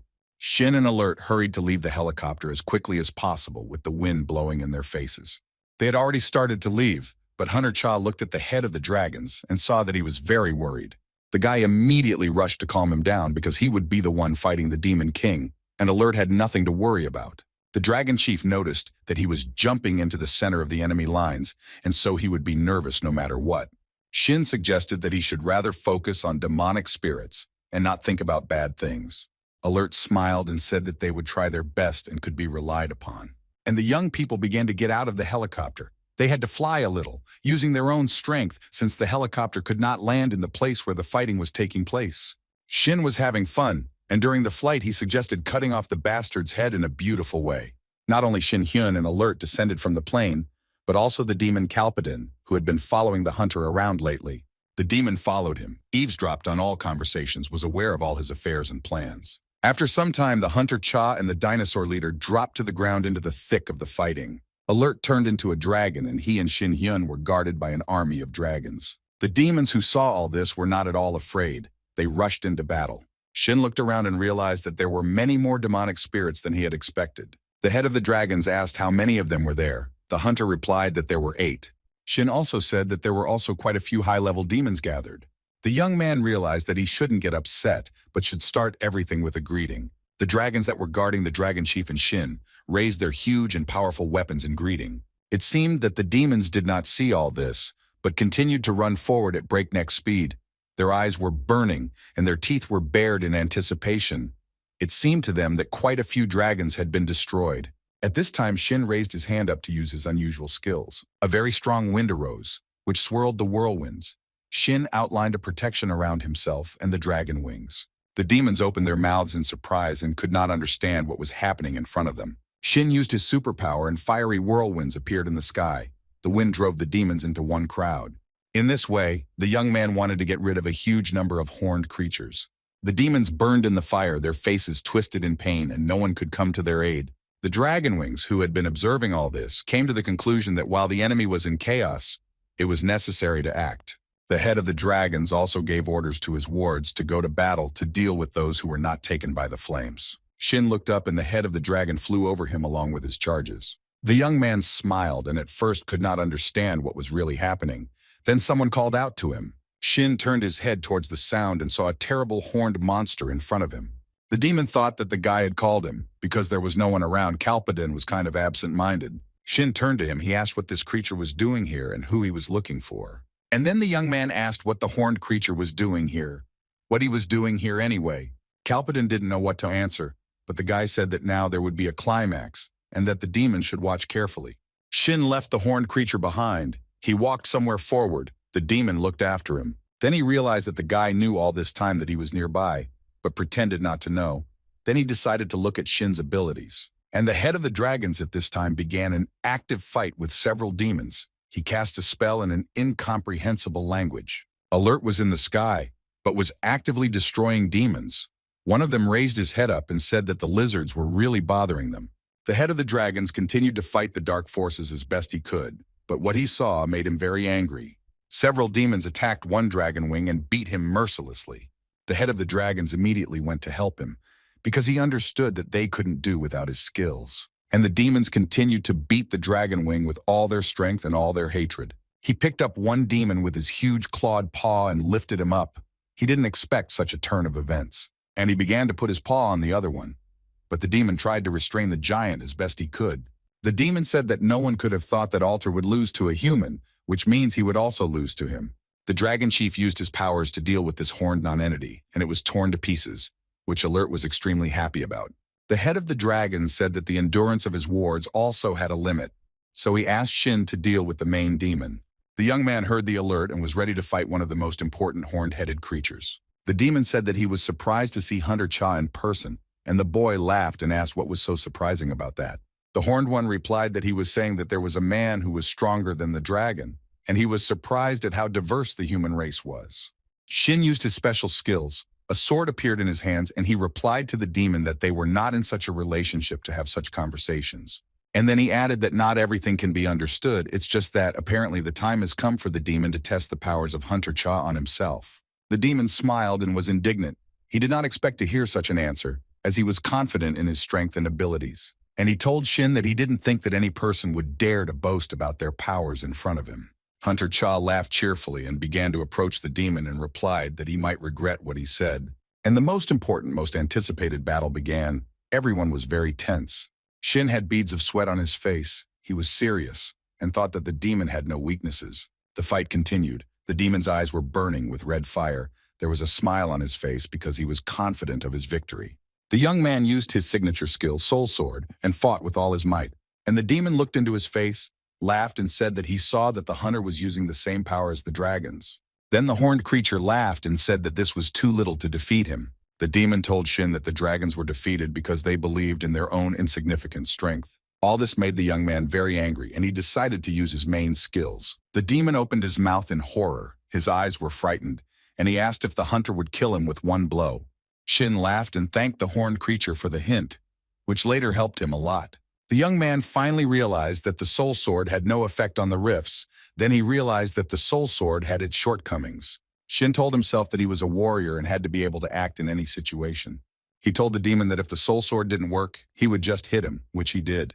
Blood gushed from the demon's chest like a fountain. He screamed and growled from pain and incomprehension. The horned creature was confident that no creature could defeat it, so such a serious injury undermined it. Shin smiled and asked his opponent if he still thought they were on the same level.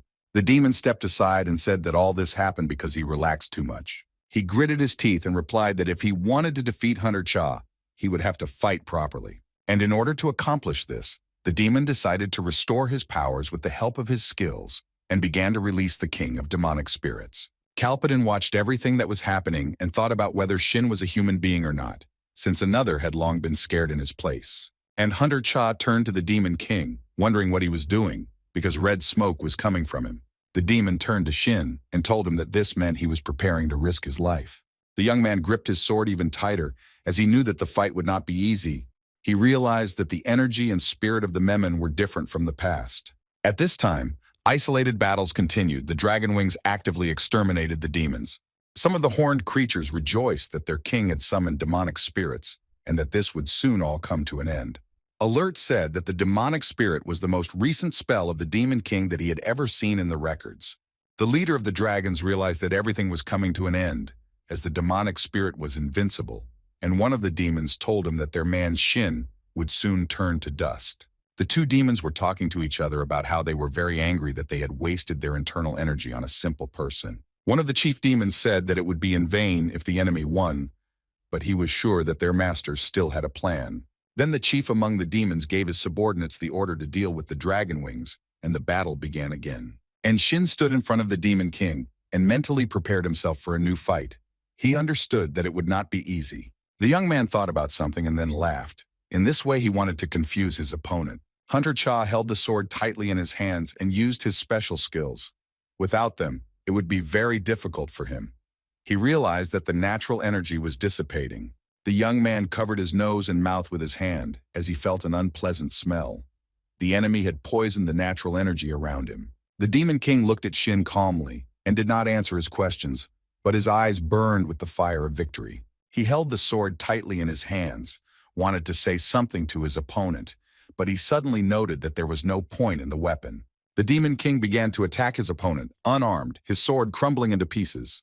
Shin held the sword in his hands very tightly, gritting his teeth, and the demon tried to take it away. The young man used a special skill to defend himself from the attacker. He began to hit him with his sword, but the blows did not get through.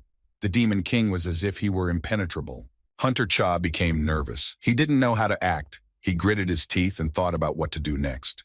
Then the Demon King grabbed his sword and began to ask if the young man was afraid of him. Shin gritted his teeth but didn't give up his weapon. Even though he didn't know what to do at the moment, he held on. Shin called the demon a pathetic cur, and the demon became very angry and snatched the weapon from him. Hunter Cha began to use his skills. He thought that the demon was distracted by something else. He touched the demon with his blows, but he laughed and said that it was all just like a regular tickle. The Demon King was putting up a defense against the guy's attack, and then suddenly he screamed, "Where is all his power?" The guy had a weapon in his hands again. He prepared for battle and hit with all his might.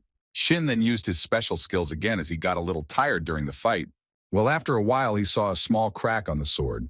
The guy didn't even have time to be surprised. As the sword broke in half a second later, there was bewilderment in the guy's eyes. The sword that was made from the bones of the dragon wings broke. "It's nonsense. How can this be?"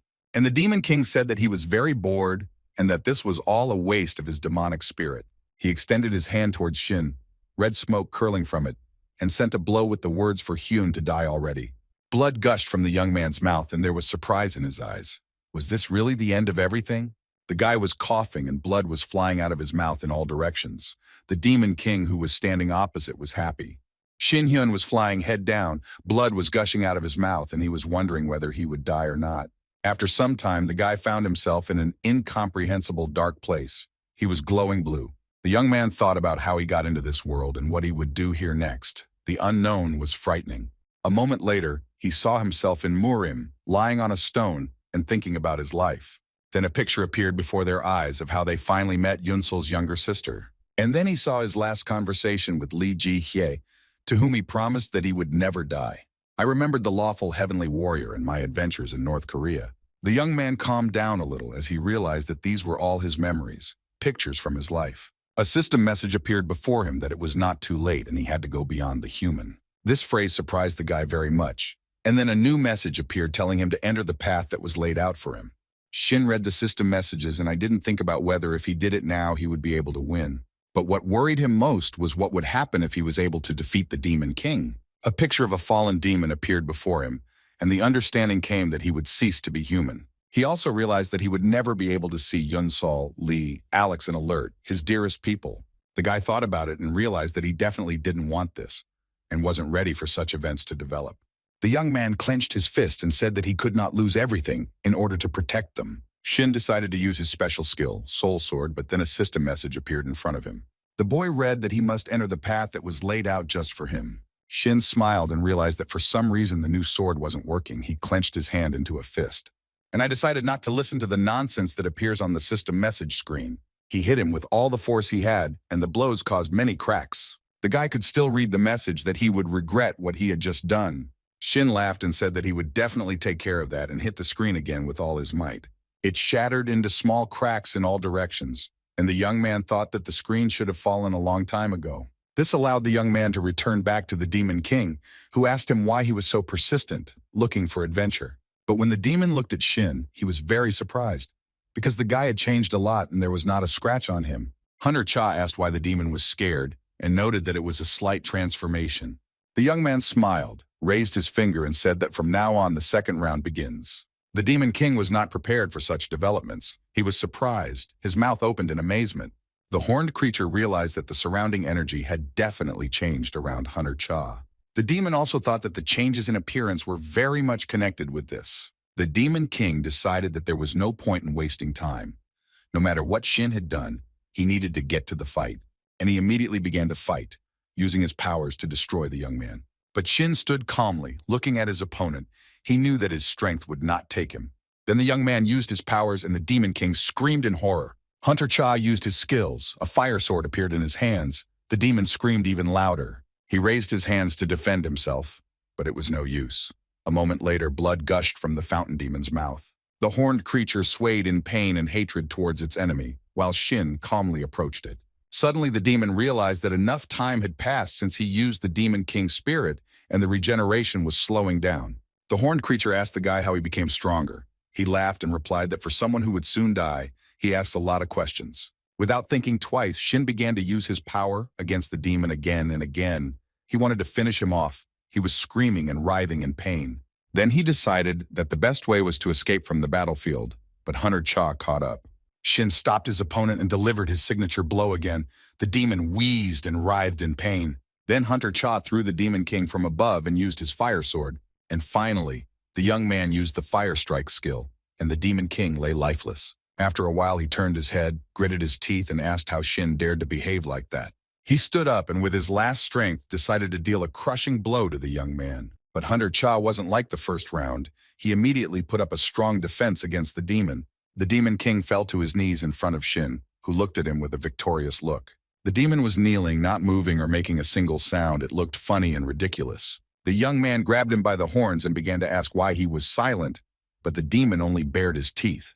Literally a moment later, the Demon King raised his head and yelled something incomprehensible. At that moment, Shin felt very bad. His head was spinning. The boy crouched down and the Demon King leaned over him and said that this was the most powerful spell he could cast. He smiled and talked about the spell of psychic destruction that destroys the soul. The horned one raised his hand above Shin's head and spoke for the annoying bastard to die right now. Hunter Cha, who continued to hold the sword, struck the demon with it with all his might. He didn't expect such a strong response. He was surprised, and his head separated from his body.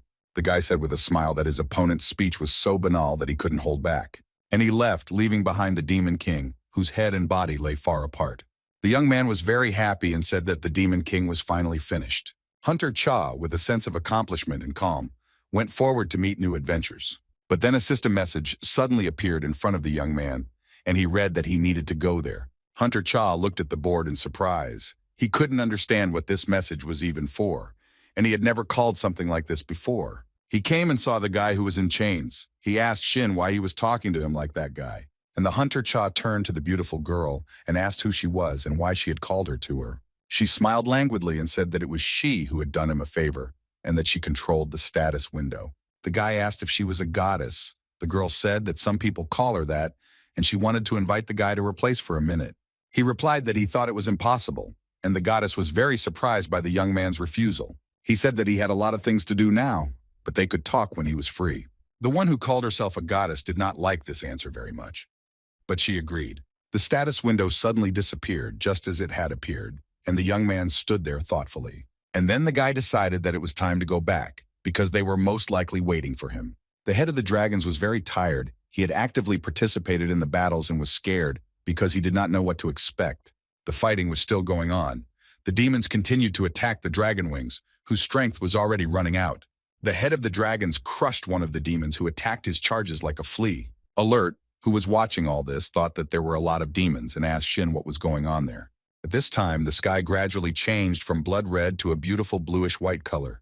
The demons were overjoyed as the Demon King's spirit gradually began to dissipate, and they were confident that their master had won. The Dragon Chief closed his eyes and thought that in the end there was nothing he could do. He had to come to terms with what had happened. But then someone's voice scared him. It was Shin shouting that he was there and smiling at his old friend. The Dragon Chief looked at Hunter Cha in surprise and asked what happened to him, why his hair was so long. The guy just waved his hand and said that he would definitely explain everything to Alert, but a little later. As the demons continued to advance, they pointed their weapons at Shin, who noted that they had very little time. The young man used his power, a fiery strike, and the demons were lifted up and scattered in different directions. The dragon wings and demons who were a little further away opened their mouths in surprise. Shin climbed onto the Dragon King's back to get a bird's-eye view of the scale of the work ahead. Then he came downstairs, a satisfied smile on the young man's face, because he had a plan of action. Shin said that the first thing to do is to put an end to all this garbage. The demons, who were confident in their king's victory, were simply shocked by what they saw. They could not understand what was happening. They began to guess that the man had killed their master, but that couldn't be true. So one of the main demons told his charges to retreat, and the demons ran at the speed of sound. They tried to reach the crack as quickly as possible, and Shin looked at all this and laughed. At the last moment, the young man decided to catch up with the demons, but they had already begun to hide in the crack. The demons were in such a hurry to leave the battlefield that they did not even look back, as they understood that they could die. Shin sent a deadly fire after the horned creatures, burning everything in its path. And from those demons who did not manage to hide in another world, only fragments and coals remained. The young man shouted after the horned creatures where they were going and burned them with fire. Some demons didn't know where to run, and Shin talked about them jumping as if someone allowed them to. Then Alert, who had turned into a human, hurried to Shin. The guy told him that he had already practically dealt with this scum. The Dragon Chief asked Hunter Cha to stop. The boy was very surprised by this request. The demons were burning, and Cha wondered if it wasn't worth destroying them all at once, since that would solve a huge number of problems. Alert replied that it would be nice, but the more important thing was that the allies had suffered very heavy losses. The young men began to move away from the scene, and Alert said that it was necessary to strengthen security around the huge cracks through which the demons could crawl. The Dragon Chief took Hunter Cha by the shoulder and told him that it was time to finish the job here. Shin, who was determined to destroy all the demons, fought a little, but after a while he agreed with his friend's words. One little devil was watching their conversation, and he couldn't shake the thought that Shin would need to take revenge. Hunter Cha turned to the horned one. He did not hide the fact that he did not see him, and asked if he was alone or if there was someone else.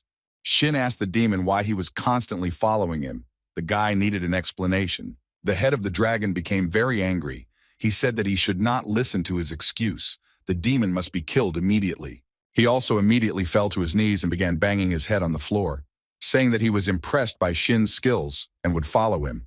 The young people looked at everything that was happening in surprise. Alert opened his mouth in surprise, and Shin thought about what to do.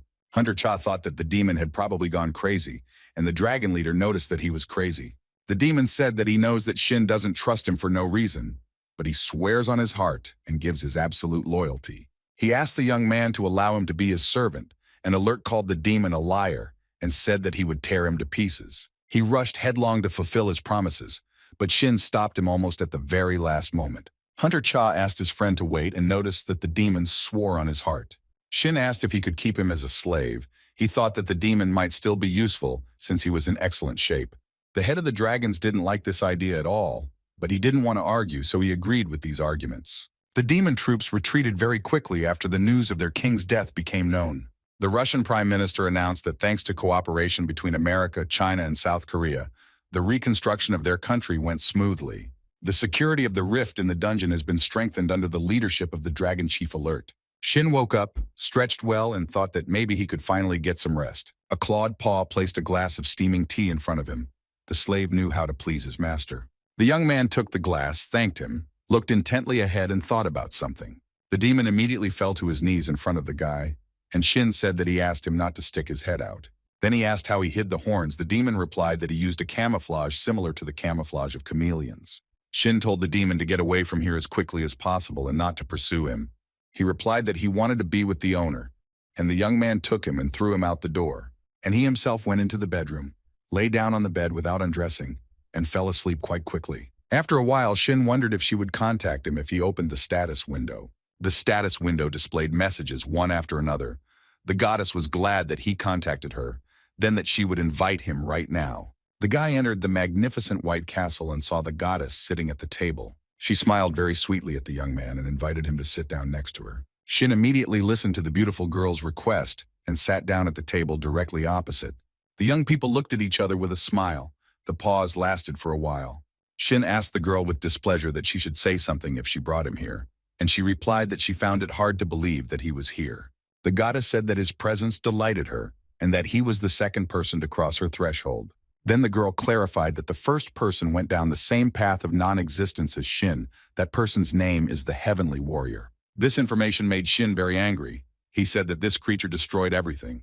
Then the guy calmed down and noted that even if the goddess was telling the truth, what did all this have to do with him? The girl lowered her head and said that this was exactly why she had called him, and Shin asked him to explain everything properly. The goddess noted that he was not human, but still went beyond human boundaries. The power he received was used only to fulfill his own desires. Therefore, the goddess was forced to isolate him from this dimension, since she had no other choice. The girl noticed that her seal, unfortunately, was not perfect, and this led to serious consequences. The goddess noticed that the Heavenly Warrior had called the people of the earth to his world. Then he created a gap between the sealed dimension and the earth dimension, the beauty said. She noted that the Heavenly Warrior had sent demons, monsters, and his minions there, and he was also able to send them here. Shin thought about the information he received from the goddess and agreed with her words.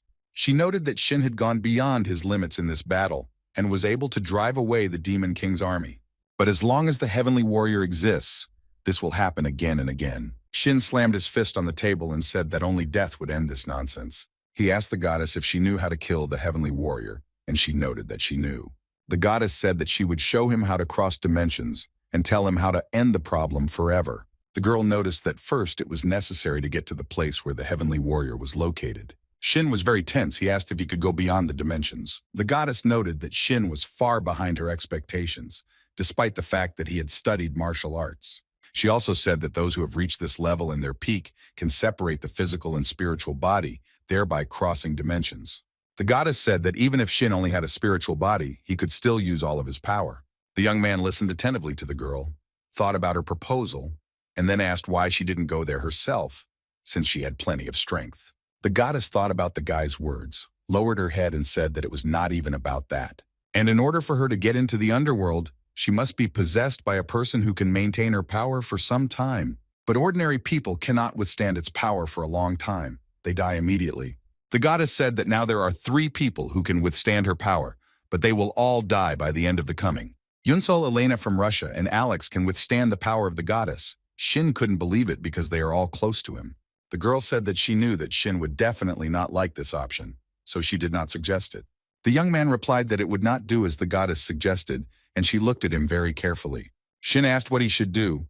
He's ready to go himself, but does not want people close to him to do it. The goddess's joy knew no bounds. She told the hunter Cha in detail how to get to the Heavenly Warrior. Alex was walking up the stairs and asked what was going on and why Shin called everyone here. The young man replied that he needed to hear something and invited him into the house. The demon who became a servant told the man not to take his place at the right hand of the master. Alex asked if this was the demon who had voluntarily become his slave, and Shin confirmed it. Alex hugged Hen and asked the demon what he would do, since they were both warriors and they were very close. These words made the demon very angry, and he said that this should not be done, because it was blasphemy. Shin pushed them away and said that if they were going to continue fooling around, he would go first, which he did successfully, and the demon and Alex began to shout for the young man to wait for them. When they entered the house, Shin saw something that surprised him greatly. He definitely did not expect such a development of events. In the room was the head of the dinosaurs, and in front of him were 3 tied demons. Aller said that he was going to call Shin here since these guys had snuck in here and let him deal with them. One demon was very surprised because he saw a demon near the hunter Cha, and he should not be with a person. Shin. He immediately told his servant to question the demons properly and get all the information out of them, and he agreed. The demons looked at the one-eyed servant, asked him with fear why he was doing this, and asked him not to betray them. But the one-eyed demon did not hear their pleas and began to knock out all the information that his master needed. Shin told those present that they had very little time, so he would get straight to the point. He announced that he was going to destroy the demon seed and would do it directly through the dimension. Alex, who heard this information, was very surprised, and the head of the dragons asked how this happens. Shin told us that we had killed one demon king, and the fugitives would spread the news throughout the demon world. The young man noted that the more the war escalates, the more damage this place will suffer. It will be better when they go there themselves. Alex reported that they would not be able to cross the rift because the dragon wings had lost the battle for territory to them. Alert agreed with Alex and said that even if they could cross the rift, but they were not from there, then they should not do it. Shin said that he had a way to get there, and he learned it from the goddess herself. The dragon chief and Alex were shocked by this answer. Even the demons stopped for a moment to listen to the conversation. That if you have reached your peak, as you are now, you should have an idea of how to separate the physical body from the spiritual. And only a soul in such a state can cross the rift. This information was very surprising. Shin said that this method is not universal, since once the soul crosses the rift, the body becomes completely defenseless if it is damaged or killed during this time. Alex heard this information, frowned, and said that he could die there. Hunter Cha summed it up. He said that he and the Dragon Wings were involved in this matter, and he brought Alex here to find out his opinion. The American hunter clenched his fist, thought for a second, and said that he would go with him. It seemed that Shin was expecting such an answer from Alex, shook his hand and said, "Welcome." Then Hunter Shin turned to his slave and asked if he would go with them, and he agreed. The one-eyed demon reported that the demons were going to attack on a much larger scale than expected. They connected with the demon Lord Rodiak. This information alerted Hunter Cha. He folded his arms across his chest and thought about something. A week later, an interesting event took place on the territory of the laboratory, which is located in San Francisco, America. Everyone was gathered: Alex, Elena, Lee Ji-hee, Shin, and also Yunsol, who was standing a little to the side. Shin saw that his sister was very worried, so he walked up to her and put his hand on her shoulder. The girl said that they hadn't seen each other for a long time, and he just up and left again. The elder brother stroked his sister's head and asked his sister to forgive him. He promised that he would come back this time. Yunsol cried at the explosion and said that her brother should return safe and sound. Hunter Cha smiled at his younger sister and promised that he would definitely come back. And then the young man turned to the deputy head of the guild, Lee Ji-hee, and the girl came closer. Shin asked the girl to take care of them. He looked at her with love. She replied that he could rely on her. Elena told Alex that there were so many people in the hall, but it seemed as if Shin and Lee were alone, and she even felt uncomfortable. The boys were already placed in flasks. Shin, he said that demons can come again, so it is necessary to be on the alert. Elena told him to be careful too. The system has been launched, and the boys are about to move into a new dimension to fight the demons. Alex clapped his hands and said that it was really possible. Shin was calm. The young man said that very soon they would find themselves in a new place where important events awaited them. Lee Ji-hee's eyes were full of tears, and she told Shin Hyun to be sure to take care of himself. After some time, Alex and Shin saw that the Dragon Wings, the leader of the dragons, and also the one-eyed demon servant were waiting for them. The young people slowly walked toward them, towards interesting adventures. At this time, the devil sitting on the throne asked what would happen if she provided support. The demon who stood before the throne of the devil said that he would guarantee success. He would cover the whole world with fire, in which this man was located. And Shin flew very slowly to his destination. It seemed like he was sleeping. The young man felt uncomfortable and unusual, all from traveling through the dimension. When Alex and Shin landed, their support team immediately ran up to them.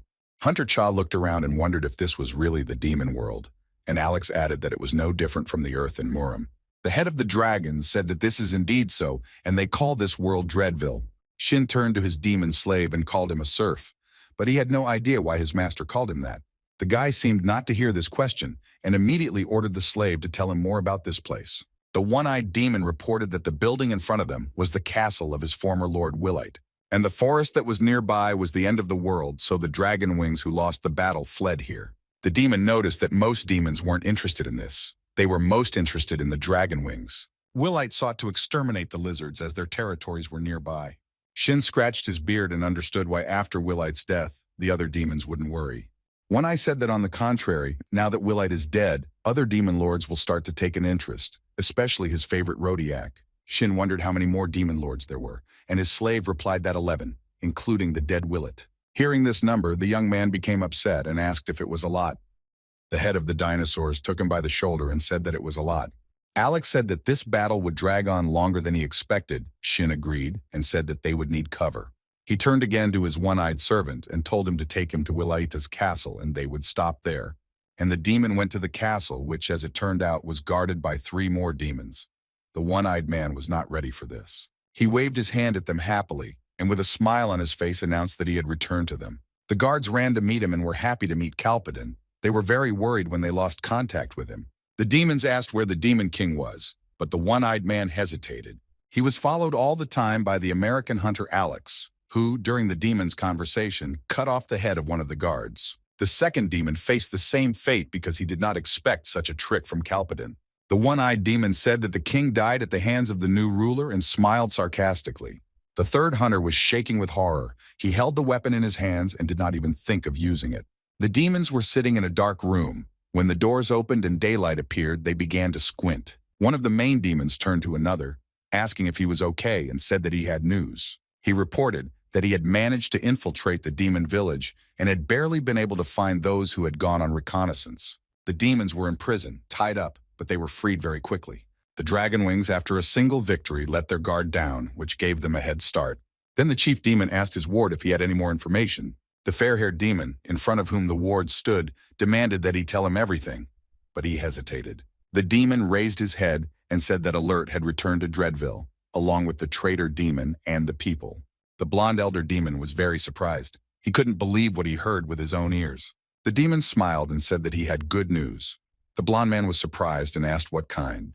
The horned one told about how the 2 strongest people had passed into another world, leaving their bodies. But the main one interrupted him and asked why this was good news. He thought Dreadville was in danger, but the lower caste demons said they could kill the flesh and blood here. The demon noticed that they had a great chance. The blonde man's eyes lit up and he laughed. The events took place in the Demon King's castle, where Cha's team had recently settled. Shin laughed that they looked more like villains than demons, since there was a whole crowd of tied-up demons in front of them. The young man laughed and said that they come suddenly, tie up those who remain, and the head of the dragons noted that they deserve it. The demon in the pince-nez told Kalpadin that he had betrayed them, and how dare he return here with this spawn. He stuck out his tongue, mimicked the demon, and said that he was only serving his master. And Shin reported that his master had died at his hands, and from now on this would be his base. And now he needs to get used to it, just like his friends who were also tied up. For a while the room became very quiet. The demon thought about something for a long, long time. Then he bowed to the floor and, gritting his teeth, said that he admitted his defeat. The demon in the pince-nez raised his head and said very loudly that everyone should support the new ruler. The demons who were captured had beads of sweat on their faces.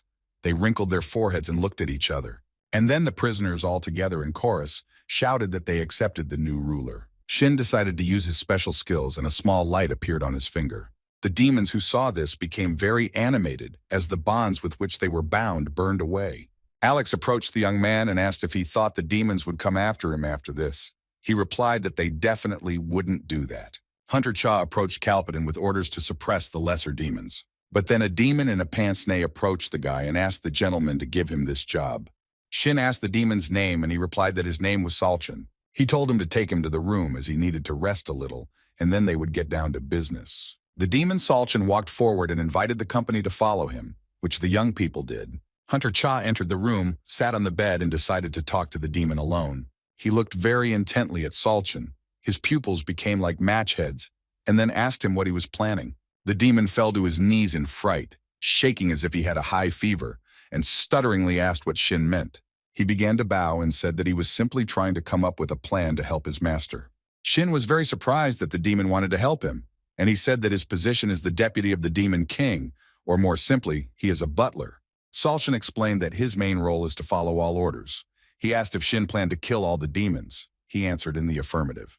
The demon in the pince-nez said that he would spread false information that Willite was not dead. Hunter Cha found it very funny and said that everything he said sounded good for Salchin to try, and he thanked him for his kindness. The demon in the pince-nez turned his head away, and his face twisted into a terrible, arrogant grin. One of the higher demons held a red magic ball in his hand and said that the bodies of people on the earth were still intact, and this was a great opportunity. So he exchanged information with the red-haired devil, who was incredibly happy to receive such cool information. She stood in her estate near the throne and thought about something for a while. The devil decided that it was necessary to send troops there, the more the better. At this time, Salchin was telling Shin that the current Demon Lord Willite had disappeared and was considered dead by many. He looked at Hunter Cha very carefully and said that he would advise who should be the first target. He believes it must be the Demon Lord Rodiak, a charismatic devil. Shin said that he heard about it and that it was Willite's girl, and Salchin asked if Hen knew about her. Hen said that he knew about her, and the demon asked him to tell him more about the Demon Lord Rodiak. He noted that she is a woman and a demon lord who is in a demonic relationship with King Willite. He is loyal to her, so Rodiak's powers have increased greatly. The demon said that she was not surprised by Willite's disappearance, unlike other demons, but she is very worried about him. Salchin asked permission to go to Rodiak to tell her that Willite was alive and well. If he says that he can't move because of his injuries, then Rodiak will want to meet him, and Shin would only have to take her place. The young man thought about the information he heard. After some time, Hunter Cha allowed the demon to go with Rodiak, and he was incredibly happy with this permission. Salchin promised that he would return very soon and flew out of the room with a scorch, and Shin remained to wait for him. In front of one of the most important demons, a whole army of horned warriors was already lined up. He gave orders to a whole group of demons to tear apart the flesh of people located in a laboratory in San Francisco. The demon was in anticipation of victory. A satisfied grin appeared on his face, and he said that they needed to be crushed like bugs. At this time, Saltian promptly arrived at the castle of Rodiak and greeted the devil. She said that they hadn't seen each other for a long time, and she was glad to see Salchin in person. The demon quickly dropped to his knees and began to bow in greeting, touching his head to the floor. Rodiak allowed the devil, who had arrived uninvited in her castle, to raise his head. Salchin then turned to Narissa, the representative of Rodiak, and asked her to allow him to say something important to the lady in private. She was very angry because a demon of a lower caste dared to speak with Rodiak alone, but the lady ordered her to leave. As she was leaving, she said that she really hoped that Salchin would not say anything stupid to the lady. The pause dragged on for a while, and Rodiak ordered the demon to speak strictly to the point. Salchin lowered his head and then asked what business the lady was talking about. She calmly replied that she was interested in the question of the burial of Willite's lover, and the demon thought that she knew everything. Rodiak got angry and said that if he didn't come for this reason, then what was he doing here, wandering around like a dog that couldn't hold its owner? Salchin asked for forgiveness and said that he had to say something, even if it cost him his life. The demon replied that he had come to her precisely for this purpose. The lady calmed down a little and allowed him to speak. He reported that the vile bastards who killed his master had captured the castle. This news shocked the devil. She was surprised, and from her worries, a drop of sweat appeared on her face. Salchin said that there were few invaders of the castle, but one should not underestimate each of them. He noticed that the man named Cha Shin-hyun was the most dangerous. Hearing this name, the lady grimaced, and then shouted that all the rulers knew what he had done. She then added that a Freeze had said that the uninvited guests were currently in an unstable state, as they were separated from blood and flesh. Salchin asked if a Freeze was alive. The lady replied that the one-armed man was alive and well. The demon with the pince-nez began to bow to his mistress, and joyfully said that he was pleased to hear that the flesh of the attackers was defenseless. Salchin then said that they just needed to stall for time until the Freeze targeted their bodies. The two humans would be taken care of, and they would need to worry about the dragon leader. Rodiak asked if her interlocutor had a plan, and he replied that he had told them that he would force the lady to leave the castle. Salchin noted that they needed to tie their hands until a Freeze made his entrance, and the devil remarked that it was a good plan. The demon in the pince-nez smiled at the praise from the lady and asked her to perform some actions. Rodiak, accompanied by her retinue, immediately decided to leave her castle. Salchin smiled sarcastically. Then he whispered to the devil that if they went out so boldly, people would think that the castle was empty. The lady will wait in ambush nearby, and when they enter her castle, Salchin will immediately give the signal. He was very pleased, then said that the soldiers who remained in the castle were like rat poison. The demon in the pince-nez led his mistress into the nearby forest, where she remained with her retinue.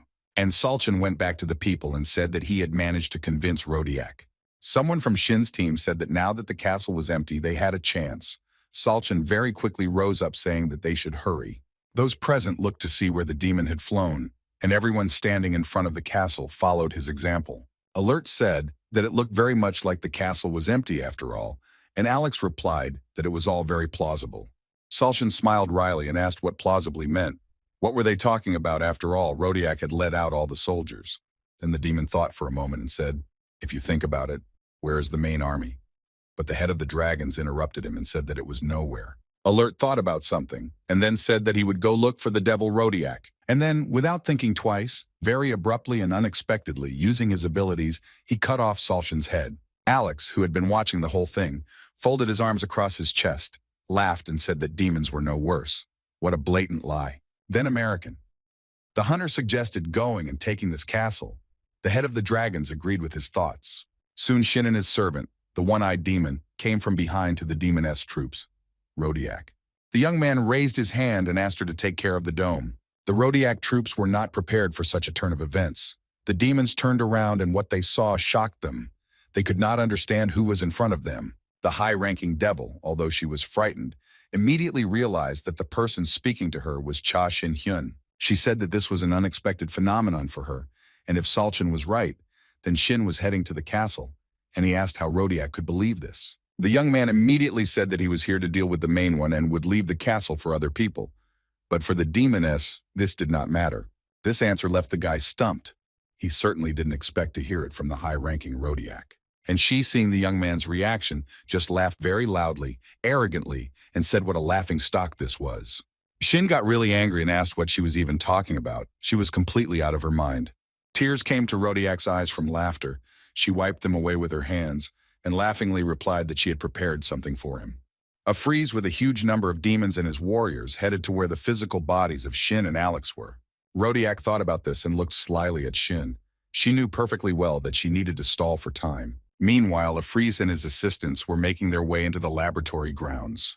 The bodies of Shin and Alex were in huge capsules with a special solution. Lee and Yunsol were standing in front of the capsules, and the sister was saying that everything seemed to be okay with the capsules. And the deputy head of the guild asked if everything was okay with the two of them there. But Yunsol remained silent. Then the girl smiled and said that they were fine, because Jihye knew her brother very well. They were completely fine and full of strength. Lee smiled and said that Leader Cha was probably right and she was just winding herself up. Before the girl could finish speaking, the room became dark, and then the red emergency light came on. The alarm went off, and Yunsol asked why it suddenly went off. The deputy head of the guild took out a walkie-talkie, contacted the guard and asked what had happened.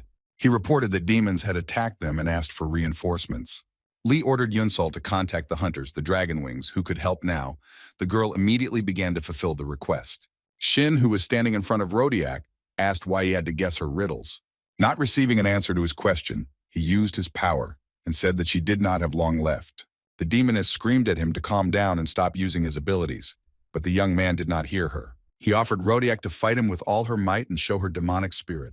The young man thought about what that demon lord had said a little about the demonic spirit. Rodiak became very angry. Her eyes lit up with fire, and she told the guy that his death had come. She smiled and said that the young man had killed her beloved, and he would not leave so easily. Rodiak used the power of fire. Beads of sweat appeared on Shin's face. He said that it became very hot. Demoness. She was delighted when she heard the guy's words and ordered him to burn alive. Shin replied that all this was very similar to a battle between two powerful titans.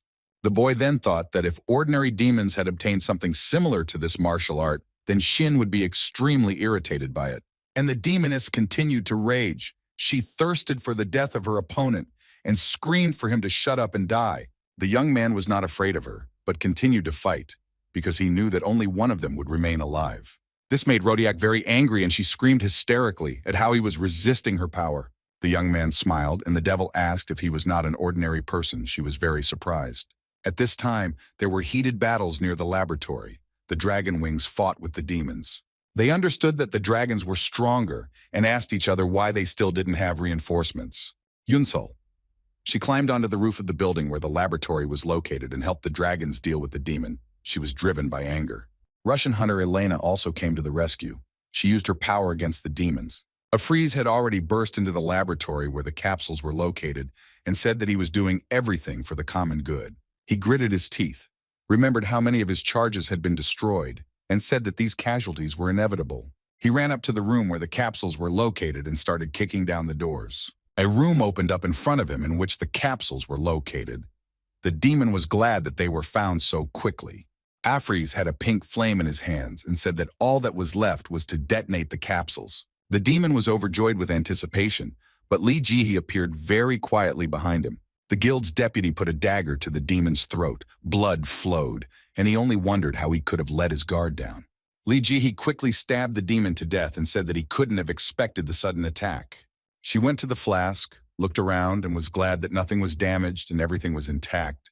Then she lightly hit the flask that Shin was in and said that a lot of time had passed since they crossed over to another dimension. The girl asked that they return quickly. Meanwhile, Shin turned to Rodiak and asked if she had received divine protection. He approached the devil closer and then noted that she controlled it very well. Then the young man laughed and asked if he was living up to Rodiak's expectations. She was very angry and did not want to answer questions because at first she thought that he was an ordinary person. Rodiak raised her hands up and screamed how much longer she had to endure Shin. Sweat was streaming down Shin's face, but he noted with a smile that this was what the divine power of demons looked like. He used force and moved forward towards the devil, saying that he would kill her very soon. Another ice sword appeared in the hands of the young man, and he struck Rodiak with all his might. She was surprised, blood came out of her mouth, and she only had time to ask how he was able to pierce her with just his power, since she was a fire demon. The young man laughed in response and whispered in her ear that she should have used her powers more economically. Rodiak fell to the ground, and the boy asked her if she thought she had killed too many souls. Then the young man told the demoness that she did everything for the sake of her lover. Shin turned around and left the scene, leaving Rodiak lying on the ground covered in blood. Then he heard her moving and breathing, and said he was sure she was dead. When he turned around, Rodiak was already standing with her head bowed and blood dripping from her. She looked at Shin and told him that he was a sweet, grief-stricken child, but not a living person at all. The guy calmly said that she was also not who she claimed to be and asked who she really was. Rodiak called Shin crazy and said they killed someone she loved very much. The demoness was very badly mutilated. Instead of one eye, she had a gaping hole. She said that she loved the god Devour. The young man folded his hands in front of him and said that there is only one god. Rodiak laughed and asked if they knew that there were other gods. Had they heard about the demon god? Shin wondered if there were many gods in this place, unlike on Earth, and asked the demoness. She extended her clawed paw to him and said that the boy was a naive child and that she was not destined to die like this. The young man looked at her calmly and said that the first person to attack his dimension was Rodiak's fiancée, Willite, and he came here to protect his world. The demoness screamed. Was it not for this stupid reason that he killed her fiancé, having set up a vile trap? The guy calmly asked Rodiak if she didn't think the pressure temperature needed to be lowered a little. He spoke about what he saw with his own eyes, one-on-one, of death and why he had to watch and lose. Rodiak held up a finger with a huge nail and said that it didn't matter now. She began to crumble into small pieces but continued to talk about the guy killing 2 demon lords. The young man replied that Rodiak was just trash and ordered her to get out of his way. She crumbled into little pieces and said that all the demons will kill him soon. They won't sit idle. A Shin stood and watched as the devil turned to dust. He listened attentively to what Rodiak was saying. The young man wondered what other brothers and sisters there were and what kind of family games of the gods these were. The demons from the Rodiak army, who were standing a little further away, watched as the red smoke fluttered in the distance. Shin walked closer to them and noted whether they seemed to have become much more numerous. And then he said that he really wanted to have fun with them, and the demons began to shake with horror. Alert told Shin that while they were storming the castle, Hunter Cha defeated Rodiak, which is very surprising. The young man said that he was not afraid of her, even if she was a demon king with divine protection. But still, there was no need to relax. Alex asked why, because they had done very well this time. The American hunter asked if they could not kill them all together. Then maybe they should be killed one by one. Shin said that it was not that easy, especially after the death of the leader, because the demons would immediately begin to take revenge. Kalpadin, the slave of the hunter Shin, became very angry and asked if he knew about all this. Alert said that they had encountered demons with dragon blood before. They also had a blessing, but he didn't think about these demons. Shin said that he thinks there is someone more than just the demon god who will be directing the demons towards him. And it wouldn't hurt for them to develop a strategy because their future depends on it. Then he turned to his slave, the demon Kalpadin, and ordered everyone to gather as there was something to discuss. The young man smiled an unctuous smile and asked if the serf could do everything quickly. After a short time, Mr. Cha, a huge number of demons were built. Shin turned to the chief. He asked if the demon was the chief subordinate of the demon Rodic. Kalpadin, who was standing nearby, said that this was exactly the demoness that Rodic represented. She screamed at the top of her lungs and said that they thought she would give in easily to people like them. The young man thought for a moment and asked if she could resist a guy like him. Shin snapped 2 fingers, laughed, and said that he had to find out, and she was crossing the line. Narissa shook with fear. And Hen used a special skill called Divine Word and ordered them to swear allegiance to him. The Deviless began to sweat and began to scream loudly, saying that this should not have happened. Then she shouted very loudly that she was Nerissa and was glad to welcome the new king. All the demons were in complete shock. They said that they serve only her and she cannot do this to them. Shin stood in front of them and asked if they wanted to be brainwashed or if they would swear voluntarily. The young man smiled slyly and said that their master was kind and gave them a choice, wasn't he? The demons began to look at each other, a silent question frozen in their eyes. Then they all bowed to Shin Hyun in unison, as they understood that they were walking on a thin knife blade. Someone from the crowd shouted that it was time for everyone to congratulate the new king. There were 5 people in white robes at the table, and someone asked if everyone was there. One creature told another that only a weakling like him could allow his patron demon to be killed. He yelled at his interlocutor that he should shut up because it was very difficult to keep track of all this. The creature gritted its teeth and then said that the man who killed his demon had a mortal shell, but a divine soul. Someone asked if he had raised his soul level with such a body, and the interlocutor answered that Shin came here as a human and that it was very strange. But if that is true, then he is the king, so it is important to remove his soul so that there will be peace in their world, one of those present noted. Someone else said that it was annoying, but nothing could be done for now. Another being suggested giving powers to the demons. The demon was sleeping in his bed. A creature in white came to him and began to say something important. The same creature came to the second demon, an older one, and it said that there was a scoundrel from another world. And the third demon had a message that a very unique person would soon take revenge on everyone. Young demon Darius woke up in a bad mood as he was about to have a very bad dream. The older demon Foradin also woke up in a bad mood, muttering something under his breath. And the demoness Artia woke up with the thought that she needed to find Naznel as soon as possible. Naznel was the first demon king. He was sitting on his throne, very angry, and asking what was going on here. The figure of Rodiak, who was crumbling into small pieces, and who in her death throes was saying that he would be killed by demons, suddenly appeared before his eyes. Shin sat thoughtfully. He remembered the demoness, thought that she was full of madness. The young man asked, "So your brothers and sisters will kill me?" Yes. That's what he was talking about to himself. Then the guy remembered the conversation about how he asked how many demons there were with divine protection. And then Kalpadin replied that there was such information that the lords and the king received the protection of the demon god. Shin's slave informed him that he knew the demons Darius, Artia, Faradin, and Rodiak who had died. He doesn't know more because the information is being kept very secret and he can't say anything about it. Shin replied that this was enough. Kalpadin said that he was the strongest and most devoted servant of his master. Alex grinned and called him lucky. The guy thought about what if the demon god himself descended to them. But this most likely would not affect anything, and they needed to be more careful. Demons who had strange dreams came to see the main demon Naznel. He wondered why they were all in the same place at the same time. He looked suspiciously at the arriving demons and asked if they had united and decided to attack him. Foradin looked at the demon king and said that it was a good offer, but it was completely wrong. Naznel asked what he wanted. If they all decided to meet, then why didn't Rodiak join? Artia, she said that this was the reason they came, and Naznel asked if Rodiak had quarreled with her fiancé again. The demon was surprised that they came to him for some nonsense, but Darius asked to speak. The demon lord said that he had been having the same ominous dream for several nights in a row. The second lord said that in a dream, they say that the god of madness fell at the hands of a king from another world. The demon then added that this was most likely a divine sign, and that the apostle of madness was Rodiak. Naznel became think that these 4, including Rodiaka, are special beings who have received divine protection. He thought that his abilities were recognized, although his position as the commander-in-chief of the strongest was very clear. The chief demon wondered if he should believe that all this was not fiction and whether someone else could take his place. He thought for a bit and asked his interlocutor if he had ever had such dreams before. He replied that he had never had them. Naznel said that a being similar to a god came in a dream, but this is the first time he has heard of them being warned of trouble through a dream. The assembled demons asked him if he denied this danger. He replied that he did not deny the existence of such a person because he, the demon king, received protection from the demon god. The demon king said that the ancient records mentioned that powers were given randomly, and he had never heard that there could be 2 strongest in one life. One of the demons asked him if he doubted them and the power of the demon god and slammed his fist on the table. The young lord said that the demon king most likely meant that this incident was abnormal, especially if it was being spoken about by the demon god. Naznel asked for forgiveness and asked why they came to him instead of contacting Rodiak immediately.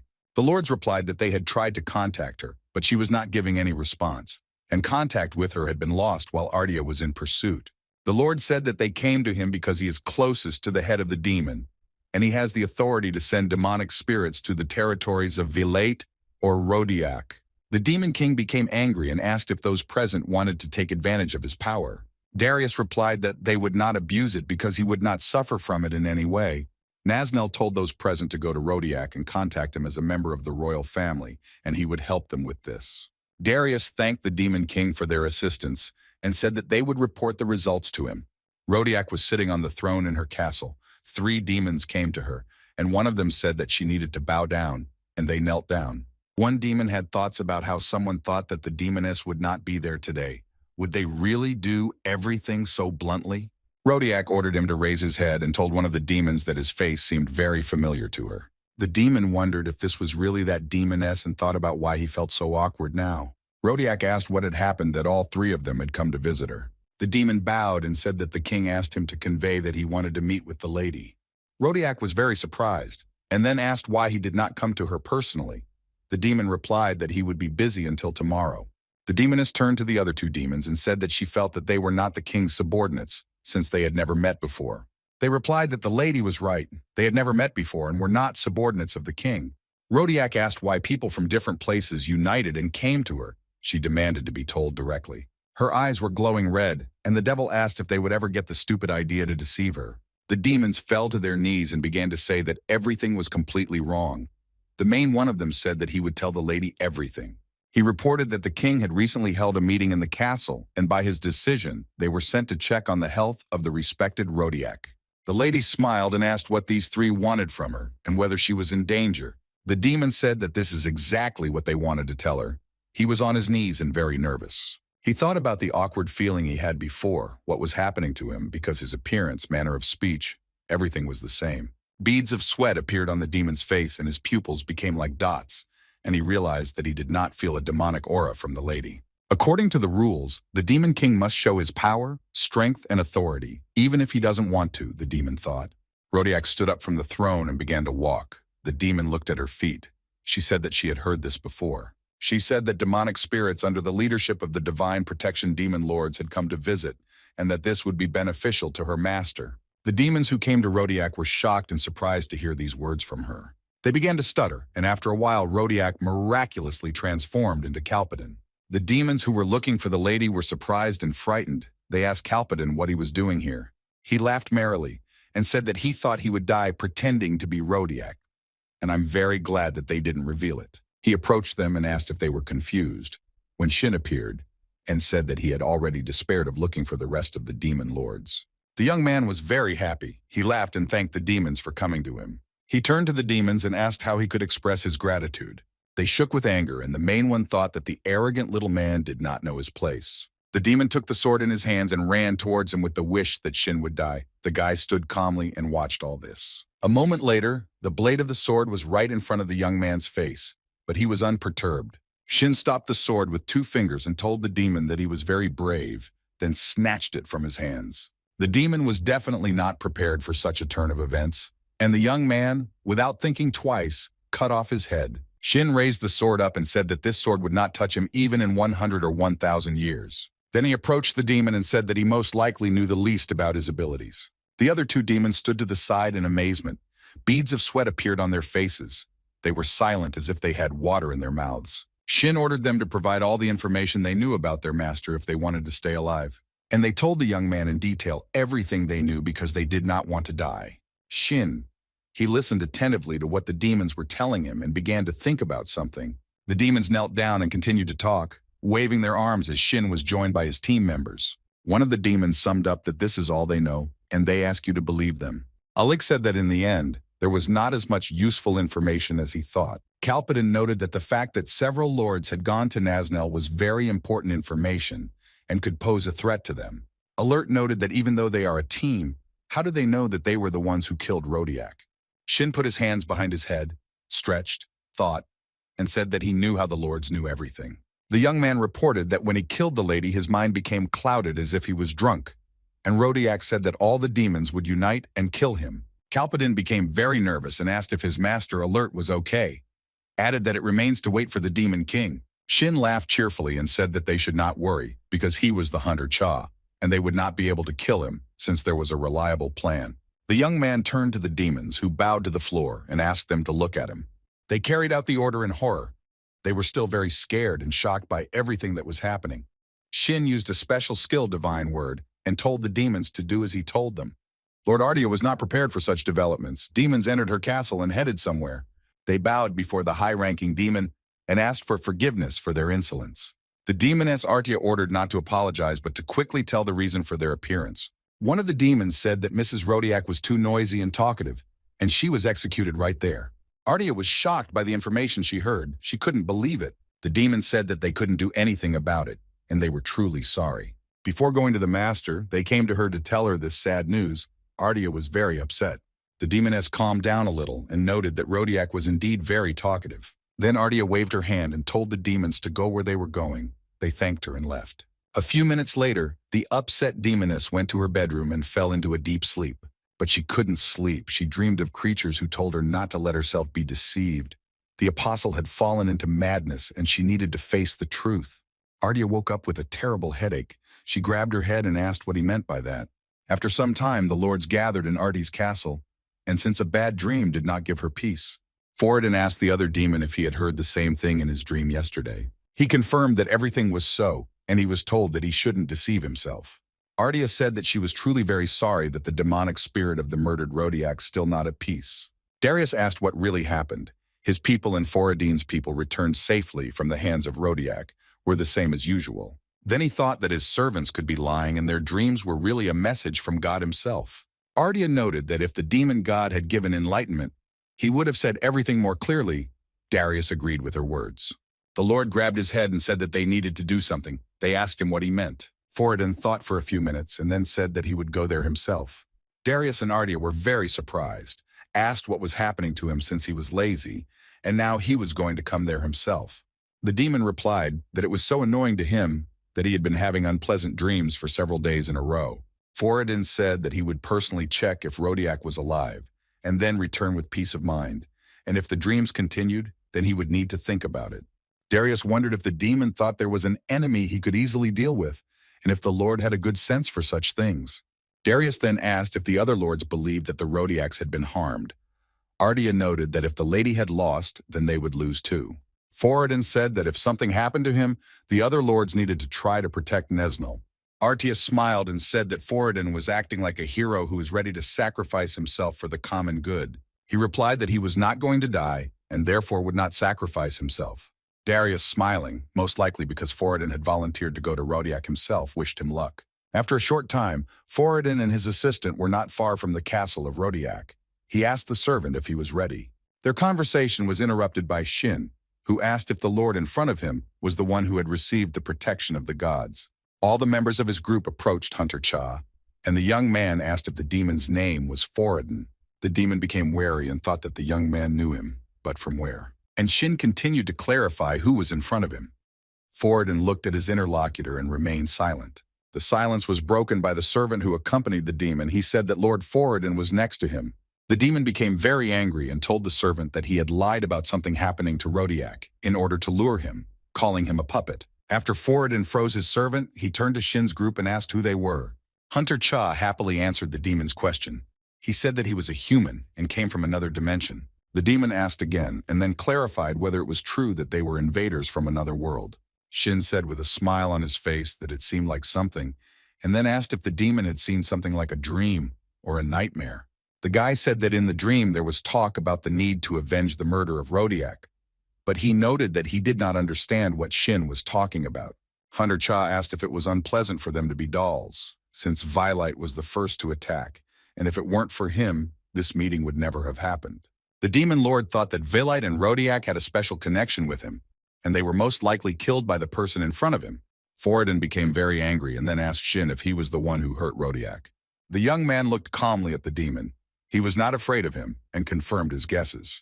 Shin then asked Foradin if he was using ice block magic, since there was a frozen servant of the Lord lying nearby. The young man noted that everything looked very tempting, used force and told the demon to attack him with all his might. He would fight him.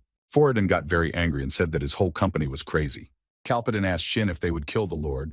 He ordered them to stand behind and not interfere.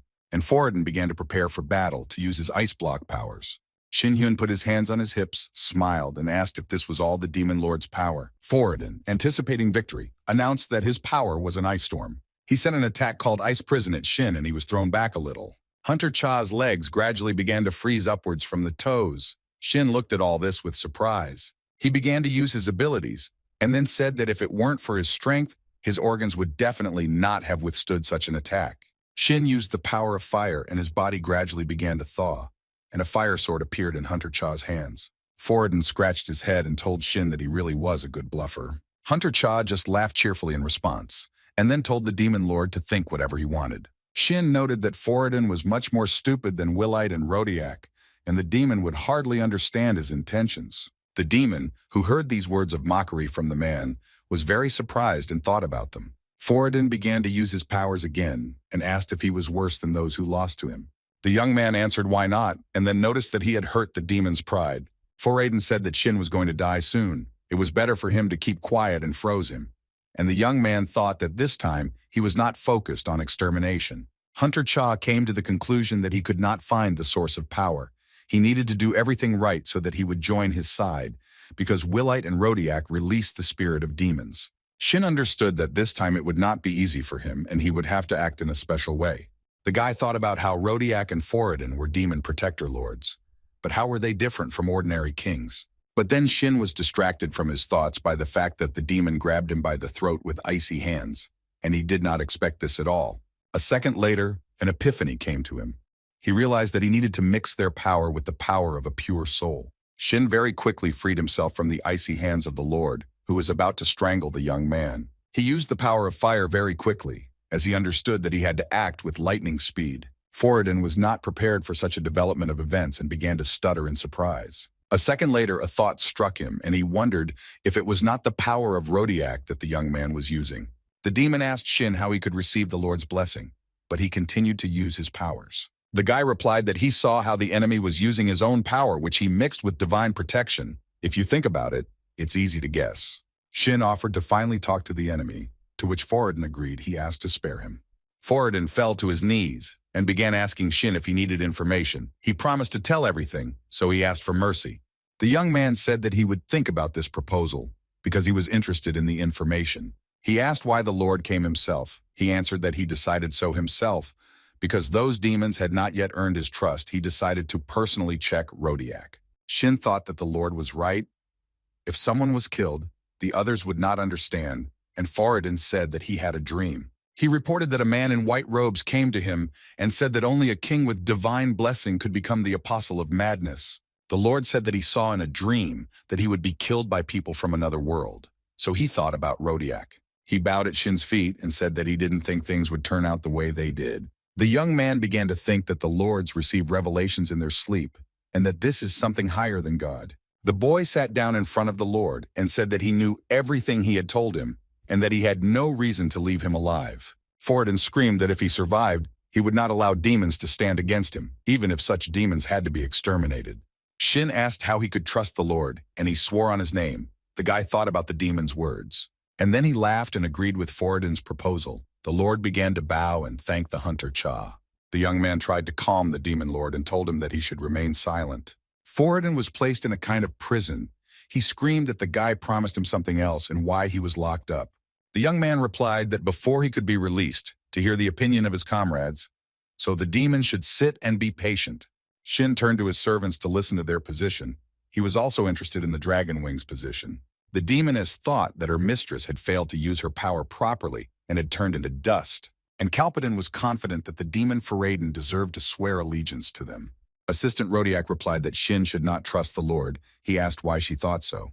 And the head of the dragons noted that the war with them was a long time ago, and at that time, there were more demon kings than now. They even tried to destroy the dragon wings at the cost of their lives. Kalpadin said that he would reveal his master's abilities at the slightest opportunity, otherwise they would gather crowds and go to war. Shin asked if the demons really thought about it, but he immediately denied it, saying that he was just guessing at the situation. The young man said that he had heard their opinion and would go and free Foradin. Those present were shocked by his decision. And the guy replied that he said he would let the Lord go, but he didn't say that he would stay alive. Shin came and released the demon from its peculiar prison, and he looked around. And then he rushed to run away headlong, saying that Hunter Cha and his company were real bastards. Foradin was sure that very soon Shin would regret his rashness in letting him go. But then something happened. Foradin started to bleed from his throat, and he realized that he was falling. The demon screamed hysterically. A few seconds later, he heard Shin's question, asking if the demon liked the taste of his punch. Huge icicles were visible from the demon's back. The Lord said that the guy had just started a war. Foradin said he would not be able to return home alive, and blood was pouring from his mouth. Shin said he had heard this many times before and challenged the demon to come up with something better.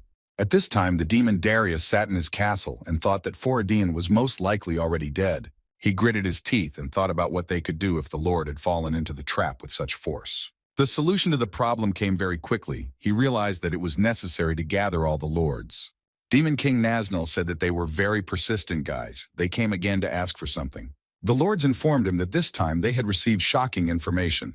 The king was very surprised, and Ardea told him that they were talking about Foradin's death. Naznal got angry, because every time the matter was connected with him. And then he laughed, because the demon himself chose his death. Ardea said that Foradin went to Rodiak yesterday and lost contact with him. The demon king was surprised by this news.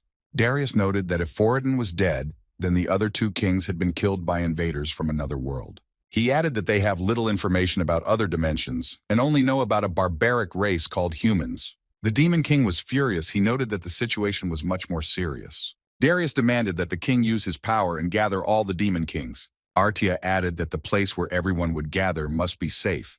The king said that he would gather everyone. Naznal apologized for gathering everyone so unexpectedly because something extraordinary had happened. Terranil, the seventh demon king, wondered what this urgent thing could do to them.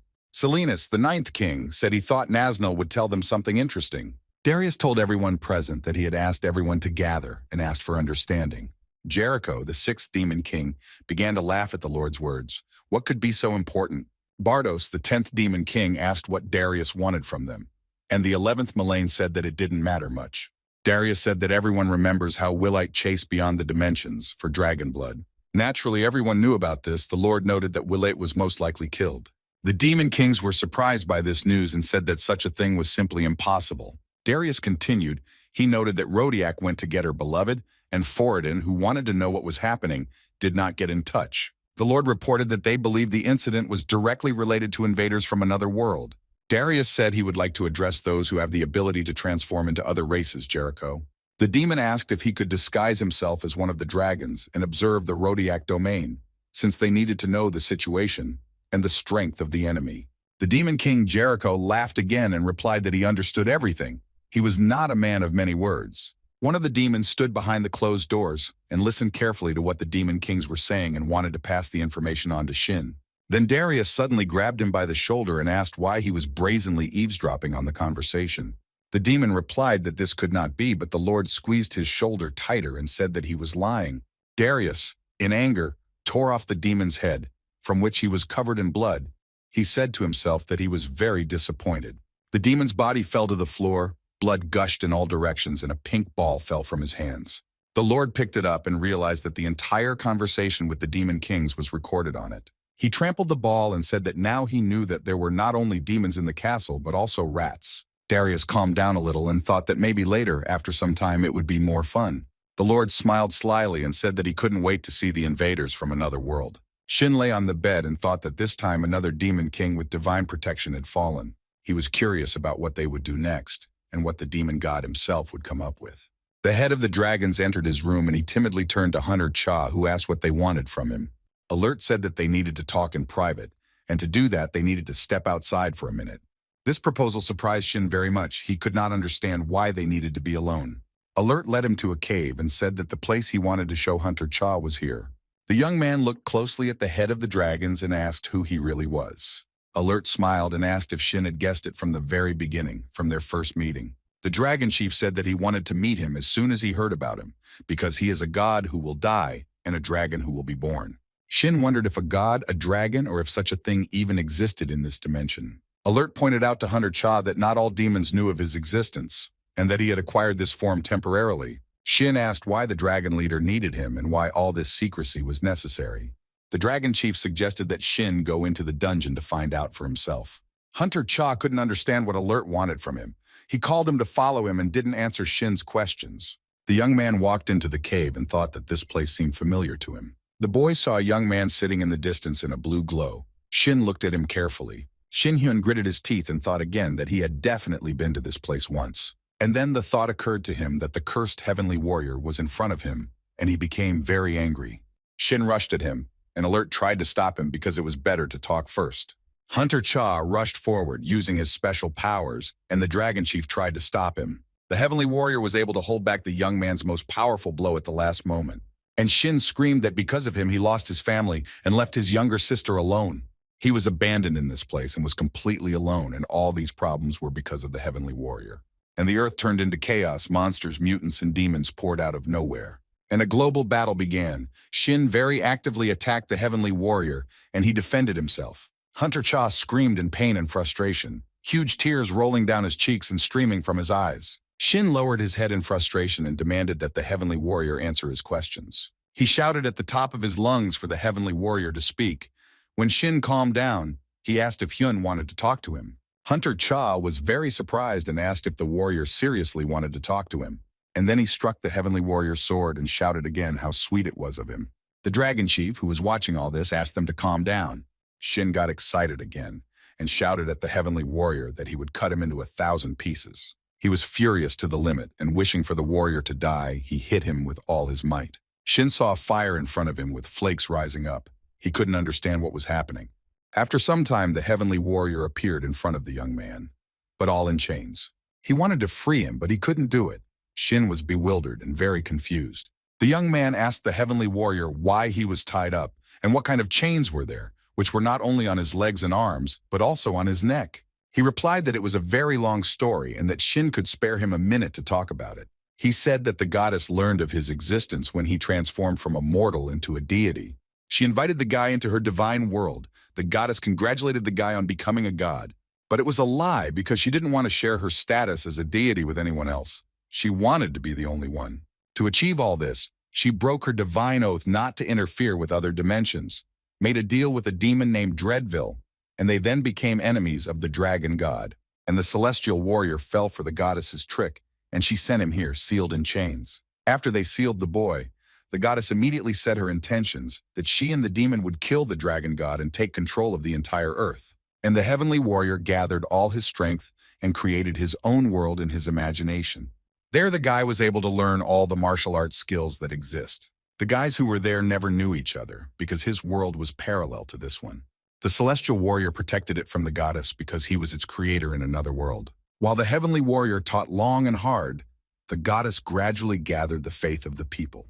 As is known, during this time a lot of troubles happened. Monsters attacked people. After all, the more a person suffers, the more he begins to believe in God, the heavenly warrior noted. Shin gritted his teeth in anger and said that everything the heavenly warrior had said earlier was impossible. He screamed and asked if everything he knew was a blatant lie.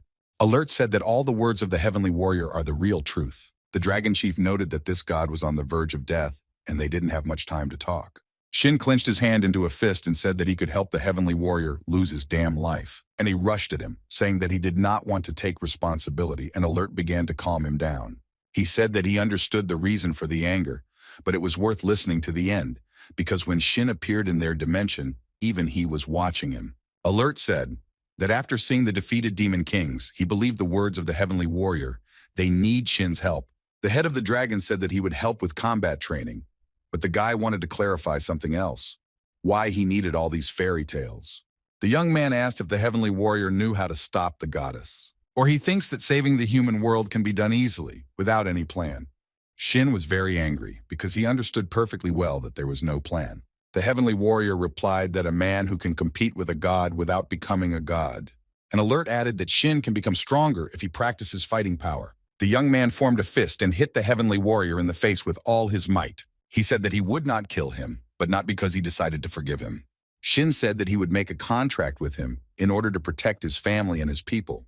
The young man noticed that the heavenly warrior knew a lot about demons and gods, and he thanked Hunter Cha for noticing this. Shin grabbed the chain on the heavenly warrior's neck with all his might and asked how to get rid of them. Alert said that there were two ways to get rid of them.